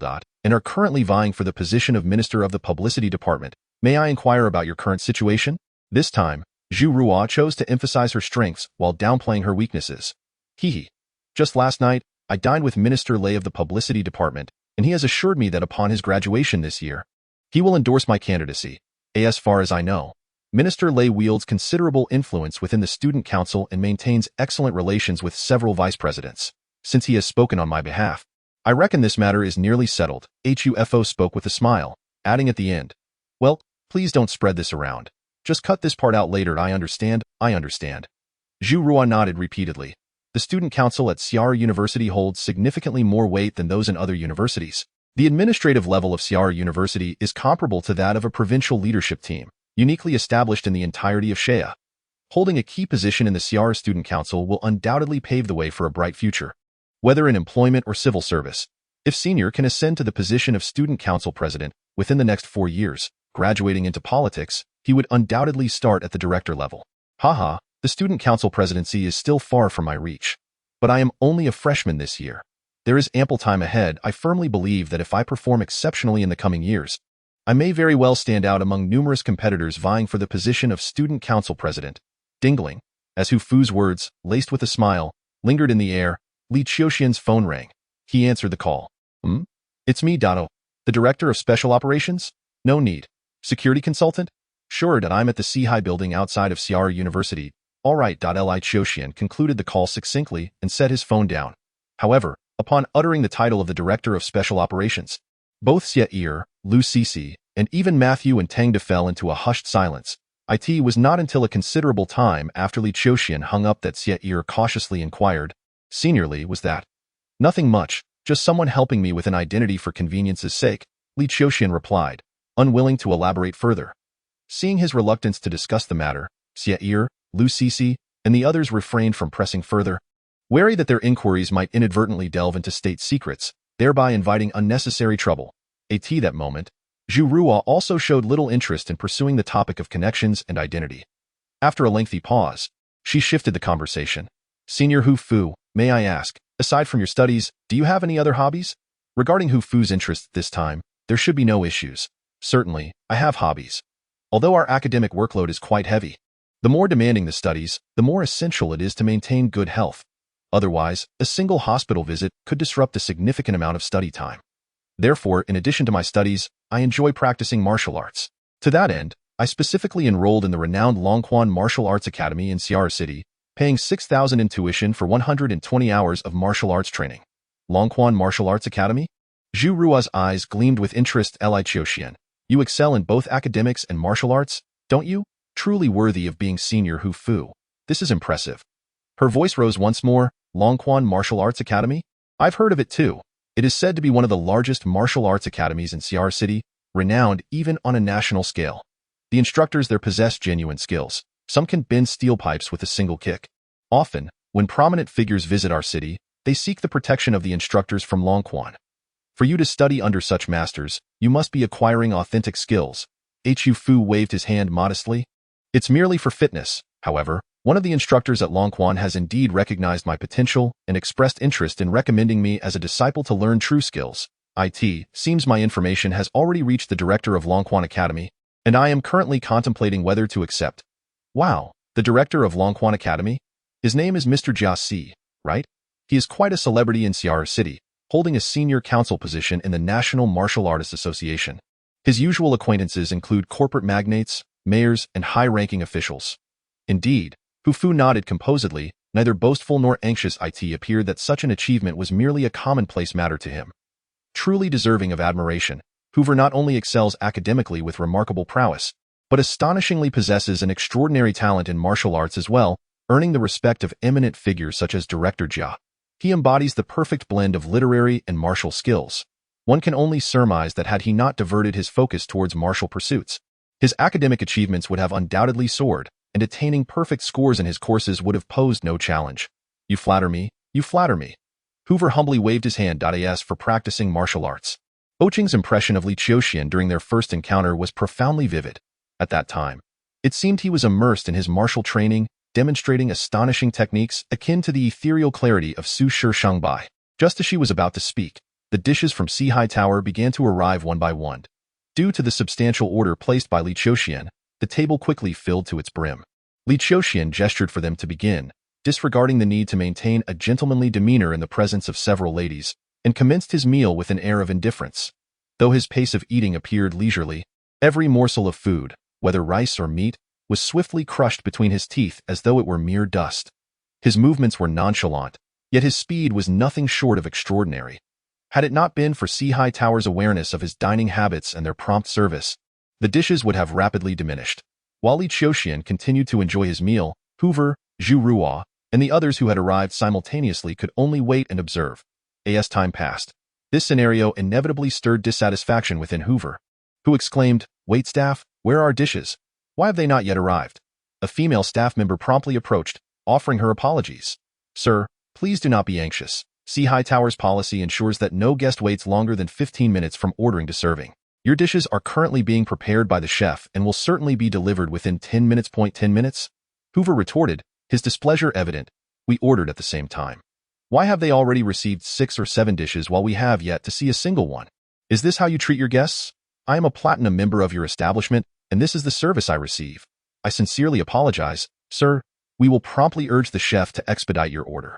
Quickly, I do not wish to wait until they have received more dishes before our turn arrives. I am truly sorry.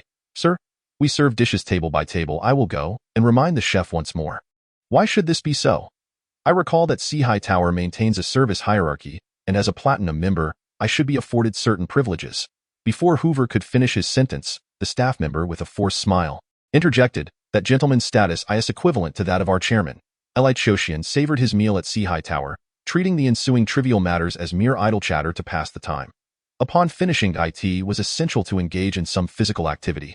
With the confines of school restricting his movements, Li Qiuxian bid farewell to Matthew, Tangda, and Sheila, and made his way towards the quaint, old courtyard that Wenwan had arranged for him. As he arrived at the quaint courtyard nestled within the aged community, he discovered several police vehicles stationed at the entrance, surrounded by numerous members of the security team. Additionally, there were a few robust individuals weaving through the throng. Since he was not headed in the same direction, Li Qiuxian paid them no heed and proceeded to his own courtyard to practice martial arts, seeking to cultivate and fortify his vital energy. Chapter 46. The Encirclement. While Li Qiuxian practiced his punches in the tranquility of his yard, unrest pervaded both within and outside the community. A cacophony of sirens blared incessantly, occasionally punctuated by the sharp report of gunfire. In such a chaotic atmosphere, despite his intention to concentrate on his training, Li Qiuxian found it impossible to settle his mind and thus decided to open the gate to his courtyard. Shortly after, a hastily assembled squad consisting of 3 fully armed security personnel arrived at his doorstep. Upon seeing Li Qiuxian, one of them quickly inquired, "Are you a resident here?" There are dangerous individuals concealed within the community. You must promptly secure your windows and lock your doors, do not venture outside, and refrain from investigating any noises you may hear. Wait until the crisis is officially declared over. Dangerous individuals? Li Qiuxian's expression remained largely unchanged as he nodded in acknowledgement. Am I permitted to leave? Do not wander outside. Lock the door and remain indoors, the security officer insisted gravely. However, from a distance, another gunshot rang out, accompanied by the chilling sound of terrified screams. In that instant, he could not afford to converse further with Li Qiuxian and, alongside his two companions, swiftly formed a tactical unit, heading towards the source of the commotion. Uncertain when the turmoil would subside, Li Qiuxian, unwilling to squander the energy he had accumulated from his earlier meal, cast a glance towards the old community's rear mountain and set off in that direction, intending to find a quiet spot in the hills to digest his meal. However, he evidently overlooked a critical detail. Should someone be pursued by armed security, their instinctive choice of escape would likely also lead them towards the mountainous terrain, seeking refuge in the labyrinthine landscape of the forest. After a few minutes of unhurried progress, an elderly man, appearing to be in his 50s or 60s, suddenly emerged from a narrow alley behind him. This man appeared immensely disheveled, with blood soaking his waist and shoulders, indicative of gunshot wounds, yet, despite being grievously injured, he exhibited a remarkable vitality, moving with surprising agility. Upon spotting Li Qiuxian, the old man momentarily paused before making a swift dash past him, seemingly indifferent to this innocent bystander. However, the extraordinary speed and grace with which he maneuvered left Li Qiuxian profoundly impressed. Excellent! Li Qiuxian exclaimed. Summoning his strength from the ground, he began to pursue the old man with strides as swift as a meteor. The old man's agility was astonishing, akin to a great bird in flight. Despite his injuries, he effortlessly covered several meters with each bound. As Li Qiuxian chased after him, he found the distance between them only widening, helplessly watching as the old man vanished into the mountains. Just then, bang! At the moment the old man was about to plunge into the mountainous terrain, a gunshot echoed from a nearby 8-story building, 200 meters away. A sniper. Upon hearing the sound, the elderly man instinctively twisted his body. Yet a cloud of blood mist erupted beneath his feet. He could not help but lean dangerously, and just as he was about to topple over, he rolled swiftly to the ground, curling up beneath the corner of an old house to evade the sniper's aim. However, while he successfully dodged this round of gunfire, he had consequently forfeited the opportunity to flee into the woods for refuge. Between this dilapidated neighborhood and the wooded area ahead lay an abandoned foundation, creating an open expanse of nearly 30 meters, an insurmountable chasm for the old man. Thud, thud, thud. A rapid series of footsteps echoed from the alleys on either side. A dozen members of the security team, accompanied by 3 robust men, swiftly formed 2 small squads to encircle him. Upon spotting Li Qiuxian, one of the security team leaders hastily shouted, "Clear the area, bystanders. Exercise caution to avoid friendly fire." "Wait," called out a man following the security team. "This is Li Qiuxian, Master Li from the Chongkong Martial Arts School. With him here, even if Romo wishes to make a desperate counterattack, he shall not inflict any further harm upon us." The speaker was none other than Li Wei, the vice president of the Chongkong Martial Arts School. Li Qiuxian? Is it truly him? How is he here? I was on an external assignment during that contest, lamenting my absence from witnessing it firsthand. I never anticipated that this formidable master, who had swept through the Longquan Martial Arts School, would be so young. 2 men from the squads, clearly of martial prowess, expressed their astonishment upon hearing the name. The leading security team captain seemed familiar with Li Qiuxian's reputation, nodding in acknowledgement. "We are grateful for your assistance, Master Li. Should Romo attempt to struggle in his final moments, we kindly ask for your support. He will not have the chance. He has been struck by 3 bullets and will bleed to death. After killing so many of our brothers, today marks his demise." Another security team captain harbored deep resentment and murderous intent towards Romo. As the group communicated through gestures, fully armed security team members rapidly closed in. Compared to the security personnel Li Qiuxian had previously encountered, these 2 squads were markedly superior in both equipment and combat proficiency, resembling the distinction between ordinary civilians and elite military trainees. Li Qiuxian recalled the existence of a special organization above the security forces, an entity formed by the 10 ASEAN nations, known as Interpol, also referred to as ASEAN Guard. Every member was an elite among elites, possessing exceptional vocational skills and formidable combat prowess. It was likely that this was the very group before him. "Master Li, please exercise caution.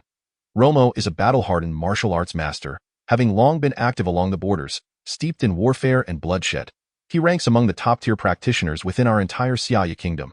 Li Wei approached Li Qiuxian and whispered, "If the situation becomes untenable, assess the odds." "Romo, what has he done?" Li Wei glanced at Li Qiuxian, paused for a moment, and then replied, "He has murdered a noble." The situation appears rather complex. Let us resolve the immediate issue before delving deeper." Li Wei appeared somewhat reluctant to continue speaking. That moment, as the fully armed members of the guard closed in for the kill, Romo, who had been hiding in the corner, seemed to realize that further evasion would only exacerbate his injuries, ultimately robbing him of his last vestiges of resistance. He let out a grim chuckle. "Ha ha ha, here I am. Romo Dai began my martial arts training at the age of 12 under my master, harnessed my strength at 16, mastered the dark energy by 25, and refined my power by 39. A promising future lay ahead, yet witnessing the atrocities inflicted upon our border citizens by these marauders compelled me to unite with the military, charging into battle to defend our homeland. After 18 years of unwavering dedication, I never imagined I would meet such a fate. An eye for an eye. You have slain 14 of my brothers, and today, you shall not escape your reckoning." A cold voice from an ASEAN squad leader drew Romo's attention, as he gestured for another team to swiftly encircle him, effectively sealing off his last avenue of escape into the woods and extinguishing his final shred of hope. "An eye for an eye? Your brethren have died, and someone shall avenge them. But what of my kin? My family has perished. Who will repay their lives? Those brutes. My granddaughter is only 12, and they had the audacity to lay a hand on her. No one will avenge her. Therefore, I shall take action myself. Since you wish to aid the wicked, then you shall meet your end alongside those beasts." Romo roared, leaping from his corner like a bolt of lightning. "Watch out! Open fire!" Amidst the shouts, all members of the ASEAN Guard simultaneously discharged their weapons. Bang, bang, bang! In a sudden surge, Romo, determined to drag a few of them down with him, twisted his body and unleashed his strength, his entire being seemingly enveloped in a rising heat.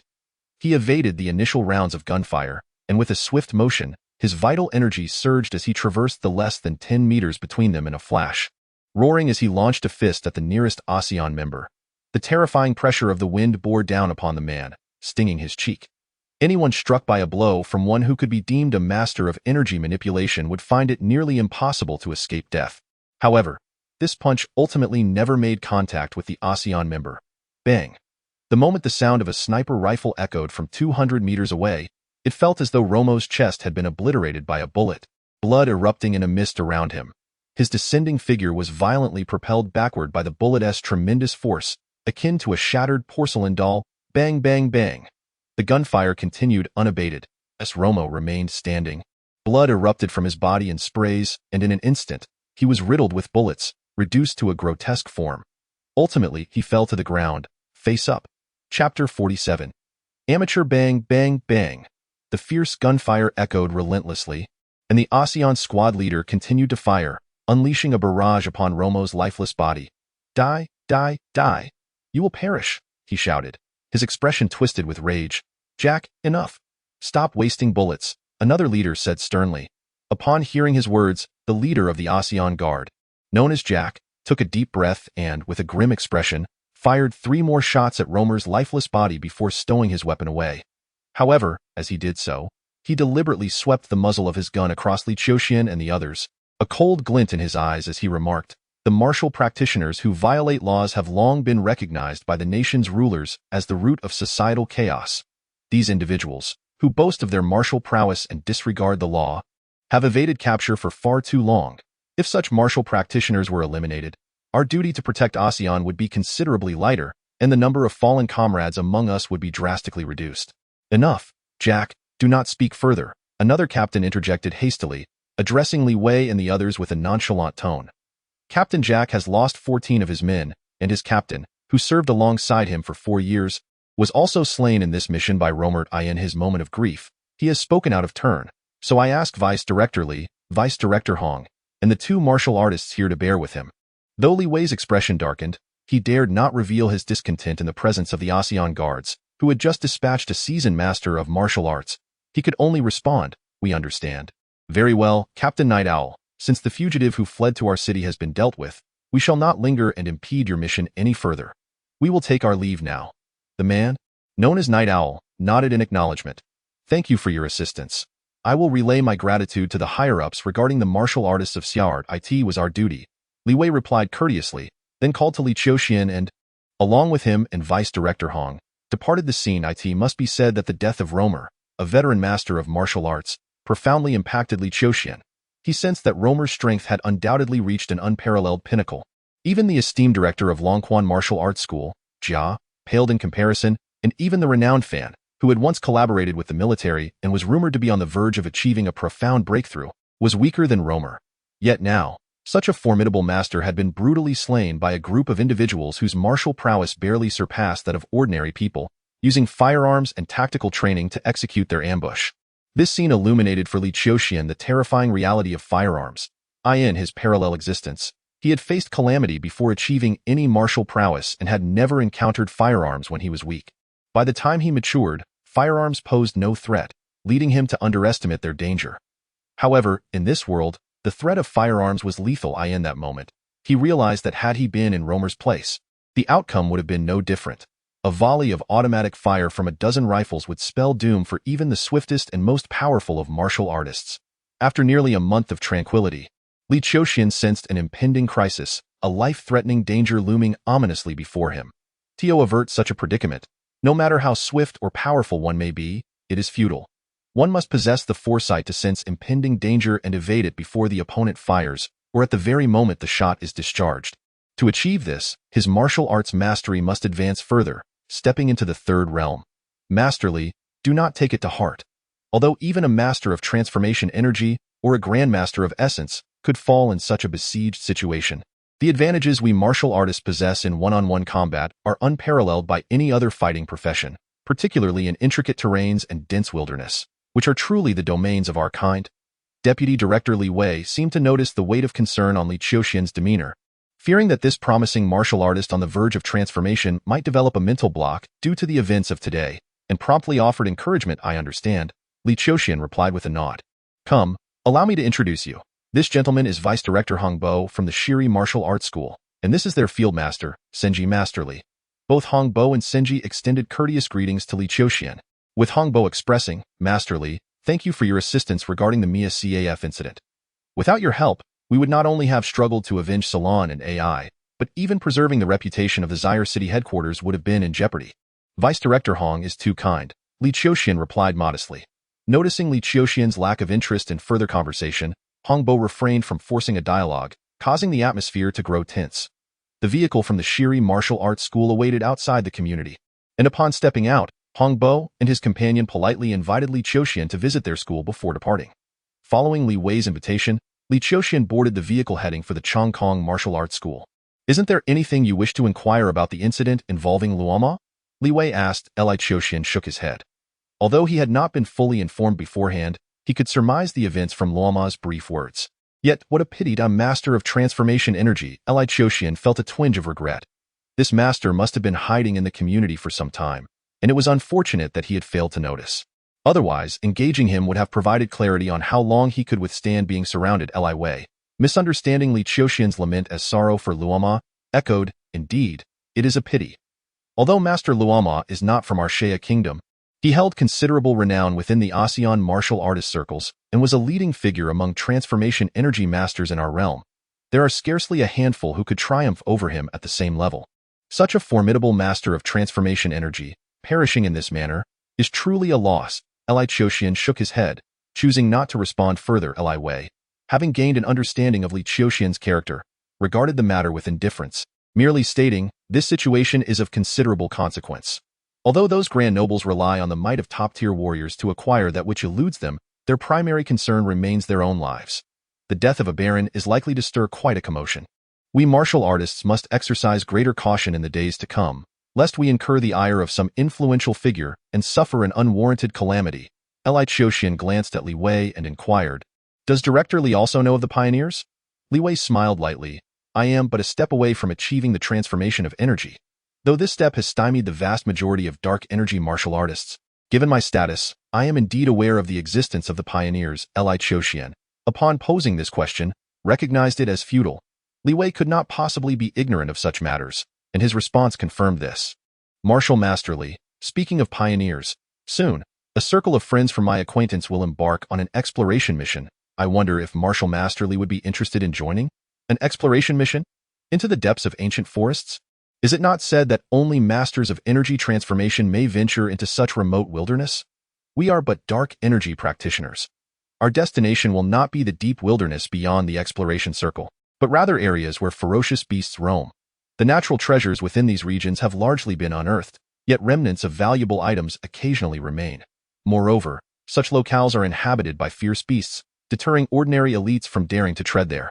The worth of these beasts pales in comparison to the natural treasures, yet their flesh offers significant benefits for our martial artists in bolstering vitality. Hunting ferocious beasts, Li Wei nodded. Strictly speaking, we are merely a group of amateur pioneers. Or perhaps not apprentice pioneers. Li Qiuxian fell silent for a moment before finally replying, I will consider it. Excellent. With your participation, the prospects of our hunting party succeeding in the hunt for ferocious beasts will be greatly enhanced. Chapter 48. Disciple Li Qiuxian quietly reminisced about the memories of another self from a parallel dimension.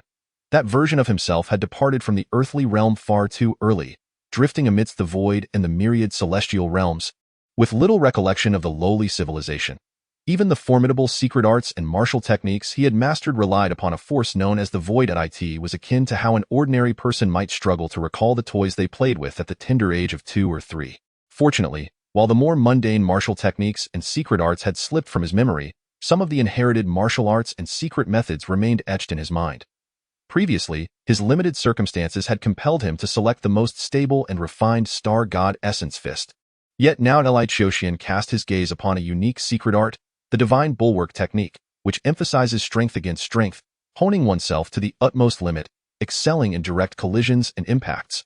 Unless an opponent's physical prowess surpasses his by more than double, the worst outcome in such confrontations is the shattering of bones. Moreover, this secret technique possesses formidable resilience against assaults. It would not be an exaggeration to say that it is immune to attacks of the same tier.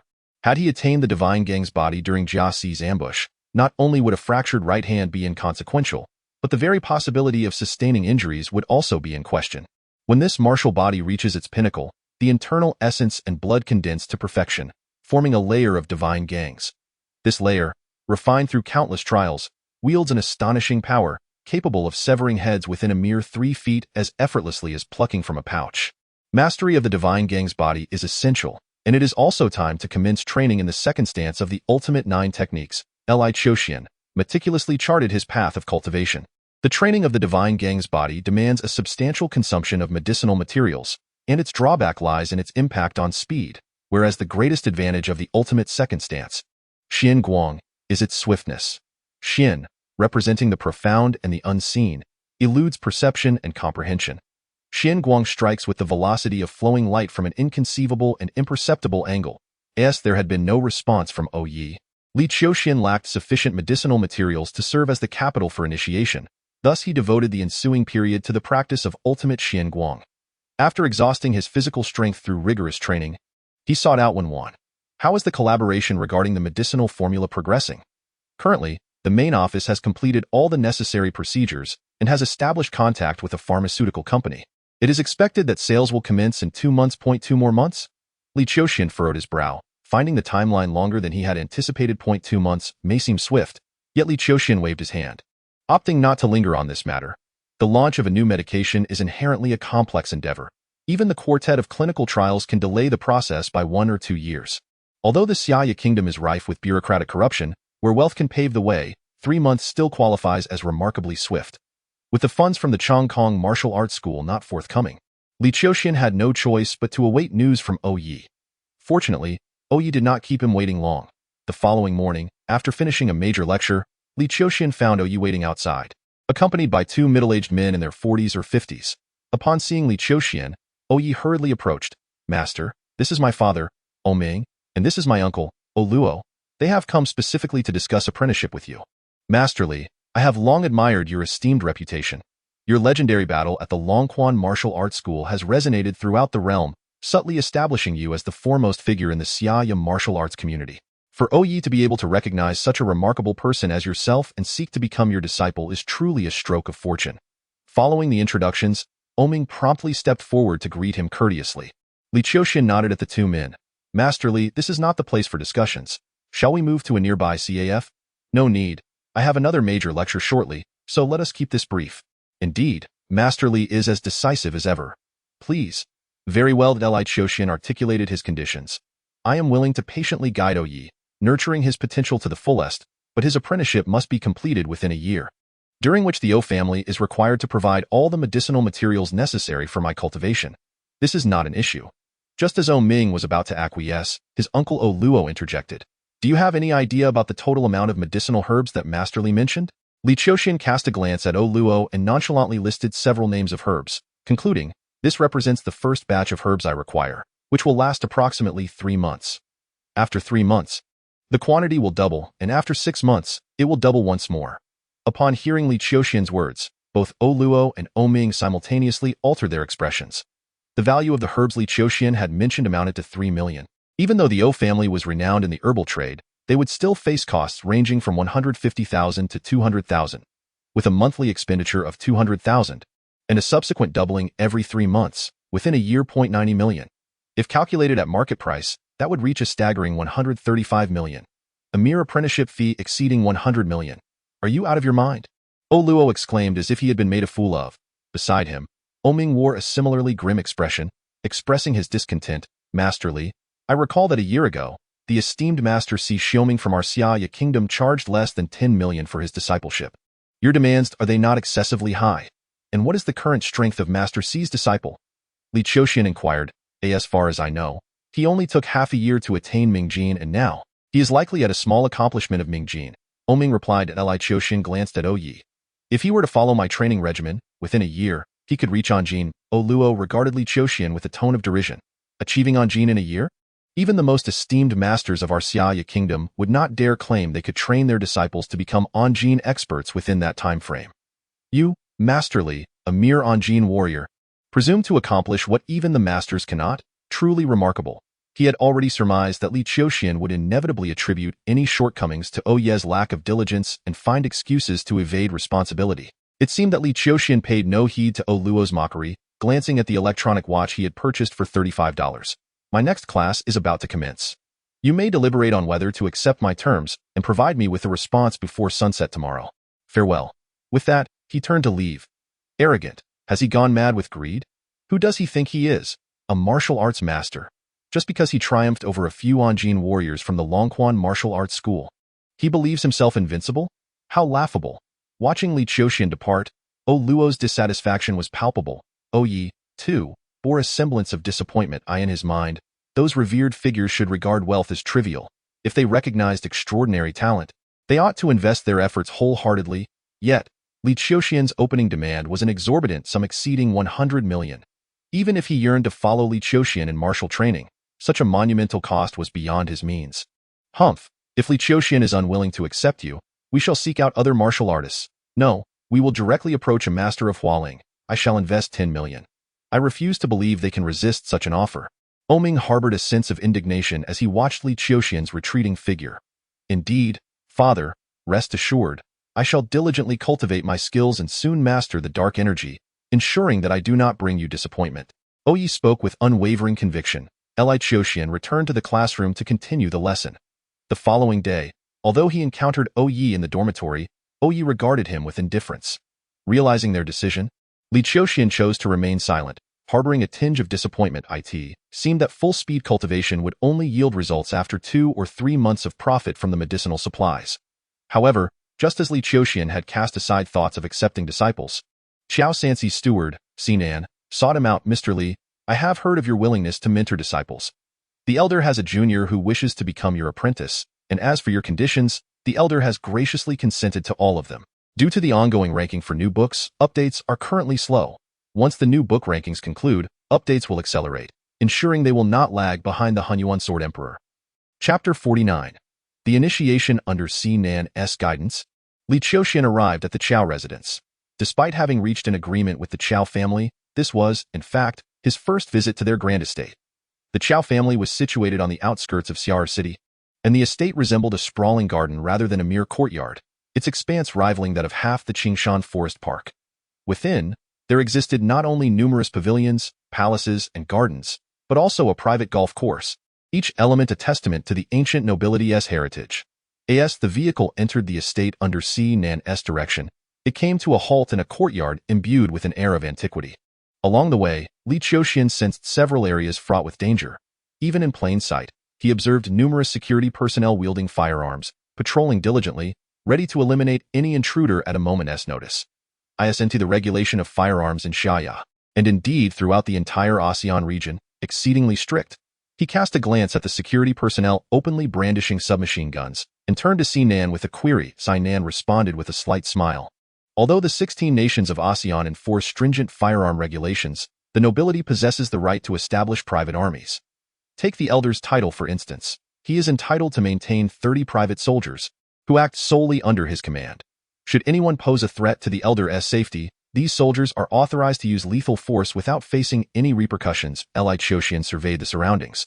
There are far more security personnel here than 30. Indeed, Si Nan chuckled. Most of them are employed by a security company, contracted by the elder. Li Qiuxian could deduce without hesitation that the owner of this security firm was undoubtedly a member of the Qiao family. Nobility places immense value on their safety. During the collapse of ASEAN, countless aristocrats perished in the ensuing turmoil. Presently, only one Grand Duke and a handful of marquises remain in the ASEAN Nobility Council, a stark contrast to the tenfold greater number that once existed. To prevent such tragedies from recurring, these venerable lords spare no effort in fortifying their defenses. Li Qiuxian nodded in acknowledgement and refrained from further inquiries. He was well aware that the influence of the Qiao family extended far beyond what was apparent. After all, the Qiao family was a titan of maritime trade, boasting a formidable fleet. To safeguard their vessels from the predations of pirates, one could only imagine the extent of military might they mustered for each fleet. Moreover, outside of Xiar City lay a territory that belonged entirely to them. Even should they choose to station surface-to-air missiles there, no one would dare to intervene. Master Li, you have arrived at As. Si Nan led Li Qiuxian into the courtyard. Qiao Sansi was already there, waiting alongside an elderly gentleman and several young individuals. Greetings, Elder Qiao, Li Qiuxian offered respectfully, his gaze drawn to the elderly man beside Qiao Sansi.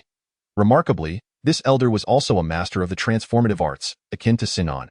Unlike Si Nan, who, due to age, had seen a decline in his vitality, this elder's vigor remained at its zenith. Indeed, he appeared even stronger than in his prime. In terms of vitality, he seemed to be only a fraction short of Romer. Master Li, allow me to introduce you. Qiao Sansi began. This is our esteemed elder, Guan, a revered patron of the Qiao family and one of our pioneering figures. He has undertaken 2 exploratory missions, and upon our collaboration with several noble families to establish a pioneering team, Elder Gua will serve as one of the 2 vice-captains. Pioneers? Li Qiuxian's gaze shifted to the elder, his curiosity piqued. Surely, Elder Gua must be of considerable age. Haha, I sense your inquiry. Guan chuckled that I am now 69 years of age. 69? Guan nodded.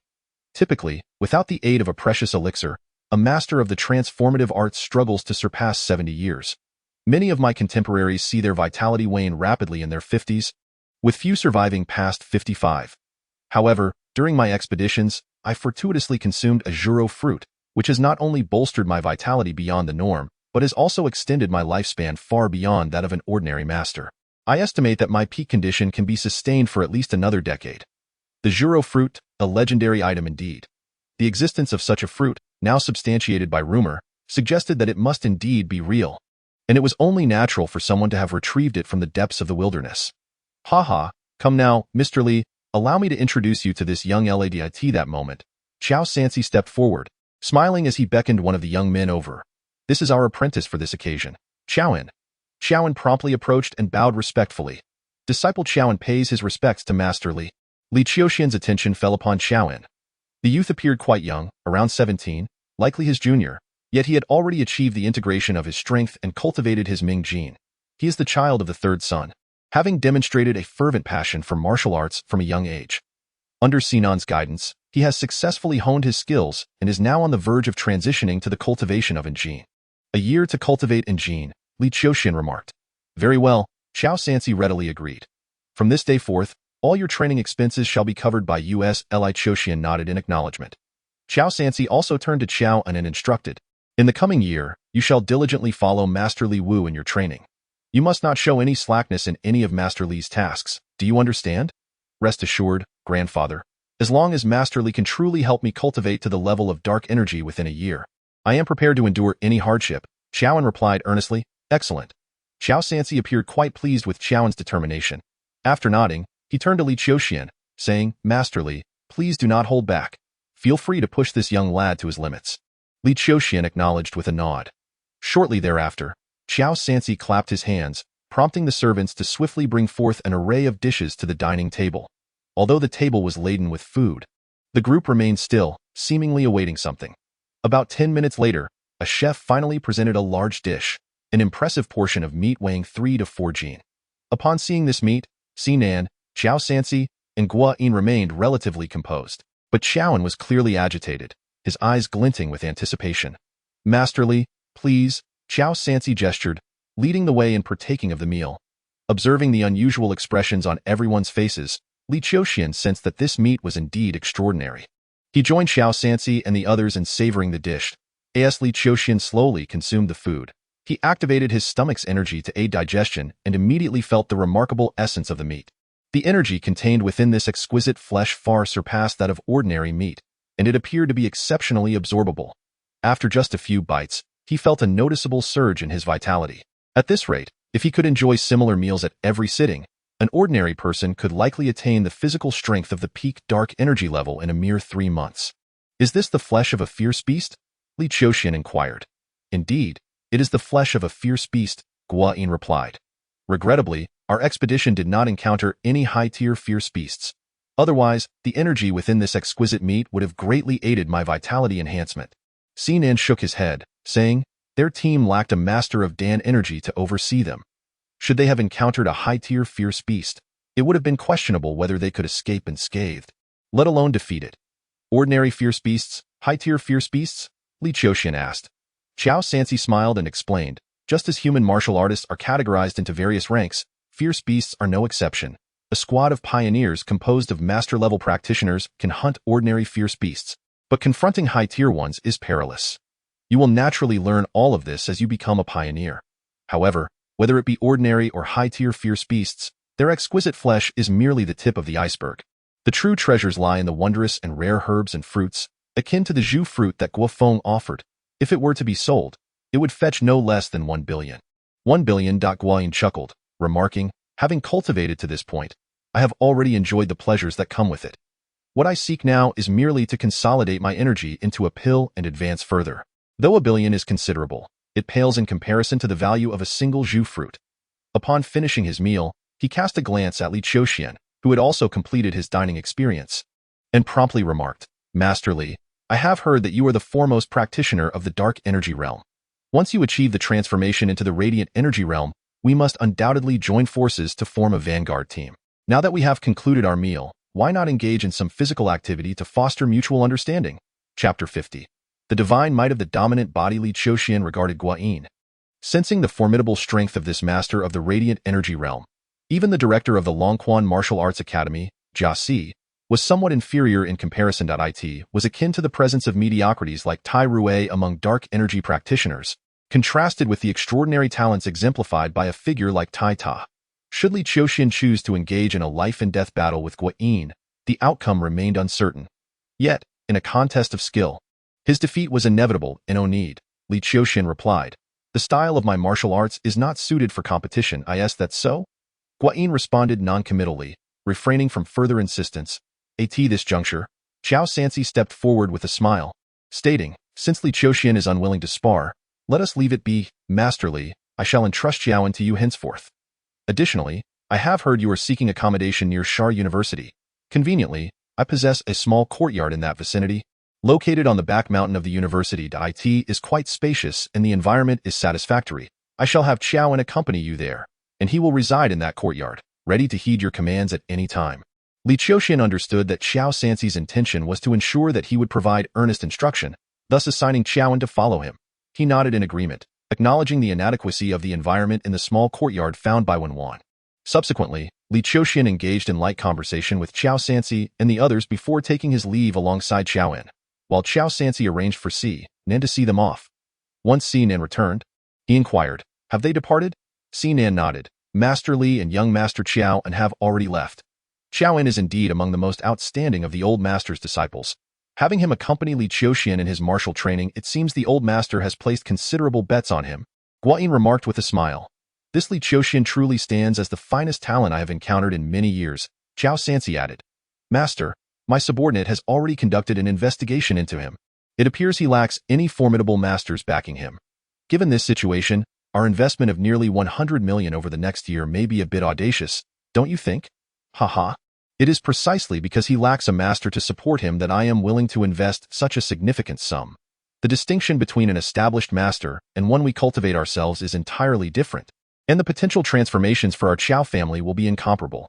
Achieving the master realm is no easy feat. In our Shea kingdom, there are dozens of masters of the radiant energy realm.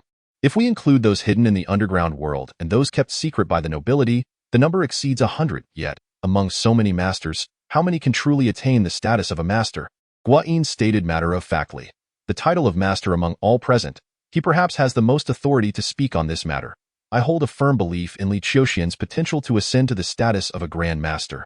Should he truly attain such a realm, our Qiao family would undeniably possess the qualifications to challenge the elite aristocracy. Even if he ultimately falls short of achieving this lofty title, a mere investment of 100 or 200 million is a loss I can afford. Qiao Sanci remarked with a faint smile. Upon hearing this, Guoyin could not help but chuckle and nod in agreement, choosing to remain silent.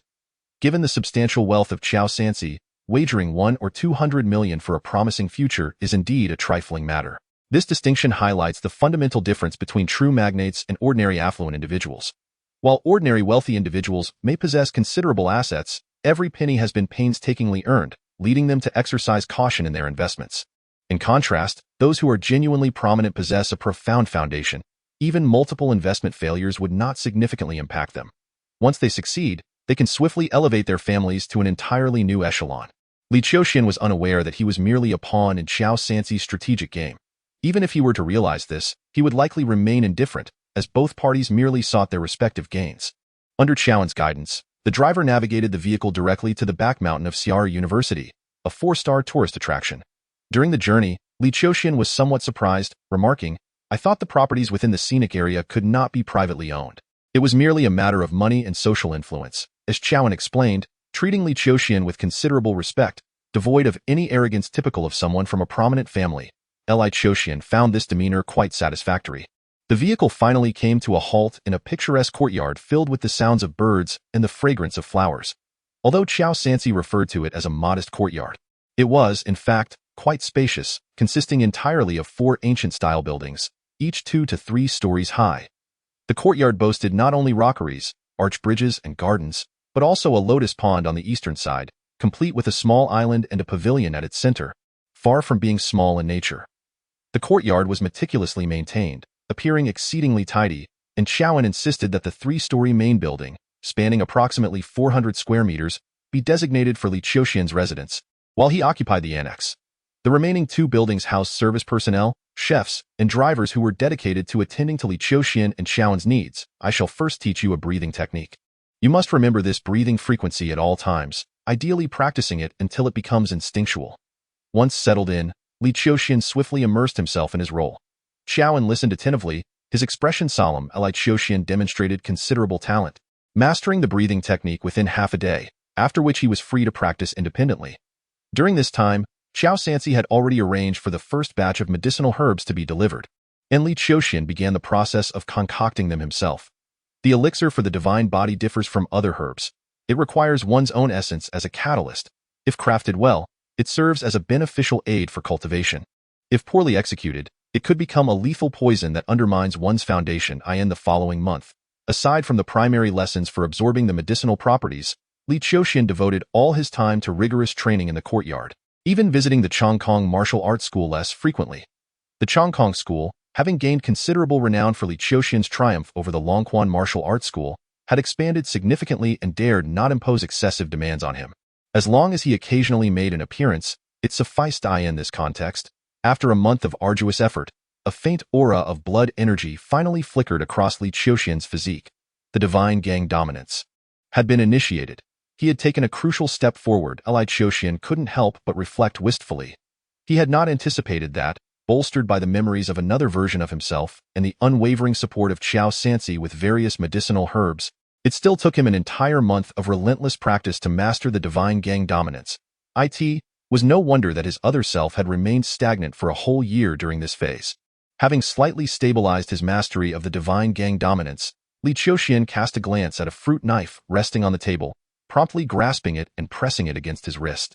As he activated the divine gang dominance, a flicker of crimson light seemed to dance upon his hand, with blood energy subtly surging within. After a considerable duration, when the seemingly ordinary fruit knife had slightly bent under his grip, he lifted it, revealing that the skin beneath remained unbroken, merely marked with a faint red imprint. Excellent. Although the fruit knife could not be classified as a true weapon, it certainly possessed a degree of sharpness. Furthermore, having only just begun to grasp the divine gang dominance, he was still far from reaching the threshold of minor mastery. Li Qiuxian set the fruit knife down. He could not discern the sheer strength of the entry-level divine gang dominance without engaging in combat. While there was no necessity to confront a dark energy martial artist, the matter of Jia's from the Longquan martial arts school lingered in his mind. A glint of determination flashed in Li Qiuxian's eyes. It was time to settle the score for the punch Jia's had ambushed him with. As he reached for his phone, Qiuxian arrived at the loft with a grave expression. Master. Is there something amiss? My grandfather has just relayed a message. The Blacklist's wolf pack may pose a threat to you. Wolf pack? Blacklist? You have been placed on the underground world's bounty list, with a price of 30 million set on you. Given that you have already demonstrated within the Longquan martial arts school that no one below the level of a master in the transformation of energy stands a chance against you, 30 million is hardly worth the risk for a master to take action. However, just 10 days ago, the wolf pack, known for their successful hunts of energy transformation masters, accepted this task. Due to the secrecy surrounding it, my grandfather only confirmed this information yesterday. The wolf pack has hunted energy transformation masters. Li Qiuxian listened, his expression devoid of fear. Instead, he perceived it as an opportune moment.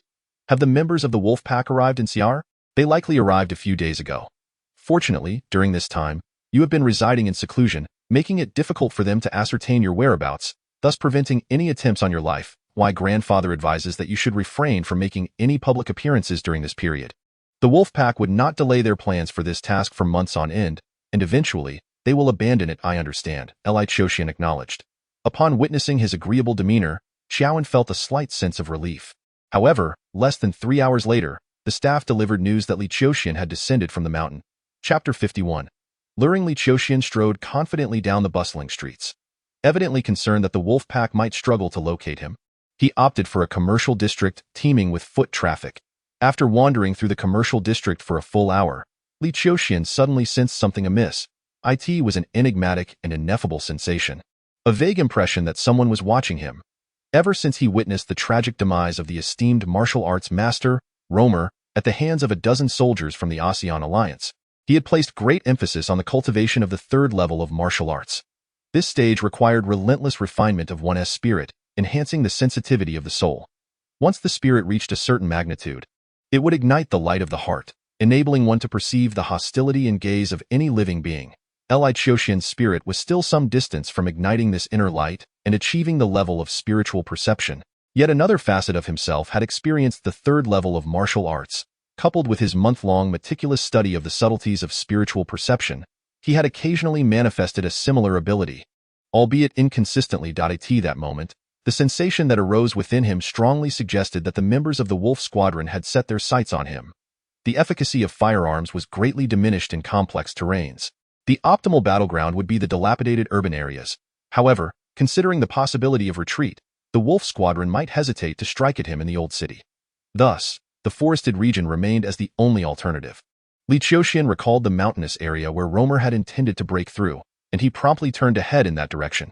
Yet, he had evidently underestimated the audacity of the Wolf Squadron. Upon reaching the decrepit neighborhood leading into the mountains, his gaze instinctively drifted toward the high-rise building where the sniper who had targeted Romer was positioned. To his surprise, he indeed perceived a figure moving there, indicating that the Wolf Squadron sniper had arrived but had yet to prepare for a shot. Excellent.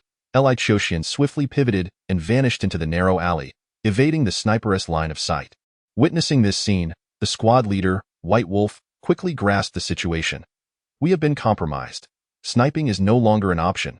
We must engage in a frontal assault. Captain, it seems this fellow is deliberately luring us here. Could there be a trap? Unlikely. According to my investigations, he has rented a small courtyard here to facilitate his martial training. His presence should solely be for practice, and it is improbable he has set a trap. Moreover, even if he did, what of it? We are 4 masters of the dark energy level, equipped with multiple firing points. We have taken down a master of the transformation level. How could we be thwarted by a mere dark energy practitioner? Having finished speaking, White Wolf gestured decisively. Move out.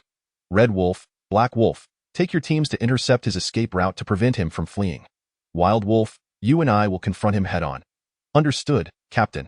Upon receiving the orders, the 2 adept warriors, accompanied by their respective teams, rushed towards the nearby alley, while White Wolf swiftly pursued. In addition to their easily accessible blades, they wielded firearms, clearly indicating that to them, guns were the true weapons of lethality, whereas martial arts merely served to enhance their efficiency in slaughter. Bai Lang and Yi Lang cautiously approached a narrow alleyway. Bai Lang suddenly sensed an unusual noise, causing his heart to race violently. Without a moment's hesitation, he shouted, "Yi Lang, retreat," simultaneously brandishing his firearm. Almost instantaneously as his voice echoed, Li Qiuxian's figure materialized. Having been concealed above the wall in an astonishing display of speed, he descended upon them, striking Bai Lang's wrist with such force that it nearly shattered the bone, sending the firearm flying from his grasp. Just as Yi Lang, another elite warrior, attempted to react and fire his weapon, Li Qiuxian's right foot swept out, landing squarely on the very gun that had been knocked from Bai Lang's hand. The firearm flew forth like a bolt from a crossbow, crashing violently against Yi Lang's skull. Bang! The shot rang out but found only empty air. Seizing the moment, Li Qiuxian disregarded the injured Bai Lang, propelling himself forward with tremendous vigor. The aging concrete beneath him crumbled as he launched himself, closing the less than 4-meter gap in an instant, and then he unleashed a devastating punch. Thud! Li Qiuxian's fist connected squarely with Yi Lang's vital points, resulting in a sickening crack as the skull shattered upon impact. As Bai Lang's furious counterattack surged forward, Li Qiuxian swiftly pivoted, his right hand trembling with explosive force, boldly meeting Bai Lang's strike. His mastery of power was so precise that, as he spun, he seemed to condense his strength into a singular line, akin to a drawn bow, with his fist serving as the arrow released. Bang! The 2 fists collided in midair. A flash of crimson light surged across Li Qiuxian's knuckles, causing his form to shudder slightly as the concrete beneath him fractured under the force. In stark contrast, Bai Lang's right hand felt as though it had been struck by a hammer, waves of blood rippling across his skin as his sleeve tore apart, disintegrating into fabric fragments, along with his arm, capable of shattering even stone. Bai Lang emitted a cry of agony, his body propelled backward. Yet, as he retreated, Li Qiuxian advanced with unrelenting momentum, launching a follow-up strike without a moment's pause. Crack! The air around them shattered as Li Qiuxian's fist exploded forward, creating visible shockwaves, as though an invisible force was tearing through the atmosphere. Utilizing a secret technique, Blood Howl. In a life-or-death moment, Bai Lang unleashed a ferocious roar, igniting the energy within him, and in his retreat, he harnessed this newfound power to directly confront Li Qiuxian's explosive blow. The fists clashed with a thunderous reverberation, echoing through the void. Though Bai Lang suffered yet another grievous blow from Li Qiuxian's strike, he was propelled backward with a fierce momentum, and in a swift motion. He grasped the short blade at his waist, as Li Qiuxian prepared to pursue. A flicker in his peripheral vision caught his attention, prompting him to veer sharply, pivoting on his toes and unleashing a surge of energy as he lunged forward with ferocity toward the 6-meter distance. Bang! Almost simultaneously, gunfire erupted, whistling past Li Qiuxian's side, sending fragments of stone flying from the wall behind him. The Red Wolf had arrived with 2 companions. Had Li Qiuxian not executed that evasive maneuver moments ago, he would have undoubtedly been shot by now. The alley was narrow, and the distance minimal. The Red Wolf, having missed his shot, did not have time to aim again before Li Qiuxian lunged at him. However, just as he intended to deliver a fatal blow to the Red Wolf, an acute sensation akin to a thorn in his back surged towards his vital heart, causing his body to abruptly shift mid-attack. In tandem, he surged forward, accelerating fiercely, crashing into the Red Wolf's chest. Bang! As expected, the gun fired. The bullet grazed past Li Qiuxian's chest, tearing through his clothing and leaving a searing black bloodstain across his torso. A bait. The Red Wolf had audaciously used himself as decoy to lure Li Qiuxian into an assault, providing his comrades a chance to deliver a lethal strike. Unfortunately for him, the strategy failed. Instead, The terrifying force of Li Qiuxian's impact crushed 3 of the red wolf's ribs, piercing his lungs and spleen, leading to instant death. Yet this was merely the beginning. The red wolf, destined to be propelled outward by Li Qiuxian's charge, was instead redirected by a powerful twist, hurtling directly towards the other 2 team members who had fired the shot, forcing them to evade swiftly, as they struggled to recover and fire again. Li Qiuxian followed closely, his momentum akin to a raging dragon emerging from the sea, roaring thunderously as he closed in on one of them. Crack! With a swift motion, Li Qiuxian seized one man's neck, his fingers tightening with lethal force, snapping the cervical vertebrae and causing immediate death. He then wielded the lifeless body as a shield, blocking the gunfire aimed at him from the remaining assailant.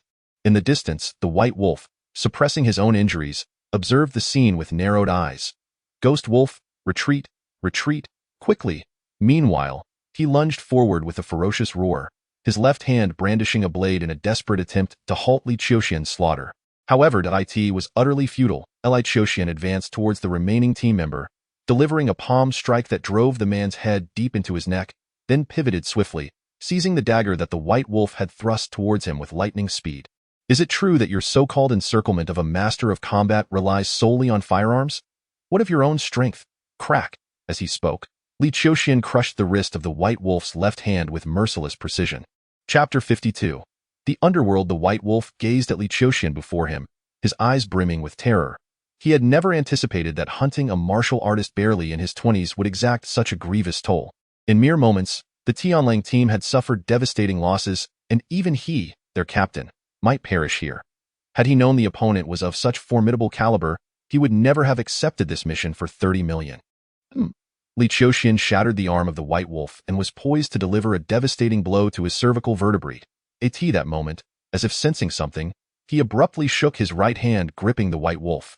A tremor surged through the white wolf's arm, akin to a tsunami crashing into his body, ultimately culminating in an explosive eruption at his spine, the excruciating pain nearly rendering him paralyzed on the spot. Without pausing for even a moment, Li Qiuxian's figure surged forward like a gust of wind, darting towards a nearby alley. Witnessing this scene, the white wolf, whose spine had been nearly shattered by Li Qiuxian's tremor, instantly comprehended the gravity of the situation. Ignoring the pain, he forced himself to shout, "Run, Black Wolf, don't come over, go." Yet his warning came a fraction too late, as Li Qiuxian approached the corner of the alley. He leaped into the air, leveraging his right foot against the wall to propel himself an entire meter higher. With a slight push from his left hand against the wall, he soared to a height of 2 to 3 meters. Just then, Black Wolf and a teammate burst in with their guns drawn. But before they could lock onto Li Qiuxian's position, his descending figure struck Black Wolf's crown with a resounding smack. Bang!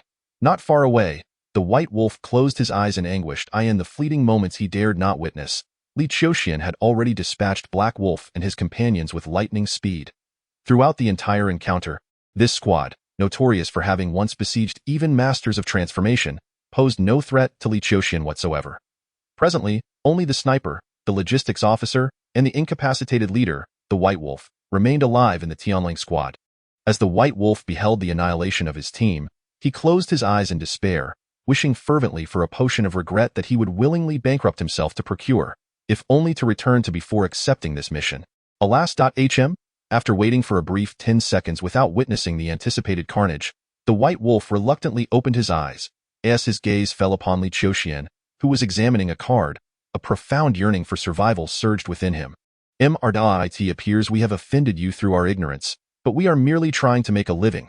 We take payment to avert calamity, and we harbor no animosity toward you. Mr. Li, I implore you to show mercy and grant me a chance at survival. I am willing to pay any price. He hastily added, by the way, Jiaz, our employer is Jiaz from the Longquan Martial Arts School. The white wolf spoke fervently, fearing that any delay might result in this seemingly youthful boy ending his life with a single strike. The cold indifference displayed by this young man during the slaughter left even him, a seasoned bounty hunter accustomed to the underground world, trembling with fear. Is this your identification card? Li Qiuxian inquired, his demeanor suggesting he was utterly unconcerned with who the instigator was. Yes, this is one of our credentials in the underground world. In addition to this card, we possess a code known only to us. The white wolf replied hastily, not daring to show any sign of negligence. The underground world, Li Qiuxian murmured, contemplating the term. The number of warriors in the underground world pales in comparison to those within the martial realm. However, each warrior daring to traverse the subterranean expanse is undoubtedly a paragon among their peers. Take, for instance, the Red Wolf and Black Wolf, who fell effortlessly to his blade. Indeed, each of them surpasses even Tai Rui and Tang Na Xiu. Moreover, unlike their counterparts in the martial realm, slaying a warrior of the underground does not entail the complications of national LAW.AT that moment. Li Qiuxian's gaze fixated upon the White Wolf. I wish to activate my identity and channels in the underground world. How might I join? Mr. Li intends to join the underground world. The White Wolf expressed disbelief. Is there an issue? No, of course not, the White Wolf hastily replied. Joining the underground world is quite straightforward. One simply needs to register an account on a specific website. Many from the martial realm also possess identities in the underground. However, to attain notoriety, one must rely on the blacklist rankings. Without sufficient fame and ranking, even extraordinary prowess may fail to secure lucrative tasks. Conversely, even those of modest strength can earn respect if they hold a higher ranking, a specific website. Li Qiuxian inquired. Who governs this site? And who establishes the rankings of the blacklist? Li Qiuxian's questions momentarily stunned the White Wolf. It was a matter he had never contemplated. Noticing this, Li Qiuxian nodded knowingly. He proceeded to pose further inquiries of a similar nature. And in his quest for survival, the White Wolf dutifully provided answers without a hint of concealment, soon granting Li Qiuxian a rudimentary understanding of the underground world, or rather, the nuances of the blacklist. In the next heartbeat, without any forewarning, his right hand shot forth like lightning, striking the White Wolf's throat with such force that it shattered the cartilage and vertebrae. The White Wolf's expression shifted to one of excruciating agony. Yet this suffering was short-lived, swiftly culminating in silence. Those who sought to assassinate him must be prepared for the possibility of retribution. Just as Li Qiuxian himself had dispatched numerous souls into the void, he would harbor no grievances should someone seek vengeance upon him. Likewise, if he were to claim their lives, regardless of the circumstances, empathy would not find a place in his heart. Li Qiuxian returned to the alley's corner, his gaze continually affixed to the high-rise where the sniper had been stationed. Moments later, he discerned that the marksman had departed. His attention then turned to the firearms strewn across the underground. He chose not to pursue. The performance of the wolf pack had left him somewhat disillusioned. While their tactical encirclement was commendable, their combat prowess was decidedly lacking, with the strongest among them merely having reached the pinnacle of concealed strength, utterly reliant on external means for battle. Such adversaries were not what Li Qiuxian sought for a decisive confrontation. He thought of Jia's. The formidable mastery of Jia's, a master of transformation, lingered in Li Qiuxian's memory. After enduring a blood-thunderous strike from him and engaging in a direct clash, the head of Longquan martial arts remained unperturbed, turning to depart without so much as a flush of color or a labored breath. Such an opponent was truly formidable, worthy of a battle with all his might. Jia Si has enlisted someone to take my life while refraining from dirtying his own hands, likely due to his reluctance to brazenly contravene the face-saving mediation of Andao, Shang, and others. Yet, they dare not act openly. However, since he has chosen to summon members of the Tianling squad to kill me, it is evident that his intent to eliminate me is fervent. Therefore, I might as well take the initiative and provide him with a legitimate reason to act openly. Li Qiuxian holds Jia Si in high regard, for he understands that Jia Si is not particularly formidable among the masters of transformation. He is, in fact, among the weakest of that echelon. Yet, this master of transformation can contend with him on equal footing, even subtly gaining the upper hand. Such an opponent deserves a measure of respect. Since he wishes to maintain a faade of integrity, let him become the one who breaks that trust, thus offering him a reason to strike. With this thought, Li Qiuxian turned and made his way to the Longquan martial arts school. This was not his first visit to Longquan, but on his previous occasion. He had severely tarnished its reputation, and even now, the school had yet to recover its standing, having plummeted to an unprecedented low in Xiar City. As for this visit, it too heralded ill intentions. Upon his arrival at Longquan Martial Arts School, he immediately stirred the martial artists into action. Deputy Director Mo Fei, alongside several resident masters, emerged forth. Upon seeing Li Qiuxian, Mo Fei's expression darkened slightly. Masterly, what brings you to our Longquan Martial Arts School instead of showcasing your prowess at your Chongkong Martial Arts School? I have come in search of Director Jia Si, Li Qiuxian replied earnestly. During my last visit, I engaged with Director Jia, yet due to various circumstances, I was unable to fully express myself. Today, I wish to challenge him to a duel, to determine a victor. You seek to challenge Director Jia? Mo Fei's face bore a hint of anger. Their director had been incapacitated by this fellow through unknown means, yet due to the embarrassing nature of the incident, they had kept it under wraps. Now this individual arrives to issue a challenge, seemingly intent on annihilation. Mo Fei's countenance grew stern. We have already reconciled under the witness of Elder N and Elder O, therefore, the director will not engage with you again. I understand, Li Qiuxian acknowledged, nodding in comprehension. It would indeed be inappropriate for you to provoke first. However, should I breach the decorum, Director Jia would naturally have the justification to strike me down with honor. Therefore, I shall cooperate with Director Jia and initiate an attack on you dark energy practitioners, thereby providing him with a legitimate reason to act. Chapter 53. Kicking the School. Upon hearing Li Qiuxian's words, Mo Fei's expression shifted dramatically. What do you intend to do? To offer your director a fair opportunity to act. Should you wish to kill me, why resort to subterfuge? Now, let Jia come forth and face me in battle. With a resounding shout, Li Qiuxian advanced, his bones cracking lightly as his vitality surged, his energy akin to a cannon blast, striking directly at Deputy Director Mo Fei of Longquan Martial Arts School. With a punch unleashed, the intent of his fist surged forth. With a single punch, Mo Fei and the four seated martial masters accompanying him appeared to witness an ancient divine mountain collapsing. The overwhelming aura of terror causing the weakest among them, a dark energy martial artist, to emit a scream of sheer horror, devoid of even a hint of the courage to resist, as he retreated in panic. Ah, Li Qiuxian, my Longquan Martial Arts School shall never be vanquished by you. Mo Fei bellowed, his blood surging forth from his thighs, ascending to engulf his upper body, shattering Li Qiuxian's intent with sheer force. He then unleashed a punch that collided head-on with Li Qiuxian's fist. Boom. Without a shred of suspense, this vice director, whose prowess was comparable to that of Stan, found his arm shattered, the penetrating force propelling him backward like a mere rag doll, rendering him incapacitated on the spot. That moment, the remaining three seated martial masters had only just begun to comprehend the severity of the situation. Witnessing the plight of Vice Director Mo Fei, they disregarded the notion of fair combat, gritting their teeth as they charged towards Li Qiuxian from three different directions, aiming to seal off all avenues of escape. Excellent! Li Qiuxian had previously provoked the members of the wolf pack to gauge the true might of his divine body. But regrettably, the martial capabilities of the wolf pack, aside from their firearms, were hardly noteworthy, leaving him unfulfilled.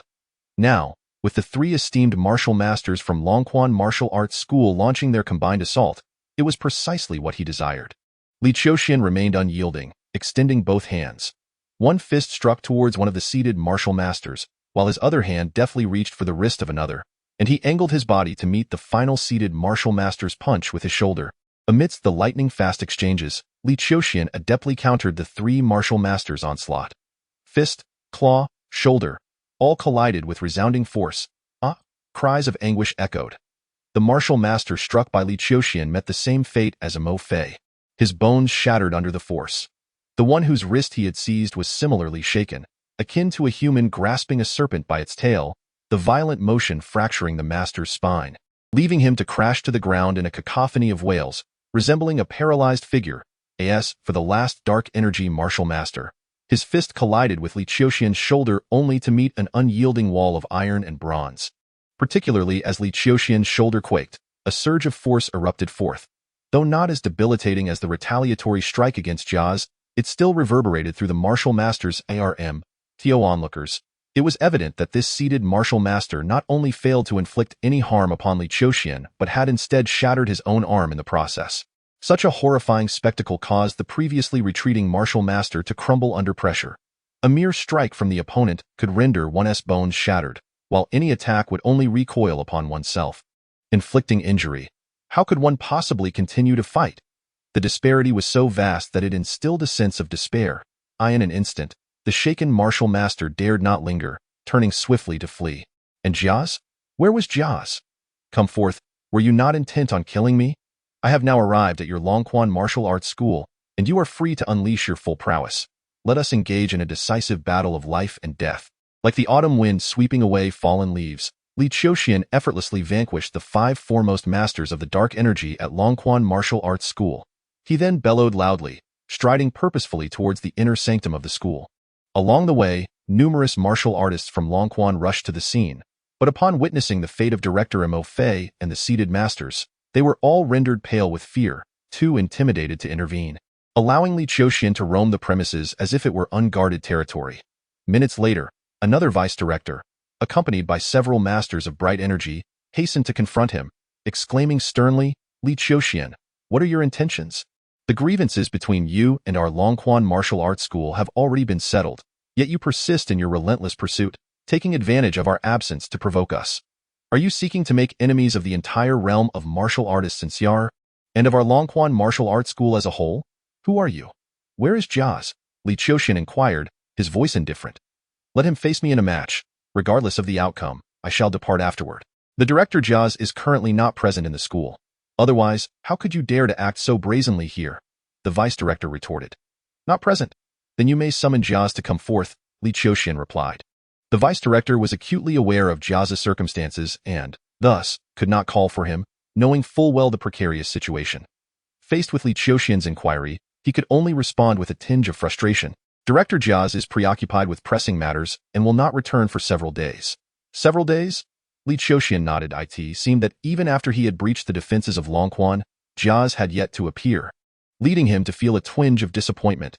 "Then I shall have to return in 2 months. You." The vice director glared at Li Qiuxian, barely containing his fury.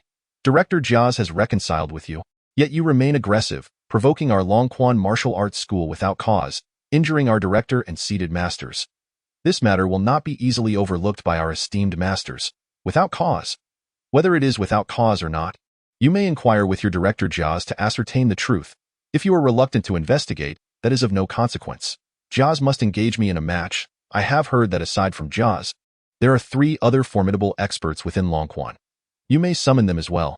Should anyone prevail against me, I shall submit to their will. Otherwise, my next visit shall not be as lenient as today." Li Qiuxian replied calmly before turning to leave. "Director Fui, are we simply allowing him to depart?" questioned a tall, muscular man, whose strength had reached the pinnacle of bright energy. "Our Longquan martial arts school possesses 3 masters and over 40 capable disciples. With our combined might, how can he withstand us all?" In a sudden rush, Fui shook his head, declaring, "This Li Qiuxian is utterly deranged. If we were to charge at him recklessly, he would undoubtedly resort to lethal violence. Once he unleashes his fury, how many among the 40-odd individuals would dare to confront him? Even if they exhibit unparalleled bravery and manage to eliminate Li Qiuxian, how many of us would remain alive?" The man opened his mouth, exclaiming, "Are we simply to let this slide? His ruckus has sullied the reputation of our Longquan martial arts school. If we do not rectify this situation, we shall inevitably descend into mediocrity. Akin to the other 2 schools," he continued, "we must report this to the headquarters. Given the immense market of Xiar City, I am confident that the main branch will not forsake us for the sake of a single individual." Fui interjected, "Now is not the time for such discussions. We must promptly attend to Vice Director Mo Fei and the other martial artists." "Understood," the man replied reluctantly, still grappling with disbelief. Longquan martial arts school held a formidable reputation in his mind, yet now they found themselves powerless against a single adversary? Fui discreetly observed the man, surmising his thoughts. It was not merely him. The entire Longquan martial arts school was likely engulfed in uncertainty. Yet, paradoxically, the main branch in Xiar could not muster sufficient strength to restore their lost dignity. Before the arrival of reinforcements from the capital, his only recourse was to personally seek the counsel of Elder N and Elder O, hoping to invoke the collective strength of the Xiar martial arts community to expel the threat. Chapter 54. The Blacklist. Having departed from Longquan martial arts school, Li Qiuxian walked along the street on his way back. A nearby internet CAF caught his attention. With the rise of the internet industry, internet CAFs had proliferated like mushrooms after rain, saturating every nook and cranny of the city. The smaller establishments boasted only a handful of computers, while the larger ones might house 30 or 40, and the ambience could only be described as suffocatingly chaotic. Upon entering the CAF, Li Qiuxian was immediately enveloped by the cacophony of noise. Numerous young and middle-aged men, some bare-chested and smoking, shouted exuberantly as they engaged in competitive and role-playing games. After a cursory glance, he settled into a computer in a corner, booting it up. Recalling the information obtained from the likes of the White Wolf, he swiftly navigated to a website, entering a username and password at the login prompt, while simultaneously inserting an identity card resembling a USB security token into the CPU port. Before long, a clean and orderly interface materialized before him, presenting 3 options: personal information, mission bounties, and blacklist rankings.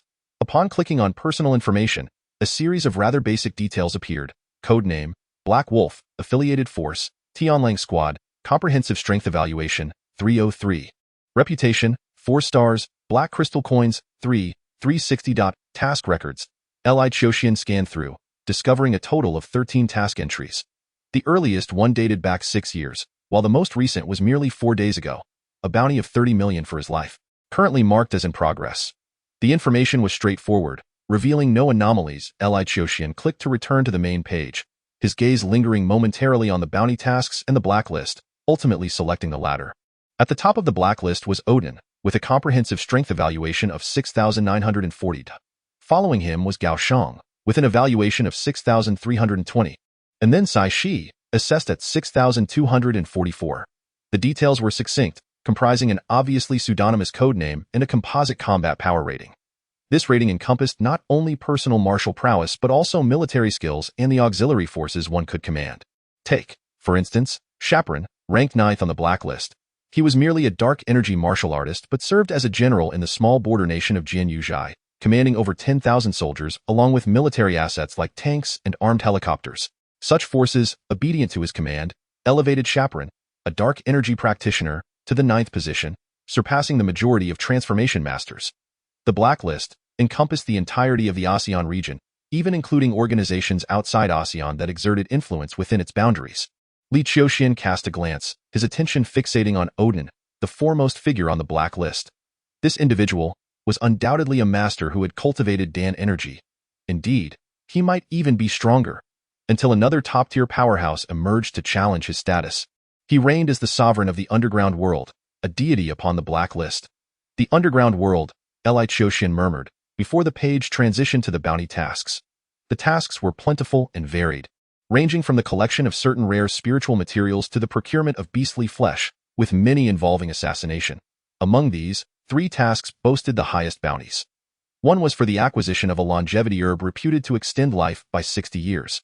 Another was to assassinate His Majesty, Emperor Xiaoshang, of the formidable Dejing Kingdom in ASEAN. The final task was the assassination of the current president of the ASEAN Martial Artists Association, renowned as the Grandmaster of Martial Arts. Celebrated as the strongest in ASEAN, Li, the foremost powerhouse of ASEAN. Li Qiuxian's gaze lingered on this name for a moment. The comprehensive strength evaluation for this individual stood at an astounding 13,000. Surpassing Odin at the top of the blacklist, he was the sole figure with a combat power rating exceeding 10,000, nearly double that of Odin. The blacklist placed this task at the same level as that of His Majesty, the King of Dejing Kingdom, providing a glimpse into the lofty stature of the foremost powerhouse in ASEAN. The Grandmaster of Martial Arts, A.S. Li Qiuxian, perused the various records on the blacklist. He found his horizons significantly broadened. Through the website's built-in communication channels, the martial arts community of ASEAN has finally become less of a mystery to him. His horizons have begun to genuinely expand beyond the confines of Shire City and the Shea Kingdom, now focusing on the entirety of ASEAN, truly comprehending a world akin to the pinnacle represented by Odin. Above the realm of dark energy lies the transformative energy, and above that is the nourishing essence capable of sustaining vitality and prolonging life, known as Dan energy. Ascending further leads to the realm of Gang energy. This level of mastery is tantamount to the extreme limits of human capability.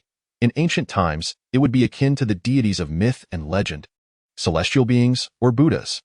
The top 3 figures on the blacklist, Lei, Gao Shang, and Sai Shi, at the very least belong to the realm of Dan energy. As for whether they have reached Gang energy, that remains an enigma. However, as the foremost figure in ASEAN, Lei undoubtedly exists at the Gang energy level. This is evident from his designation as a Grandmaster. Yet, it remains uncertain just how formidable the so-called strongest in ASEAN, Lei, truly is. Li Qiuxian's gaze lingered on Lei for a moment. However, he ultimately averted his eyes. Lei resides in the great power of the ASEAN, the Dejing Kingdom. The Dejing Kingdom is situated over 10,000 kilometers away from the Shea Kingdom. A round trip by train would take no less than half a month, not to mention the need to traverse 2 nations, necessitating the completion of numerous formalities. Even if he wished to meet this invincible martial arts grandmaster, he would not squander such time. The battle with the Tianlang squad had left him unsatisfied, and Jiaz had also vacated the Longquan martial arts school. Li Qiuxian's gaze scrolled through the bounty section for a moment before swiftly settling on a particular task. The elder of the local sect in Shire City, the Zhulang sect, a master of transformative energy. The task was straightforward: defeat the elder at the Zhulang sect, with life and death being inconsequential. This task perfectly aligned with his requirements. He couldn't be bothered to delve into the reasons for the bounty. It likely stemmed from the elder seizing power following the death of the sect leader, Wu Shi, effectively undermining the new leader and taking control of the Zhulang sect. Should the elder be defeated in this battle, even if he does not perish, his reputation would be irrevocably tarnished. The issuer of the task could seize the opportunity to ascend to power and dominate the Zhulang sect. If the task were accepted and the elder were to be killed, it would be the most favorable outcome. After accepting the task, Li Qiuxian refrained from wasting time in the internet CAF and left the premises. Upon exiting, a figure among the 6 individuals walking side by side caught his attention. Almost simultaneously as he noticed that figure, it seemed to have sensed his presence as well, and with a hint of surprise, called out, "Li Qiuxian." Long Ziyun. Li Qiuxian approached and greeted the man. This individual was none other than Long Ziyun, the only person he could truly consider a friend during his time at Yang No. 1 High School. Long Ziyun possessed no remarkable traits, aside from some family wealth.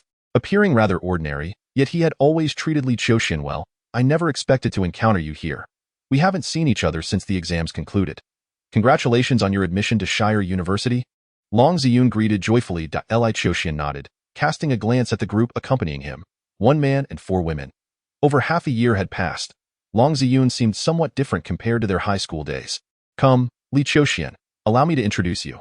These are my good friends from university, Matt, May, Tess, and my girlfriend, Nora." Long Ziyun beamed as he introduced them and continued, "You may not be aware, but Li Qiuxian not only entered Charles University as the top scorer in our province's college entrance examination, but his father is also the chairman of a conglomerate worth tens of billions in Yaoyang City. In comparison to me, he is exceptionally outstanding." Initially, the 4 were somewhat indifferent to Long Ziyun's introduction, but upon learning of Li Qiuxian's impressive background, particularly the girls among them, their eyes lit up with intrigue. Chapter 55. The sniper. Li Qiuxian regarded Long Ziyun. Over the past 6 months, Long Ziyun had undergone a significant transformation from his high school days. He had become more cheerful, carefree, or perhaps Li Qiuxian. It has been half a year since we last met. Now that we have the chance to reunite, I cannot let you slip away easily. We must have a good chat. I recall that Xingguang restaurant is not far from here. Let us stroll there and dine while we converse. Long Ziyun insisted warmly. Li Qiuxian gazed at Long Ziyun at that moment. He found himself embarking on a distinctly different path, one that would normally preclude any further interaction with Long Ziyun, especially with the changed Long Ziyun before him. Just as Li Qiuxian was about to decline, he was momentarily reminded of his lost youth. Perhaps, Long Ziyun's presence served as a testament to the remnants of his adolescence. Thus, his response slightly altered. "Let's wait for an opportunity. I have matters to attend to at present," he added. "I have severed ties with the chairman of Qihai Group. His well-being is of no concern to me." "Sever ties?"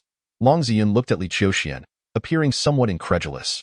"Your father is currently the chairman of a conglomerate valued in the tens of billions, holding over 60% of the shares and possessing assets worth billions. You actually cut ties with him? You are his son. What unresolved animosities could exist between you two?"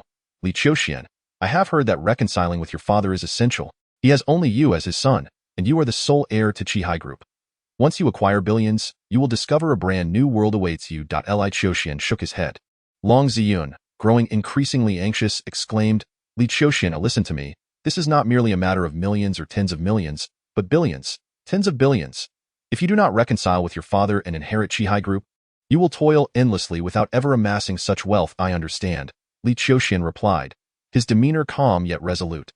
"However, some things can be forgiven, while others can never be absolved. You..." Long Ziyun pointed at Li Qiuxian and remarked, "How foolish you are. Given your father's current status and position, should he wish to take another wife, countless women would vie for the opportunity. Once he has a son or daughter from another, your identity as the young master would become precarious. At this moment, instead of hastening to the Qihai Group to safeguard your father's interests, you linger here. What can I possibly say to you? Let us not speak of this matter any further." Upon concluding his words, Li Qiuxian stated, "I have matters to attend to. I shall take my leave." Long Ziyun merely shook his head. The originally eager gazes of Mei and Ties towards him dimmed upon learning of his estrangement from the chairman of the Qihai Group, their aspirations to associate with him swiftly dissipating. Foolishness. After Li Qiuxian's figure had completely vanished, Long Ziyun disdainfully remarked, "Is it truly so difficult to humble oneself before one's father? For the sake of so-called pride, he forsakes the advantageous position of a young master at the Qihai Group and squanders his time at university. Even if he is a top graduate from the prestigious Shea First University, how many can truly ascend to the heights of the chairman of the Qihai Group? Brother Long, You might consider persuading him. If he were to genuinely become the young master of the Qihai group, leveraging that connection could yield lucrative projects for us. Even a modest endeavor could net several million, if not tens of millions in funding, Matt suggested. I know Li Qiuxian well. He is stubborn and resistant to counsel. Long Ziyun replied, shaking his head. After a moment's hesitation, he added, I shall first delve into the discord between Li Qiuxian and his father, and then devise a plan. Despite Li Qiuxian's foolishness in clinging to his pitiful pride while neglecting immense benefits, as his friend, I cannot allow him to suffer, can I? My intentions are solely for his benefit. Indeed, Brother Long is right. Let us investigate and address the issue accordingly. If we can secure a project worth tens of millions, even a mere tenth of the profit would sustain us for several years. They concurred. Dingling. Li Qiuxian's phone rang. Deputy Director Li Wuxia, do you have a moment? Of course. Could you come to the Pingbo Tea House? Our team is already assembled and ready to discuss. If all goes well, we shall enter the mountains tomorrow. The Pingbo Tea House is an exquisite, ancient-style pavilion located approximately 5 or 6 kilometers from Shea University. Renowned in the area. Li Qiuxian gauged the distance. About 20 minutes. Then we shall await your esteemed presence, Li Wuxia. With that, Li Wei ended the call. Li Qiuxian glanced toward the bus stop and made his way there. As he approached the bus stop, a woman clad in a sky-blue long dress, exuding a fashionable and vibrant aura with her long legs, walked ahead. Meanwhile, a man in a convertible sports car cruised slowly alongside her, persistently attempting to engage her in conversation. Li Qiuxian cast a brief glance at the man and woman before him, gaining a rough understanding of the scene. An affluent young man relentlessly pursuing a beautiful woman. Emboldened by his wealth, he was about to divert his gaze when he inadvertently caught sight of something in the rearview mirror of the sports car, prompting his attention. A fleeting figure vanished in an instant. Suddenly alert, Li Qiuxian focused intently on the reflection in the mirror, attempting to discern whether the anomaly he had perceived was genuine. However, this scrutiny provoked the ire of the already disgruntled young man, who had been spurned by the object of his affections. What are you staring at, you pauper? Haven't you ever seen a luxury sports car before? The woman by the roadside observed the man's misplaced aggression directed at a passerby, her delicate features contorting with disdain. Yin Fei, you really are something else. Don't make me lose respect for you. Initially ignoring him, the woman, known as Long He, now responded, invigorating Yin Fei. Finally, you are willing to reply to me. My uncle said we should get along well, you know? When I learned you were here, I didn't even eat, rushing over in my car just to meet you. Yet, Long He reverted to her previous indifference. Noticing this, Yin Fei shifted his gaze back to Li Qiuxian. Hey, you there? What are you staring at? Yes, you. Still looking. Do you want me to have someone gouge out your eyes? Humph. Seeing Li Qiuxian still fixated on the sports car, appearing utterly oblivious, Long He dismissed him with renewed apathy. However, at that moment, Li Qiuxian, who had been intently observing the vehicle, suddenly sprang into action, darting towards a nearby green belt. This unexpected movement left both Long He and Yin Fei momentarily stunned. Such a reaction was rather excessive, wasn't it? Just as Li Qiuxian launched himself into the greenery, the rear of Yin Fei's sports car seemed to be struck by a cannonball, erupting in a violent explosion. The sturdy structure shattered under an overwhelming force, sending debris flying, and Yin Fei, seated in the driver's seat, yelped in pain as shards of metal grazed his arm. Screams and gasps reverberated through the street. Echoing in the AI are Li Qiuxian, having plunged into the greenbelt, transformed into a blur, executing a somersault and shooting into a nearby convenience store like an arrow released from a BOW. As he landed, the ground beneath him exploded once more, scattering stone fragments. It was only at this moment, as the sports car was blasted apart by a sniper's bullet, that Yin Fei awakened from his shock. Realizing the gravity of the situation, a sniper. In Xiaya, and indeed throughout the entirety of the East ASEAN region, firearms were heavily restricted. The possession of a sniper rifle, a high-end weapon, was exceedingly rare, with handguns being scarce and typically held only by the powerful. Many might never even lay eyes on a real firearm in their lifetime. In this precarious situation, a bullet shot from a sniper rifle exploded the rear half of Yin Fei's vehicle right before the eyes of both Yin Fei and Long He. This terrifying spectacle prompted Yin Fei, who had just regained consciousness, to emit a piercing scream akin to a broken voice. The Tianlang squad, Li Qiuxian, through the rearview mirror of Yin Fei's sports car, vaguely captured the silhouette of the sniper, deducing from the figure that he was indeed the marksman responsible for delivering lethal strikes within the Tianlang squad. The specter of death lingers. A cold glimmer flashed in Li Qiuxian's eyes. Since this sniper refused to acknowledge the failure of the Tianlang squad, continuing the pursuit even after he had eliminated their leader, the White Wolf, and all others, he must die that Li Qiuxian had no desire for his life from this point onward to be overshadowed by the presence of a sniper. Although he had yet to step into the third realm of martial arts, awakening his primal instincts, igniting the light of his spirit, and developing spiritual perception, he yearned to test whether a martial artist could truly be powerless against elite mercenaries armed with firearms.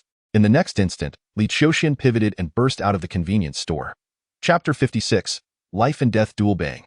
As Li Qiuxian took a step, he stomped down on the cobblestones of the street, sending the surrounding dust flying.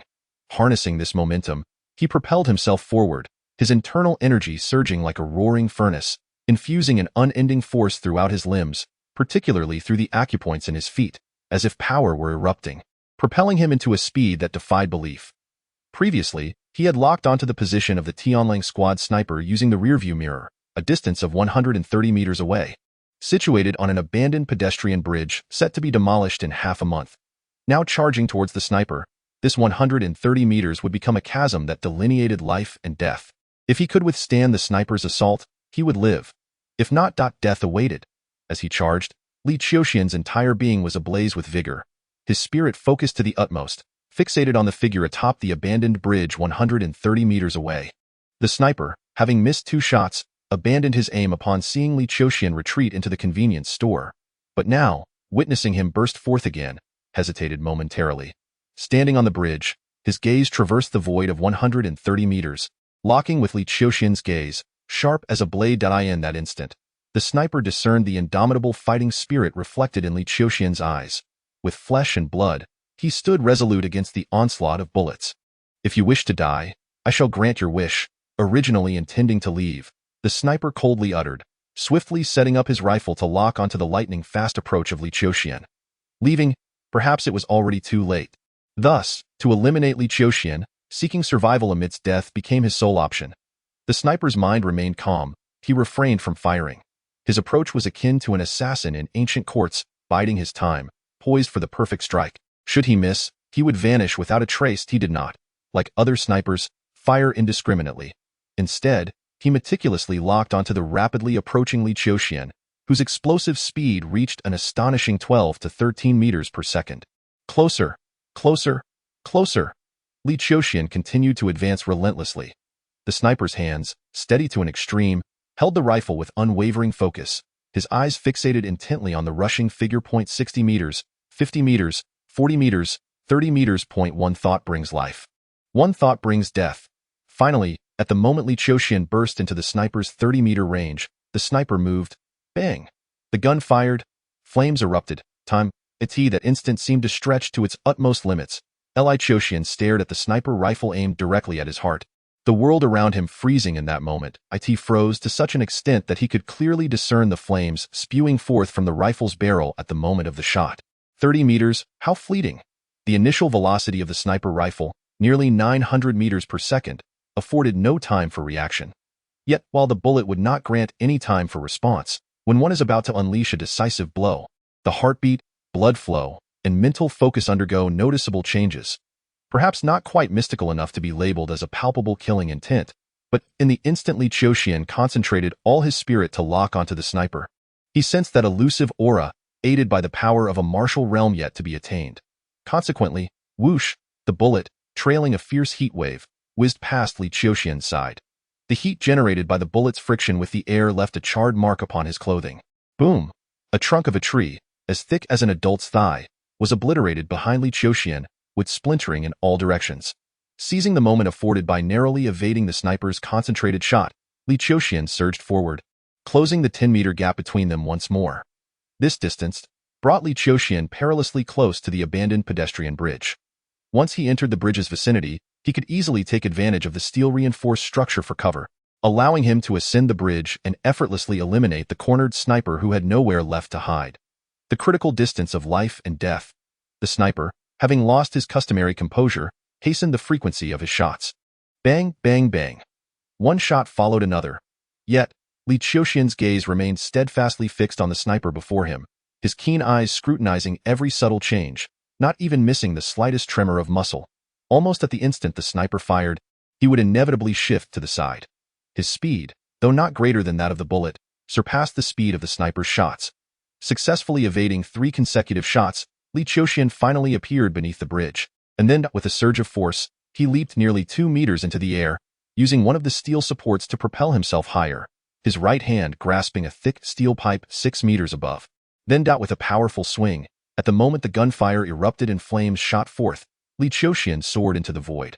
The sniper's pupils constricted sharply, and he retreated swiftly, raising the muzzle of his rifle as he sought a new opportunity to fire. Extreme limits? A flicker of light.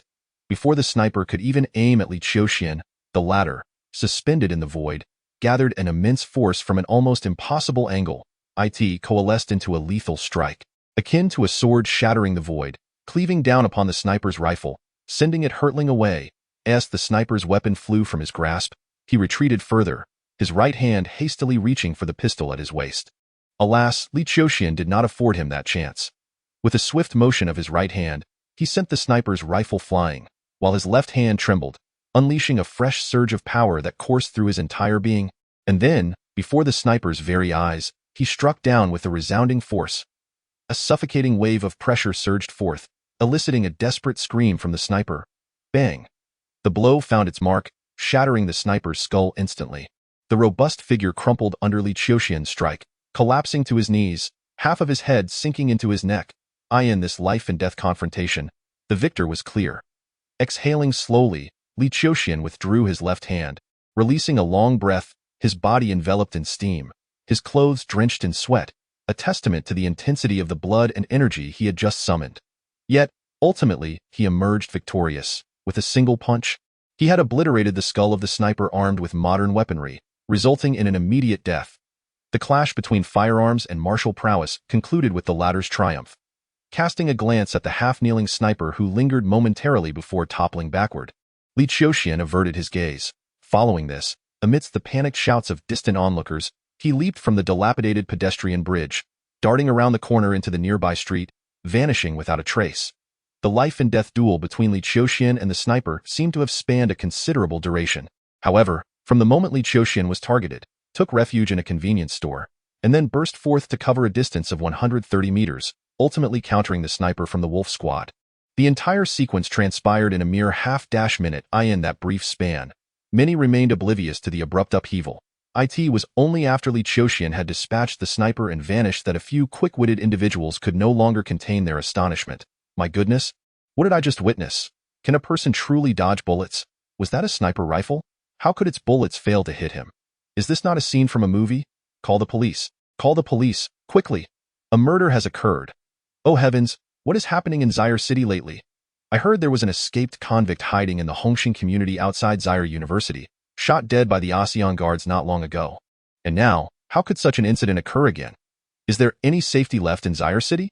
In contrast to the ordinary people's exclamations and cries, Yin Fei, who could be considered half an involved party, let out a piercing scream, hastily leaping from his damaged sports car, swiftly seeking refuge behind a nearby bus stop, his eyes filled with terror, devoid of any trace of arrogance. Meanwhile, the fashionable cold he found herself equally disheveled, crouching behind a trash bin. However, she recovered swiftly, the moment when Li Qiuxian shot the sniper, and he leapt from the pedestrian overpass. She stood up immediately, her gaze fixed on Li Qiuxian as he departed, a dazzling brilliance in her eyes. How formidable. It is astonishing that there exists someone so skilled that not even a bullet could strike him. Under the aim of a firearm, he evaded the sniper's lethal shot and instead eliminated the assailant.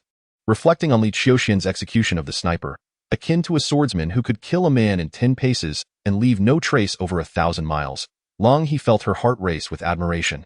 In contrast to her current monotonous existence, that man's life was truly filled with excitement and wonder. Such a life was her genuine aspiration. A martial artist could attain such a level, impervious to gunfire. Your cultivation is remarkably extraordinary, and you must be quite renowned among martial artists. I must find you, seek you as my master. I would spare no expense, no matter the cost. At that moment, long he felt as though the shackles that had long constrained her, rendering her devoid of freedom, were shattered. A brand new world unveiled before her, revealing but a glimpse of its grandeur. Without a hint of hesitation, she did not cast another glance at Yin Fei, who had incessantly plagued her thoughts. and with her long, graceful legs, she strode forward, pursuing the direction in which Li Qiuxian had vanished. Chapter 57. The team Li Qiuxian continued his journey on foot to the Pingbo Tea House. This establishment exuded an air of sophistication, renowned throughout Xiar City, with a sprawling area of 600 square meters in the bustling district, placing its value in the realm of billions. Upon arriving outside the tea house, a tall young woman clad in a sky-blue cheongsam approached, smiling as she inquired, "Are you Mr. Li, perhaps?" Li Qiuxian nodded. "Mr. Li, please step inside. Director Li Wei and the owner have been awaiting your arrival." The young woman gestured gracefully, ushering Li Qiuxian into the tea house, leading him to a spacious private room. After knocking gently, she invited him in. Inside the room, apart from Li Wei, there were 3 men and 2 women, totaling 6 individuals. Master Li, upon seeing Li Qiuxian, Li Wei rose and welcomed him inside, saying, "Everyone, this is Li Qiuxian, Master Li. You have likely seen his remarkable achievements in the videos, so I need not elaborate further. The foremost among the younger generation, Master Li's reputation has preceded him. I am fortunate indeed to meet the man in person today. Rumors in the outside world spoke of Master Li's youth, yet none could have anticipated he would be this young.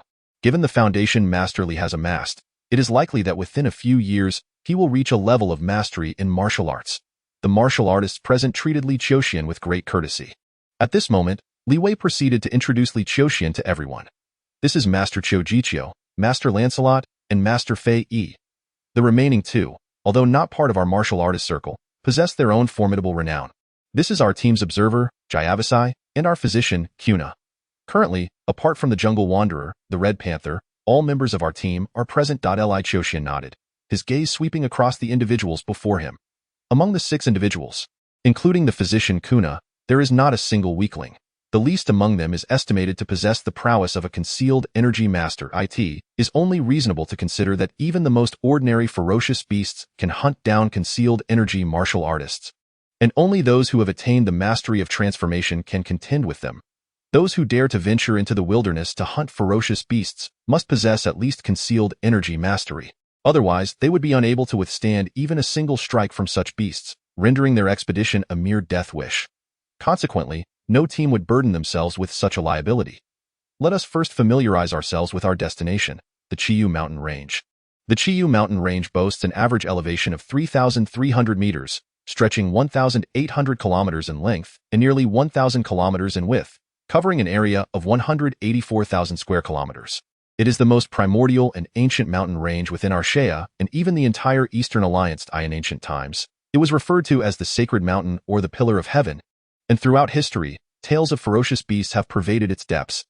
This time, our target is the Kaixia Mountain Range, a branch of the Qiu Mountain Range. 4 months ago, I received word that traces of the blood tiger had been discovered there. The blood tiger. Li Qiuxian had specifically studied the course on mutated organisms, as ferocious beasts are academically classified as such. The blood tiger is one of the more common mutated organisms. Its predecessor is the Siberian tiger, which underwent mutation after consuming certain extraordinary flowers and fruits. Due to the transformative effects of these rare botanicals within its body, the essence of its blood can significantly bolster the vitality of cultivators. While the bones of the tiger can greatly enhance their strength. As for the tiger's tail, it possesses astonishing effects for men. The market price for such items ranges from 80 million to 120 million. In other words, disregarding the exquisite meat of the blood tiger itself, the mere possession of these components could yield no less than 10 million in profit for each of us. Li Wei elaborated. Many seem to be already acquainted with this information, nodding in acknowledgement. Their choice to hunt the blood tiger is likewise motivated by the substantial profits it offers compared to other ferocious beasts.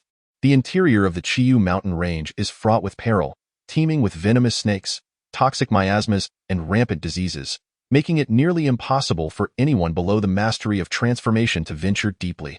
Fortunately, the Kaixia Mountain Range, as a branch of the Qiu, allows us to enter the mountains from Longya City, and by delving merely 200 kilometers into the Qiu Mountain Range, we can reach the vicinity of Kaixia, thereby significantly reducing the threat level. However, given that the Qiu Mountain Range is a human forbidden zone, it harbors not only ferocious beasts but also a plethora of powerful creatures, making even the outer regions a place we must not underestimate. Li Wei spoke with caution, and the others nodded in agreement. Concealed energy martial artists are, in fact, already at a certain pinnacle in terms of combat capability. A fully armed concealed energy martial artist can easily contend with bears and lions. There have even been records of such martial artists defeating 300-kilogram brown bears with their bare hands. However, the multitude of formidable creatures residing within the Qiu mountain range cannot be overlooked.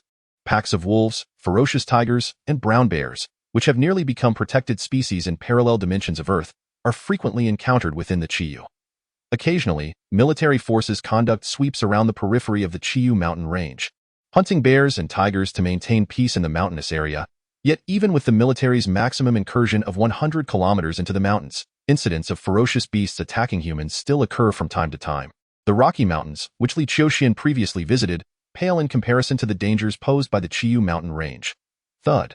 As Li Wei and his companions deliberated over the details of their journey, the door to the private room was suddenly pushed open.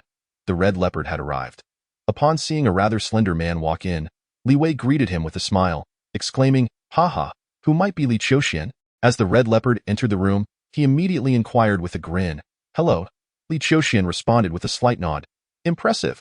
The red leopard praised Li Qiuxian by giving him a thumbs up. "What?" Li Qiuxian asked. Somewhat puzzled. "Haha, this matter will soon spread throughout the martial arts circles of Xiar." The red leopard chuckled. "Red leopard, what are you talking about?" "Why the riddles?" Lancelot questioned. "Since you all wish to inquire, then I shall." Just as the red leopard was about to unfold the backstory, Li Wei's phone rang, and upon answering, his expression turned grave, followed by a frown as he shifted his gaze to Li Qiuxian. "Master Li, have you been to the Longquan Martial Arts School?" "Indeed," Li Qiuxian nodded. "Haven't you already reconciled with the Longquan Martial Arts School? Why would you provoke them again, injuring all the martial artists stationed there, including Vice Principal Mo Fei?" As Li Wei spoke, he couldn't help but feel a headache coming on. Currently, the Longquan Martial Arts School has escalated this matter to Elder An and Elder O. The call I just received was from Elder O. "Are those two getting involved?" Li Qiuxian remarked calmly. "You and the Longquan Martial Arts School had witnesses to your previous battle. Afterward, both sides reconciled, agreeing to refrain from further conflict. Now that you have attacked the Longquan Martial Arts School, tarnishing their reputation and reigniting conflict, naturally, Elder N and Elder O will intervene to have you clarified," Li Wei said with a hint of resignation. Elder N and Elder O possess immense influence locally in Xiar, able to rally many within the circle. If this matter isn't clarified, you will find it exceedingly difficult to navigate the martial arts community here. I was present during the battle between Master Li and the Longquan Martial Arts School. At this moment, Qiuji interjected to end that confrontation. Jiaz clearly violated the rules by attempting to harm Master Li. Yet in Daosheng and his companion not only failed to intervene promptly, but also brushed the matter aside afterward. What kind of witnesses are they? Now that the Longquan Martial Arts School has lodged a complaint, they come demanding Master Li clarify how audacious Elder N and Elder O are, after all, seasoned figures in Xiar and masters of martial arts. "What of the martial arts masters?" spoke the red leopard. "Can a martial arts master withstand a well-prepared, fully armed sniper?" Li Wei, Lancelot, and others appeared perplexed. "You all are still unaware of Master Li's recent remarkable achievement, are you?" The Tianling squad attempted to assassinate Master Li, only to meet with total annihilation, including that sniper known for having taken down masters of the transformation realm, who was ultimately confronted by Master Li, dodging bullets and delivering a decisive blow. A sinister glint flashed through the eyes of the Red Panther. "On Dao Shang, and that old fool Ubi Wang. Those relics of the past, I've long harbored disdain for them. If only I possessed the prowess of Master Li Wu, I would confront them directly, and then let us see if they dare to feign camaraderie in my presence." Chapter 58. Revelation. Wait, a sniper? The Tianling squad. It has been less than half an hour since this incident occurred, and Li Wei was evidently unaware. Master Li Wu is currently affiliated with your Chongkong Martial Arts Academy, and soon you will receive news that it is no harm to inform you in advance. Not long ago, Master Li Wu was targeted for assassination by the Tianling squad. Ultimately, the core members of the squad were annihilated, leaving only the sniper to preserve his life. However, the bonds among the Tianling squad members run deep, and the surviving sniper, rather than fleeing miles away, soon launched a second assassination attempt against Master Li Wu, only to be swiftly approached and killed by him in return. The Red Panther succinctly elucidated the series of events. The Tianling squad, the very group that once assassinated a master of transformation. The fact that Master Li Wu could remain unscathed under the sniper's fire and subsequently eliminate the sniper was astounding. The members of the team, including Qiuji and Lancelot, were taken aback. Their gazes fixated on Li Qiuxian, a martial artist. Evading gunfire requires strength, half of which relies on skill. The remaining half is left to fortune, contingent upon the opponent's poor marksmanship. Yet the sniper from the Tianlang squad was evidently no ordinary foe, having previously assassinated a master of transformation, which served as his illustrious credential, that he could withstand the sniper's attack and close the distance to slay him. Such an accomplishment was more astonishing than annihilating the core members of the Tianlang squad, who were formidable practitioners of the hidden strength. In contrast to the astonishment of others, Li Wei immediately grasped the crux of the matter. Master Li Wu, why would the Tianlang squad target you? Is it related to the incident involving the Longquan Martial Arts Academy? Li Qiuxian cast a glance at Li Wei and nodded. I learned upon slaying the members of the Tianlang squad that the one who commissioned their assassination was none other than the director of the Longquan Martial Arts Academy. Jiaz? He hired the Tianlang squad to assassinate you? Li Wei found this hard to comprehend. Just then, Kuren Na, fiddling with her smartphone, interjected. I just contacted a friend, and there is indeed a bounty of 30 million on Master Li Wu's head. The task has been accepted by the Tianlang squad. This Jiaz.is quite intriguing. The Chongqing Martial Arts Academy and the Longquan Martial Arts Academy had seemingly transformed hostility into harmony, yet he remains relentless? Presently, matters have escalated to the point where individuals from the Longquan Martial Arts Academy have approached Dao Sheng and Ubi Wang. What are they attempting to accomplish? If hiring a killer fails, do they intend to use others to do their dirty work? Qiu Ji's tone dripped with disdain. Hiring a killer. This is our evidence. Li Wei's mind began to race. Master Li Wu, does the Tianlang squad have any survivors? Might we extract testimony from them to reveal the true nature of the Longquan Martial Arts Academy to Dao Sheng, Ubi Wang, and the entire martial arts community of Xi'er City, thereby tarnishing Jiaz's reputation? At that moment, I had left no survivors, Li Qiuxian remarked. This could indeed pose a significant trouble. Li Wei could not help but furrow his brow. If we fail to provide evidence that Longquan Martial Arts Academy was the first to breach the agreement, witnesses such as Elder N and Elder O will certainly not let the matter rest easily. It could very well lead to a situation where Master Li's standing within the martial arts community of Xi'er becomes exceedingly precarious. So what? With Master Li's prowess, what place is beyond his reach? The Red Leopard scoffed. Such a sentiment cannot be entertained. After all, Xi'er City is the largest metropolis of our kingdom of Shea, and its martial arts circle is one of the most prominent, second only to the capital and border towns. Should Master Li be ostracized from this circle, it would undoubtedly tarnish his reputation, Li Wei stated. This matter does not require intervention from Chongqing Martial Arts Academy. Li Qiuxian replied calmly. The reputation of a martial artist is forged through strength. If Dao Sheng and Obi Wang wish to question me, let them come. Despite his readiness to engage in a life-and-death struggle with a master of transformation, he would not flinch in the face of two opponents. When the moment arrives, he shall not yield an inch. The heart of a martial artist must embody fearlessness.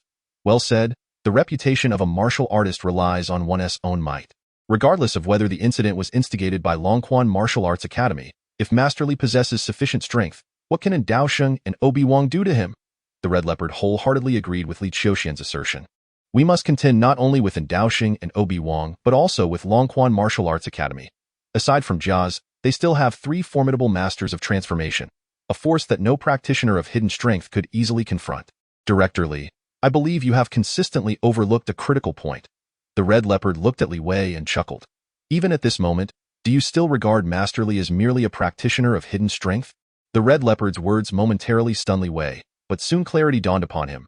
A practitioner of hidden strength, indeed. Could he truly perceive Li Qiuxian as merely a practitioner of hidden strength? Which practitioner of hidden strength could sweep through Longquan Martial Arts Academy? Which practitioner could annihilate the Wolf Squad? Which practitioner could face the sniper of the Wolf Squad head-on and emerge victorious? Long before Li Qiuxian had mastered hidden strength, he had already defeated the formidable Master Shurdan of Longquan Martial Arts Academy in Kelly Province, and now his vitality and physique were no less than those of a fully realized practitioner of hidden strength. How weak could he possibly be against a master of transformation? And in a world so vast, where could a master of transformation not tread? Could a master of transformation truly be suppressed by the mere reputation of Dao Sheng and Obi Wang? Moreover, the incident with Longquan Martial Arts Academy was initiated by Director Jiaz's provocation. If Longquan Martial Arts Academy truly disregards the consequences and targets Li Qiuxian, the price they would pay would be exceedingly grave. It seems we have become entangled in trivialities. Master Li Wu, rest assured, I shall promptly contact Director Fan regarding this matter.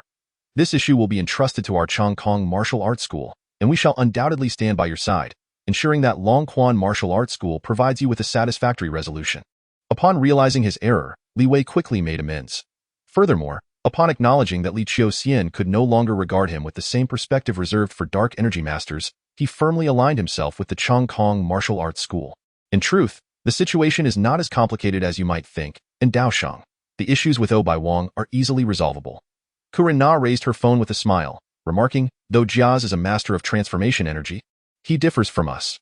Preferring a life of ease, he is reluctant to become a pioneer, shunning the dangers of the wild ancient forests. His financial standing is notably lesser than that of an ordinary master of transformation energy.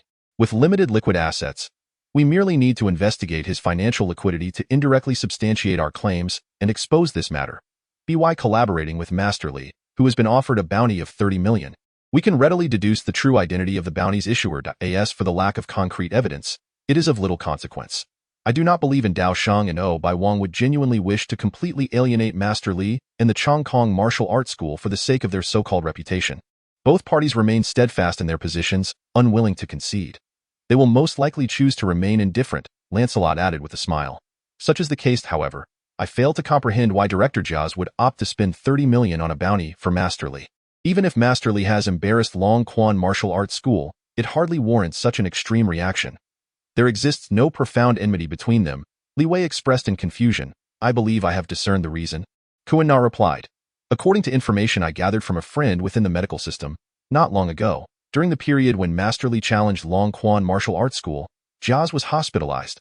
Following a diagnosis, it was determined that he had suffered severe heart damage, rendering him incapable of engaging in any activities that would exacerbate the strain on his heart. In other words, this master of transformation energy is incapacitated. Incapacitated. Li Wei was taken aback. As for Li Qiuxian, he suddenly raised his head in realization. Jiaz, he is not unscathed. All along, he had gauged the strength of transformation energy masters against Jiaz as the benchmark.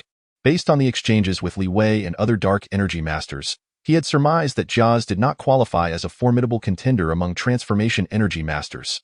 Yet, this very master had effortlessly retreated unharmed from his full-throttle counterattack, leaving a profound impression of the might possessed by transformation energy masters in his mind, so much so that even at this moment, he lacked the confidence to believe he could triumph over a master of transformation energy.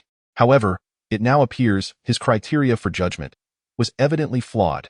Jiaz was not unscathed in his counterattack. In other words, masters of transformation energy are not as formidable as he had imagined. Chapter 59. Inquiry. A luxurious automobile, valued at over $1 million, glided along the renowned commercial ancient street of Xiar City, coming to a halt before a quaint courtyard at its end. Spanning approximately 3,000 square meters, this courtyard, while incomparable to the Longquan Martial Arts Academy, still held immense value in the heart of the city where every inch was precious.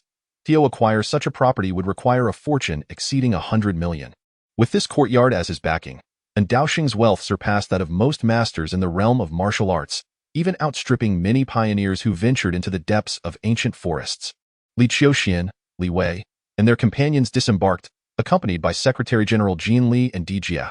As they stepped into the courtyard, which already buzzed with numerous attendees amidst its picturesque scenery of small bridges and flowing water. Among them were Mo Fei, the deputy director of Longquan Martial Arts Academy, and Fu Yi, along with several martial artists stationed there. Additionally, Bai Wang, who had previously served as a witness, had also arrived, flanked by a few elderly gentlemen of similar age, albeit lacking in vigor compared to him. As Li Qiuxian and Li Wei entered the courtyard, all eyes simultaneously turned towards them. The arrival of Director Li had drawn attention. Let us see what Director Li has to say. Without rules, there can be no order.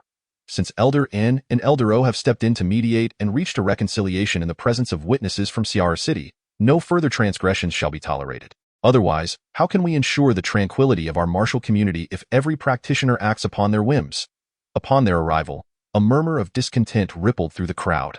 Among them, a man in his 30s approached Li Wei, Jin Li, and Li Qiuxian, speaking in a solemn tone. It is good to see you all here. My master and Eldero have been awaiting your arrival for some time. I hope that Li Qiuxian can clarify the matter regarding the attack on Longquan Martial Arts Academy. Li Qiuxian's gaze met that of the man. Although he had crossed into his 30s, he exuded a vigorous aura, standing tall and unwavering, embodying the essence of rooted strength. Clearly, he was a master of leg techniques. Yet, it remained uncertain whether he had reached a state where not a fly could land upon him, nor a feather could touch him. This was an Alua, the adopted son of Elder Un. Elder An's renown within the martial circles of Xiar City stemmed from his formidable youth, having once dominated with the 36 paths of heavenly leg techniques and the dragon claw hand, rendering all challengers powerless. Furthermore, his legacy was evident in the disciples he had trained. Throughout his life, he had taken in 6 disciples, 3 of whom engaged in commerce and politics, while the remaining 3 had made significant strides in their martial pursuits. This eldest disciple, adopted as his son, had inherited Elder An's teachings and was said to have mastered his vital energy throughout his body a year ago, ascending to the rank of martial arts master. Li whispered a brief introduction to Li Qiuxian, a newly ascended master of vital energy. Li Qiuxian studied an Aoluo thoughtfully. Though Daosheng retained some vigor, his advanced age rendered a confrontation with him somewhat questionable, making an Aoluo the most suitable choice to comprehend the true standards of a master of vital energy. You must be Li Qiuxian. An Aoluo led a few individuals towards the courtyard, his gaze meeting Li Qiuxian's with a hint of pressure as they passed. Li Qiuxian nodded in acknowledgement. I have heard of your remarkable achievements. At such a tender age, you have mastered the subtlety of dark energy and triumphed over several dark energy martial artists from the Longquan Martial Arts School, which is truly astonishing. However, there is a point you must comprehend. Just as a tree that stands out in the forest is bound to be uprooted by the wind, do not, young man, presume that merely practicing a modicum of martial arts renders you invincible, dismissing all matters and individuals. Know that without rules, there can be no order. Disregarding regulations and relying solely on brute strength will inevitably invite calamity, and by then, it will be too late for regret. An Aoluo stated indifferently. Li Qiuxian, listening to the admonishing tone of an Aoluo, accepted the counsel with humility. Once an Aoluo finished speaking, he remarked, I wish to spar with you. An Aoluo furrowed his brow, feeling a sense of disdain. Having kindly imparted wisdom on how to conduct oneself, he found it audacious that Li Qiuxian would challenge him. With a cold snort, an Aoluo replied, though I am somewhat your senior, engaging in combat with you would seem to be an act of bullying. Nevertheless, since you have expressed your desire to spar, I shall oblige you, that you might understand that there are always greater talents beyond your own. Why wait for later? We can engage right now, Li Qiuxian asserted. Standing nearby, Li was eager to witness the true prowess of Li Qiuxian, hoping to gauge the level of support the Chongkong Martial Arts School could extend based on his capabilities. He smiled and said, since Li Wushi is so ambitious to seek guidance from Master and Aoluo, I implore you, Master to enlighten him on the ferocity of the 36 paths of heavenly gang leg techniques. An Aoluo halted in his tracks. He turned around, bestowing a meaningful glance upon Li before shifting his gaze back to Li Qiuxian. Very well. You, Li Qiuxian, possess ambition, and you, Director Li represent the same spirit of aspiration for the Chongkong Martial Arts School. An Aoluo spoke slowly, surveying the onlookers who continued to cast their eyes upon him. Let us proceed directly to the rear courtyard, where a training ground awaits for you to demonstrate your skills. Afterward, he called out to a nearby man, inform my master, Old O, that Li Wushi from the Chongkong Martial Arts School wishes to practice with me. We shall join you shortly. The man, with an air of overconfidence, glanced at Li Qiuxian and quickly replied, understood. I shall go at once. Thus, the group made their way towards the inner courtyard. Along the way, it seemed that the news of Li Qiuxian's challenge to an Aoluo had spread, causing quite a stir among the crowd, but by the time they reached the rear courtyard, at least a dozen martial artists had gathered, including several from the Longquan Martial Arts School.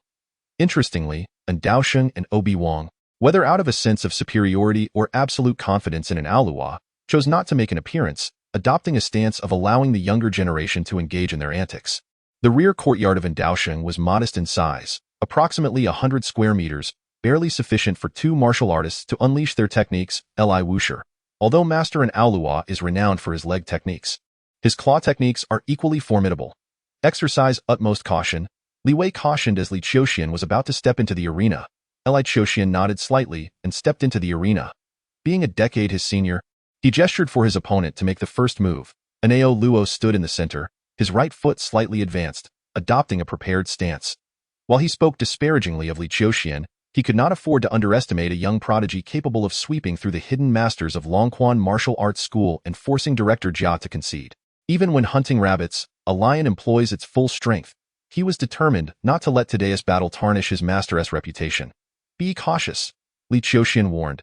As he spoke, he lowered his voice slightly, channeling his vital energy, which resonated with a low hum, igniting his inner force in an instant. In the blink of an eye, he lunged forward with no embellishment, delivering a punch that, fueled by his spirit and energy, bore the weight of 1,000 mountains, invoking an overwhelming feeling as if the very heavens were collapsing.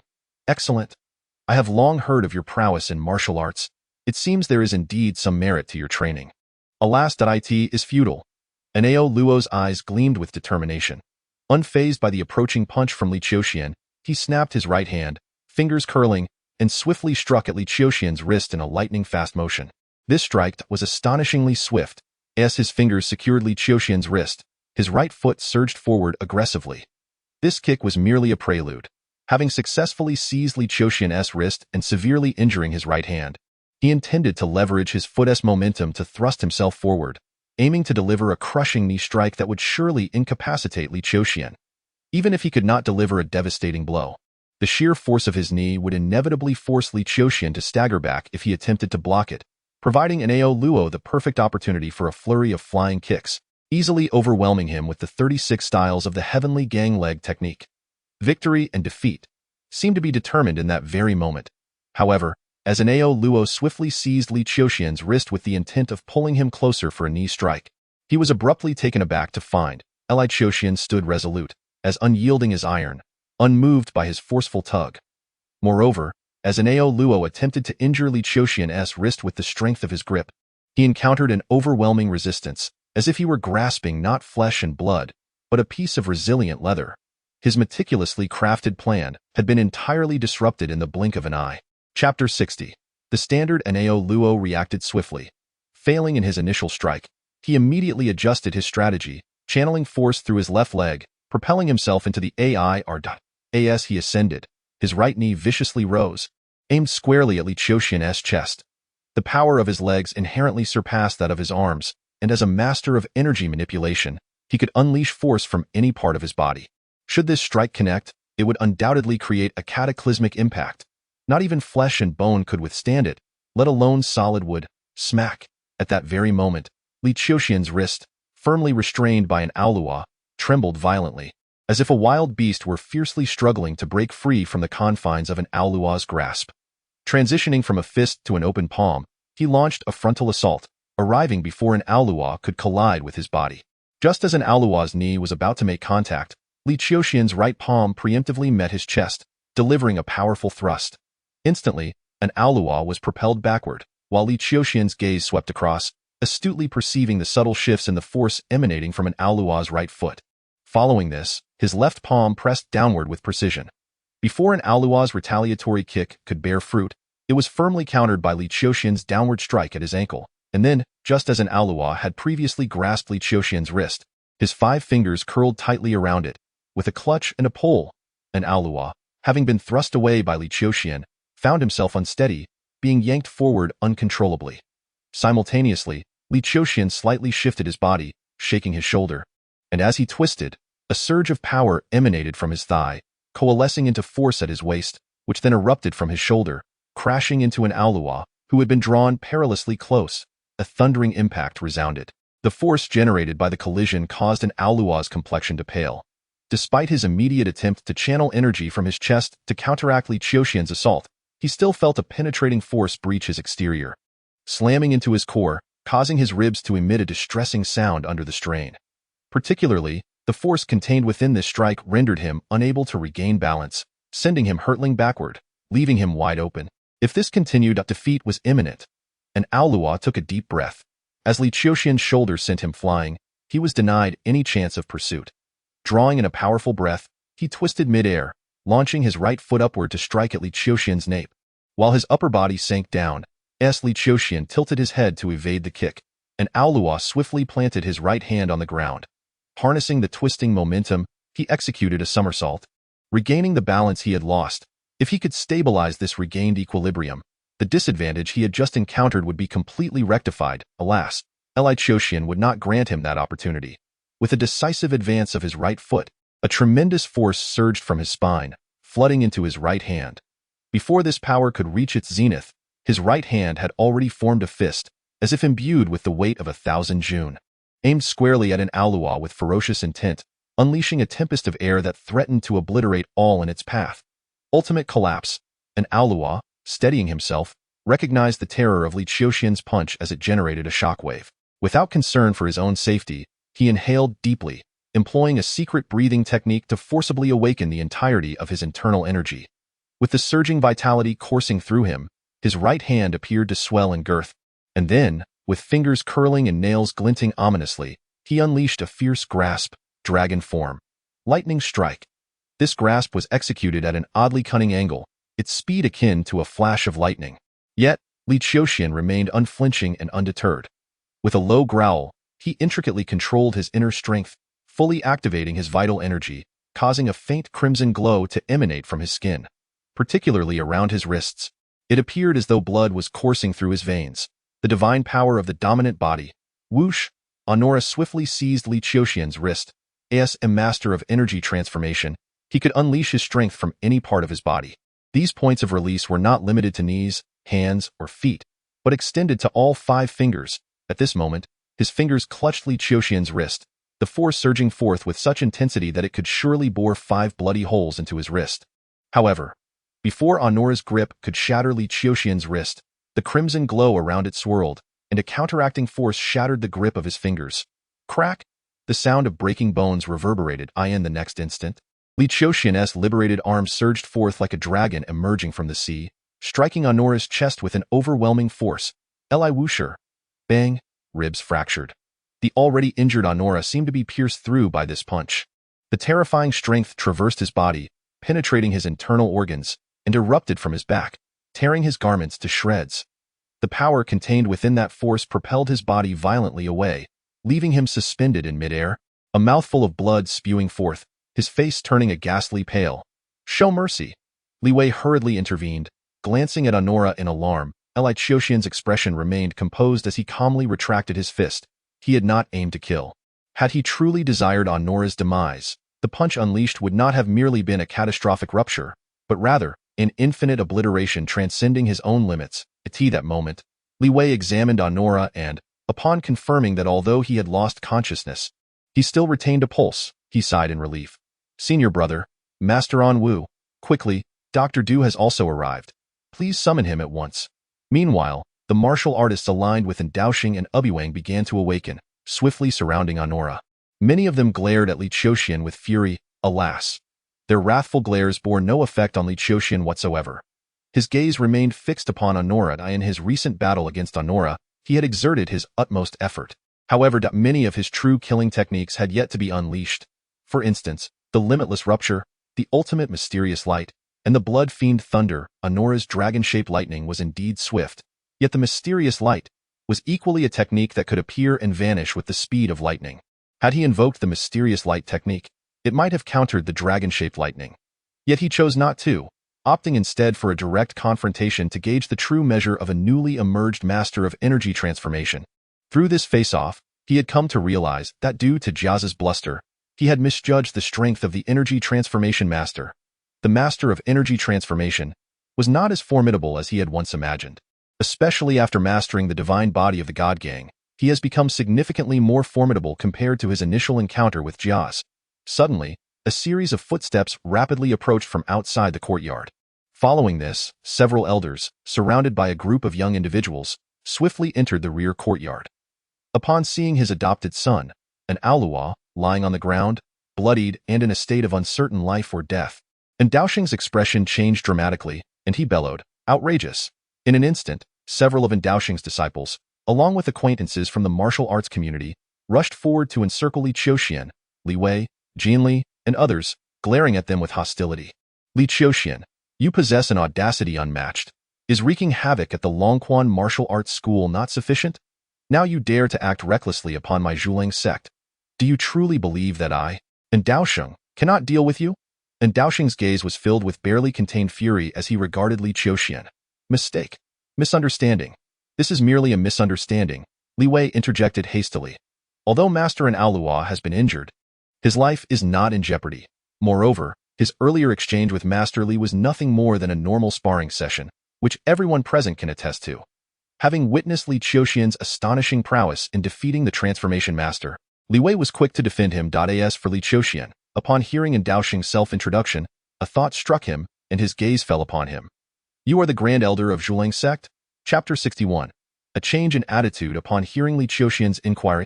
Li Wei softly clarified, Elder and is indeed the Grand Elder of Zhulang sect, one of the foremost local powers in Xiar City. The sect boasts over 100 disciples, with a dozen or so having attained the dark energy level. Unlike martial arts schools, where disciples may not always be willing to sacrifice for the institution, sect members are traditionally united, sharing both honor and disgrace. What Li Qiuxian had intended to ask was not this, but rather a bounty task from the underworld. The objective of the task was to defeat the Grand Elder of Zhulang sect in front of numerous martial artists. Li Qiuxian had accepted this task merely to find a suitable opponent at the transformation master level to gauge his own standing. The successful completion of the task was of little concern. He did not anticipate such a coincidence, that the Grand Elder of Zhulang sect would turn out to be in Daoxing at this moment. Dr. Du, who had emerged alongside in Daoxing and Ubi Wang, arrived at an Aolua's side to carefully examine his injuries.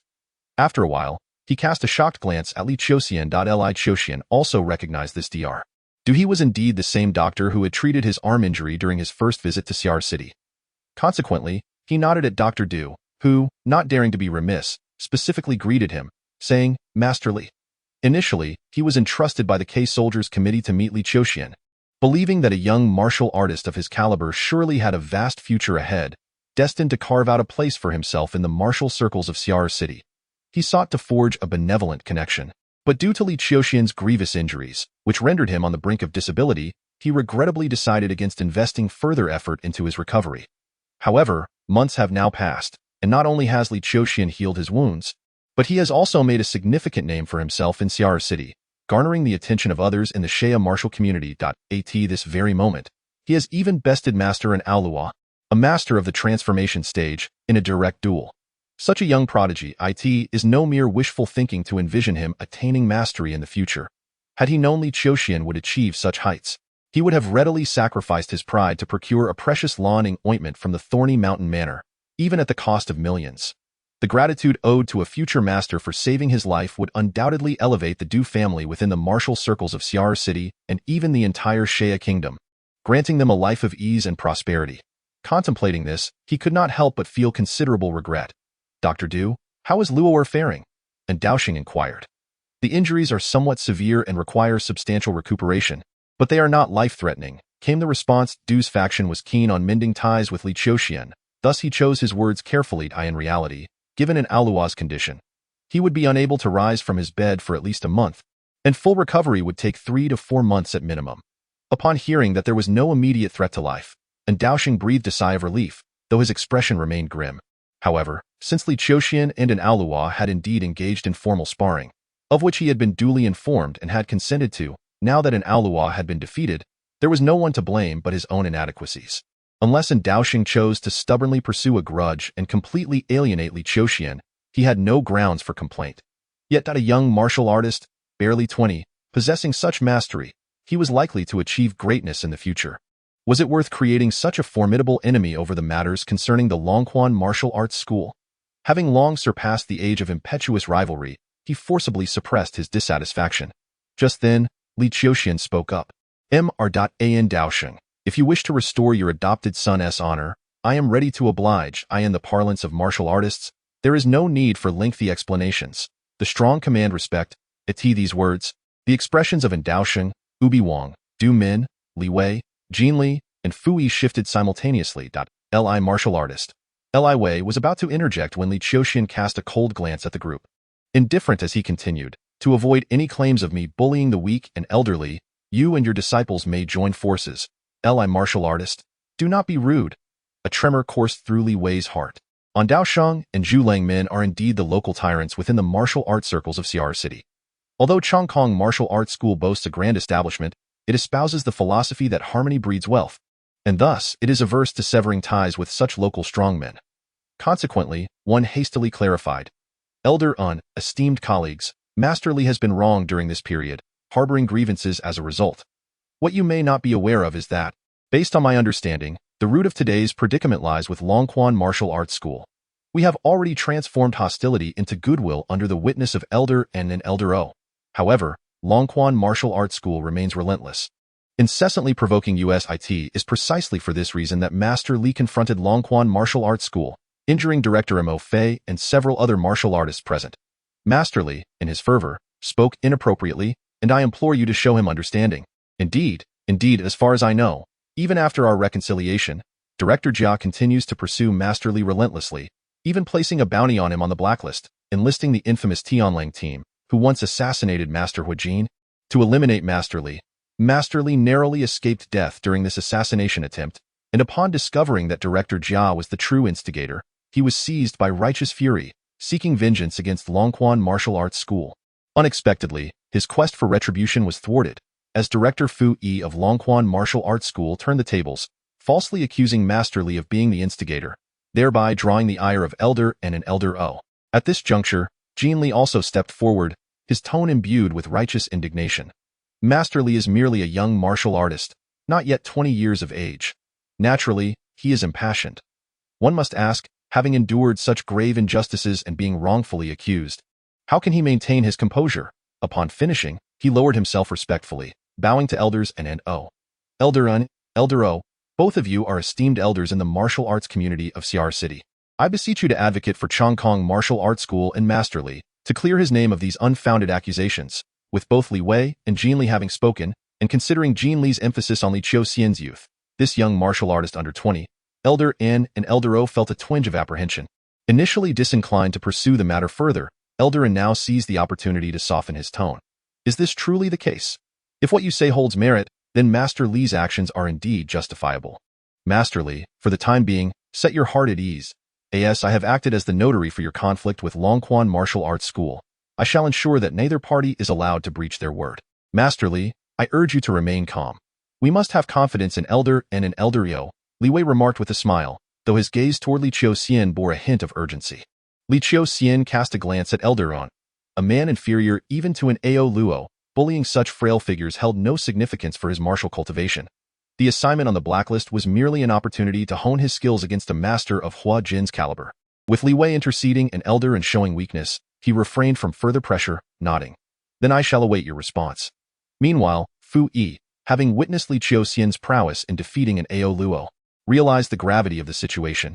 Indeed, the situation took a sudden turn for the worse. Dao was utterly unwilling to offend the young and formidable Li Qiuxian, even enduring the humiliation of seeing his own adopted son struck down and provoked by the adversary. In that moment, he no longer dared to hope for justice from Dao or King Ubi. He then retorted to Li Wei and Jin Li, Director Li, you repeatedly assert that our Director Jia's provoked this matter first, even going so far as to offer a bounty on the black market for the assassination of Master Li.Do. You have any evidence for this? Is it not blatantly obvious? Typically a mediator, Li Wei, for the sake of Li Qiuxian, firmly asserted his stance. The bounty on the black market is clearly posted for all to see, and Li Qiuxian has always remained outside the martial artist circle, having wronged no one except for one individual, Director Jia's. If that bounty was not issued by Jia's, then who else could it be? You speak nonsense. The enmity between Li Qiuxian and our Longquan Martial Arts School stems from his conflict with us. What grudge could Director Jia's possibly have against him to warrant spending his own money on a bounty? Rebutted a martial artist accompanying Fu Yi. What grudge? I believe Director Fu Yi is far more aware of that than I am. Li Wei replied with a hint of sarcasm. When Master Li challenged the Longquan Martial Arts School, Director Jia's attempted a sneak attack to save the Iron Tower during the match, only to be met with a desperate counterattack from Master Li. At that moment, he sustained severe injuries, merely putting on a brave front to conceal his condition until it worsened, prompting him to seek medical attention. Ultimately, it was discovered that he had suffered heart damage, rendering him unable to engage in any strenuous activity henceforth. A master of the transformation technique, effectively rendered useless. Does such a deep-seated grudge not justify Director Jia's exhausting his resources to place a bounty on the black market for the Tianlang team to act? It is pitiful that a prestigious master of transformation should meet such a fate through a sneaky attack. This raises serious doubts about the true prowess of the Longquan Martial Arts School. As soon as Li Wei finished speaking, a wave of astonishment rippled through the crowd. What? Director Jia's was actually incapacitated? This cannot be true. I was present at the battle between Li Qiuxian and the Longquan Martial Arts School. Although Director Jia's sudden intervention to save the Iron Tower was against the rules and somewhat disgraceful, he did not appear injured when he left. Could it be, as Director Li Wei claims, that he was merely putting on a brave face, leading to a deterioration of his condition? Such matters could be easily investigated to ascertain the truth. Director Li Wei would not jest about such a serious issue. There is a high probability that Jia's was indeed incapacitated. Goodness, Does this imply that Li Qiuxian had already possessed the combat strength of a master of transformation several months ago? How formidable! Whispers of speculation filled the air. The gazes of the martial artists observing were fixed upon Li Qiuxian, filled with awe. Amidst their admiration, there was also a subtle hint of reverence. Under 20, and yet so young. To achieve such remarkable feats, given time, with another 10 or 8 years of training, he is bound to become a master in his own right. Even if it requires taking yet another step forward from the foundation of a master, reaching the pinnacle of martial arts is by no means an unattainable dream. What is the matter, Director Fu? Is what Director Li Wei said indeed true? And Daoxing's gaze fell sternly upon Fu Yi. Oldo, these are merely their conjectures. How can the assassination of Li Qiuxian be hastily attributed to Director Jia? Setting aside whether there exists a deep-seated enmity between Director Jia and Li Qiuxian, even if personal grievances exist, it does not necessarily imply that the bounty on the blacklist was issued at Director Jia's behest. As far as I know, before Li Qiuxian arrived in Xiar City, he, in collaboration with his father, slaughtered the entire family of the chairman of the Qihai Group. Seizing control of it is plausible that someone from the Qihai Group harbored vengeful thoughts and placed a bounty on the blacklist. Seeking assistance from a formidable figure, Fu Yi naturally refused to concede. Determining whether Director Jia hired someone to commit murder is quite simple. We can utilize banking channels to investigate the financial transactions of Director Jia and his close relatives. 30 million is not an insignificant sum for Director Jia. A simple inquiry would likely reveal much. Li pressed insistently. As the vice director of Longquan Martial Arts School, Fu Yi was acutely aware that Director Jia was incapacitated due to a severe cardiac injury.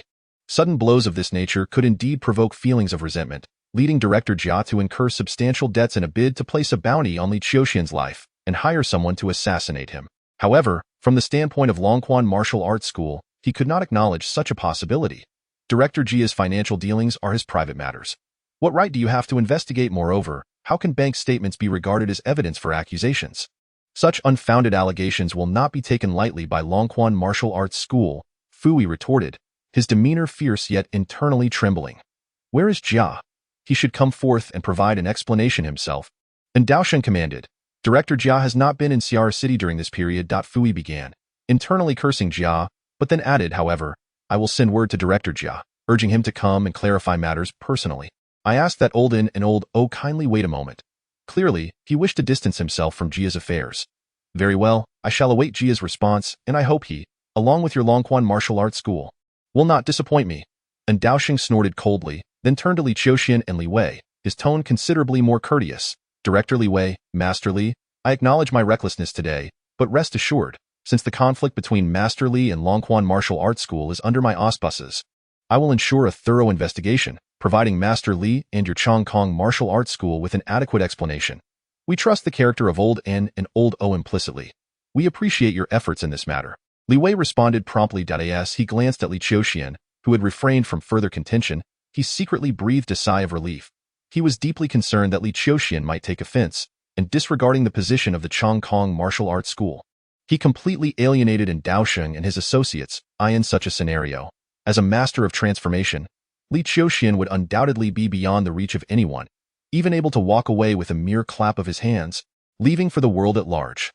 Yet, the Chongkong Martial Arts School, which still needed to conduct business in Xiar City, would find itself in a precarious situation, having offended the local power players of the city, leading to a bleak future for them. Fortunately, Li Qiuxian granted him this favor. With the matter resolved, Li Qiuxian did not linger, turning to leave with Jia accompanying him. However, Li Wei chose to stay behind. He intended to leverage Li Qiuxian's victory over an Aolua to further expand the market for the Chongkong Martial Arts School. If all went well, it was not beyond the realm of possibility for the Chongkong Martial Arts School to overshadow the Riyao Martial Arts School, Longquan Martial Arts School, and several others, ultimately becoming the premier martial arts institution in Xiar City. Chapter 62. The Divine Show Society. Upon departing from Daoxing's courtyard, Li Qiuxian returned to Xiar University. The atmosphere at Xiar University remained as tranquil and harmonious as ever, resembling a sanctuary for the soul, allowing one to instinctively shed all burdens of stress. Of course, this notion of releasing all stress only applied to those who excelled academically. For those who struggled to keep pace with the curriculum, the relentless passage of time would gradually crush them under the weight of their heavy coursework, forcing them to either toil day and night in a desperate bid to catch up or succumb to despair. leading to a life of aimless drifting, with their eventual graduation becoming questionable. Li Qiuxian evidently belonged to the former category. As Li Qiuxian approached the dormitory area, a voice resonated. It was Gu Lizi, the class representative. A striking beauty with a notable family background, she navigated the social circles of her class, department, and the university with remarkable ease. "Hello," Li Qiuxian greeted. "Li Qiuxian, I finally found you. You've always been like a dragon, elusive and hard to catch. Even your roommates have said it's difficult to locate you. Encountering you is quite the challenge," Gu Lizi remarked with a smile, brushing her hair back gracefully. "I am the vice president of a club known as the Divine Show Society. Named in homage to the marvels of nature, we specialize in the study of extraordinary species, collecting a wealth of information on various unique animals and plants, and examining their environments and behaviors. I have already invited several esteemed students to join, and you, being the most outstanding student in our class, I have wished to extend an invitation to you for over a month now, but I could not find you. What do you say? Would you care to join us? I can offer you a position as a council member." "No, thank you. My purpose at Xiara University is to acquire knowledge, and I do not have sufficient time to engage in club activities.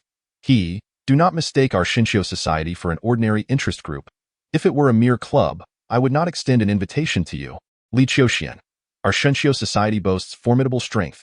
Each member is among the elite of the school. Consider Senior Talon, who has published articles in the Miracle magazine, and Senior Shui Mei, a frequent contributor to Mystery. Moreover, there are even more seniors who have published in lesser-known journals. Joining our society is far from a waste of time. In fact, we possess ample funding and our own laboratory, which meets provincial key standards." Li Qiuxian's gaze fell upon Jealousy. If what Jealousy says is true, the Shinshio Society is indeed no ordinary group. Miracle and Mystery are not merely the pinnacle of scientific publications in the Xiaya Kingdom. They rank among the top 5 within ASEAN. For any mentor at a typical university, having a paper published in Miracle or Mystery is a solid path to promotion to associate professor. Even at Xiara University, ranked among the top 10 in ASEAN, students who publish in Miracle or Mystery are truly exceptional. Know this level of achievement surpasses that of students and teaching assistants, approaching that of mentors and nearing the stature of associate professors. After all, even full professors at Xiara University cannot secure a spot in Miracle or Mystery every year. Li Qiuxian had contemplated joining the laboratory of an associate professor, or even a doctoral supervisor to engage in specialized biological research. But even though he is now in his second year, nearing the third, he still lacks a few prerequisites for joining a laboratory. Furthermore, becoming a graduate student does not guarantee access to core research. If the Shinshio Society truly possesses such strength, it would not be out of the question. I need to gather more information first, of course. Choices are always reciprocal. Jealousy nodded with a smile, handing Li Qiuxian a document.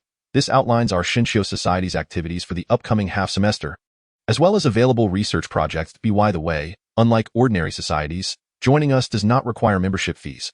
On the contrary, if you complete the auxiliary research tasks assigned by the society, you will receive additional monetary rewards. Li Qiuxian took the materials prepared by Jealousy, flipping through them as he made his way back to the dormitory.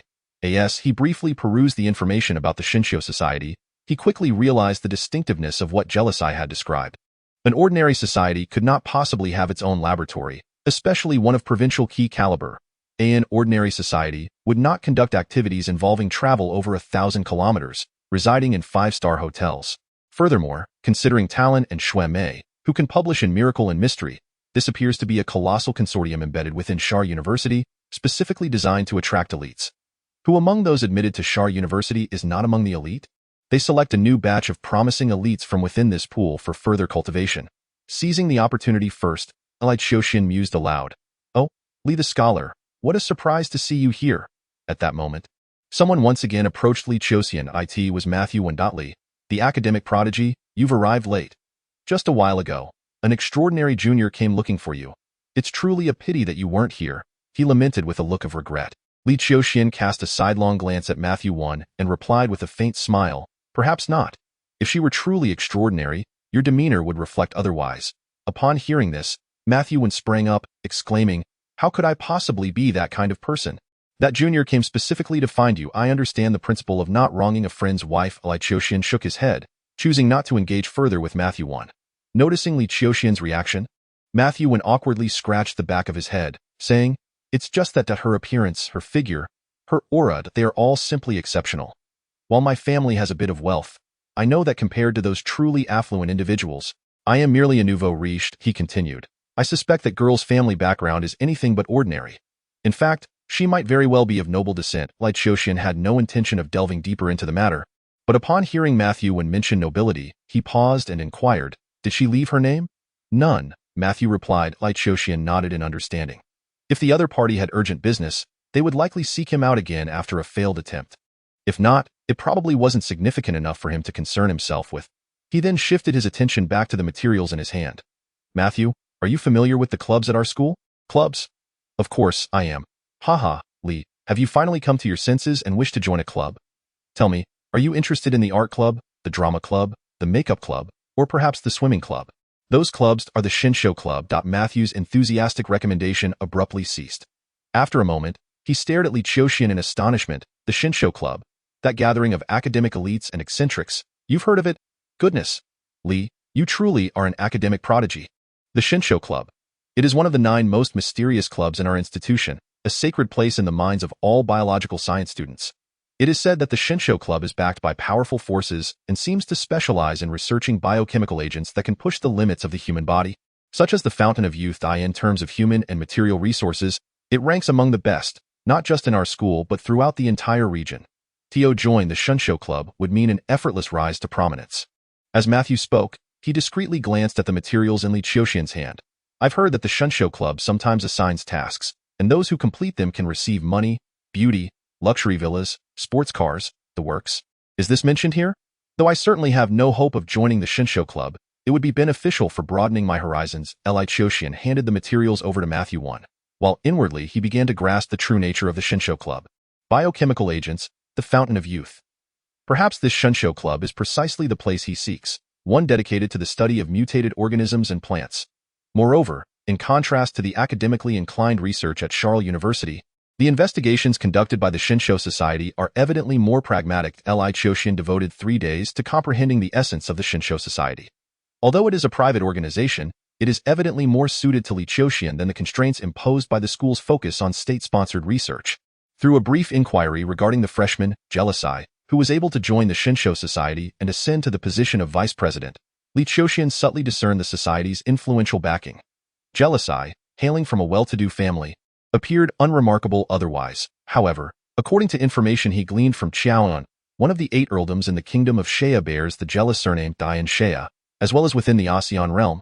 Those with power equivalent to or surpassing that of an earl are regarded as high nobility, while those below the earldom are classified as low nobility. In addition to the low nobility, there exist certain families of knights and lords who, while tangentially associated with the nobility, do not hold membership in the noble assembly. Across the entirety of Shea, there are only 9 high nobles, forming the 9-person council that governs the kingdom of Shea. Even the prime minister must secure the council's approval to assume office. Having grasped the significance of the Shinsho Society, Li Qiuxian gathered his belongings and proceeded to his class. Not long after descending from the dormitory, a voice reached his ears. 2 young men approached. One appeared to be in his mid-20s, while the other was considerably younger, and Li Qiuxian recognized him from a prior encounter, the son of the Thorny Hill Manor's lord. "Morin." "Greetings, Mr. Li," the young man said, stepping forward with a smile. "Hello," Li Qiuxian acknowledged with a nod. "Permit me to introduce myself. My name is Kirk. Yesterday, my sister and I came to seek you, but unfortunately, you were unavailable, and we missed our chance to connect with you." "Your sister. K. Liar." Kirk smiled and nodded. "Mr. Li, I wonder if you might spare a moment to converse? Is there something you wish to discuss?" Li Qiuxian inquired. "We have heard of your exceptional performance in another circle. I come representing the Kirk family to formally invite you to join our cadre of pioneers," Kirk stated. Chuckling lightly, "I am aware of your ties with the Chow family, but rest assured, the terms we can offer surpass those provided by them." Chapter 63. Weaponry Pioneers. Li Qiuxian regarded Kirk thoughtfully. "Only those who have mastered the art of transformation can become pioneers. In my view, Mr. Li, you are a quintessential pioneer, brimming with potential." Kirk replied with a smile. "I understand you have collaborated with the Chow family. However, we can personally handle matters with them, and I believe they will accord our Kirk family the due respect. As for the conditions, this is our preliminary proposal." As he spoke, he produced a contract from a folder. Li Qiuxian accepted the document and opened it. A villa in Hongshu Bay, Charles City, valued at 80 million. A new collection of vehicles, comprising a sedan, a sports car, and an off-road vehicle, is priced at 20 million. A 1/10 share in the luxurious 5-star hotel, Caledon. Li Qiuxian's gaze swept over the details. It could be said that if he were to secure this contract, His fortune would skyrocket, transforming him into a billionaire in an instant. The price to pay is quite simple. No less than one exploration mission every 3 years. Each mission also offers additional rewards, which can range from tens of millions to billions, depending on the yield of the task. Mr. Li, what do you think? Kirk, noticing Li Qiuxian's cursory glance at the contract, inquired with a smile. If you have any other requests, feel free to voice them. Although our family primarily engages in the energy sector, we possess considerable influence in various domains. Li Qiuxian withdrew his gaze from the contract. The conditions laid out were exceedingly tempting, yet they were merely illusions. The villa granted him only the right to reside, the vehicles merely the right to use, and the shares only the right to dividends. None truly belong to him. I will need some time to consider before providing you with a response. Of course, that is only reasonable, Kirk replied with a smile, as he produced a business card and handed it to Li Qiuxian. Whenever you have made your decision, Mr. Li, simply call me. Should you require any assistance, do not hesitate to reach out. At that moment, Morin interjected. While the Qiao family is indeed a noble lineage, their foundation is somewhat shallow. Perhaps in a decade or two, they might ascend slightly, but they will never be able to compare to the Kirk family. Not to mention the favor that Caitlin, Kirk's cousin, owes to Mr. Li. I believe, based solely on the conditions offered by both the Kirk and Qiao families, that Mr.Li will make the right choice. Li Qiuxian cast a glance at Morin but remained silent. After making his statement, Morin did not utter any further provocative remarks. He merely nodded slightly before departing with Kirk. Watching the two leave, Li Qiuxian tucked the contract away and proceeded towards the rendezvous point with Greer. Morin, a few months prior, he had merely sold him a jar of launding ointment for Caitlin's sake, without even inquiring about the meaning of his name. Yet now, months later, he personally sought him out to leverage the favor of the ointment. The term pioneered. Li Qiuxian began to grasp its significance. In the kingdom of Shea, masters of transformation are already regarded as elite within the martial arts community. Among these masters, it is common for 1 in every 4 to be of advanced age. Lacking the vigor for recruitment. 2 others may be content with their current state, unwilling to venture into the untamed wilderness to confront ferocious beasts. Thus, only 1 remains genuinely willing to embrace the role of a pioneer. Given their limited numbers, it is no wonder that these nobles exert themselves to court pioneers. The billions invested may seem substantial to the average individual, but to a family as esteemed as the Kirks, it is but a trifling sum. The Kirk family is a titan in the energy sector, controlling Shea Energy Company, which boasts a market value exceeding 400 billion. If one were to consider the additional assets belonging to their family, the total would undoubtedly exceed 600 billion. A mere fraction of that 600 billion could be aptly described as the tip of the iceberg at Li Qiuxian, over here. Upon arriving at the campus bar where he had arranged to meet Jelisai, he found her already in conversation. Beside her stood a bespectacled man, several years her senior. Li Qiuxian. Allow me to introduce you to our Human Resources Director at the Shinshio Society. Was Senator greetings. Li, my junior. It's a pleasure to meet you. Huasan extended a handshake with a smile, saying, I have reviewed your list of purchased books. You seem to possess a keen interest in mutated organisms and plants.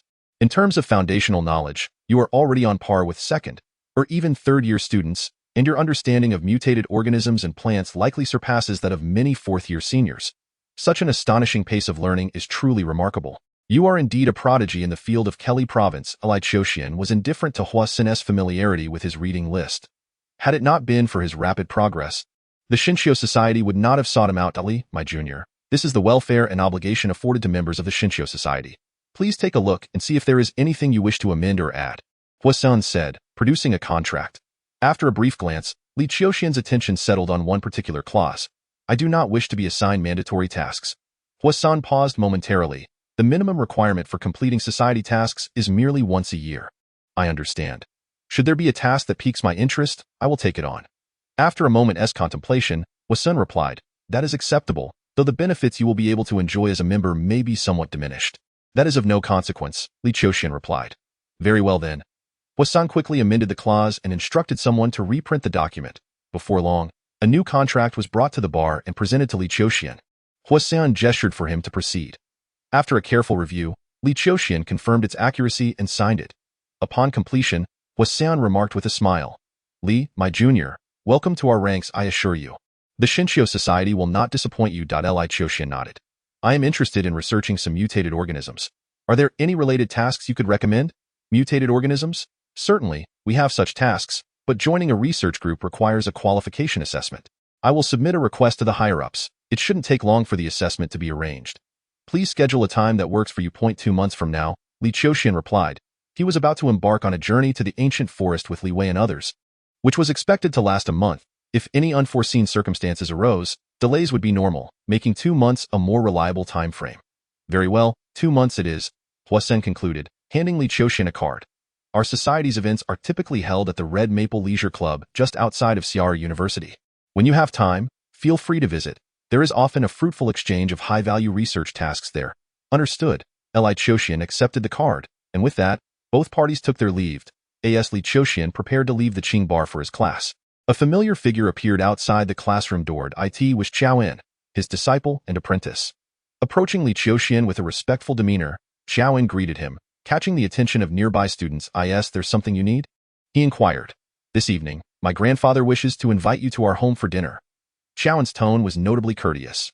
Although he had previously studied martial arts under Li Qiuxian, he typically referred to him as Master Li, akin to a student paying for lessons. However, he had undergone considerable transformation, and coupled with Li Qiuxian's astonishing prowess, which rivaled that of a master of transformation, he willingly chose to address him as master. Li Qiuxian immediately grasped the reason behind this change. He then handed a contract from Kirk to Qiaoan, stating, "You may present this contract to your grandfather. If the terms are not significantly different, I shall continue to choose the Qiao family." Understood. Thank you, master. Qiaoan replied sincerely as he accepted the contract. After completing his class, Li Qiuxian called Wenwan to request a leave of absence through the channels of the Chongkong Martial Arts Academy. In the afternoon, he arrived at the Pingbo Tea House. Unlike the previous occasion, this time, upon learning of Li Qiuxian's arrival, the owner, Qiu Ji, personally awaited him at the entrance. As Li Qiuxian's vehicle approached, Qiu Ji strode forward, a broad smile on his face, amidst the astonished gazes of the staff. Master Li has arrived. Li Qiuxian nodded at Qiu Ji and glanced at the 2 armored vehicles parked outside the tea house. Inquiring, "Shall we head up now? You may take a moment to rest, but everyone has gathered and we can depart at any time." Qiu Ji replied. Gathered? Li Qiuxian checked his watch. There are still a few minutes until the appointed time. Haha, we certainly do not wish to keep Master Li waiting. Qiu Ji chuckled, then glanced at Li Qiuxian. Master Li, have you not prepared any weapons? Weapons? Li Qiuxian echoed.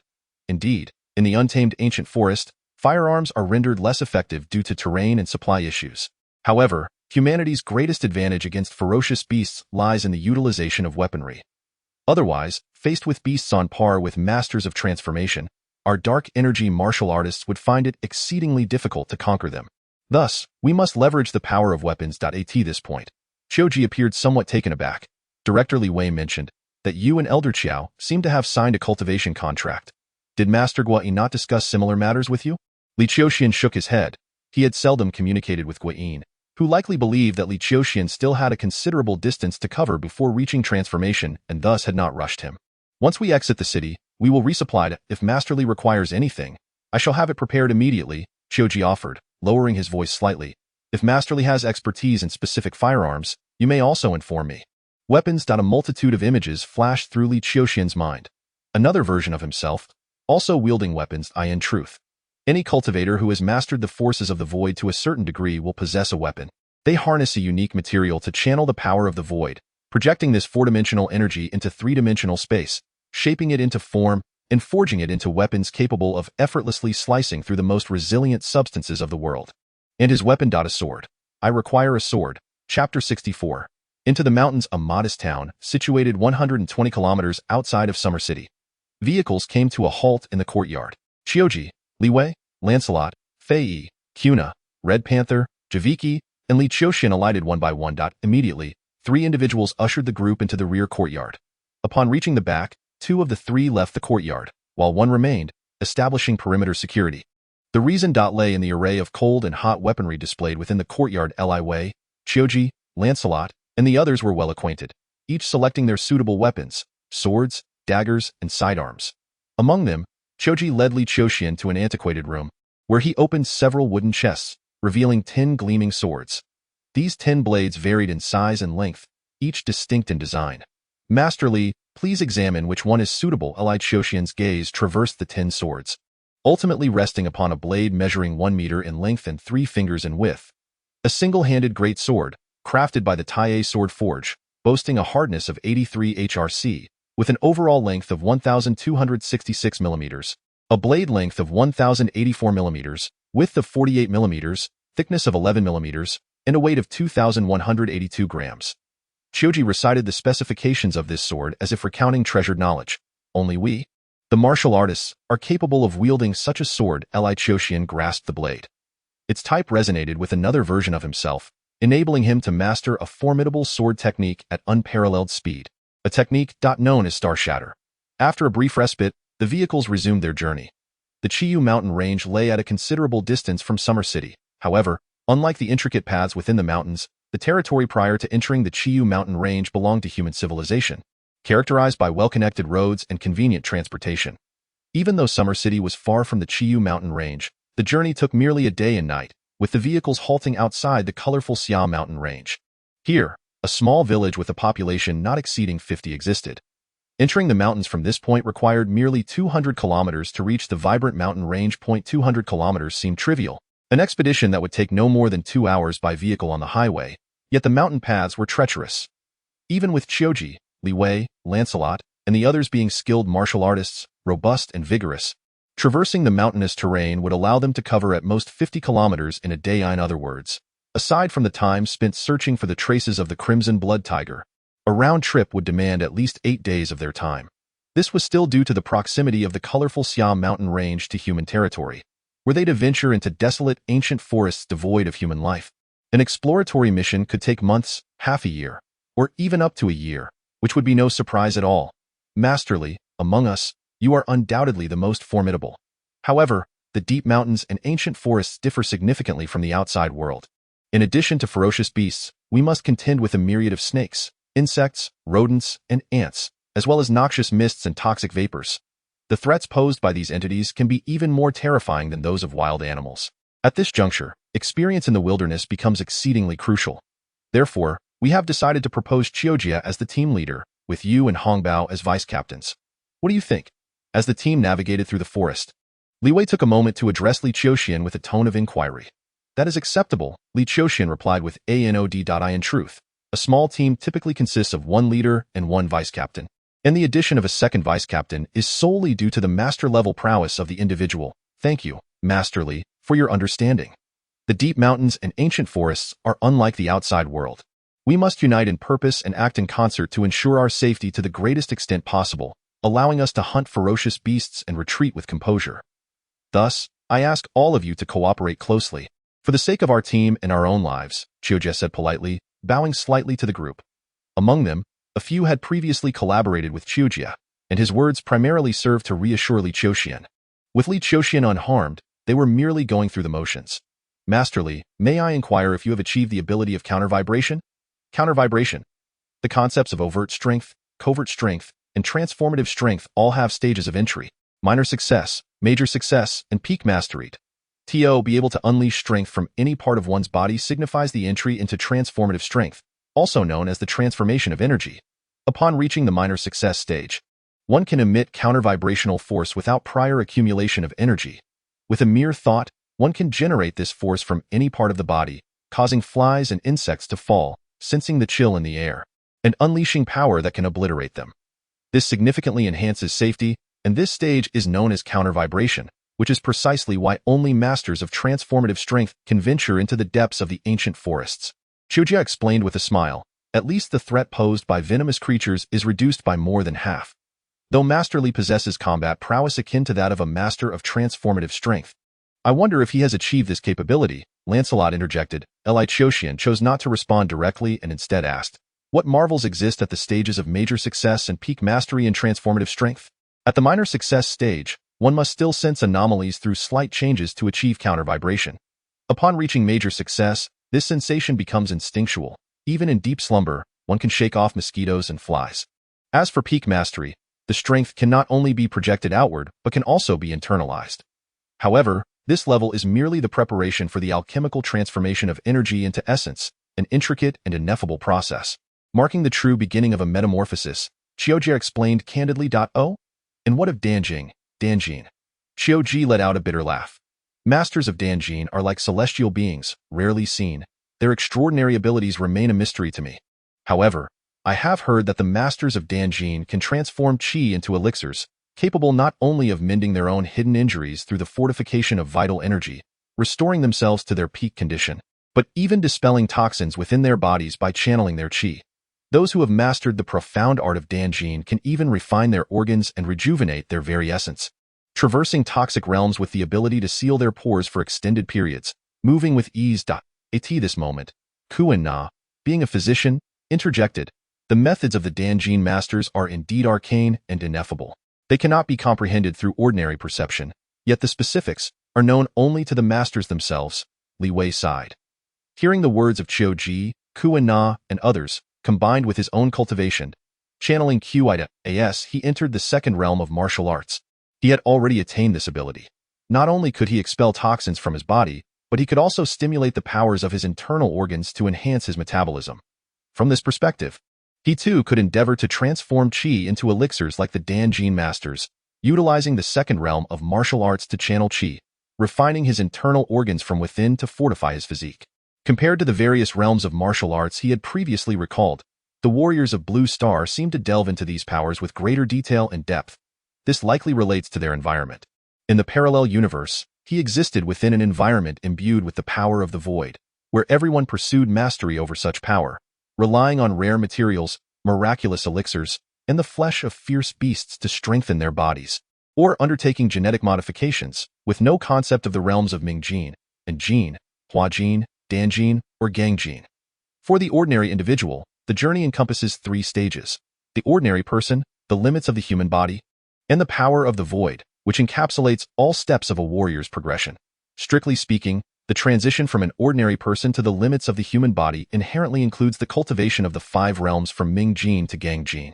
As for the power of the void, my current level of spiritual refinement is insufficient to commune with the void realm or harness its power, and Blue Star similarly bears no trace of the power of the void, with no historical records pertaining to it.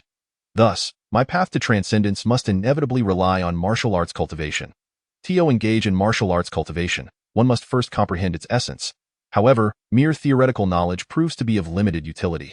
One must read extensively and travel widely. The transformations at each layer of Huajin and the marvels at each layer of Danjin can only be understood through practical experience. Master Li, if you could achieve a rebound of strength, would you be willing to lead the way alongside the Red Leopard? Of course, as this task is inherently perilous, you may receive an additional 2 percentage points in the final distribution of benefits. Very well, Li Qiuxian replied. The force of rebound is crucial. The most significant aspect lies in the awareness one possesses when under attack, which in turn ignites a surge of energy in the blink of an eye. Naturally, due to the nature of this rebound, the energy generated is not overwhelmingly powerful, sufficient only to fend off minor threats such as snakes, insects, and rodents. As for Li Qiuxian, although he has yet to transcend to the 3rd level of martial arts, his sensitivity to external dangers far surpasses that of an ordinary warrior. It is not merely when those snakes and insects approach him that he feels the energy rebound. Rather, he often perceives their intent even before they strike, gaining insight ahead of time. With Master Li's protection, my safety has significantly improved, Red Leopard remarked with a smile, walking alongside Li Qiuxian towards the forefront of the group, approximately 4 to 6 meters ahead of the main body. As they advanced, Red Leopard shared his knowledge of jungle survival and exploration, and Li Qiuxian, eager to become a pioneer, humbly absorbed this wisdom. The moniker of Red Leopard, the Jungle Wanderer, was not without merit. In terms of combat prowess, Red Leopard may only be slightly inferior to Physician Kuna, yet he has earned the position of vice-captain within the group, claiming a 15% share of the profits, thanks to his extensive jungle experience. Under his guidance, Li Qiuxian's understanding of the jungle steadily deepened. Despite having reviewed numerous relevant texts and possessing 2 months of survival experience in the Rocky Mountains, his prior knowledge paled in comparison to Red Leopard's insights. Li Qiuxian was determined not to waste a moment, eagerly absorbing knowledge like a parched traveler. Meanwhile, the group continued their journey deeper into the wilderness. Along the way, they encountered no shortage of formidable beasts: wolves, leopards, bears, and tigers. The presence of these apex predators vividly illustrated the richness of resources within the Blue Star Forest. While these beasts posed a danger, they also presented opportunities to address the group's food needs, as the high caloric content of their meat could replenish the energy expended by the travelers. After 4 days of relatively calm passage, the group found themselves within the territory of the Crimson Blood Tiger. The true peril had officially begun. In Chapter 65, titled Ferocious Beasts, the group proceeded cautiously through the woods, upon entering the realm of the crimson blood tiger. A palpable sense of vigilance enveloped everyone. Signs of the tiger's presence were evident as fresh paw prints marked the ground. Everyone, stay alert. The crimson blood tiger is likely nearby. Javiki, track it down. Each member of the team fulfilled their roles diligently. Li Qiuxian, too, remained engaged. While the others employed various skills to track the tiger's whereabouts, he opted for a more meditative approach, seeking the creature's location through a form of life energy resonance. For instance, he closed his eyes, activated his life magnetic field, and sensed the subtle pressures that hinted at the tiger's presence. This was an exceedingly advanced technique, often only feasible for those who have reached the third level of martial arts, with mastery requiring entry into the fourth level. Nevertheless, drawing upon his experiences from parallel dimensions, Li Qiuxian found some utility in his refined sensitivity, especially when fortune favored him, as time flowed by in the quest to locate the bloodthirsty tiger. The third day in its territory swiftly arrived. On this day, Li Qiuxian suddenly felt a stirring within. To the north, he opened his eyes and declared, "Are you certain?" Qiuji inquired in a low voice. "I sense a presence in the north that can suppress my life force," Li Qiuxian responded. At this moment, Li Qiuxian's vital energy had nearly reached the pinnacle of the dark strength, and a being capable of exerting such pressure on his life force could only be a formidable beast of the highest caliber. "Javich," he continued. Javich understood, uttering a brief acknowledgement before leading the way northward, with the red leopard following closely for protection. The habitat of the bloodthirsty tiger was not densely forested, allowing the group to advance at a steady pace, covering approximately a kilometer in half an hour. Wait. At this juncture, the red leopard sensed something amiss. Footprints. No. 3 sets of footprints. 3 sets of footprints? Qiuji's pupils constricted. Have bloodthirsty tigers become a pack animal? Even tigers, through continuous evolution, began to form groups, let alone the cunning beasts that surpassed them in intelligence. There's a situation. Javich suddenly growled. Instantly, everyone quickly formed a battle formation. Before long, they spotted 3 large creatures, resembling the color of mud, gradually approaching them. The bloodthirsty tigers, creatures strikingly similar to saber-toothed tigers. The largest of the 3 stood at 3 meters in length, weighing around 400 kilograms, equipped with sharp teeth and claws capable of shredding steel. In terms of speed, strength, and aggression, they far surpassed any ordinary tiger. 3 of them. Damn! A chill gripped everyone's hearts, and a tremor of fear surged through them. Their team had to exercise extreme caution even against a single bloodthirsty tiger. One misstep could result in casualties. Now, facing 3, I'll deal with the largest, Li Qiuxian declared, fixing his gaze on the most imposing bloodthirsty tiger. Compared to the pressure exerted by an Aolu and Jiaz, this bloodthirsty tiger was far more intimidating. "Master Li. Qiuji glanced at Li Qiuxian, but after a moment of hesitation, he gritted his teeth and said, "I beg you, remember, fierce beasts are not like humans. Their methods of killing are devoid of any decorum. The struggle occurs in an instant, either life or death. Red Leopard, Javich, Li Wei, Fei Da, will fire our guns first and strike preemptively." Understood. The group agreed, simultaneously drawing their weapons to shoot. Swish, swish. The silenced firearms swiftly aimed at the 3 bloodthirsty tigers poised to attack. And in that instant, bullets sliced through the air. Roar. Almost as soon as Qiuji and the others targeted the ferocious beasts, the largest bloodthirsty tiger seemed to sense the impending danger. With a deafening roar, it lunged towards the group, unleashing a terrifying aura that crashed over them like a tsunami, instilling an instinctive tremor in the hearts of those whose life energies were suppressed. The bullet pierced through the air, momentarily leaving several splashes of crimson on the body of the scarlet-blooded tiger. However, unlike mere beasts, these ferocious creatures possessed not only astonishing offensive and defensive capabilities, but also an exceptionally terrifying vitality. Even if an earthworm is severed in 2, it can still survive. How much more resilient are these formidable beasts? Despite the fact that the group utilized specially crafted lead bullets, they had yet to bring these savage beasts down. On the contrary, the excruciating pain only incited their primal rage. The dragon rode the clouds while the tiger rode the winds. In the instant the trio of scarlet-blooded tigers charged toward the few members of the squad, Li Qiuxian, positioned directly in front of the team, let out a low growl as the tigers launched their assault. He stepped forward, causing the ground to tremble, dislodging countless decayed leaves from the earth. Harnessing this force, a continuous surge of energy coursed through his body and into the sword he clutched tightly in his hand, and then he thrust it forward with ferocity, limitless mysterious radiance. This strike integrated the advantage of the swift and elusive limitless mysterious radiance. instantly evading the razor-sharp claws of the scarlet-blooded tiger as it descended. The sword pierced upward from below its jaw, the sound of the blade entering flesh intertwining with the gushing blood, painting a scene of tragic beauty. Yet this was merely the perspective of an outsider. The moment Li Qiuxian drove the sword into the body of the scarlet-blooded tiger, an exceedingly terrifying backlash surged toward him. The speed of the scarlet-blooded tiger was akin to lightning, reaching up to 120 kilometers per hour. A massive creature weighing 400 kilograms charging at such velocity carried a force of unimaginable ferocity. Its might rivaled that of a heavy motorcycle colliding head-on. Though Li Qiuxian's sword penetrated the tiger's flesh, the impact force contained within the scarlet-blooded tiger sent him flying, overwhelming even the formidable defenses of his divine body. Had he not abandoned the sword at the first possible moment, the tremendous recoil would have been sufficient to shatter his bones. Nevertheless, the surging blood within him rushed up to his throat, even spilling from his mouth as he relinquished the sword. Li Qiuxian twisted his body, straining to maintain his balance.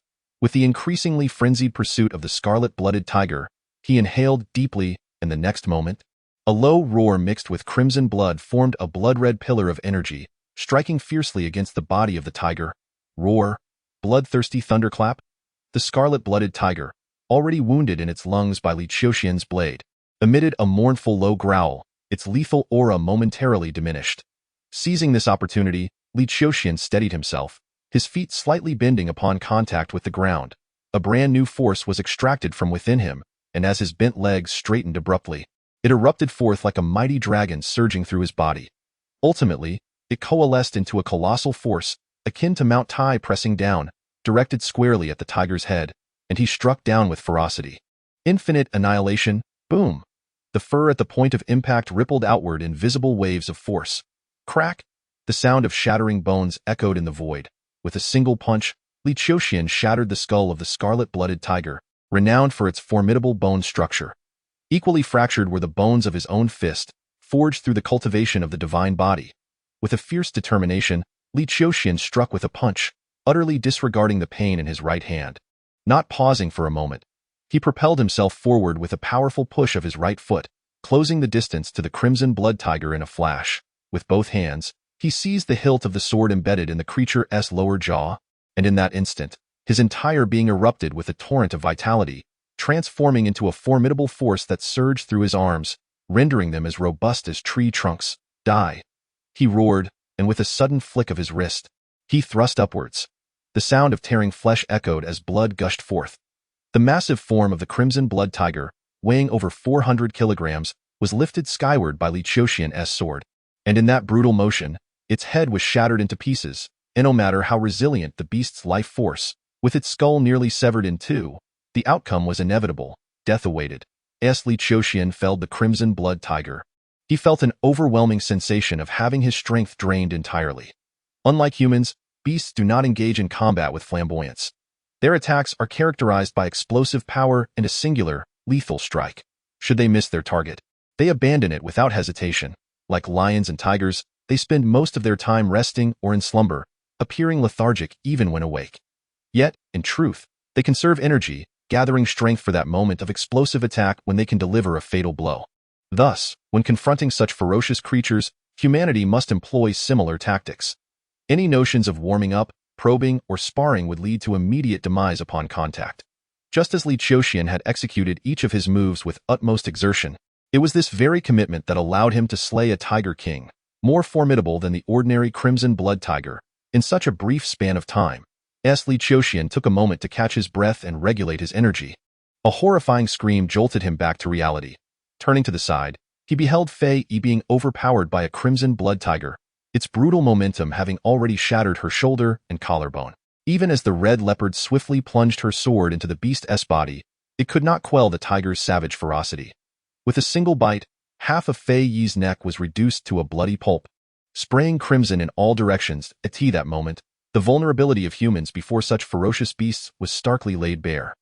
Meanwhile, Javich was similarly struck by another crimson blood tiger, sent hurtling through the air like a mere rag doll, crashing into a large tree and spewing forth a mouthful of blood mixed with internal organs, his life hanging by a thread. Without hesitation, Li Qiuxian surged forward, his feet pounding the ground with explosive force.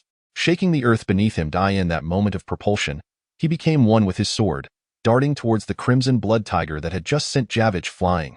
The tiger, sensing the imminent threat, attempted to evade, but its wounds had severely diminished its agility and speed, leaving it unable to escape. Seizing the fleeting opportunity, Li Qiuxian, propelled by his charge, collided fiercely with the robust form of the crimson blood tiger from the side. Under the overwhelming impact of his assault, even though the crimson blood tiger weighed a staggering 350 kilograms, it was still sent reeling, unable to maintain its stance. The sword he wielded pierced deeply into the tiger's body, staining both him and the creature in a torrent of crimson. Kill! Li Qiuxian roared skyward, exerting precise control to extract every ounce of vitality within him, transforming it into a boiling, frenzied power that surged into his arms. As he raised his arms, the massive alloy sword embedded in the crimson blood tiger once again tore through its flesh, showering the air with a cascade of blood. Chapter 66. Ambushed as Li Qiuxian felled the crimson blood tiger. The last remaining tiger, severely wounded and sluggish, fell victim to Li Wei's opportunistic strike, being slain by a single stroke of his sword. With the demise of this final beast, the members of the team appeared utterly drained. Collapsing onto the ground without a shred of dignity, Li Qiuxian cast his gaze over the group. Fei Yi lay lifeless. Ku and Na was desperately attempting to revive Javiki. Lancelot had suffered a grievous leg injury, his blood soaking the ground, as he pallidly tended to his own wounds. The remaining members, including Hong Bao, Li Wei, and Qiu Ji, bore varying degrees of injury, with Hong Bao's condition particularly dire, his arm fractured and unlikely to heal for many days. After a brief moment of respite, Li Wei approached to assist Lancelot with his injuries, while Qiu Ji moved to aid Hong Bao. Li Qiuxian, leaning on his sword, took a moment to breathe. He had been struck head-on by the crimson blood tiger.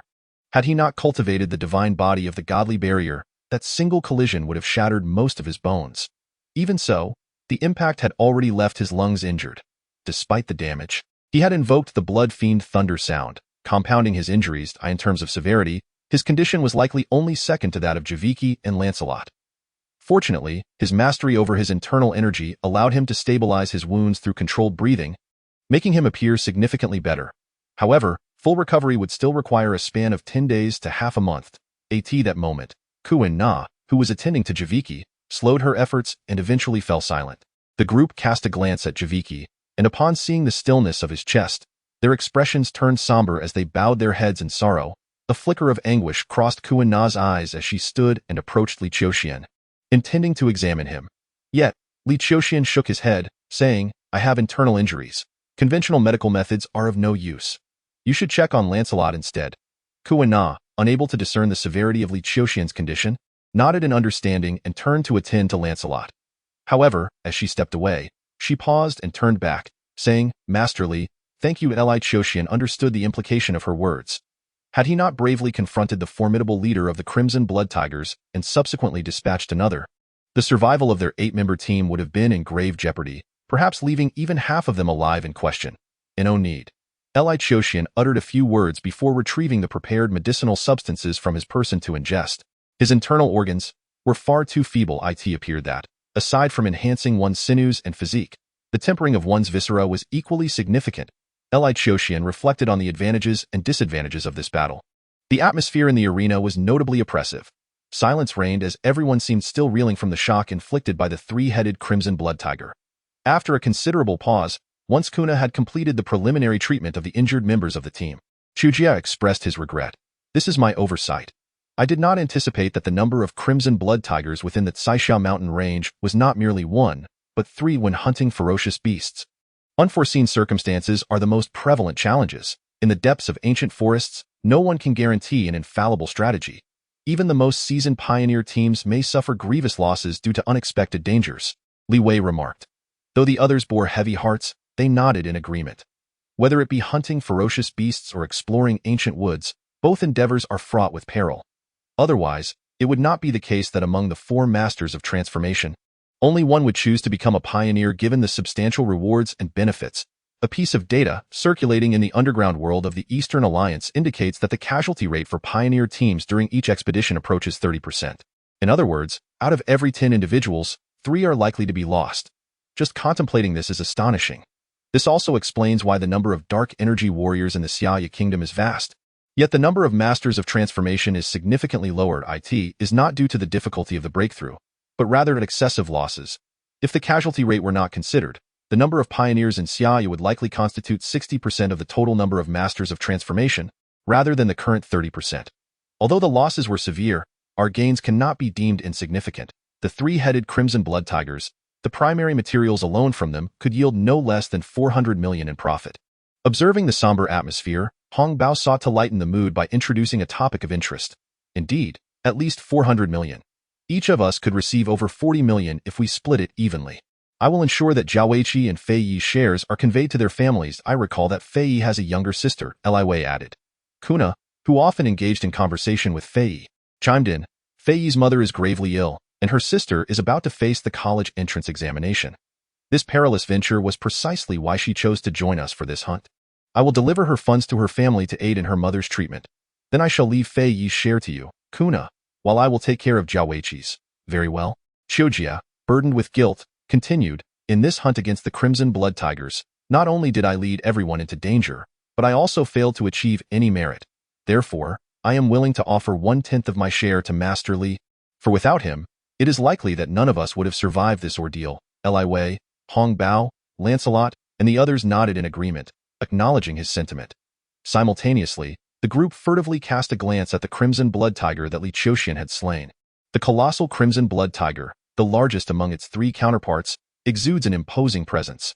Had any of them confronted it, their lives would surely have been forfeit within moments. Furthermore, the second crimson blood tiger, weighing an impressive 350 kilograms, also met its demise at the hands of Li Qiuxian, who unapologetically claimed a staggering 27% of the spoils, much to the acquiescence of the others. It is fortunate that Master Li accompanied us on this expedition. Otherwise, we might have faced utter annihilation. In the wilderness, the unpredictability is overwhelming.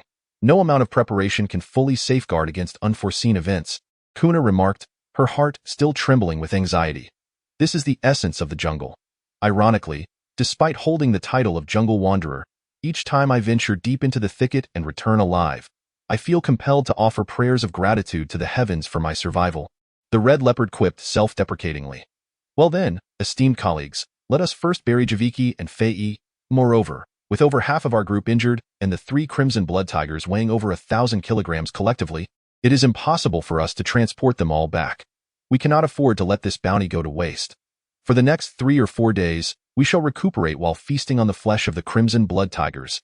Refining our essence and energy, Li Wei suggested. The group nodded in agreement. Predatory beasts are territorial by nature. This area was originally the domain of the crimson blood tigers.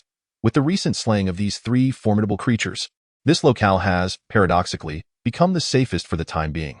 With due caution, it is indeed the most prudent choice to recuperate here for a few days. Of course, the paramount concern remains the exquisite meat of these beasts. The price of the refined beast meat outside can reach tens of thousands per kilogram. With over 1,000 kilograms of crimson blood tiger flesh at stake, the potential value exceeds several million yuan. An opportunity too precious to relinquish lightly. We must consume it without hesitation. As a jungle wanderer proficient in culinary arts, the red leopard took charge. Over the course of the following day, Li Qiuxian immersed himself in the process of refining his essence and energy. The extraordinary price of the beast meat, fetching thousands per kilogram, is certainly justified. As Li Qiuxian continuously refined the meat, he replenished his own vital energy, using it to nourish the damages sustained to his internal organs. The speed of his recovery was nothing short of miraculous. In just 1 day, he had already healed significantly. With this trajectory, a full recovery within 4 to 5 days seemed entirely feasible.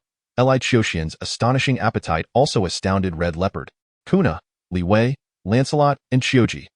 The growth rate of a martial artist's physique is directly correlated with their consumption before reaching their limits. Li Qiuxian's remarkable appetite left the five in awe, as they finally comprehended how he could achieve such rapid progress. Rivaling that of a seasoned master. 4 days swiftly passed. Due to the limited medicinal supplies prepared by the Red Leopard, aside from the most exquisite portion of over 100 kilograms that had been meticulously preserved, the remaining meat of the crimson blood tiger had inevitably deteriorated despite their best efforts to maintain its quality. Ultimately, they had no choice but to depart from this harsh yet bountiful land. During those 4 days, Li Qiuxian alone consumed over 100 kilograms of the refined meat. An astonishing feat. Such an immense intake of meat brought about striking transformations. His vital energy surged significantly within those 4 days. Not only did his divine vigor approach minor perfection, but the strength of his physique also rivaled that of an average master. If he were to confront the 400-kilogram crimson blood tiger now, while he might still be knocked back by the impact, he would undoubtedly remain unscathed. Despite the loss of 2 individuals, the remaining members, most of whom were injured, had consumed a substantial amount of ferocious beast meat and reaped an astonishing profit of no less than 400 million. The spirits of Li Qiuxian, and others remained remarkably high, and their journey was rather effortless. They had already traversed the majority of their path in just 2 days. The intricacies of the transformation of energy can be succinctly categorized into 3 stages: entry into transformation, countershock, and instinct. Among these, entry into transformation and countershock can be cultivated through training, while instinct is honed through the passage of time. With continuous training, the body records attack signals, naturally refining the countershock power into an instinctive response to any crisis. Li Qiuxian reflected on his own transformations during his return journey. As for the transformation of energy, he felt he had comprehended it thoroughly at this stage, though he was wary of potential oversights.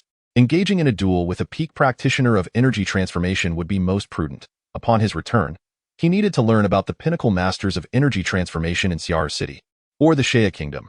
Just as Li Qiuxian intended to inquire with Li Qiuxian, and others about the peak masters of energy transformation in the Xia Kingdom, he was suddenly struck by a piercing pain akin to a needle penetrating his skin. This pain did not originate from his physical body, but rather from his spirit. It was reminiscent of the mental jolt he experienced when targeted by the snipers of the Wolf Squad years ago. No, wait, caution. With a low shout, Li Qiuxian swiftly sidestepped, his warning. Li Qiuxian, Lan Suo, and Hong Bao reacted instantaneously, evading the imminent threat.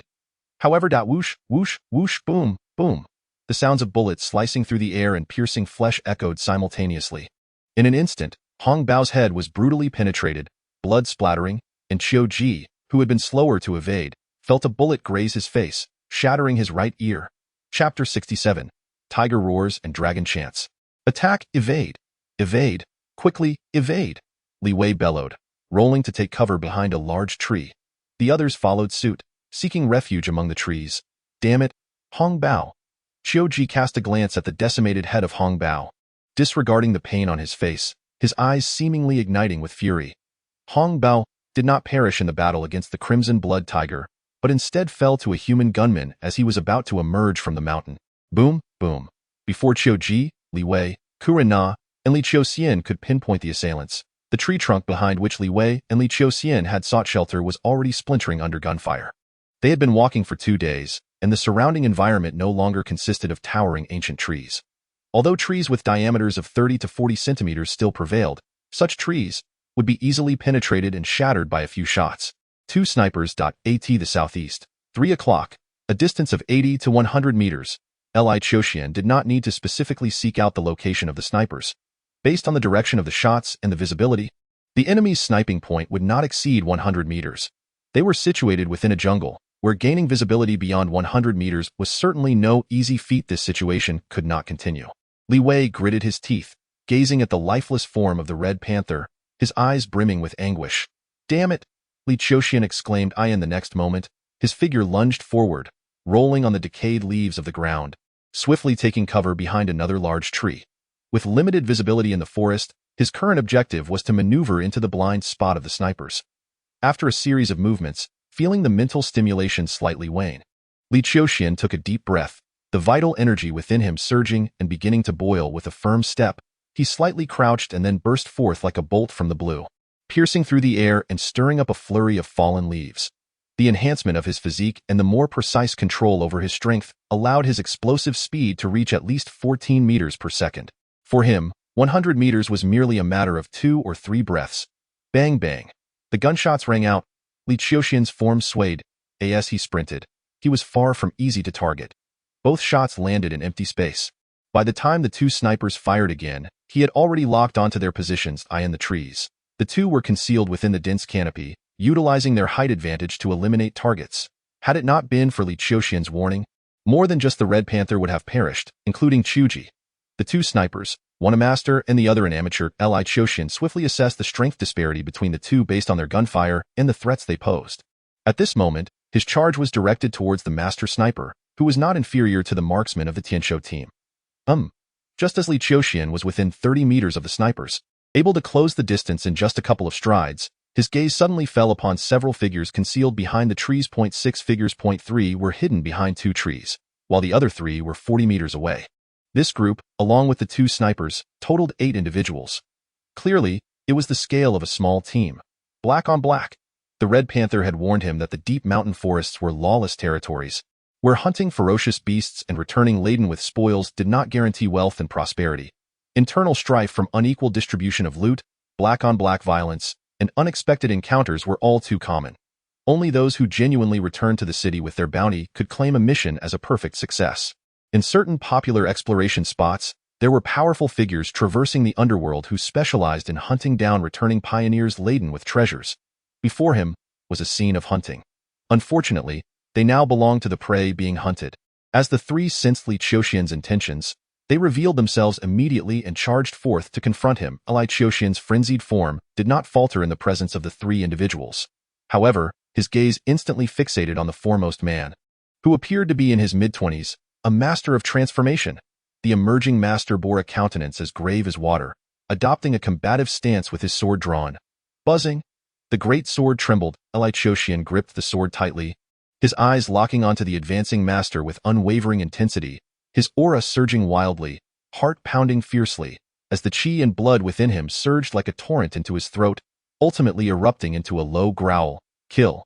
The bloodthirsty thunderous roar. Kong Ding, get out of the way. A furious shout erupted from behind, resonating with formidable energy, as yet another master of transformation was revealed. But it was too late. Li Qiuxian, like an arrow loosed from its bow, propelled forward, imbued with an overwhelming aura of ferocity. In the very instant the bloodthirsty thunderous roar caused Kong Ding, the master, to stagger, Li Qiuxian thrust his great sword fiercely into Kong Ding's chest. Employing the momentum of his charge hiss, blood spurted forth. The crimson blade pierced through Kong Ding's back in the narrow confrontation. The valiant prevailed. Though Kong Ding was indeed a master of transformation, he was woefully inexperienced, engaging in posturing and swordplay as if in a sparring match. As the great sword pierced through Kong Ding's form, Li Qiuxian did not relent.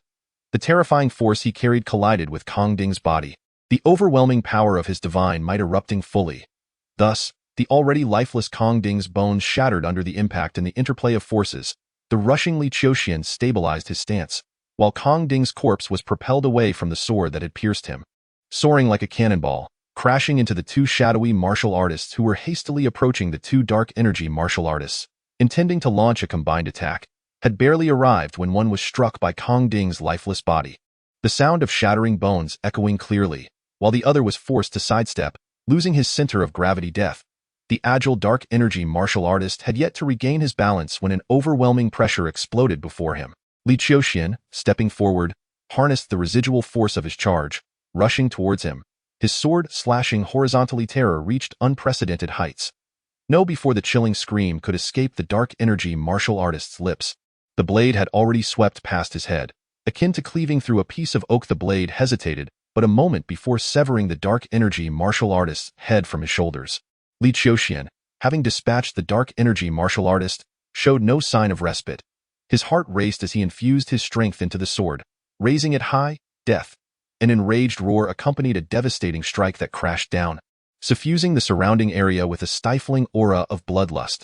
Finally, another master of transformation arrived, a battle-hardened veteran, an experienced pioneer. In stark contrast to the blood-soaked master of transformation before him, the recently slain Kong Ding appeared as pure as a lamb. The juxtaposition of the elder and the youth conjured an image reminiscent of a master guiding his disciple.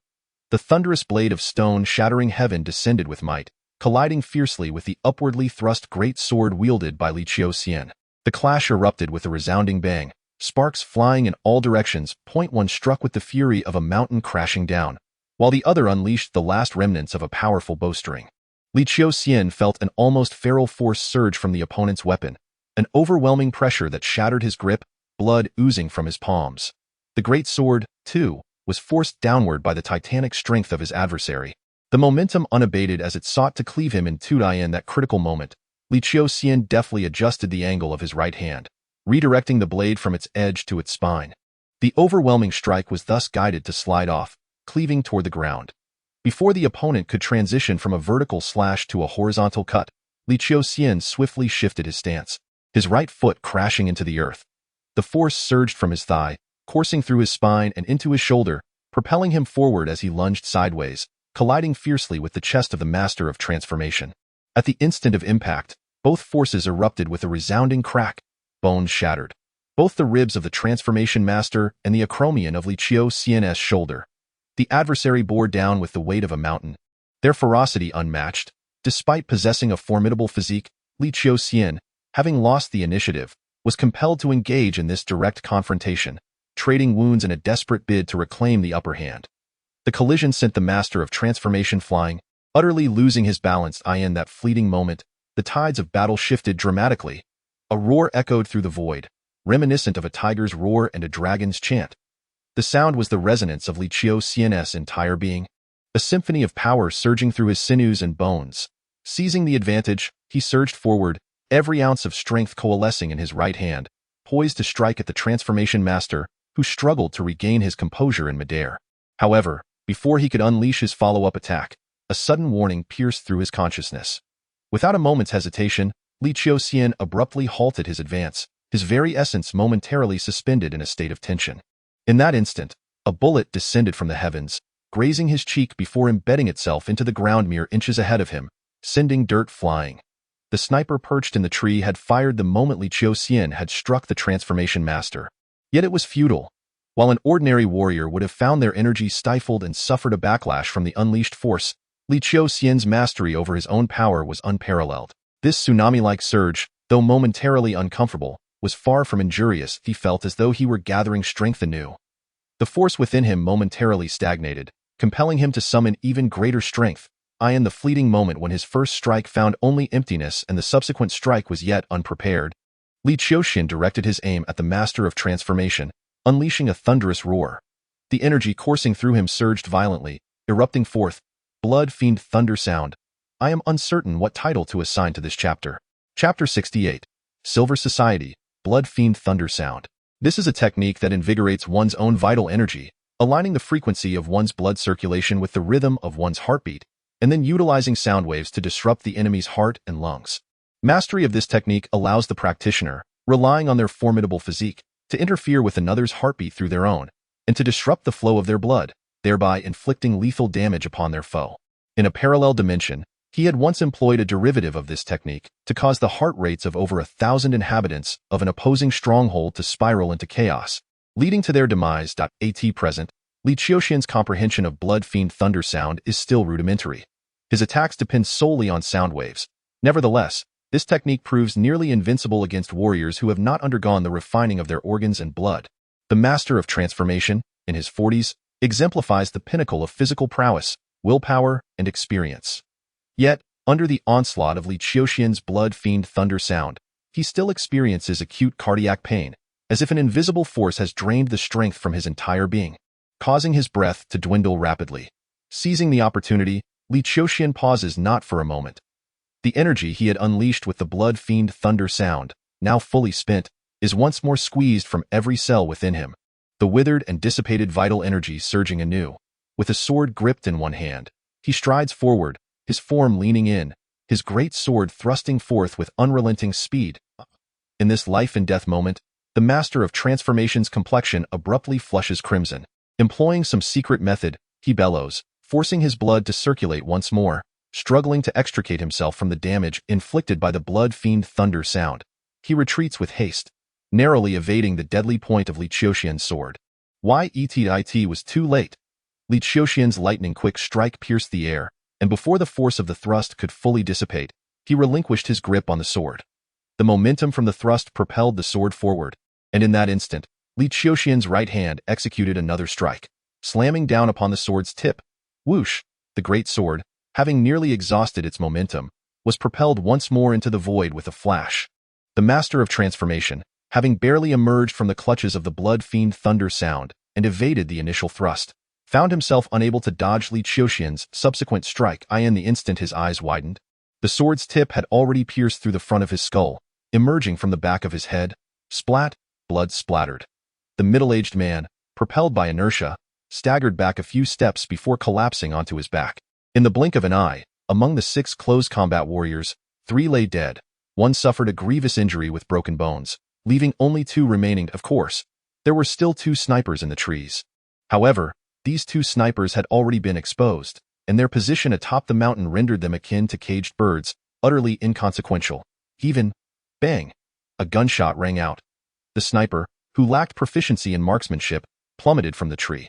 Firearms. Li Wei and Qiuji also possessed weapons. Bang. Li Qiuxian deftly evaded the attack from the sniper in the tree. With knowledge of the opponent's location and the opportunity to dodge, this sniper could no longer inflict any substantial harm on Li Qiuxian. In contrast, after successfully eliminating 1 sniper with a single shot, Li Wei and Qiuji sprang into action, their guns blazing as they relentlessly targeted the sniper who, like a living target, was ensconced in the branches. In an instant, wood splinters flew in all directions. Recognizing that his demise was imminent if he remained, the sniper did not hesitate to leap from the tree, utilizing a safety rope to descend swiftly. Alas, such an approach was merely a desperate gamble. As Li Qiuxian lunged forward to confront the 2 dark energy martial artists, he pivoted, and with a swift motion of his right hand, he unsheathed the great sword from the head of a middle-aged man. Bang! A muffled thud resonated as the earth beneath Li Qiuxian cracked. Harnessing the force that surged from the ground, he abruptly turned, executing a strike devoid of any intricate swordplay or embellishment. Over the past days, having consumed the flesh of fierce beasts, his physical prowess had ascended to the mastery of transformation, achieving an extraordinary level of control that he now channeled into his blade, and then he swung down with the sword. The sniper, undeterred, raised his weapon to aim at Li Qiuxian, intent on obliterating him. Yet, at the very moment he sought to take aim, the sword had already struck the body of the sniper rifle. The razor-sharp blade, infused with a terrifying force akin to thunder, cleaved the sniper rifle in 2, and with unrelenting momentum, it continued to slice through the remnants of the shattered weapon, further striking the sniper's body. Although the blade met the sniper's flesh, the rifle had mitigated some of the force, resulting in only superficial injuries. Yet, how formidable was Li Qiuxian's strength at this moment? Not only had the sniper just descended from the tree, lacking balance, but even if he had maintained his footing, how could he withstand the explosive force of Li Qiuxian's might, which exceeded that of an accomplished practitioner? As the power surged through Li Qiuxian's right arm, an overwhelming force flowed into the sword, pressing down with such ferocity that it compelled the sniper to kneel upon the ground. The great sword, due to the variation in height and angle, was pressed directly into the sniper's body, nearly cleaving him in 2. The president will not spare you. The sniper gazed at Li Qiuxian with a pained and grotesque expression, barely managing to utter those words before expiring. Li Qiuxian remained impassive, extracting the great sword from the sniper's form, standing resolutely as he leaned against the towering tree beside him. Whoosh whoosh! At that moment, Li Wei and Qiuji's sword passed Li Qiuxian, hastily pursuing the 2 fleeing dark energy martial artists. Following closely behind, Ku and Na hurried to Li Qiuxian's side, tearing at his outer garment to examine the injury on his shoulder. The bone here is fractured, Li Qiuxian stated. In the realm of martial arts, having reached the 2nd level of profound comprehension, he became acutely attuned to his own sensations. Although he could not discern the exact extent of the fractures in the bones at his shoulder peaks, he had a clear understanding of the severity of his injuries. Endure it for a moment, Kuna remarked, swiftly assisting him with medication. Li Qiuxian remained silent. Soon, after a span of about 10 minutes, Li Wei and Qiuji returned. They had managed to escape. Given the apprehension that there might still be others of their kind in the vicinity, we refrained from pursuing them further. Li Wei and Qiuji spoke solemnly at that moment. Kuna stepped forward to tend to Qiuji's ears, applying medicine and bandaging them. Master Li, had it not been for you this time, we would have likely faced utter annihilation. If we did not perish at the hands of the Crimson Blood Tiger, we would have surely succumbed to these individuals. Once things settled, Qiuji again expressed his gratitude to Li Qiuxian and a team. Such formalities need not be spoken. Qiuji nodded emphatically. Master Li, I shall remember your words. Though I, Qiuji, possess little capability, I still hold some standing within the gray martial artist circles of Xiar City. Should there ever be a need, just a word from Master Li and I, Qiuji, shall not decline. Indeed, we owe you a favor in the future. Should there be any matters, do not hesitate to seek me out, echoed Kuna, Li Wei, and Lancelot. Their words were not merely expressions of gratitude. Rather, it was a recognition of the immense potential Li Qiuxian had displayed, no longer merely a practitioner of transformation, but one with the promise of becoming a grandmaster. To befriend such an individual was indeed an honor, and their enthusiasm was wholly justified. Li Qiuxian nodded in acknowledgement. These individuals do not appear to be lurking here with the intent to ambush us. Rather, it seems to be a fortuitous encounter. After a brief pause, Li Wei spoke gravely.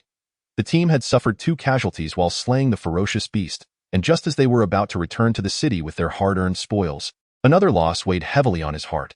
There is still one survivor, Li Qiuxian remarked. Li Wei immediately approached the dark energy martial artist who had been gravely injured by the corpse of Kong Ding.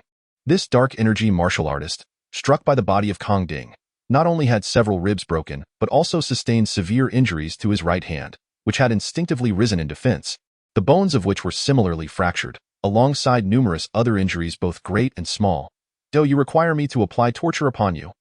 Li Wei approached the dark energy martial artist, moving aside the corpse of Kong Ding. His expression icy. The dark energy martial artist glanced at Kong Ding, offering a bitter smile. I believe it is you who must now consider your own safety. Do you know his identity? He is the son of Kong Tan, the president of the Silver Association. The Silver Association, upon hearing this name, Li Wei, well-versed in the martial artist circles, immediately changed countenance. Kong Ding stands as one of the most exceptional offspring of President Kong Tan. Under the meticulous guidance and nurturing of President Kong, he has, at the age of 28, mastered the art of vigor, attaining the status of a master of transformation. This time, accompanied by the protection of the White Tiger Hall's leader, he has assembled a small team to venture into the Qiuxian mountain range in pursuit of the Crimson Blood Tiger, seeking to enhance their combat experience in preparation for his future as a qualified pioneer. However, upon witnessing his quarry fall into your hands, he was compelled to consider ambushing you. Should you take his life, President Kong will undoubtedly seek retribution against you. South of the Qiu mountain range lies the territory of our Silver Society. At that time, the very prospect of your survival in this region will be fraught with uncertainty. Ha ha ha. Himph. What of the Silver Society? Are you suggesting that you are permitted to hunt us while we are forbidden to retaliate? The moment you fired your weapons, you should have been prepared to face the consequences of our wrath. Though a heaviness filled Li Wei's heart, he revealed not a trace of it upon his countenance. Blusterous yet cowardly, while I may not be acquainted with others, you are well known to us, Li Wei, the deputy director of the Chong Kong Martial Arts Academy in Xiar City. Prepare yourselves to face the impending retribution. A glint of cold light flashed in Li Wei's eyes, and in the next moment, he channeled his energy to deliver a fatal blow, shattering the cervical vertebra of the dark energy martial artist, silencing him forever. We must not allow those 2 dark energy martial artists to escape. Li Wei turned, his mood heavy as he spoke. Qiu similarly felt profound regret. Had they managed to eliminate those 2 dark energy martial artists and dispatch their bodies to the Qiuxian mountain range, who could ascertain whether Kong Ding or the White Tiger Hall leader had fallen to a ferocious beast or to human hands? Even the Silver Society would find it difficult to trace the matter back to him. Now that the situation has unfolded thus, we must make haste to depart, lest we encounter members of the Silver Society along the way, Qiu advised. Finally, he turned to Li Qiuxian. Master Li, is your injury manageable for travel? I can manage, Li Qiuxian replied, rising to his feet. Speak to me of this Silver Society. The Silver Society. Li Wei and Qiu exchanged a glance, recalling the astonishing display of prowess exhibited by Li Qiuxian throughout their journey. A sense of reassurance began to settle within them. The Silver Society is not a legitimate martial arts faction. It belongs to the realms of the underground world, led by President Kong Tan, who is listed on the blacklist at number 83. Chapter 69. A Bountiful Harvest. The blacklist at 83. The blacklist pertains to the underground world. However, it does not refer solely to the Kingdom of Shea, but encompasses the entire East Alliance. When the once mighty empire disintegrated, its power fragmented into 16 nations, yet the boundaries between these nations are not distinct, exhibiting characteristics akin to a confederation of city-states.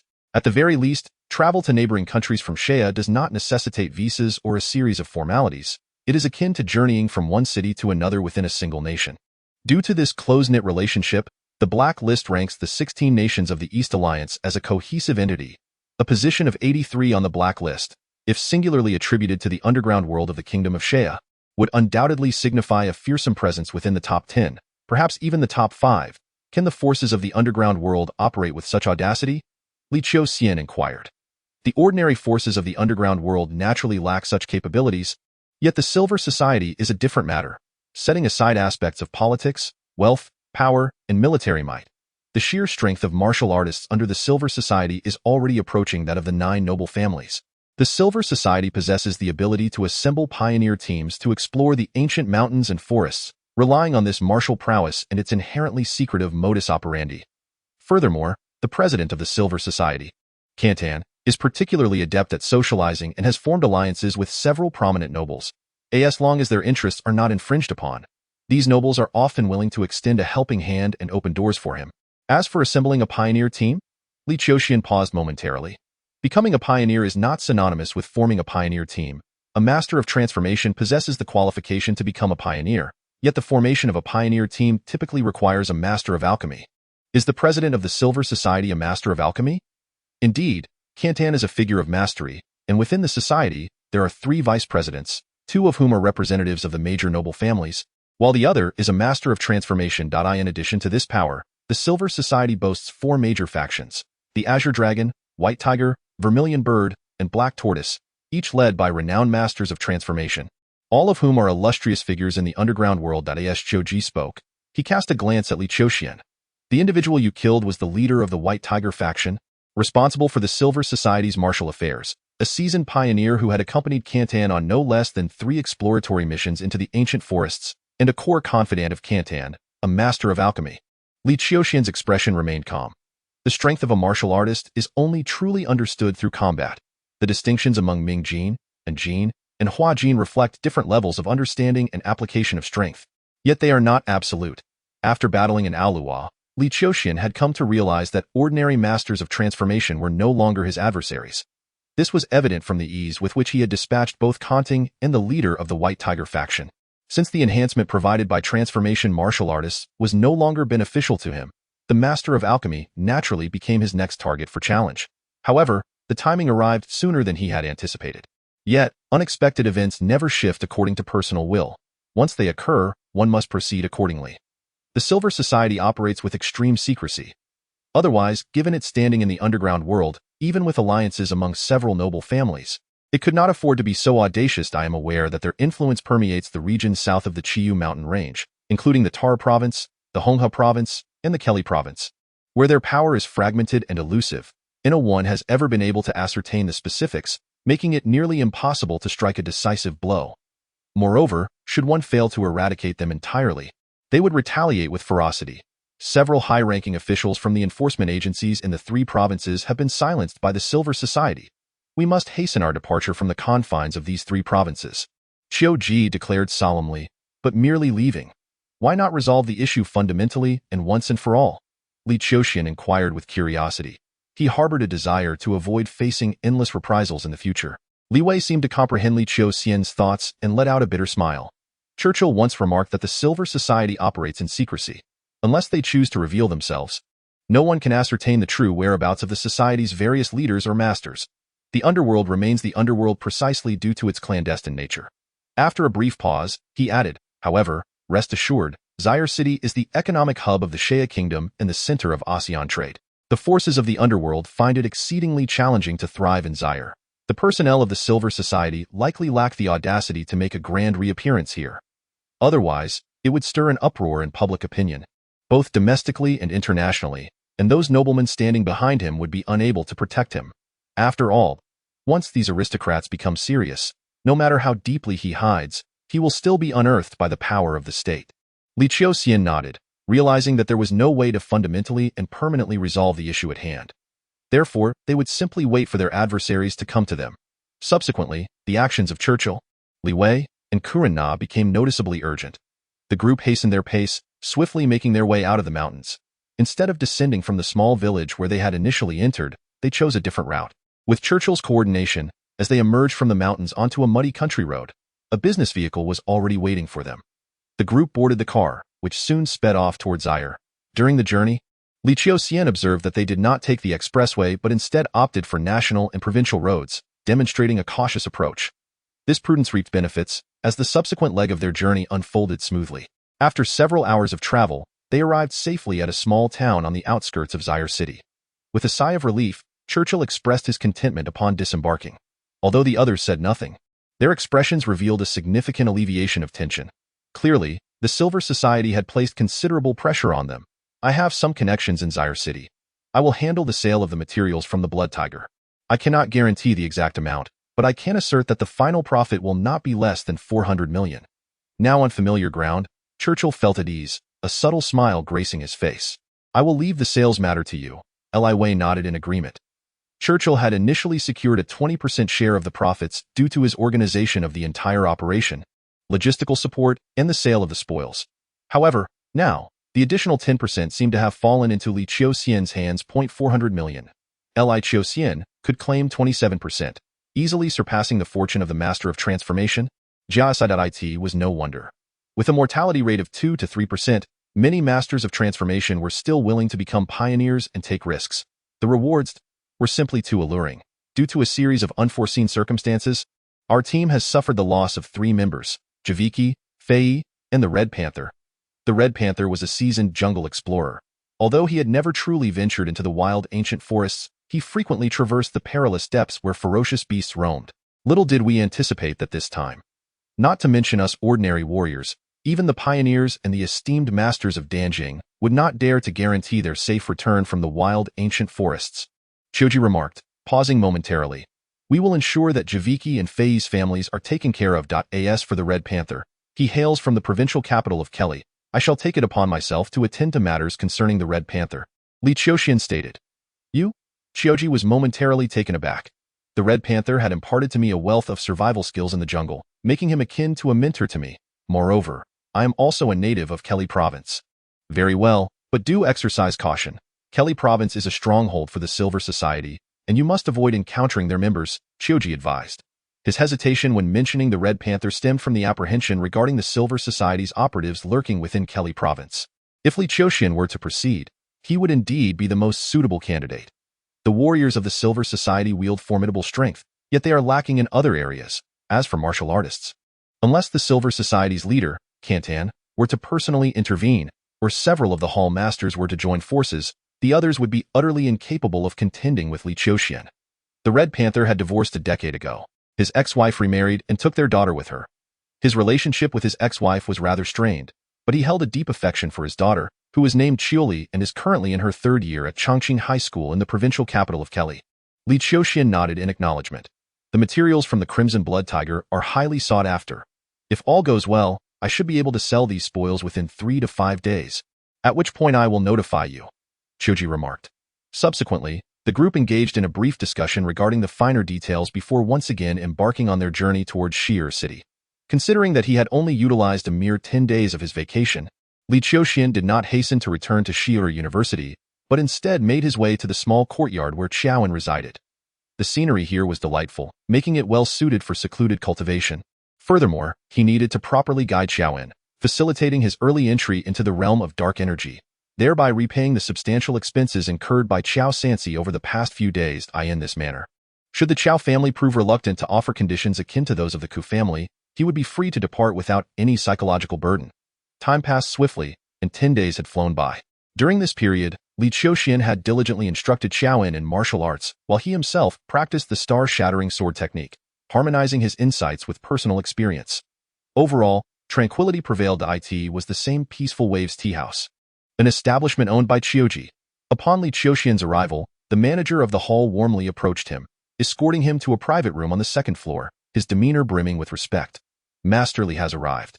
We have been eagerly awaiting your presence. Master Elidas. Li Qiuxian entered. He was greeted by the smiling faces of Li Wei, Qiuji, Kuna, and the injured Lancelot, who had already gathered in the private room. I apologize for keeping you all waiting. It is we who arrived too early, Li Wei replied with a smile. As Li Qiuxian's strength and status transformed, those around him no longer dared to treat him as casually as before. It was as if, at this very moment, with a mere 10 minutes remaining until the appointed time, they had arrived half an hour early. On one hand, they gathered to engage in light conversation. On the other, they certainly could not afford to keep Li Qiuxian, the Master of Transformation and their savior, waiting. I have already communicated with everyone over the phone, so let us proceed directly to the matter at hand. The materials from the 3-headed Crimson Blood Tiger have sold for a total of 465,800,000. Based on our respective shares, each individual is set to receive at least 46 million. Master Li, you may begin. Your share amounts to 27%, totaling 125,760,000. Congratulations, you have now ascended into the ranks of billionaires, Qiuji said with a smile. Ku and Na, Li Wei, and Lancelot looked on with a touch of envy. However, They understood that, given Li Qiuxian's remarkable performance during this beast hunting expedition, his share of 125 million was entirely justifiable. Had it not been for him, their team would have likely faced two unfortunate incidents, resulting in total annihilation and no gains whatsoever. Thank you, Li Qiuxian replied, providing his bank account number. As Choji proceeded with the transfer and conversed with the bank manager over the phone. Mere minutes later, Li Qiuxian received a notification from the bank. Your account ending in 8878 has received a deposit of 125,676,000 yuan on January 19th. Current balance, 125,946,509.31 yuan. Chapter 70. Distribution. The process of reaping rewards has always been a source of joy. As the funds from Li Qiuxian, Lancelot, and others were deposited one by one, their faces radiated with smiles. Tens of millions deposited. If they could avoid any major upheavals, it would suffice for a lifetime. Li Wei remarked with a grin. Director Li, how do you intend to utilize this money? Although Lancelot had become disabled, the influx of tens of millions still brightened his spirits. Personally, I believe I am still quite young. With tens of millions at my disposal, I could purchase some exquisite beast meat and sustain myself for a year or two. Hoping to progress further toward transformation, Li Wei replied, that's an intriguing thought. Should Director Li manage to attain transformation, he would undoubtedly establish himself firmly, and assuming the position of director of the Longkong Martial Arts Academy in Xi'er City, previously held by Director Fan, would be well within reach. With the prospect of earning millions annually, Choji chuckled, would not intend to venture out for further risks. Over 40 million is sufficient for me to enjoy a modest life. Qiuxian hesitated before stating. Choji and the others expressed their understanding. Many martial artists venture into the deep mountains and ancient forests to hunt ferocious beasts and gather precious herbs, all in pursuit of a single fortune to secure a comfortable life. If the tasks prove too arduous or brutal, some martial artists may even develop psychological scars, suffering from a fear of beasts or jungles. After all, martial artists are human too. Master Li, your gains have been the most substantial. What are your plans? I have a promising investment opportunity, the Shanshui Longqing Resort, and I wonder if you might be interested. Choji inquired with a smile. I intend to allocate this money toward my cultivation, Li Qiuxian declared. Qiu Jiliang nodded thoughtfully. Indeed, Master Li is distinct from us in the realm of martial arts. It seems we may only achieve this level of accomplishment throughout our lives. However, Master Li.at such a tender age has already attained the level of transformation, and with the potential to reach the pinnacle of mastery. If he continues to nurture this earnest quest for enlightenment, given time, he may well refine his inner strength to ascend to the esteemed realm of Grand Master, becoming a leading figure in our Xi'er martial artist circle. At that juncture, wealth, status, and power will all be within reach, elevated above the ranks of ordinary officials and nobility. A notion far from extravagant. I require some prime beast flesh. If Director Li intends to procure it, perhaps you could assist me in the acquisition, Li Qiuxian replied. Li Wei appeared somewhat surprised. Master Li has already achieved transformation. Is the ordinary prime beast flesh of much benefit to you? The ordinary prime beast flesh. Does Director Li imply that there exist superior cultivation materials? Indeed, humanity differentiates between bright strength, dark strength, transformation strength, and elixir strength, while fierce beasts are similarly categorized into ordinary, advanced, and even lordly tiers. Although the consumption of prime beast flesh offers some enhancement to a master of transformation, the effect is marginal. For certain masters who practice improperly, it may merely ensure the preservation of their vitality. In contrast, the flesh of advanced fierce beasts possesses several times the vitality essence compared to ordinary beast flesh, allowing even masters of transformation to experience slight growth. Albeit not as pronounced as the gains from bright or dark strength, it nonetheless accelerates progress several-fold compared to mere diligent training. As Li Wei conveyed this, a tinge of envy colored his expression. Yet advanced fierce beasts are typically only hunted by properly organized pioneer teams led by masters of elixir strength, and even then, only after meticulously setting numerous traps in the event of a direct confrontation. The pioneer team led by a master of elixir strength facing an advanced fierce beast would incur exceedingly heavy losses, even in victory. Thus, the flesh of advanced fierce beasts is significantly more expensive than that of ordinary ones. Why how much? How exorbitant is the price?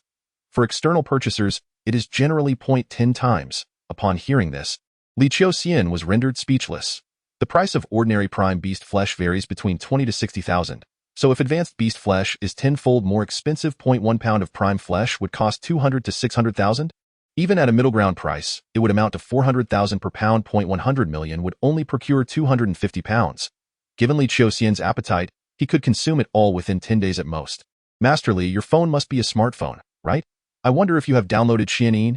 Qiuji inquired. Li Qiuxian raised his phone. Of course. Qiuji replied with a smile. Xianin is the most widely used chat application in our country and even in the ASEAN region, with reportedly 1 billion registered users, accounting for nearly 30% of the total ASEAN population. Although we martial artists are gradually being replaced by technological advancements, we must also keep pace with the times. Many martial artists, particularly the younger ones, prefer to use this platform for communication. If Master Li is interested, I could add you. It would be beneficial for you to peruse it during your leisure time. Occasionally, there are useful messages, such as investment opportunities or resource transactions. Just 6 months ago, I saw advanced fierce beast flesh for sale here. Very well. Li Qiuxian nodded slightly. At that moment, Qiuji drew him into a chat group known as the Martial Artists Exchange Meeting. The group comprised over 1,400 members, with more than 600 online at any given time, and Qiuji was one of the administrators of this gathering. Most participants were relatively inexperienced youngsters, predominantly those newly acquainted with the realm of Mingjin, though there were also several skilled practitioners among them. Beside him, Kuna interjected, Qiuji and I actually met in this group. After glancing at Li Wei, she added, Director Li is also present. He is the most prominent promoter in the group, frequently sharing advertisements and attempting to recruit individuals to learn martial arts at the Chongqing Martial Arts Academy.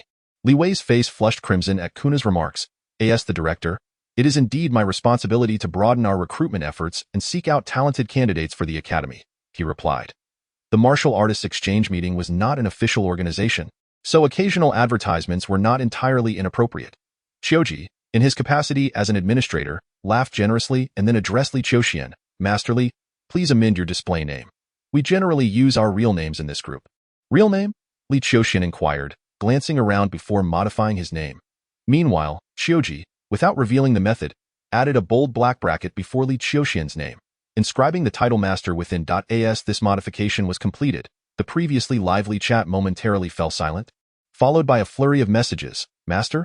A master of Huajin? When did Xiaya gain a martial arts master named Li Qiuxian? It must be someone invited by Administrator Qiu. Surely, he cannot be mistaken. I distinctly recall the names of the 81 masters in Xiaya, and there is no one by the name of Li Qiuxian. Could he be a master from a private consortium or the underground world? Li Qiuxian, I've heard that name before. Isn't he from Shar City? It is said that he single-handedly made the dark energy martial artists of Longquan Martial Arts Academy unable to lift their heads in defeat. However, isn't he a practitioner of dark energy? His title should only be that of a martial artist, so how could he be directly labeled as a master? Does the individual above consider the feelings of the martial artists from Longquan Martial Arts Academy with such statements? A cascade of messages flooded in, reviving the once tranquil chat group. Qiuji, prepared to clarify, was interrupted by another message that appeared. I can attest that Master Li truly deserves the title of master. Li Qiuxian gazed at the author of this message. An Alua? Master Alua is one of the few esteemed masters within our group. As Qiuji spoke, he cast a glance at Li Qiuxian. In truth, the establishment of the Martial Artists Exchange Meeting was intended to unite us mid-tier martial artists against the oppressive forces of those in power and the subtle pressures from the consortium. However, the founder's vision was overly simplistic. These martial artists are little more than a disjointed assembly. As the founder grew disillusioned and ceased to voice his opinions, the nature of the group transformed, becoming less formal and evolving into an information exchange platform. The ability to summon thousands of martial artists, including those skilled in the subtleties of dark energy and the mastery of transformation. The identity of the founder is extraordinary. Li Qiuxian's gaze fell upon the group leader, Shimeng. His title, Grandmaster. Shimeng, the idol of all civilian martial artists, a figure revered in the workers' home, began his martial journey at the tender age of 12, condensed dark energy by 16, entered the realm of transformation by 20, attained the status of Grandmaster by 30, and became a legendary figure at the pinnacle of Grandmaster at 39. Unfortunately, Grandmaster Shimeng has been in seclusion for 3 long years, with rumors circulating that he perished during an exploration in the ancient forests of the Deep Mountains. Qiuji spoke with a tone of regret. Upon mentioning the name Shimeng, there was an unmistakable reverence in his voice. I wish to acquire information regarding the various grandmasters of the kingdom of Shea. Is there a way, Director Li? Li Qiuxian turned to Li Wei. Information on the grandmasters? You have now reached the level of transformation. And you are capable of rebounding energy. Indeed, preparations for the transformation of energy into essence must commence. However, each individual has a distinct interpretation of this process. I understand. Just provide me with the information on the Grandmasters of the Kingdom of Shea. Li Wei nodded. Every individual who attains the status of Grandmaster is truly a dragon among men. Such individuals, having traversed their paths, cannot possibly be ordinary. Consequently, they maintain strict confidentiality regarding their personal information. In our Kingdom of Shea, there are over a dozen renowned Grandmasters. I will utilize the information channels of the Martial Arts Academy to gather this data, but I cannot guarantee its completeness. Understood, Li Qiuxian acknowledged. Those in power may remain indifferent towards masters of dark energy and transformation, as their destructive potential is limited. However, at the Grandmaster level, their abilities begin to transcend the comprehension of ordinary mortals. It is akin to those Grandmasters skilled in the art of blood refinement, who can hold their breath underwater for several minutes, can purge toxins from their bodies despite being poisoned, and whose explosive energy can obliterate solid walls with a single strike. Powerful beyond the imagination of the average person, such that even the ruling government dares not treat them lightly. With such lofty aspirations, it is only prudent for Grandmasters to conceal their brilliance and remain low-key. As for the matter of the Kaixia Mountain, I implore everyone to keep it confidential. The fewer who know, the greater the safety of the rest of us. As for the Silver Association, I am also keeping a close watch. I will inform you at the first sign of news. Qiuji added. The others nodded in agreement. As an international financial hub, the city of Shire serves as the most crucial window for the Kingdom of Shea. The underground forces dare not act too recklessly, lest they provoke a swift and merciless response from the upper echelons of Shea. Remaining in Shire can thus be deemed secure. Once the distribution of interest concluded, Li Qiuxian departed from the Pingbo tea house. Upon leaving, he promptly called for Wenwan, directly handing her a list of medicinal materials. I need to gather these materials as quickly as possible. Wenwan glanced at the list and was taken aback. Masterly, this list of medicinal materials is quite valuable. Some of these cannot be found in ordinary places. I understand that the market price for these materials hovers around 18 million. I will provide you with 20 million. In 10 days, I expect to see these materials. Is there any problem? Wenwan gritted her teeth. No problem. Good. Li Qiuxian nodded. Investigating the profiles of formidable individuals, delving into the details of ferocious beasts, and procuring resources for cultivation. There is an abundance of matters he must attend to. These tasks can be delegated to others, thereby conserving his time. Wenwan, a member of the Chongkong Martial Arts School, could be entrusted with significant responsibilities should she demonstrate ample capability, and Li Qiuxian would not hesitate to recruit her. Chapter 71. The studio. Li Qiuxian meandered through the streets. The matter concerning the pioneers had yet to elicit a response from the Qiao family.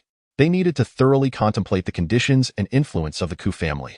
However, given the current circumstances, it seemed that the Qiao family might lack the courage to refuse the Ku family's overtures. Thus, he needed to seek a new base of operations. This new location should not be too distant from Xiar, must offer ample space, and also provide convenience for concealment.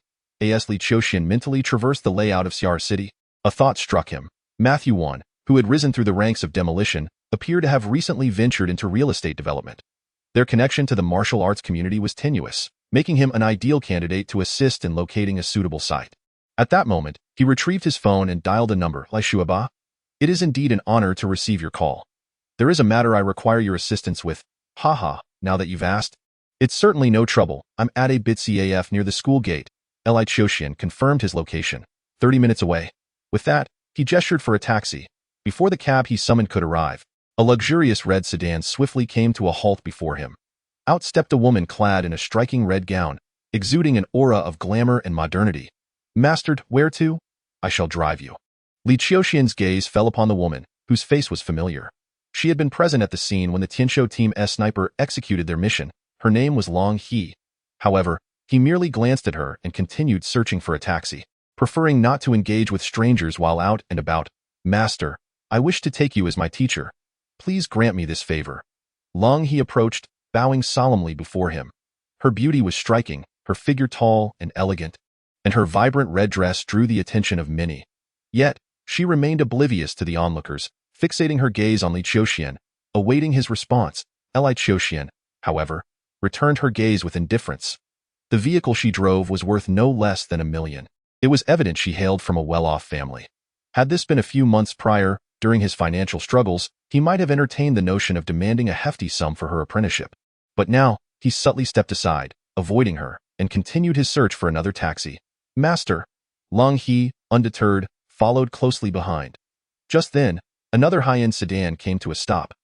Following suit, two women of similar age to Long He, both possessing remarkable beauty and poise, emerged from the vehicle. Observing Long He bowing to Li Qiuxian, one of the women clad in yellow gasped in disbelief. Long He, are you truly intent on taking him as your master? While I do not deny the efficacy of martial skills, how can any technique withstand the force of a bullet? Moreover, as a young lady, should you truly pursue martial arts, your uncle would undoubtedly be furious. Another woman clad in white chimed in, Lu, what you said holds merit. You are a prodigy who graduated from the Business Administration Department of Xiar University. Abandoning the literary path for the martial one would indeed be a tremendous waste. Li Qiuxian, you need not persuade me from a tender age. I have harbored an inexplicable bond with martial arts at times. I have even perceived things beyond the sight of others. As I matured, those memories faded, and my aspirations waned. Yet now did I refuse to let this opportunity slip away. With that, Long He once again bowed to Li Qiuxian. Please, master, accept me as your disciple and teach me the ways of martial arts. Li Qiuxian's gaze fell upon Long He, scrutinizing her closely. As he did, he immediately sensed her extraordinary nature. Her spirit is remarkably potent, rivaling that of Master Hua from the Fan Pavilion. Connecting this with what Lu had mentioned, Li Qiuxian inquired, you are a graduate of Xiar University? What were your academic standings? Uncertain of the relevance of his question, Long He replied truthfully, 3 first-class scholarships, with a score of 150, recognized as a national outstanding graduate. Li Qiuxian nodded in acknowledgement. The 3 elements of essence, energy, and spirit possess their respective strengths. Among them, a strong spirit enables one to maintain clarity of mind and vibrant energy. Resulting in an unparalleled efficiency in learning, I require the establishment of a studio to serve my needs. Should you feel capable, commence work immediately. In your spare time, I shall teach you martial arts. Martial arts are connected to the establishment of a studio? Long He was puzzled. However, her hesitation lasted barely a second before she responded. I will set about arranging it, though the documents will be established in your name. Li Qiuxian provided a string of numbers. This is my contact number. Once the studio is established, reach out to me. Understood. The matter of apprenticeship finally progressed significantly, invigorating Long He. Li Qiuxian nodded and turned to depart. Long He, you cannot be serious about creating a studio for him, solely to learn martial arts? Li and Qiuxian regarded Long He with incredulous expressions. I comprehend your inability to understand. I, too, feel somewhat deranged. Yet reason assures me that I am making the right choice. Even if you wish to learn martial arts, there is no need to associate with this young man. He appears to be younger than you, does he not? You could easily pay someone to instruct you. I have heard that the masters of Longquan Martial Arts Academy, Chongkong Martial Arts Academy, and Shiri Martial Arts Academy are all grandmasters of martial arts, each formidable in their own right, with the military even enlisting them as instructors to teach combat techniques. Wouldn't hiring them be far superior to this young man? Them? Can they evade bullets? Li and Qiuxian shook their heads. How can humanity escape the path of a bullet? Yet my master can. Long He was filled with fervor. Well then, I shall take my leave and seek connections. With that, Long He entered her vehicle. Your uncle will surely scold you, Lu expressed her concern. Long He waved her hand, her demeanor calm and resolute, unwavering in her determination. I apologize for the wait, Li Qiuxian greeted Matthew 1. Matthew merely swept aside a bag of sunflower seeds. This bag contained a total of 1,494 seeds, with 46 being hollow and 12 spoiled. I counted 4 times, so I cannot be mistaken. There was a brief delay on the road. Li Qiuxian, feeling unusually awkward, offered an explanation. Time is running late. Allow me to treat you to a meal. That sounds more reasonable, Matthew replied. Let us stay here. The young lady at the CAF has already filled my glass with water 6 times. I even inquired about her height, age, and phone number. Then it shall be here, Li Qiuxian said, pushing the menu forward. No, you order. I shall suffice with the leftovers you leave. Li Qiuxian nodded and ordered half of all the dishes. Matthew 1, wearing a knowing expression, remarked, Li, as a top student, aren't you concerned about gaining weight with such a diet? The food I consume is on an entirely different level, yet I am nearing 80 kilograms. Not long ago, I specifically asked for a weight loss secret. 1 apple in the morning, a bun at noon, and another bun in the evening. I think you should learn from me. Li Qiuxian replied. Did you take note? I have noted it down. 1 apple in the morning, 1 bun at noon, and another bun in the evening. Li Qiuxian repeated, then added, before or after meals? Matthew glanced at Li Qiuxian's figure, then at his own, and suddenly felt a wave of sorrow. Fortunately, at that moment, the server approached to collect the menu, casting a somewhat peculiar glance at Li Qiuxian before departing. So, what do you think? Isn't that young lady quite charming? While her features may not be exquisite, there is an innocence about her that evokes a sense of first love. Matthew Wen quickly recovered from his melancholy, gazing at the server with gleaming eyes. This young lady is so delightful. She must surely be untouched. I have heard that those from the medical school possess a method to determine whether someone is indeed pure. As a scholarly individual, have you mastered this technique? If it is true, I intend to pursue this young lady. With your eloquence, you could inquire. Such questions, once posed, would undoubtedly result in a negative impression. You are studying biomedical sciences, are you not? Discuss some academic topics with her. What academic topics? Li Qiuxian replied calmly. Urinary tract infections. Matthew Wen was taken aback. In the next moment, comprehension dawned upon him. Professional. Now, to get to the point, I wish to purchase a property that is conveniently located, tranquil, and spacious, preferably near the mountains. Li Qiuxian contemplated the courtyard where Qiuan resided. Chongqing Mountain would be quite suitable. Chongqing Mountain is located within the third ring, and purchasing a courtyard in that vicinity would not come cheap. Matthew then delved into the matter. Let me inquire on your behalf. What is your budget? Li Qiuxian, in collaboration with the Chongqing Martial Arts School, will begin receiving dividends from next month. Those dividends can be utilized for cultivation. After some estimation, he quoted a price. 100 million at Matthew nearly spewed his drink. After a while, he stared at Li Qiuxian in disbelief, then exclaimed, 100 million, goodness. I thought my family had a modest amount of assets, ranking decently among my friends. But you open your mouth and state 100 million. Li Qiubai, are you aiming for the heavens? That is also all my savings, replied Li Qiuxian. Matthew looked at Li Qiuxian with admiration. I never expected to have such a hidden powerhouse beside me. Impressive. Li Qiubai, Li the mighty, Li of the heavens. Leave this matter to me. 100 million. I shall surely find you a satisfactory villa with a mountain view. Thank you, Li Qiuxian replied. His studio was just beginning to take shape, and it would likely take several months before it was fully established. After the studio was set up, he wouldn't have to deal with such complexities for his future endeavors. At the very least, matters such as investigating information on the Danjing Master and finding a suitable residence could be managed by the studio. He could then focus solely on his cultivation. After parting ways with Matthew, Li Qiuxian continued to instruct Qiuan in martial arts. 4 days later, when Wan exchanged the medicinal materials she gathered, along with a card containing 2,400,000, with Li Qiuxian. Soon after, Li Qiuxian inquired, are you interested in joining my studio? I can offer you a monthly salary of 60,000. I am in need of a professional assistant. 60,000. This figure is 4 times higher than her current salary of 15,000. Moreover, over the past few months, when Wan had come to understand that Li Qiuxian was not an unreasonable person to serve, she promptly agreed, I am willing. Very well, I shall speak on your behalf at the Chongqing Martial Arts School. Now, please take me to the train station, Li Qiuxian said. He needed to travel to the Kelly province to deliver the dividends from the Red Leopard to his daughter, Chili. Likewise, he wished to ascertain whether the Silver Society would pursue him upon leaving Xiar City. Chapter 72. Chili Kelly Province. The city of Yaoyang, where Li Qiuxian previously resided, is a prefecture-level city within Kelly Province. During his second year of high school, he had participated in a mathematics competition in the provincial capital, Yin City. In less than 2 years, Yin City had not undergone significant changes. Following the address, Li Qiuxian swiftly arrived at Chongqing High School. This year, due to the leap month, the winter vacation period had not yet commenced, particularly for the third-year students, who seemed oblivious to the concept of a holiday. Upon arriving at Chongqing High School, Li Qiuxian announced his name and found Chili's homeroom teacher. Are you Chili's brother? Chili's homeroom teacher was a petite woman in her 40s, regarding Li Qiuxian with a scrutinizing gaze. I am a friend of her father, Li Qiuxian replied, pausing for emphasis. Her biological father. The homeroom teacher, Qiuli, evidently understood her family circumstances. Upon hearing Li Qiuxian's words, she furrowed her brow and inquired, and what of her father? Although Qiuli has her own guardian, I must express that they are not suitable. I have come here to fulfill her father's last wishes and to settle the estate. Last wishes? Are you suggesting? The middle-aged woman shuddered slightly, and after a pause, she said, I apologize. I will summon her at once, though I cannot guarantee her presence in class.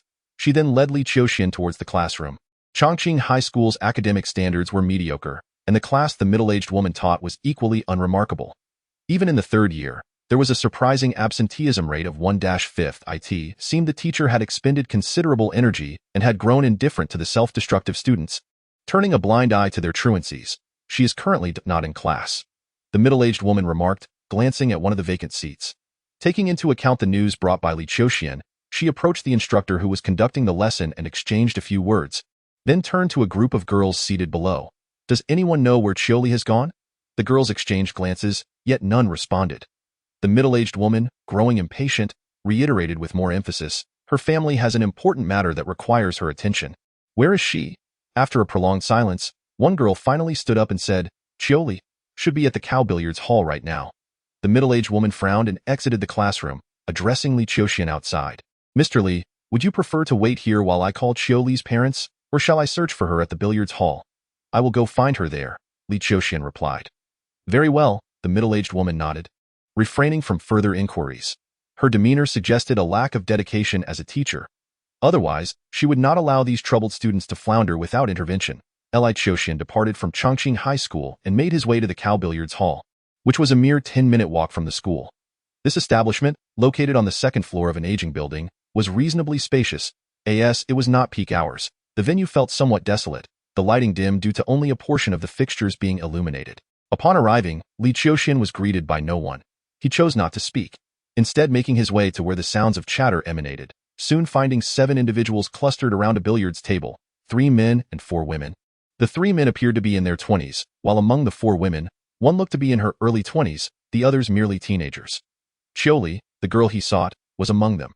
However, in stark contrast to her youthful and vibrant appearance in the photographs, the Qiuli before him was adorned in flamboyant attire, heavily made up, and though she was still under 18, she bore the semblance of a woman in her 20s. Tattoos, cigarettes, and a bottle of alcohol beside the table were all present.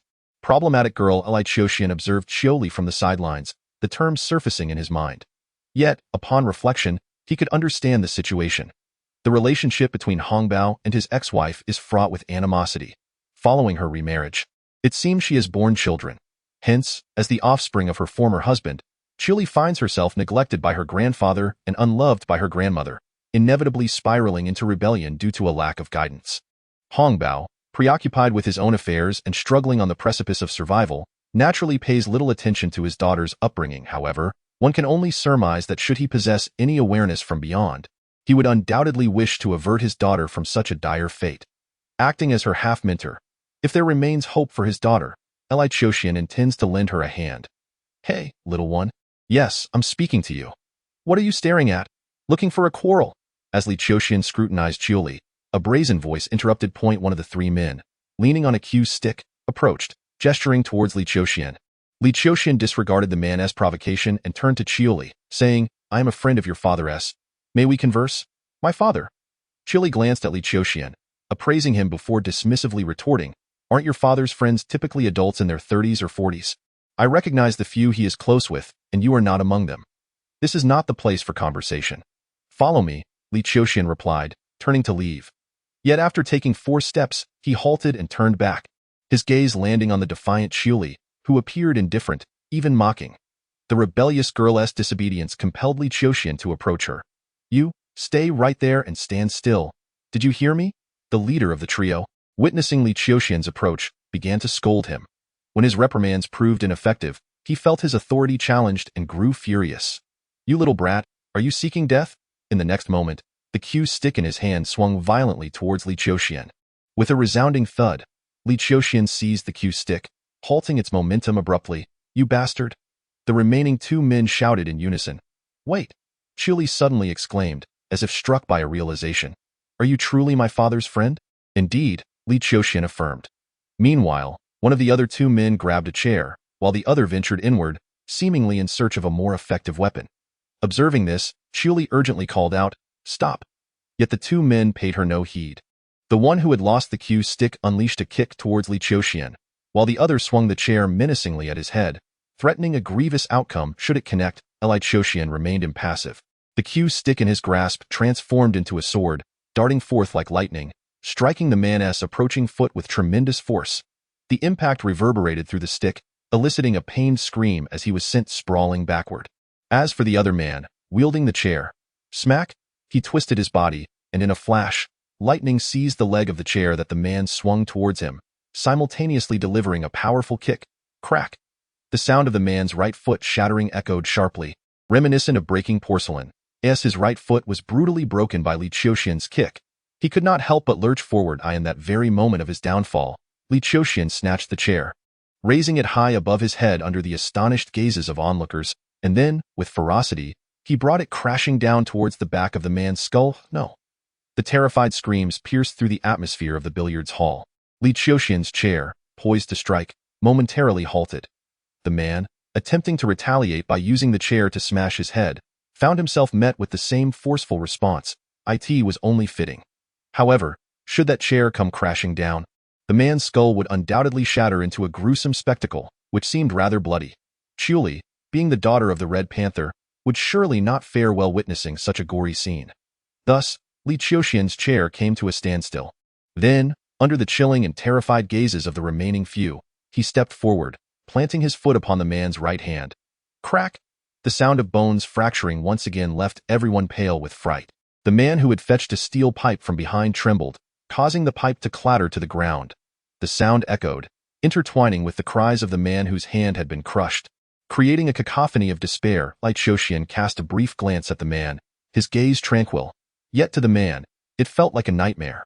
A chill surged up his spine, racing towards his forehead, making him shudder uncontrollably, rendering his body limp upon the ground. Li Qiuxian, possessing a physique rivaling that of a master of transformation, and whose mental fortitude surpassed even that of such masters, emanated a life force magnetic enough to rival fearsome beasts.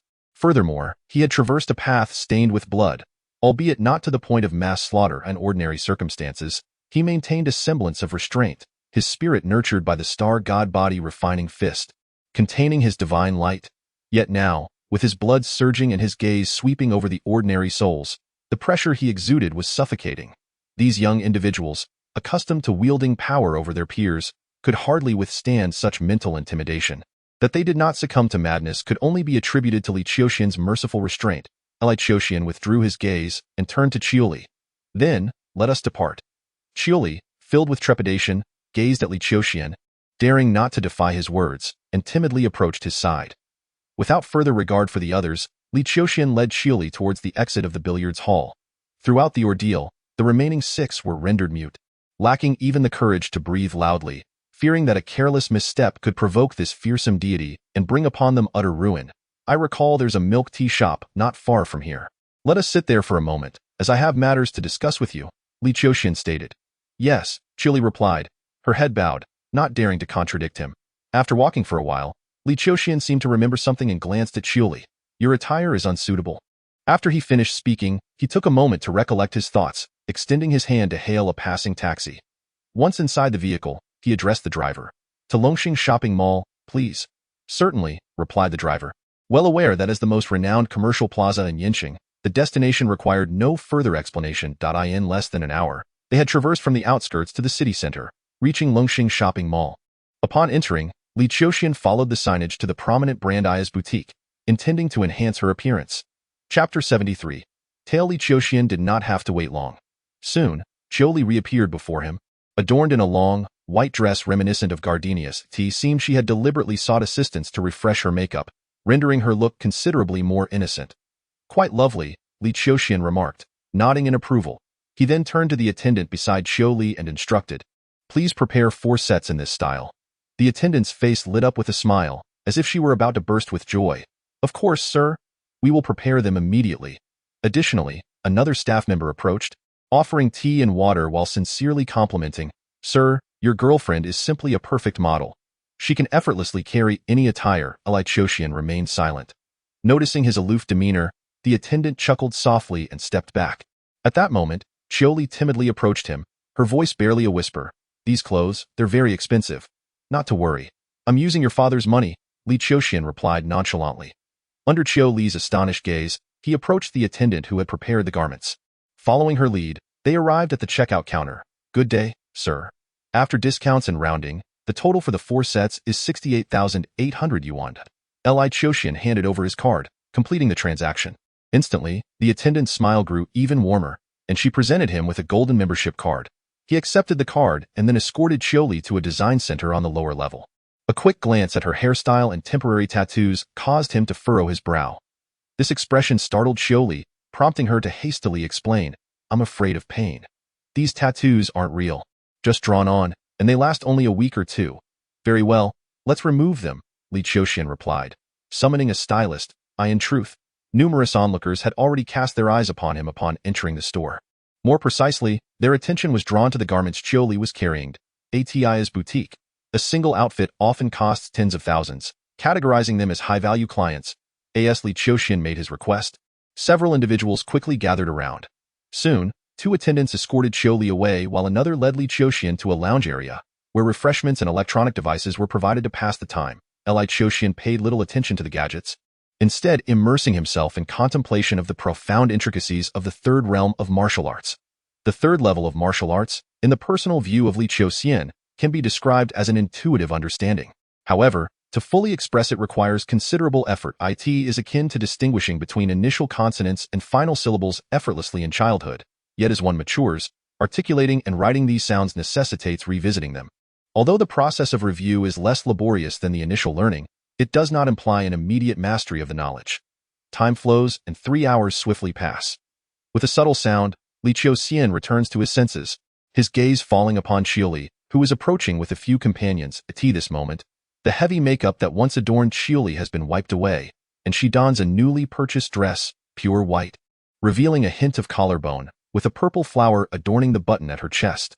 Her lustrous black hair cascades over her shoulders, and a few strands of airy bangs rest upon her fair forehead, presenting a fresh and innocent appearance, starkly contrasting with her previous look when Li Qiuxian brought her over.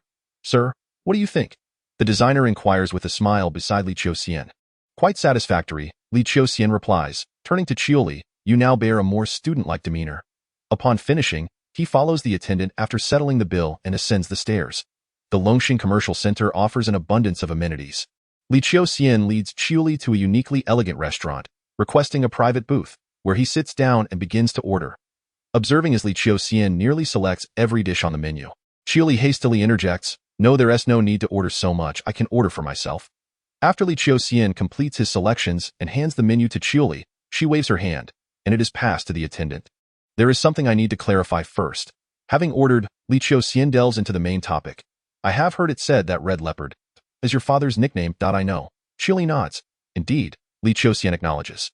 Your father divorced your mother 10 years ago, and over the years, he has intermittently provided you with alimony, certainly a substantial sum, amounting to hundreds of thousands annually. Yet, judging by your appearance, it does not seem you are living in excess. Tell me, is your mother the source of the turmoil? No. Li quickly responds, it's because after I entered middle school, I became somewhat rebellious, spending extravagantly, which led to the financial authority being transferred to my mother. I requested this from my father myself. It's not my mother's doing. Li Qiuxian regards Li intently. You need not fear. Simply speak the truth to me. Even if your mother has committed some egregious acts, I will not harm her. Li's face pales in fright. Having previously taken on the responsibility for this matter, she feared that Li Qiuxian would act against her mother upon discovering the truth. But now, it seems she was naive. This man before her appears to be directly inclined towards violence. Trembling like a frightened lamb, Li hastily asserts, it has nothing to do with her. It was truly my own request. Very well, then, let us move on to the second question. Li Qiuxian inquired. Do you currently face any difficulties in your life? If so, feel free to share them with me, and I shall assist you in overcoming them. No, not at all, I am doing quite well. Li responded hastily, adding, Uncle, from now on, I will no longer associate with those individuals. I shall dedicate myself to my studies and strive to gain admission to a prestigious university. I will not let my father down. The term uncle struck Li Qiuxian as somewhat peculiar, considering that he was merely 2 years her senior. However, given his acquaintance with Li's father, her address was not entirely misplaced. Observing Li's trepidation, Li Qiuxian endeavored to soften his tone, adopting a more amiable demeanor. Do not be afraid. Uncle is a good person. This card contains several million. As he spoke, he produced a card, which only heightened Li's anxiety. Li Qiuxian sensed that the nature of their conversation was amiss. I have come to convey some unfortunate news. Your father has passed away. Li glanced up at Li Qiuxian, her reaction rather muted. Did you hear what I said? Your father is dead, Li Qiuxian reiterated. Li looked at him once more, and ultimately succumbed to her grief, collapsing onto the table in anguish. Witnessing her reaction, Li Qiuxian felt it was a more appropriate response. Reflecting on the patient guidance he received during his journey through the Hongbao Kaixia mountain range, he felt a twinge of melancholy. Being a martial artist is not an enviable profession. Amateurs like Hongbao are particularly vulnerable to it. Is no wonder that in the vast population of the Xia kingdom, which exceeds 100 million, the number of martial artists is merely in the tens of thousands, with only 1 in 1,000 truly competent. Among these tens of thousands, the resolute and diligent practitioners barely number 1,000. Furthermore, the obstacles between Mingjin and Injin hinder the majority of martial artists, further diminishing the ranks of Injin practitioners. Over time, the martial path is destined to decline, with genuine talent becoming increasingly scarce, leading to the extinction of various schools and a vicious cycle that could ultimately result in the demise of martial arts. Contemplating this, Li Qiuxian did not forget to offer words of solace. For a martial artist, blending into the masses is the greatest tragedy. Tio die valiantly in the wilderness. Hongbao has found a commendable end. Thus, please accept my condolences. Upon hearing this, Li could no longer contain her sorrow and wept openly. With no other recourse, Li Qiuxian patiently waited. Sire, it seems you are having a disagreement with your girlfriend. Girls require gentle handling. During this time, a server, having overheard Li's cries, approached discreetly. No, her father has died, and she is grieving. The conversation had come to a standstill. The server turned to Li and gently stated, Miss, please take heart. I believe your uncle would not wish to see you in sorrow. In the presence of others, Li stifled her emotions, nodding in acknowledgement, yet continued to moan softly. Before long, the dishes were served. Li Qiuxian initiated a conversation. Let us partake in some nourishment. The continuation of life relies upon sustenance. There is nothing that food cannot resolve. Li gazed at Li Qiuxian. Upon first hearing the news, she felt a twinge of sorrow, yet disbelief lingered within her. As for later, part of her sadness was genuine. But more so, she was overwhelmed with fear that brought her to tears. Li Qiuxian's tone implied he desired her to weep. How could she, in the presence of such a formidable individual, refrain from doing so? Once the tears flowed, recalling the day's tribulations only deepened her sorrow, leading to an incessant stream of emotions. However, as Li Qiuxian focused his energy on the meal, Li gradually regained her composure and softly inquired, Uncle Li, how did my father die? He responded, You are aware of your father's profession, are you not? He served as a guide for researchers in the ancient, deep mountains. They encountered a beast attack, and your father tragically lost his life in the incident. Li Qiuxian then nudged a bank card towards Li, stating, There are approximately 40 to 50 million, perhaps even 60 million within. Accept it. This shall be your living expenses henceforth. Should you require assistance, you may locate me in classroom 1402 of the biology department at Xiara University, or seek out an individual named Qiuji at the Pingbo Tea House, Xiara University. Li momentarily froze, gazing at Li Qiuxian in disbelief. Uncle Li, you are an esteemed alumnus of Xiara University? Li Qiuxian nodded affirmatively. But are you not a warrior like my father? The identities of a Xiara University student and a warrior are not mutually exclusive. Upon hearing this, Li acknowledged the logic in his words, yet a profound sense of incongruity lingered. Wait a moment. Xiara University. Li Qiuxian. Suddenly, as if struck by a revelation, Li's beautiful eyes widened in astonishment. Are you the senior who enrolled in Xiara University from Yaoyang High School last year? The top scorer of our province's college entrance examination? Indeed, Li Qiuxian confirmed without denial. Just as he was about to speak, he sensed something and glanced sideways. There sat a man, seemingly under 30, engrossed in his phone. Yet, if Li Qiuxian's instincts were correct, he had cast furtive glances in his direction no less than 10 times within a span of 10 minutes. Chapter 74. The trap following him? Li Qiuxian maintained a calm demeanor as he consumed his meal. It would be necessary to stretch and invigorate his body. Thus, he must replenish his strength. Indeed, in Li Qiuxian's perspective, what was likely to unfold next was a matter of physical rejuvenation. In front of him, Li's perception of Li Qiuxian underwent a transformation upon learning his true identity. The top scorer of the college entrance examination. In ancient times, he would have been akin to the celestial scholar descending to earth. Although contemporary society may not adhere to such superstitions, for a high school senior, such a prodigious figure remains a legendary presence.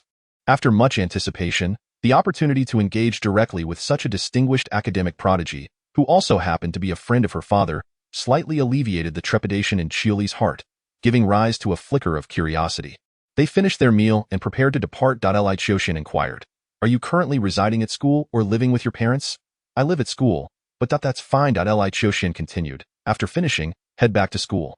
You have about 4 or 5 months until the college entrance examination, and I hope you can achieve commendable results. Yes, Li responded, glancing at the card Li Qiuxian had placed on the table. After a moment's hesitation, she picked it up, While Li Qiuxian hastened his meal point 20 minutes later, he set down his chopsticks. That moment, a person hurriedly entered the restaurant and, upon spotting Li Qiuxian, rushed over. Master Li, greetings. I am Pang Si, the deputy director of the Yin City branch. Although Li Qiuxian's position at the Chongkong Martial Arts School was merely that of a seated martial artist, his identity as a master of transformation instilled a sense of respect among everyone at the school, preventing them from regarding him as an ordinary martial artist. After receiving his call not long ago, Pang Si had arrived post-haste, ready to assist. This is Pang Si, the deputy director of Chongkong Martial Arts School. Li Qiuxian introduced to Qiuli. Should you encounter any trouble from individuals in society, you may seek assistance from Director Pang. Hearing this, Qiuli exhaled a sigh of relief. If she truly wished to reform, the company she had kept previously posed a significant problem. Fortunately, this senior, Li Qiuxian, was remarkably considerate, and with the backing of Director Pang, who was also a martial artist, she believed those individuals would no longer dare to trouble her. Thank you. Li Qiuxian nodded and turned to Pang Si, saying, I would appreciate it if Director Pang could escort her to school. I have some matters to attend and it was best to keep Qiuli unaware of the ensuing events for the sake of her tender heart. So sending her away was the wisest course of action. Li Qiuxian felt he had considered her well-being thoroughly, arranging matters comprehensively. Very well, Pang Si replied promptly, then invited, Master Li, since you are visiting the Kelly province, our branch would be honored by your presence. Would you consider imparting some wisdom to our martial artist disciples so they may witness the grandeur of a master of transformation? I still have matters to resolve, but if time permits once I have finished, I will visit the Chongkong Martial Arts School. We shall await Master Li's esteemed presence, Pang Si said with a smile, before escorting Qiuli out of the restaurant. Once Qiuli had departed, Li Qiuxian settled the bill and strolled through the mall, regulating his energy and digesting the meal. After approximately 10 minutes, he paused and then turned to approach a man who appeared to be in his late 20s. The man feigned engagement with his phone, but upon noticing Li Qiuxian's approach, he seemed to realize his exposure and abruptly turned to flee. However, while the man was swift, Li Qiuxian was swifter still. He exhibited no discernible acceleration. Almost as if his form flickered, he traversed a distance of 10 meters in an instant. With a feigned gesture, he pressed down upon the man's shoulder. The man, who had already been sprinting with increasing speed, trembled violently as soon as Li Qiuxian applied pressure, as if his very bones had disassembled. All the strength within him seemed to be siphoned away, leaving him weak and on the verge of collapse. Do not be alarmed. I harbor no ill intentions towards you. I merely wish to inquire when they shall arrive. I have already been waiting for over 10 minutes, and if they do not come soon, I shall take my leave. Li Qiuxian spoke slowly, his voice barely above a whisper, yet it carried an uncanny potency, like a bucket of ice water cascading over the man's head, rendering him cold and clammy all over. Instinctively, he regained his composure. Sir, I am but a minor character. I beseech you not to engage me in conflict. The man stammered fearfully. I am aware. I simply wish to ascertain when they shall arrive. My time is quite precious, and should you take 3 to 5 hours, I cannot afford to wait that long. They shall arrive shortly to very soon. The delay is due to the fact that a significant figure is expected. The man replied, a significant figure? Li Qiuxian's eyes gleamed with interest. Is Kong Tan coming? Kong Tan? The man looked puzzled as Li Qiuxian scrutinized him. He did not seem to be feigning ignorance. It appeared that this lowly individual lacked the privilege of having encountered Kong Tan, or even knowing the title of this king of the underground world spanning 3 provinces. To whom do you answer? I serve 8th Master. Very well, regardless of this 8th or 9th Master, there is an underground parking lot beneath the Longxing Shopping Center. I shall await them there, but only for half an hour. Additionally, inform them that should they wish to resort to violence, the security and surveillance of the parking lot are their responsibilities to manage. Having concluded his words, Li Qiuxian released the man and turned to depart. The man stood there, momentarily stunned, unable to comprehend the situation, especially reflecting upon Li Qiuxian's earlier words. This person, has he lost his mind? Such arrogance. One who flaunts himself without fear of divine retribution shall soon learn his fate. After a considerable pause, the man cursed under his breath and hastily retrieved his phone to relay the information upward. In his report, he certainly would not disclose that he had been apprehended by Li Qiuxian, nor would he reveal the identity of the dragon head. Instead, he would take credit for this intelligence as a result of his covert investigations. Meanwhile, Li Qiuxian awaited quietly in the underground parking lot. The parking area beneath Longxing Shopping Center was vast. Upon his arrival, he pondered whether the enemies would be able to locate him. However, considering the influence of the Silver Society, it was certain that more than one would come, allowing him to relax somewhat. The Silver Society did not keep him waiting for long. In 21 minutes, a cacophony erupted from the entrance of the parking lot. Here, Li Qiuxian called out toward the source of the sound, adopting the demeanor of an old friend greeting another. The noise briefly faltered, and in the next moment, a throng surged toward Li Qiuxian. Before long, a group of over 20 individuals had charged into the lot. However, before Li Qiuxian and the 20-odd individuals could exchange pleasantries, a few of the fastest assailants, having locked onto his figure, swiftly drew their firearms. This rendered the situation rather uninteresting. Li Qiuxian was at a loss for words. He had anticipated that the Silver Society would exhibit some degree of decorum, at the very least, engaging in a life-and-death duel with Long Kongtan, allowing for a fierce and unrestrained battle, where blows would land with palpable intensity and blood would surge. Instead, he found that the adversaries were not adhering to any expected protocol, opting instead to resort to firearms. Bang! The vast emptiness of the underground parking lot reverberated with a dull thud. The cement ground beneath Li Qiuxian seemed to shatter underfoot, sending a cascade of concrete debris into the air. As the foremost assailants brandished their weapons without yet aiming at him, he launched himself like a cannonball, propelled by an overwhelming force, delivering a powerful punch to the nearest gunman. Thud! The sound of shattering bones mingled with the gunfire, utterly obliterating the previously serene atmosphere of the parking lot. The gunman struck by Li Qiuxian's fist had no chance of survival. The terrifying inertia of the blow sent his body hurtling, colliding forcefully with the two gunmen who followed closely behind, sending them sprawling as well. Li Qiuxian pivoted, dashing into the emergency exit, and fled. "Pursue!" commanded one of the leaders. Several individuals immediately surged into the emergency passage. Just as the leading two entered the passage, a muffled thud accompanied by screams swiftly echoed out. Two figures, moving with a speed rivaling that of those who had rushed into the passage, were ejected violently, crashing onto the ground. One had his skull completely caved in, vertebrae shattered, while the other's chest had collapsed, ribs undoubtedly broken, leaving no room for even the semblance of a struggle. He succumbed on the spot. The atmosphere momentarily stilled. Bang, bang, bang, bang. In the next instant, all the gunmen, filled with trepidation, trained their weapons on the emergency passage, unleashing a torrent of gunfire. The barrage continued for several seconds until one of the leaders signaled, prompting two individuals to form a line, one in front of the other, and swiftly pursue into the passage. Yet, upon their entry, where was Li Qiuxian's figure to be found? At such a critical juncture, relying solely on brute force for combat was rather uninspired, was it not? In Yin City, within an elegantly serene courtyard, Lu Fan, the master of the Qinglong Hall and a figure imbued with the aura of a successful businessman, lounged in a suit, casually smoking a cigarette, his leg crossed. Lu Fan, have ascended to the position of master of the Qinglong Hall, leading the four halls, and while my prowess in transformation is but one aspect, the crux lies in my methods. Without strategy, without capability, what does it matter how formidable one's martial skills are? Who among the subordinates would willingly submit to you?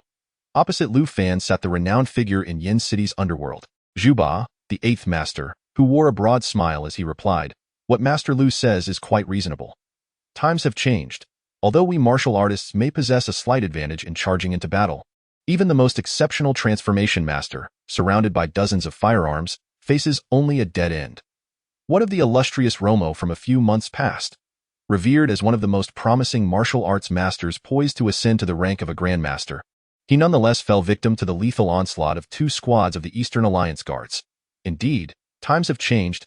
Lu Fan nodded approvingly at Zhu Ba, remarking, "Even Romer could not contend with those well-trained Eastern Alliance guards. That young lad, no matter how formidable he may be, is ultimately constrained by his age. Despite the grand tales spun by those two timid souls who managed to escape, his prowess is not as remarkable as they claim. The Eastern Alliance required 2 teams to deal with Romer, and while my own trained subordinates may not match their equipment, I have dispatched 3 teams, which should adequately compensate for any disparity in armament. By my calculations, it won't be long before I can deliver good news to the president." And no sooner had Lu Fan finished speaking than his phone began to ring. "See, my calculations are flawless. Lu Tangzhu truly orchestrates from within, achieving victory from afar." With a smile, Lu Fan picked up the phone, but soon his smile froze. Before he could unleash a roar, a loud shout erupted from outside the courtyard. "Who goes there?" At Zhu Ba's courtyard, several robust men clad in loose, imposing attire surrounded Li Qiuxian. "Is Zhu Ba residing here?" Li Qiuxian glanced at the modest courtyard. Though small, it was situated in the very heart of Flame City. just 2 kilometers from the Longxing shopping mall, making it prime real estate. Even though this courtyard is considerably smaller than Andaosheng's dwelling in Shire, it is still worth tens of millions. Given the property prices in Flame City, you dare to invoke the name of the 8th master? Teach him a lesson. The leader of the group, a man in his 30s, spoke in a deep voice. Before the henchman could react, Li Qiuxian struck with lightning speed, seizing one of the lackeys by the throat. With hundreds of kilograms of force concentrated within him, he effortlessly lifted the hapless man, who weighed over 70 kilograms, and in the next moment, hurled him violently against the wall of the adjacent courtyard. It was as if he were discarding a mere rag doll. Bang! The collision of the man's body against the wall was accompanied by a cacophony of pained screams. He fell to the ground, dazed and groaning in agony, blood oozing from his wounds and staining the ground crimson. Stunned. The sudden turn of events left the 2 men surrounding Li Qiuxian, as well as the commanding figure, momentarily bewildered. In the next instant, the 2 henchmen instinctively retreated a step, while the leader bellowed, "Someone's seeking trouble." Almost immediately, a trident appeared in his hand, which he brandished with several intricate maneuvers, but Li Qiuxian boldly surged forward, striding like a knight charging into battle, sending the 2 henchmen flying and reaching for the commanding man's throat with a demeanor that suggested he was utterly impervious to danger. "You seek death." The man let out a low growl, swiftly bringing his blade down towards Li Qiuxian's reaching right hand. The mastery of his swordsmanship appeared to be nothing short of extraordinary. Yet, in the next moment, a searing pain coursed through his body from his hand. Before he could grasp the reality of what had transpired, Li Qiuxian's right hand had already seized his wrist, delivering a sudden jolt. A surge of force radiated throughout the man's body as he was shaken, accompanied by the faint cracking sounds of at least 10 joints being dislocated by Li Qiuxian's grip. His roar transformed into a wail of agony. After dispatching a few minor gatekeepers, Li Qiuxian advanced and pushed open the gate of Zhu Ba's residence. The sound of the commander's call. Over a dozen individuals had already rushed into the courtyard. In contrast to the few at the entrance, those standing in the courtyard were all spirited and vigorous, clearly seasoned martial artists who had cultivated their internal energy, likely including 1 or 2 proficient practitioners of the hidden strength. However, Li Qiuxian paid no heed to the others. The moment he stepped into the courtyard, his gaze was fixed upon Lu Fan, the leader of the Qinglong Hall. He could sense that among the group present, the only one worthy of being called a master was this very man before him, yet the pressure emanating from Lu Fan's life force was even less formidable than that of the leader of the Baiyin Society's Baihu Hall. At best comparable to Cnan.it was evident. He was merely a master of transformation. The members of the Baiyin Society, upon seeing Li Qiuxian, Lu Fan appeared somewhat taken aback, though he quickly regained his composure. "I did not anticipate you would find your way here. Has Kong Tan not come?" Li Qiuxian replied with a hint of disappointment. "The president and Captain Mo's vanguard team entered the Yunming Marsh a month ago. Such trivial matters can be readily managed by us hall leaders." Lu Fan spoke nonchalantly.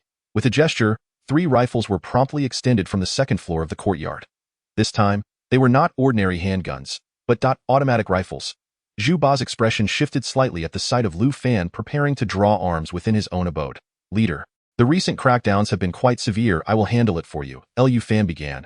But before he could finish, Li Qiuxian had already taken action. He had never been one to allow others to aim firearms at him. With a swift throw, he unleashed the 3-pronged dart he had acquired from the man outside, piercing the forehead of the most strategically positioned marksman before he had the chance to take aim at Li Qiuxian. Without delay, Li Qiuxian took a step forward, darting into the loft where the remaining 2 gunmen were stationed. As he advanced, a martial artist with visible prowess attempted to intercept him, yet Li Qiuxian did not even glance in his direction, charging straight ahead. The strength of his divine body propelled him forward like a speeding car, and the robust martial artist had no means to retaliate as he was struck, crashing into a collection of potted plants 4 meters away, shattering them upon impact. As he lay on the ground, he coughed up blood mixed with internal organs and soon fell silent. There was no mercy in his strikes. Should Li Qiuxian find himself in the clutches of these individuals, his demise would be certain. In this moment, his ruthless actions were entirely justified. "Lu Hall Master." Upon witnessing Li Qiuxian burst into the room, Zhu Ba swiftly called out, "Lu Fan," his expression fraught with chill, rose to his feet, exclaiming, "What audacity! To act so brazenly on our territory." He commanded, "Tian Chong, Sang Na, Sangda, Zhu Ba, join me in vanquishing this scoundrel." Despite his skepticism regarding the likelihood of the youthful Li Qiuxian defeating the White Tiger Hall Master in direct combat, he resolutely summoned the 4 adept dark energy martial artists present, displaying an utter disregard for the implications of overwhelming force. Bang, bang.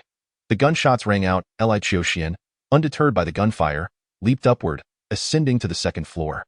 The proximity was such that even a head of state wielding nuclear arms would find little utility in that moment. Accompanied by the shattering of wooden windows and glass, the two gunmen toppled one after the other within mere seconds. Up! Lu Fan bellowed, leading the four dark energy martial artists in pursuit up the stairs. However, before he could ascend, Li Qiuxian, having dispatched the two gunmen, descended from above with lethal intent. Seeking death, Lu Fan roared in anger upon witnessing Li Qiuxian daring to hover in the air before him. Channeling all his strength, he summoned a surge of energy from his feet, concentrating it through his limbs and spine, ultimately coalescing in his right hand. Aimed directly at the descending Li Qiuxian, he unleashed a devastating punch. Kill! The force of his punch collided with Li Qiuxian's downward strike, creating a profound resonance in the air. The atmosphere quivered as Lu Fan's face paled in shock, his right sleeve disintegrating into shreds, and his arm visibly contorting. The wooden step beneath him could not withstand the power he unleashed, collapsing under him as he plummeted to the first floor. Meanwhile, Li Qiuxian, suspended in the air, felt a jolt. Twisting at the waist, he flicked his right hand, seemingly casting off the force, while his right foot struck the wall, propelling him down the stairs directly to the ground floor. Thud! As he landed, the ceramic tiles of the floor shattered. Whoosh! Just as Li Qiuxian touched down, barely regaining his balance, Tian Chong, closest to him, twisted his body and threw a punch, the sound of breaking air resounding as it struck Li Qiuxian with tremendous force. This punch landed precisely in the moment of Li Qiuxian's recent descent, its timing and speed exemplary, leaving him no opportunity to evade. To the instant of impact, Li Qiuxian felt a surge of vitality coursing through him, a dark energy poised to erupt. Bang, however, before Tian Chong's hidden force could fully unleash its might into Li Qiuxian's body, a resounding thrum akin to the beating of drums echoed from the point of impact. Immediately thereafter, a counterforce, nearly equal in intensity to his own strength, erupted violently, surging along his fist and into his arm. Not only did it dissipate the dark energy he was about to unleash, but it also penetrated through his arm, reverberating through his bones and meridians, ultimately crashing into his body, compelling him to stagger back 3 steps, his arm feeling as if it had lost all sensation. How could this be possible? Tian Chong's eyes widened in disbelief. His direct strike against Li Qiuxian had not only failed to injure him, but had instead inflicted injury upon himself. Was there no justice in this world? Before Tian Chong could fully comprehend the futility of his attack, Li Qiuxian's form abruptly twisted, his bones crackling as he clenched his left hand into a fist, launching a side strike at Tian Chong's neck with a terrifying rush of wind, swift as lightning. Crack, bones shattered. The robust frame of Tian Chong, a master of hidden strength, was sent crashing to the side by this single blow, his head striking the ground, and then with a reflexive shudder, he fell silent. Having dispatched Tian Chong, Li Qiuxian did not pause for a moment, advancing towards the visibly shaken, albeit slightly diminished, San Na and Sanda, the 2 other masters of hidden force. With the divine power of his body in operation, the vitality coursing through him seemed to transform into streaks of blood, coalescing around him. Relying on the formidable might of his divine body, he met San Na's punch head-on, causing the air to tremble with the impact. Just like that, Li Qiuxian regarded San Na. And then, he exerted his fingers. Like a steel hoop, he crushed San Na's fist, held firmly within his grasp, into a fine powder. Release! Sanda roared in anger, his entire being surging with vitality as he aimed a punch directly at Li Qiuxian's temple. Should this blow connect, even a master of transformation would find their skull fractured, suffering internal hemorrhaging. Alas, Li Qiuxian did not even cast a glance in his direction. With a swift motion, his left hand thrust out, deflecting Sanda's punch, and then transforming his palm into a blade, he aimed a decisive strike at Sanda's neck, slicing downwards in that very instant. As his hand knife struck Sanda's neck, he swiftly reversed his grip, lifting the man's substantial weight of over 70 kilograms and pivoting to the left, effectively blocking the approach of Zhu Ba, who had been rushing to attack, compelling him to halt his offensive. As Zhu Ba brought his attack to an abrupt stop, Li Qiuxian had already shifted Sanda's body aside, delivering a kick that, despite the seasoned master's immediate attempt to withdraw and defend, still shattered his arm bone, sending him flying backward. I understand now, Li Qiuxian suddenly proclaimed. The competition within your silver society must be exceedingly fierce, with the president absent and having offended a vice president. He knowingly sent you weaklings to your deaths at my hands, eliminating rivals under the guise of an opportunity. Chapter 76. The spirit of combat. Due to the formidable presence of the individuals before him, it was evident that, apart from wielding a few firearms, they paled in comparison to the team from the Kailong mountain range. Those adversaries had all been vanquished by him, and it was inconceivable that the members of the Silver Society would send such insignificant characters merely to eliminate him. Thus, it was clear that their only purpose in coming here was to meet their demise. Should you perish, the Vice President would undoubtedly seek to uphold the reputation of the Silver Society, unleashing his wrath and dispatching all capable warriors to encircle and annihilate me? Very well, I shall cooperate with your plot, turning the tables upon you and ensuring your complete destruction, thereby witnessing the true might of the Silver Society. Li Qiuxian appeared to have an epiphany, convinced that he had unraveled the truth of the situation. In that instant, the dark energy martial artist, Sang Na, whose arm he had shattered, had yet to utter a word before Li Qiuxian delivered a decisive blow to his temple. Upon vanquishing Sang Na, he lamented, indeed, internal strife knows no bounds. In the blink of an eye, a master of transformation and 4 dark energy martial artists were reduced to 3 dead and 2 injured. This brutal spectacle left Zhu Ba, who had just been sent flying, and Lu Fan, who had abruptly risen, utterly astonished. Before Li Qiuxian could gather his strength to deal with them, the leader of the Qinglong Hall, Lu Fan, comprehended that they were operating on entirely different levels and promptly turned to flee the room. Where do you think you're going? Someone is using you as a pawn, and I shall obligingly play my part. Before Lu Fan could escape, Li Qiuxian had already taken a step forward. The moment his foot touched the ground, an explosive force surged through him, propelling him across the distance that separated them. As he charged forward, his right fist struck out, the power within it stirring the dust and wood shavings in the room, creating a rumble akin to a heavy truck passing by outside. This is not good. Sensing the overwhelming pressure behind him like a mountain crashing down, Lu Fan let out a low roar. His internal energy surged, invigorating his limbs and bones, enabling him to accelerate as he dashed forward, seemingly intent on evading Li Qiuxian's strike. However, while he could harness his vital energy for a burst of speed, Li Qiuxian was equally capable of unleashing his own might. With renewed vigor surging within him, Li Qiuxian soared into the air like a ferocious tiger pouncing. His fist trembled slightly, its power neither diminished nor weakened, but instead surged even further as it struck Lu Fan's back in an instant. With a resounding thud, Lu Fan felt Li Qiuxian's fist collide with his back, shredding his garments. Had anyone been observing closely, they would have noticed ripples of flesh visibly expanding outward across Lu Fan's back. The penetrating force coursed through him, shattering his internal organs and continuing its trajectory, bursting forth from his chest. The immense inertia propelled Lu Fan, who was already racing at full speed, 3 meters forward, crashing heavily into the doorframe. Blood gushed from him as he collided, and the door splintered into fragments, scattering wood shavings across the floor.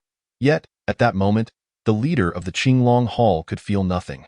In truth, when Li Qiuxian delivered a single, powerful blow to the back of his opponent, he had already shattered the man's spine, the force penetrating deep into his lungs and rupturing his internal organs, resulting in an instantaneous demise.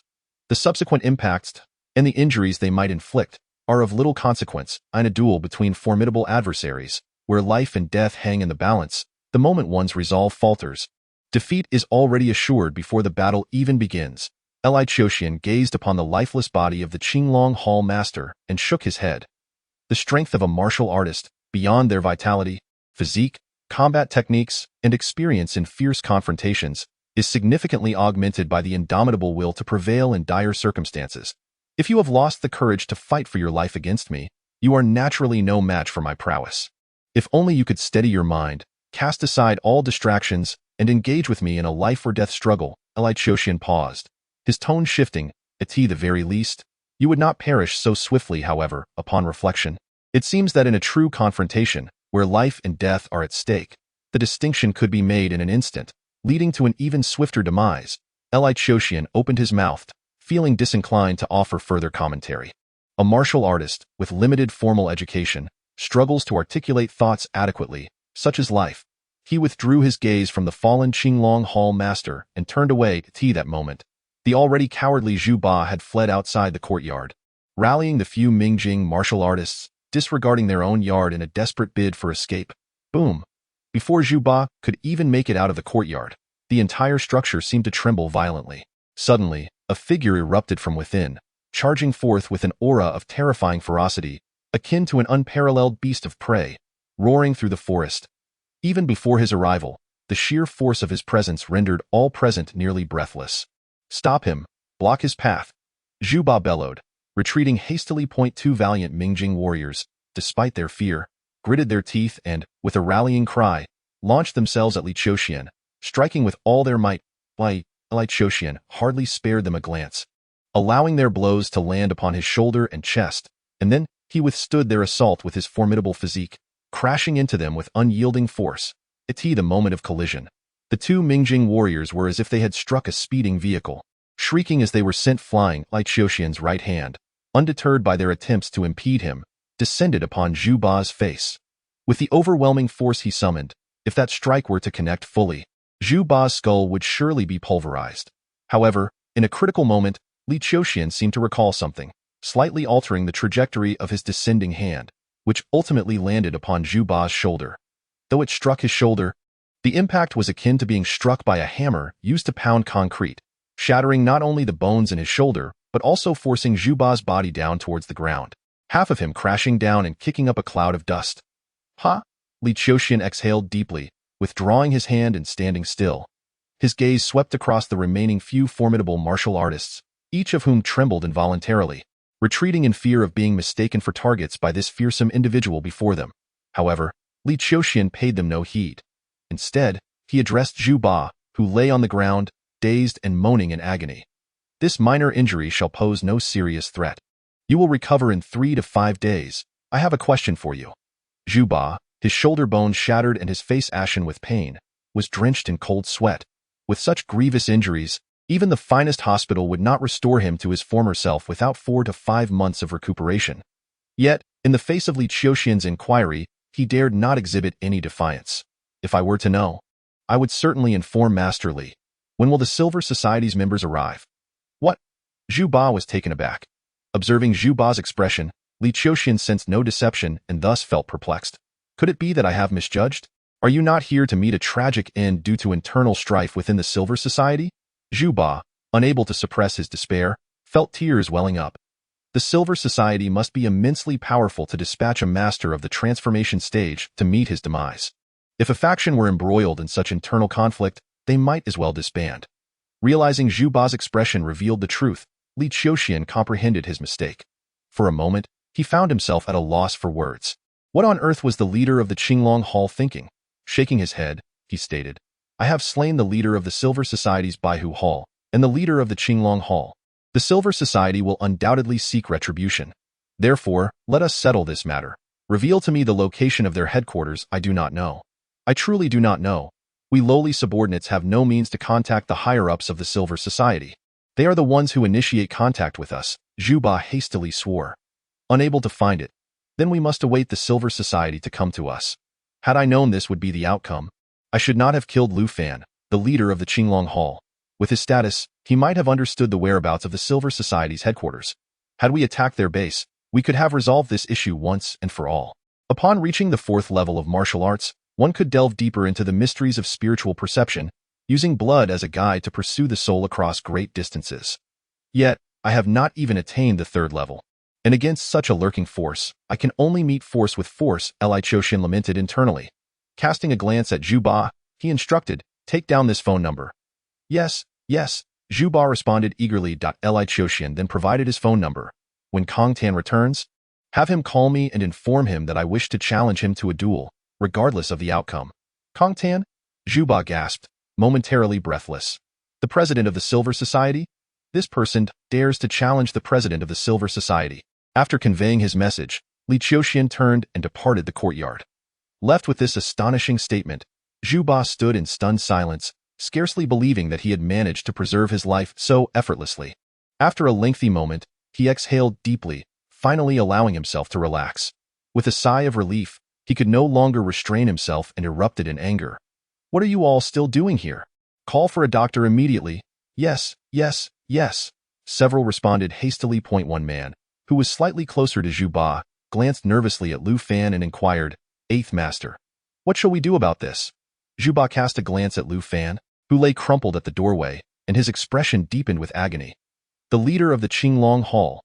This was none other than the esteemed leader of the Qinglong Hall within the Silver Society, a figure second only to a few presidents in the entire Silver Society, and in Zhu Ba's eyes, Lu Fan's terror surpassed that of the two vice presidents who were untrained in martial arts.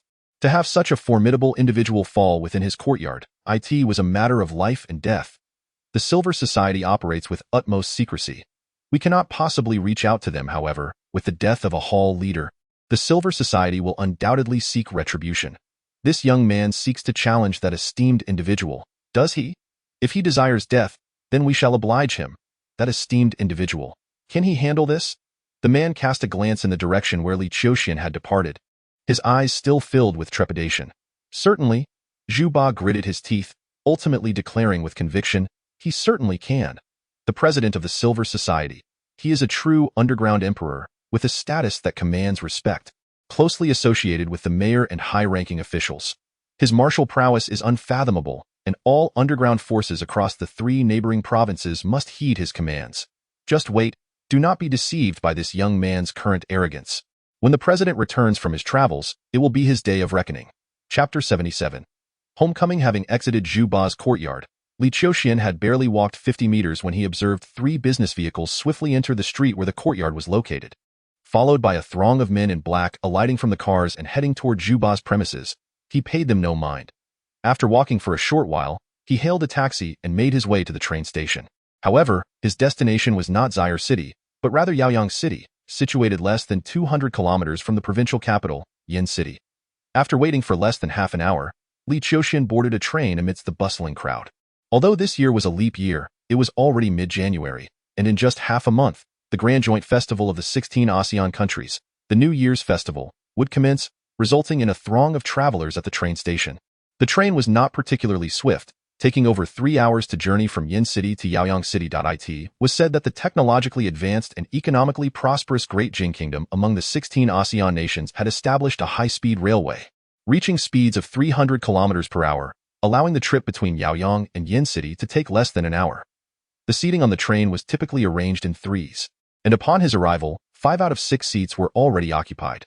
Among these 5, 4 appeared to be university students returning home, dressed vibrantly and exuding youthful charm, animatedly engaging in conversation. The 5th was a man, around 23 or 24, wearing glasses and dressed casually, embodying an air of refinement. Li Qiuxian checked his assigned seat by the window, but it had already been claimed by a female student. Consequently, he settled into the aisle seat instead.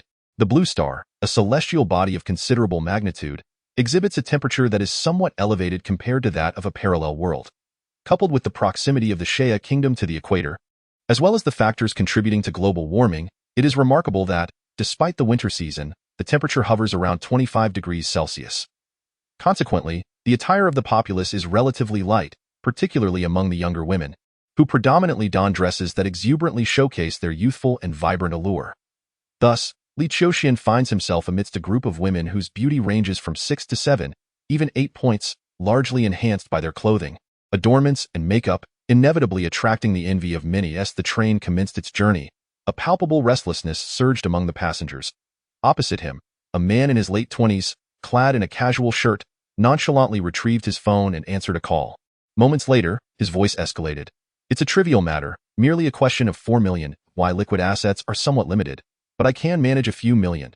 Once I disembark, I will transfer the 4 million to you. Yes, just like that. This exchange swiftly drew the attention of several nearby passengers, including 4 female students engaged in cheerful conversation, who frequently cast glances at the man. From their attire and lively chatter, it was evident that these young women were extroverted, vivacious, and mindful of their appearances, possessing a rather comprehensive outlook.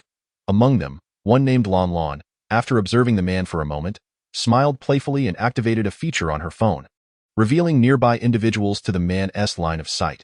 With this action, the atmosphere became lively.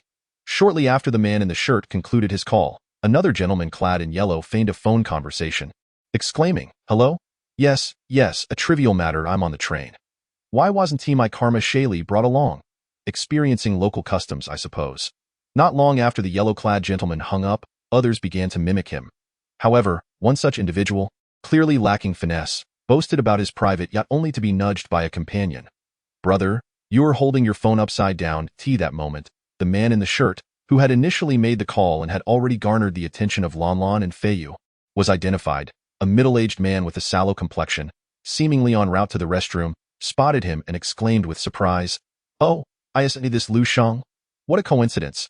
I heard your family is planning to purchase a house in the county. A spacious one at that, 160 square meters.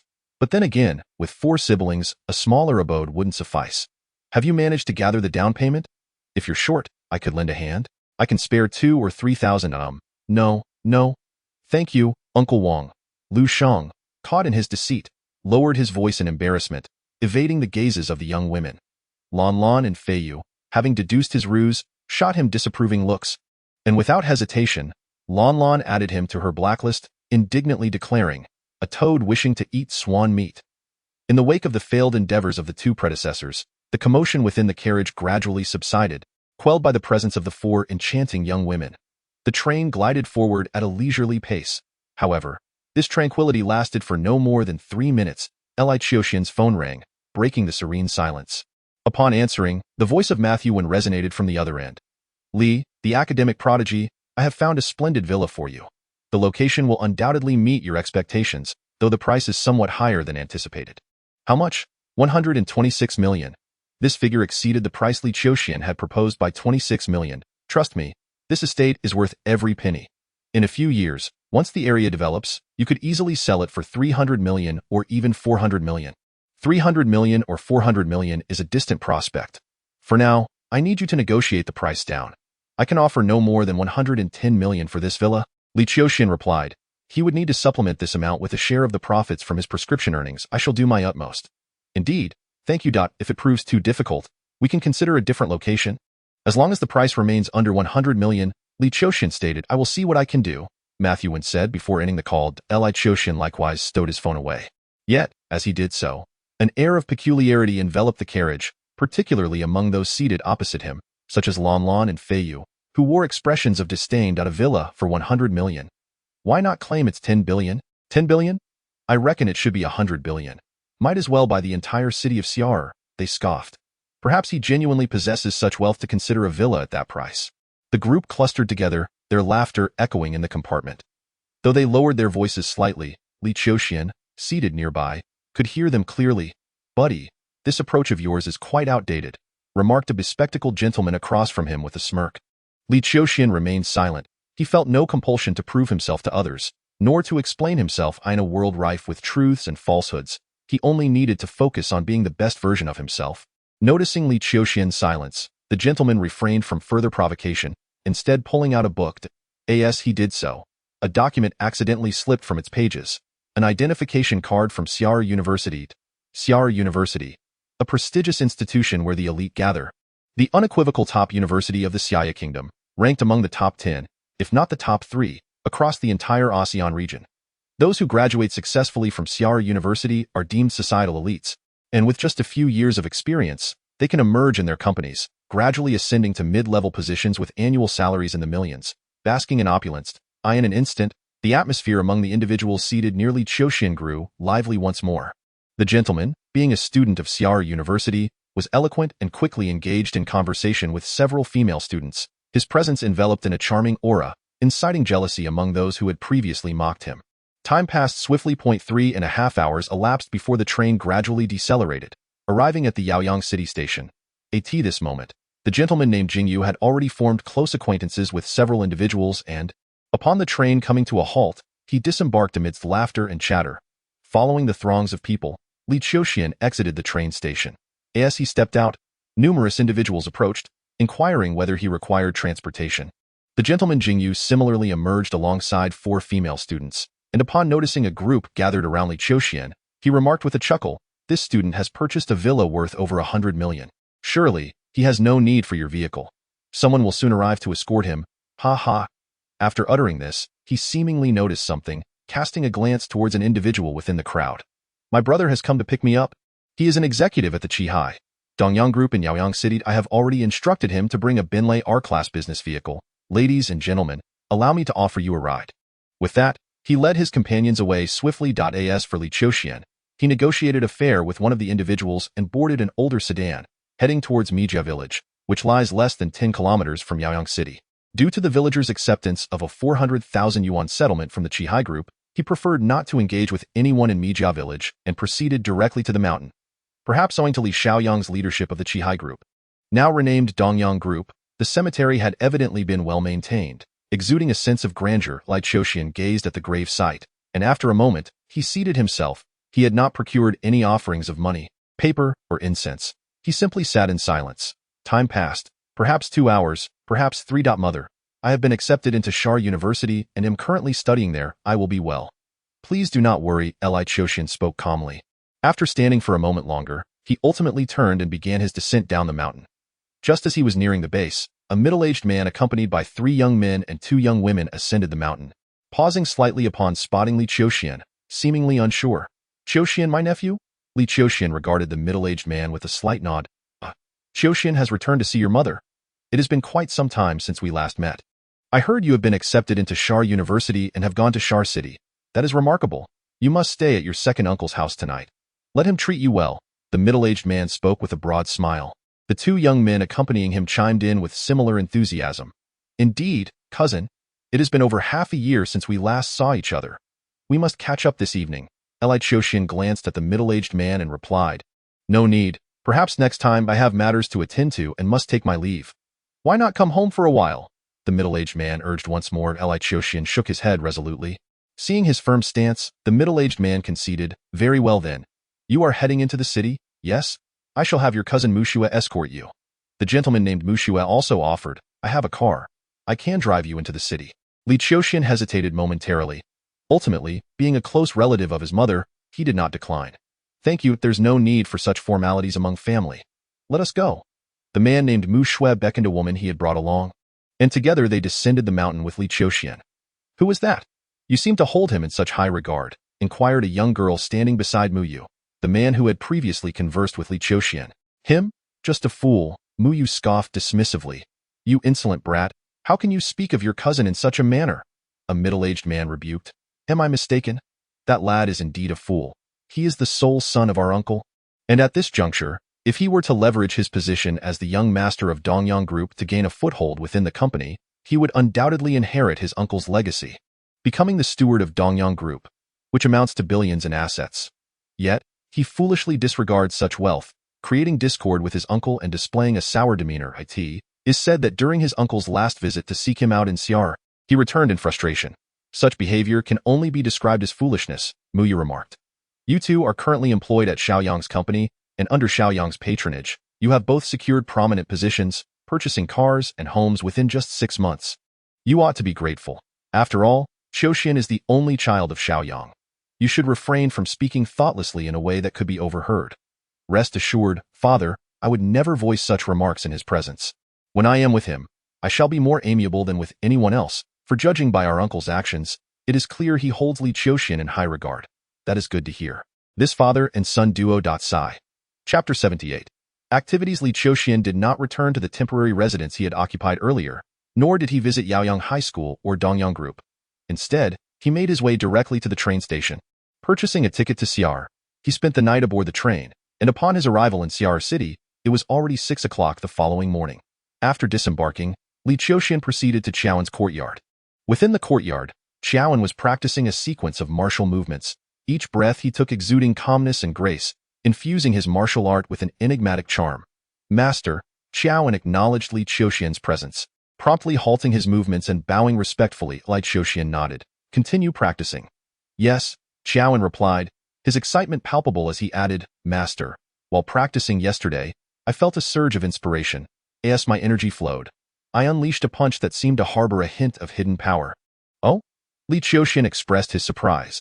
He was confident in his ability to train an ordinary person into a practitioner of hidden strength within a year, and given Qiaowen's solid foundation in manifest energy, this time frame would naturally be shortened. However, to achieve hidden strength in just a few months was no trivial feat. Yet here he was, already on the cusp of such mastery. Let us give it another try, Li Qiuxian instructed. Qiaowen nodded, resuming his practice. Harnessing the power of his martial arts, he summoned his internal energy and, upon reaching its zenith, propelled himself forward with a fierce shout. At that moment, the unleashed force of his punch collided with the sandbag ahead, causing it to sway violently. gasping for breath after delivering that strike. John felt as though he had just completed a 100-meter sprint. Li Qiuxian scrutinized John for a moment before stating, "For the next 10 days, refrain from practicing your punches. Instead, focus on breathwork and meditation to regulate your spirit point 10 days without practicing." John was momentarily taken aback. In the realm of Mingjin, there exists a saying, 1 day without practice, and your movements slow. 2 days, and you lose half your skill. 3 days, and you become a novice. 4 days, and you merely stare blankly. This illustrates the profound impact that even a few days without training can have on a martial artist.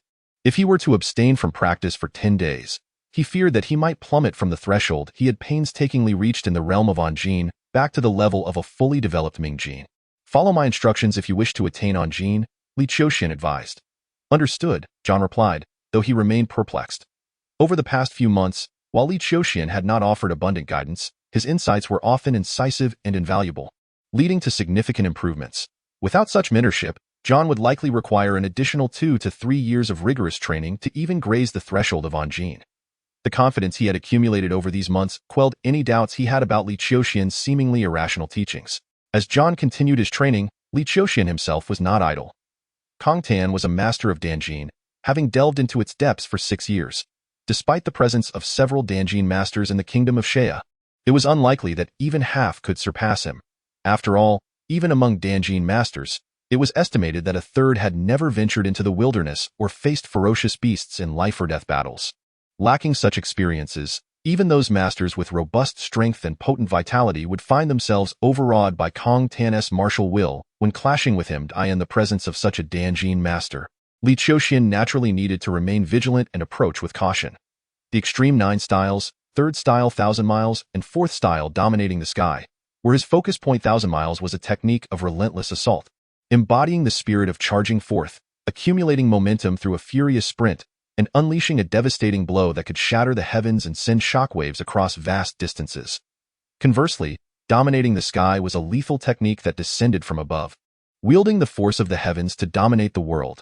If executed in a favorable environment, from a height, it could obliterate not only adversaries of the same realm, but even those of higher realms if struck directly, truly deserving of the epithet overwhelmingly tyrannical.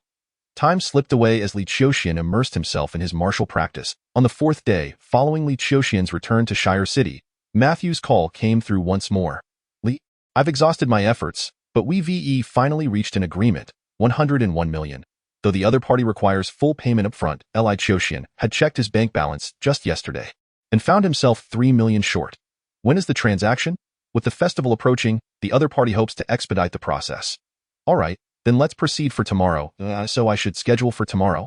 Li Qiuxian responded with an acknowledgement, hung up the phone, and then redialed Wenwan's number. "Please assist me in contacting the Chongkong Martial Arts School. I hope to receive my share of this month's Xingu Gao today." "Today? Yes, I shall reach out immediately." Li Qiuxian ended the call. Within an hour, his phone rang again, displaying the caller ID as Li Wei. "Haha, Master Li, it has been quite a while since we last spoke." "Director Li," Li Qiuxian replied. "Is there something you need?" Chuckling, Li Wei continued, "I noticed Wenwan's application. Are you in urgent need of funds?" "Indeed. This month's sales of Xingu Gao amount to over 1,000 units. After deducting various expenses, your profit share is approximately 6 million. However, the processing of these funds will take at least 2 to 3 days. If you are in immediate need, I can arrange for an advance from the Academy's funds." Li Wei offered with a smile. Li Qiuxian understood this was Li Wei's gesture of goodwill.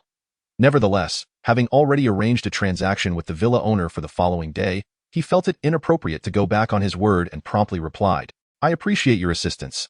"Haha, it is but a trivial matter. You are too courteous, Master Li. Considering the villa renovations would require a substantial sum," he queried, "is Qiuji organizing any new activities?" "New activities? Are you referring to hunting fierce beasts?" "Yes." On the other end, Li Wei let out a faint chuckle. "I suspect Qiuji has yet to make adjustments. Inquiring about the precise whereabouts of fierce beasts is no simple task. Even at the quickest, I estimate the next hunting expedition will take 3 to 5 months. 3 to 5 months. Upon hearing this, Li Qiuxian couldn't help but feel a twinge of disappointment. "If you have some free time, Master Li, there will be a grand event organized by the Martial Artists Association in the Xiaya Warrior Circle in 4 months. Although our Chongkong Martial Arts School is only semi-commercial and semi-sectarian, we have received an invitation. I wonder if you would be interested in attending. The grand event organized by the Martial Artists Association? The president is from Lei's association?" Indeed, the overall president of the Martial Artists Association is Li, but our Xiaya branch is led by a renowned Danjing master. Very well. Li Qiuxian agreed. This would be an opportune moment to engage with the true martial arts community of the Xiaya kingdom. After asking Li Wei to keep an eye on the progress of the new tasks, Li Qiuxian hung up the phone. Hunting fierce beasts could yield substantial profits while simultaneously invigorating the spirit and enhancing strength amidst life and death situations. If successful, one could also enjoy a bounty of exquisite meat, a veritable windfall. Alas, there currently seemed to be no suitable team available. However, waiting might not be necessary. Li Qiuxian rummaged through his belongings and retrieved a phone number, dialing it without delay. The call connected swiftly. "Master Li, have you made up your mind to call?" came a voice from the phone. None other than the young master of the Ku family, Ku. Li Qiuxian did not respond directly. Instead, he remarked, "Although your Ku family has chosen me, there must undoubtedly be a vetting mechanism in place to assess my potential to become a pioneer." Indeed, such an evaluation task is quite straightforward, typically conducted by 1 or 2 seasoned pioneers who venture forth to hunt a couple of ferocious beasts, thereby gauging the dangers posed by the wilderness and the beasts themselves. Given Master Li's prowess, I am confident you will undoubtedly pass the assessment. As for the distribution of the spoils from the hunted beasts, it is determined by contribution value. Those who exert more effort in the hunt naturally receive a greater share. However, the 2 seasoned pioneers, having provided you with protection, will each require a 10% cut from the total proceeds, irrespective of their involvement in the hunt. So, if we slay the beasts, they will still claim 10% even if they do nothing? Precisely. Li Qiuxian fell silent for a moment before inquiring, "When does the evaluation task commence?" "Oh, Master Li has agreed," came the reply. "This assessment task is a collaborative effort between our Ku family and the Sai family. We have 2 masters of transformation who will partake in the mission, making 3 of us in total, while the Sai family will contribute 2 individuals. Furthermore, each of our families will dispatch 2 pioneers for protection, thus forming a team of 9. Barring any unforeseen circumstances, we shall set forth once the seasoned pioneers have rested, which could be as soon as 3 to 5 days, or as long as half a month." "Count me in," Li Qiuxian stated. "Master Li, that is a most astute choice. Please let me know when it would be convenient for you to come by so we can finalize the contract. To you, the contract is merely a piece of paper devoid of significance. Moreover, while you assess me, I shall also scrutinize you, to ascertain whether your esteemed Ku family's so-called seasoned pioneers possess the qualifications to be my companions." On the other end of the line, Ku collapsed into a brief silence before responding with a chuckle. "Master Li, should you wish to evaluate, do keep your eyes wide open and discern carefully. There exists a considerable distinction between a pioneer and a master of transformation." Though his voice retained a hint of mirth, it was laced with a tinge of mockery. The great aristocrats are not akin to ordinary nobles like Qiao Sansi. Each prominent aristocrat commands no less than a small team of pioneers, typically comprising 6 to 12 members, with at least 1 master of alchemy among them.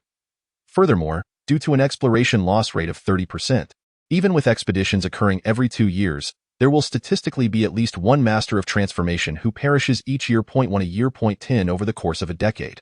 Having witnessed countless masters of transformation sacrifice their lives in pursuit of coveted resources for these great aristocrats, one cannot help but sense that their reverence for masters of transformation who have yet to become pioneers may not be as profound as they outwardly portray. It is akin to how one does not hold deep respect for a tool that suffers rapid attrition. "Master Li, I will notify you when everything is in order. In the meantime, you may take these days to rest and prepare." "Very well," Li Qiuxian replied, his expression remaining impassive. Chapter 79. Shattered Stars. After concluding the phone call, Li Qiuxian transitioned from practicing his fists to wielding his sword. The Shattered Star sword technique embodies a concept known as the celestial bodies, corresponding to the 108 vital acupoints within the human body. Through a unique methodology and the synergy with swordsmanship, this technique enables the practitioner to condense these acupoints into individual stars, subsequently igniting the latent power within each star to amplify their might. While the explosive force of the celestial powers provides a formidable enhancement, it also allows the practitioner to unleash the energy of one star to impact another, thereby triggering a chain reaction of explosions. This phase is referred to as shattered stars.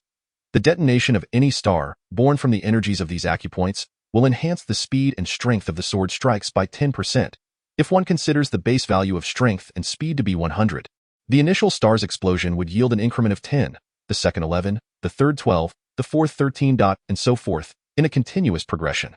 The detonation of a single star is regarded as the first level of shattered stars. And theoretically, the shattered star sword technique can reach up to 108 levels. Nevertheless, While cultivating stars is relatively straightforward, shattering them is a formidable challenge, imposing rigorous demands on the practitioner's martial arts realm.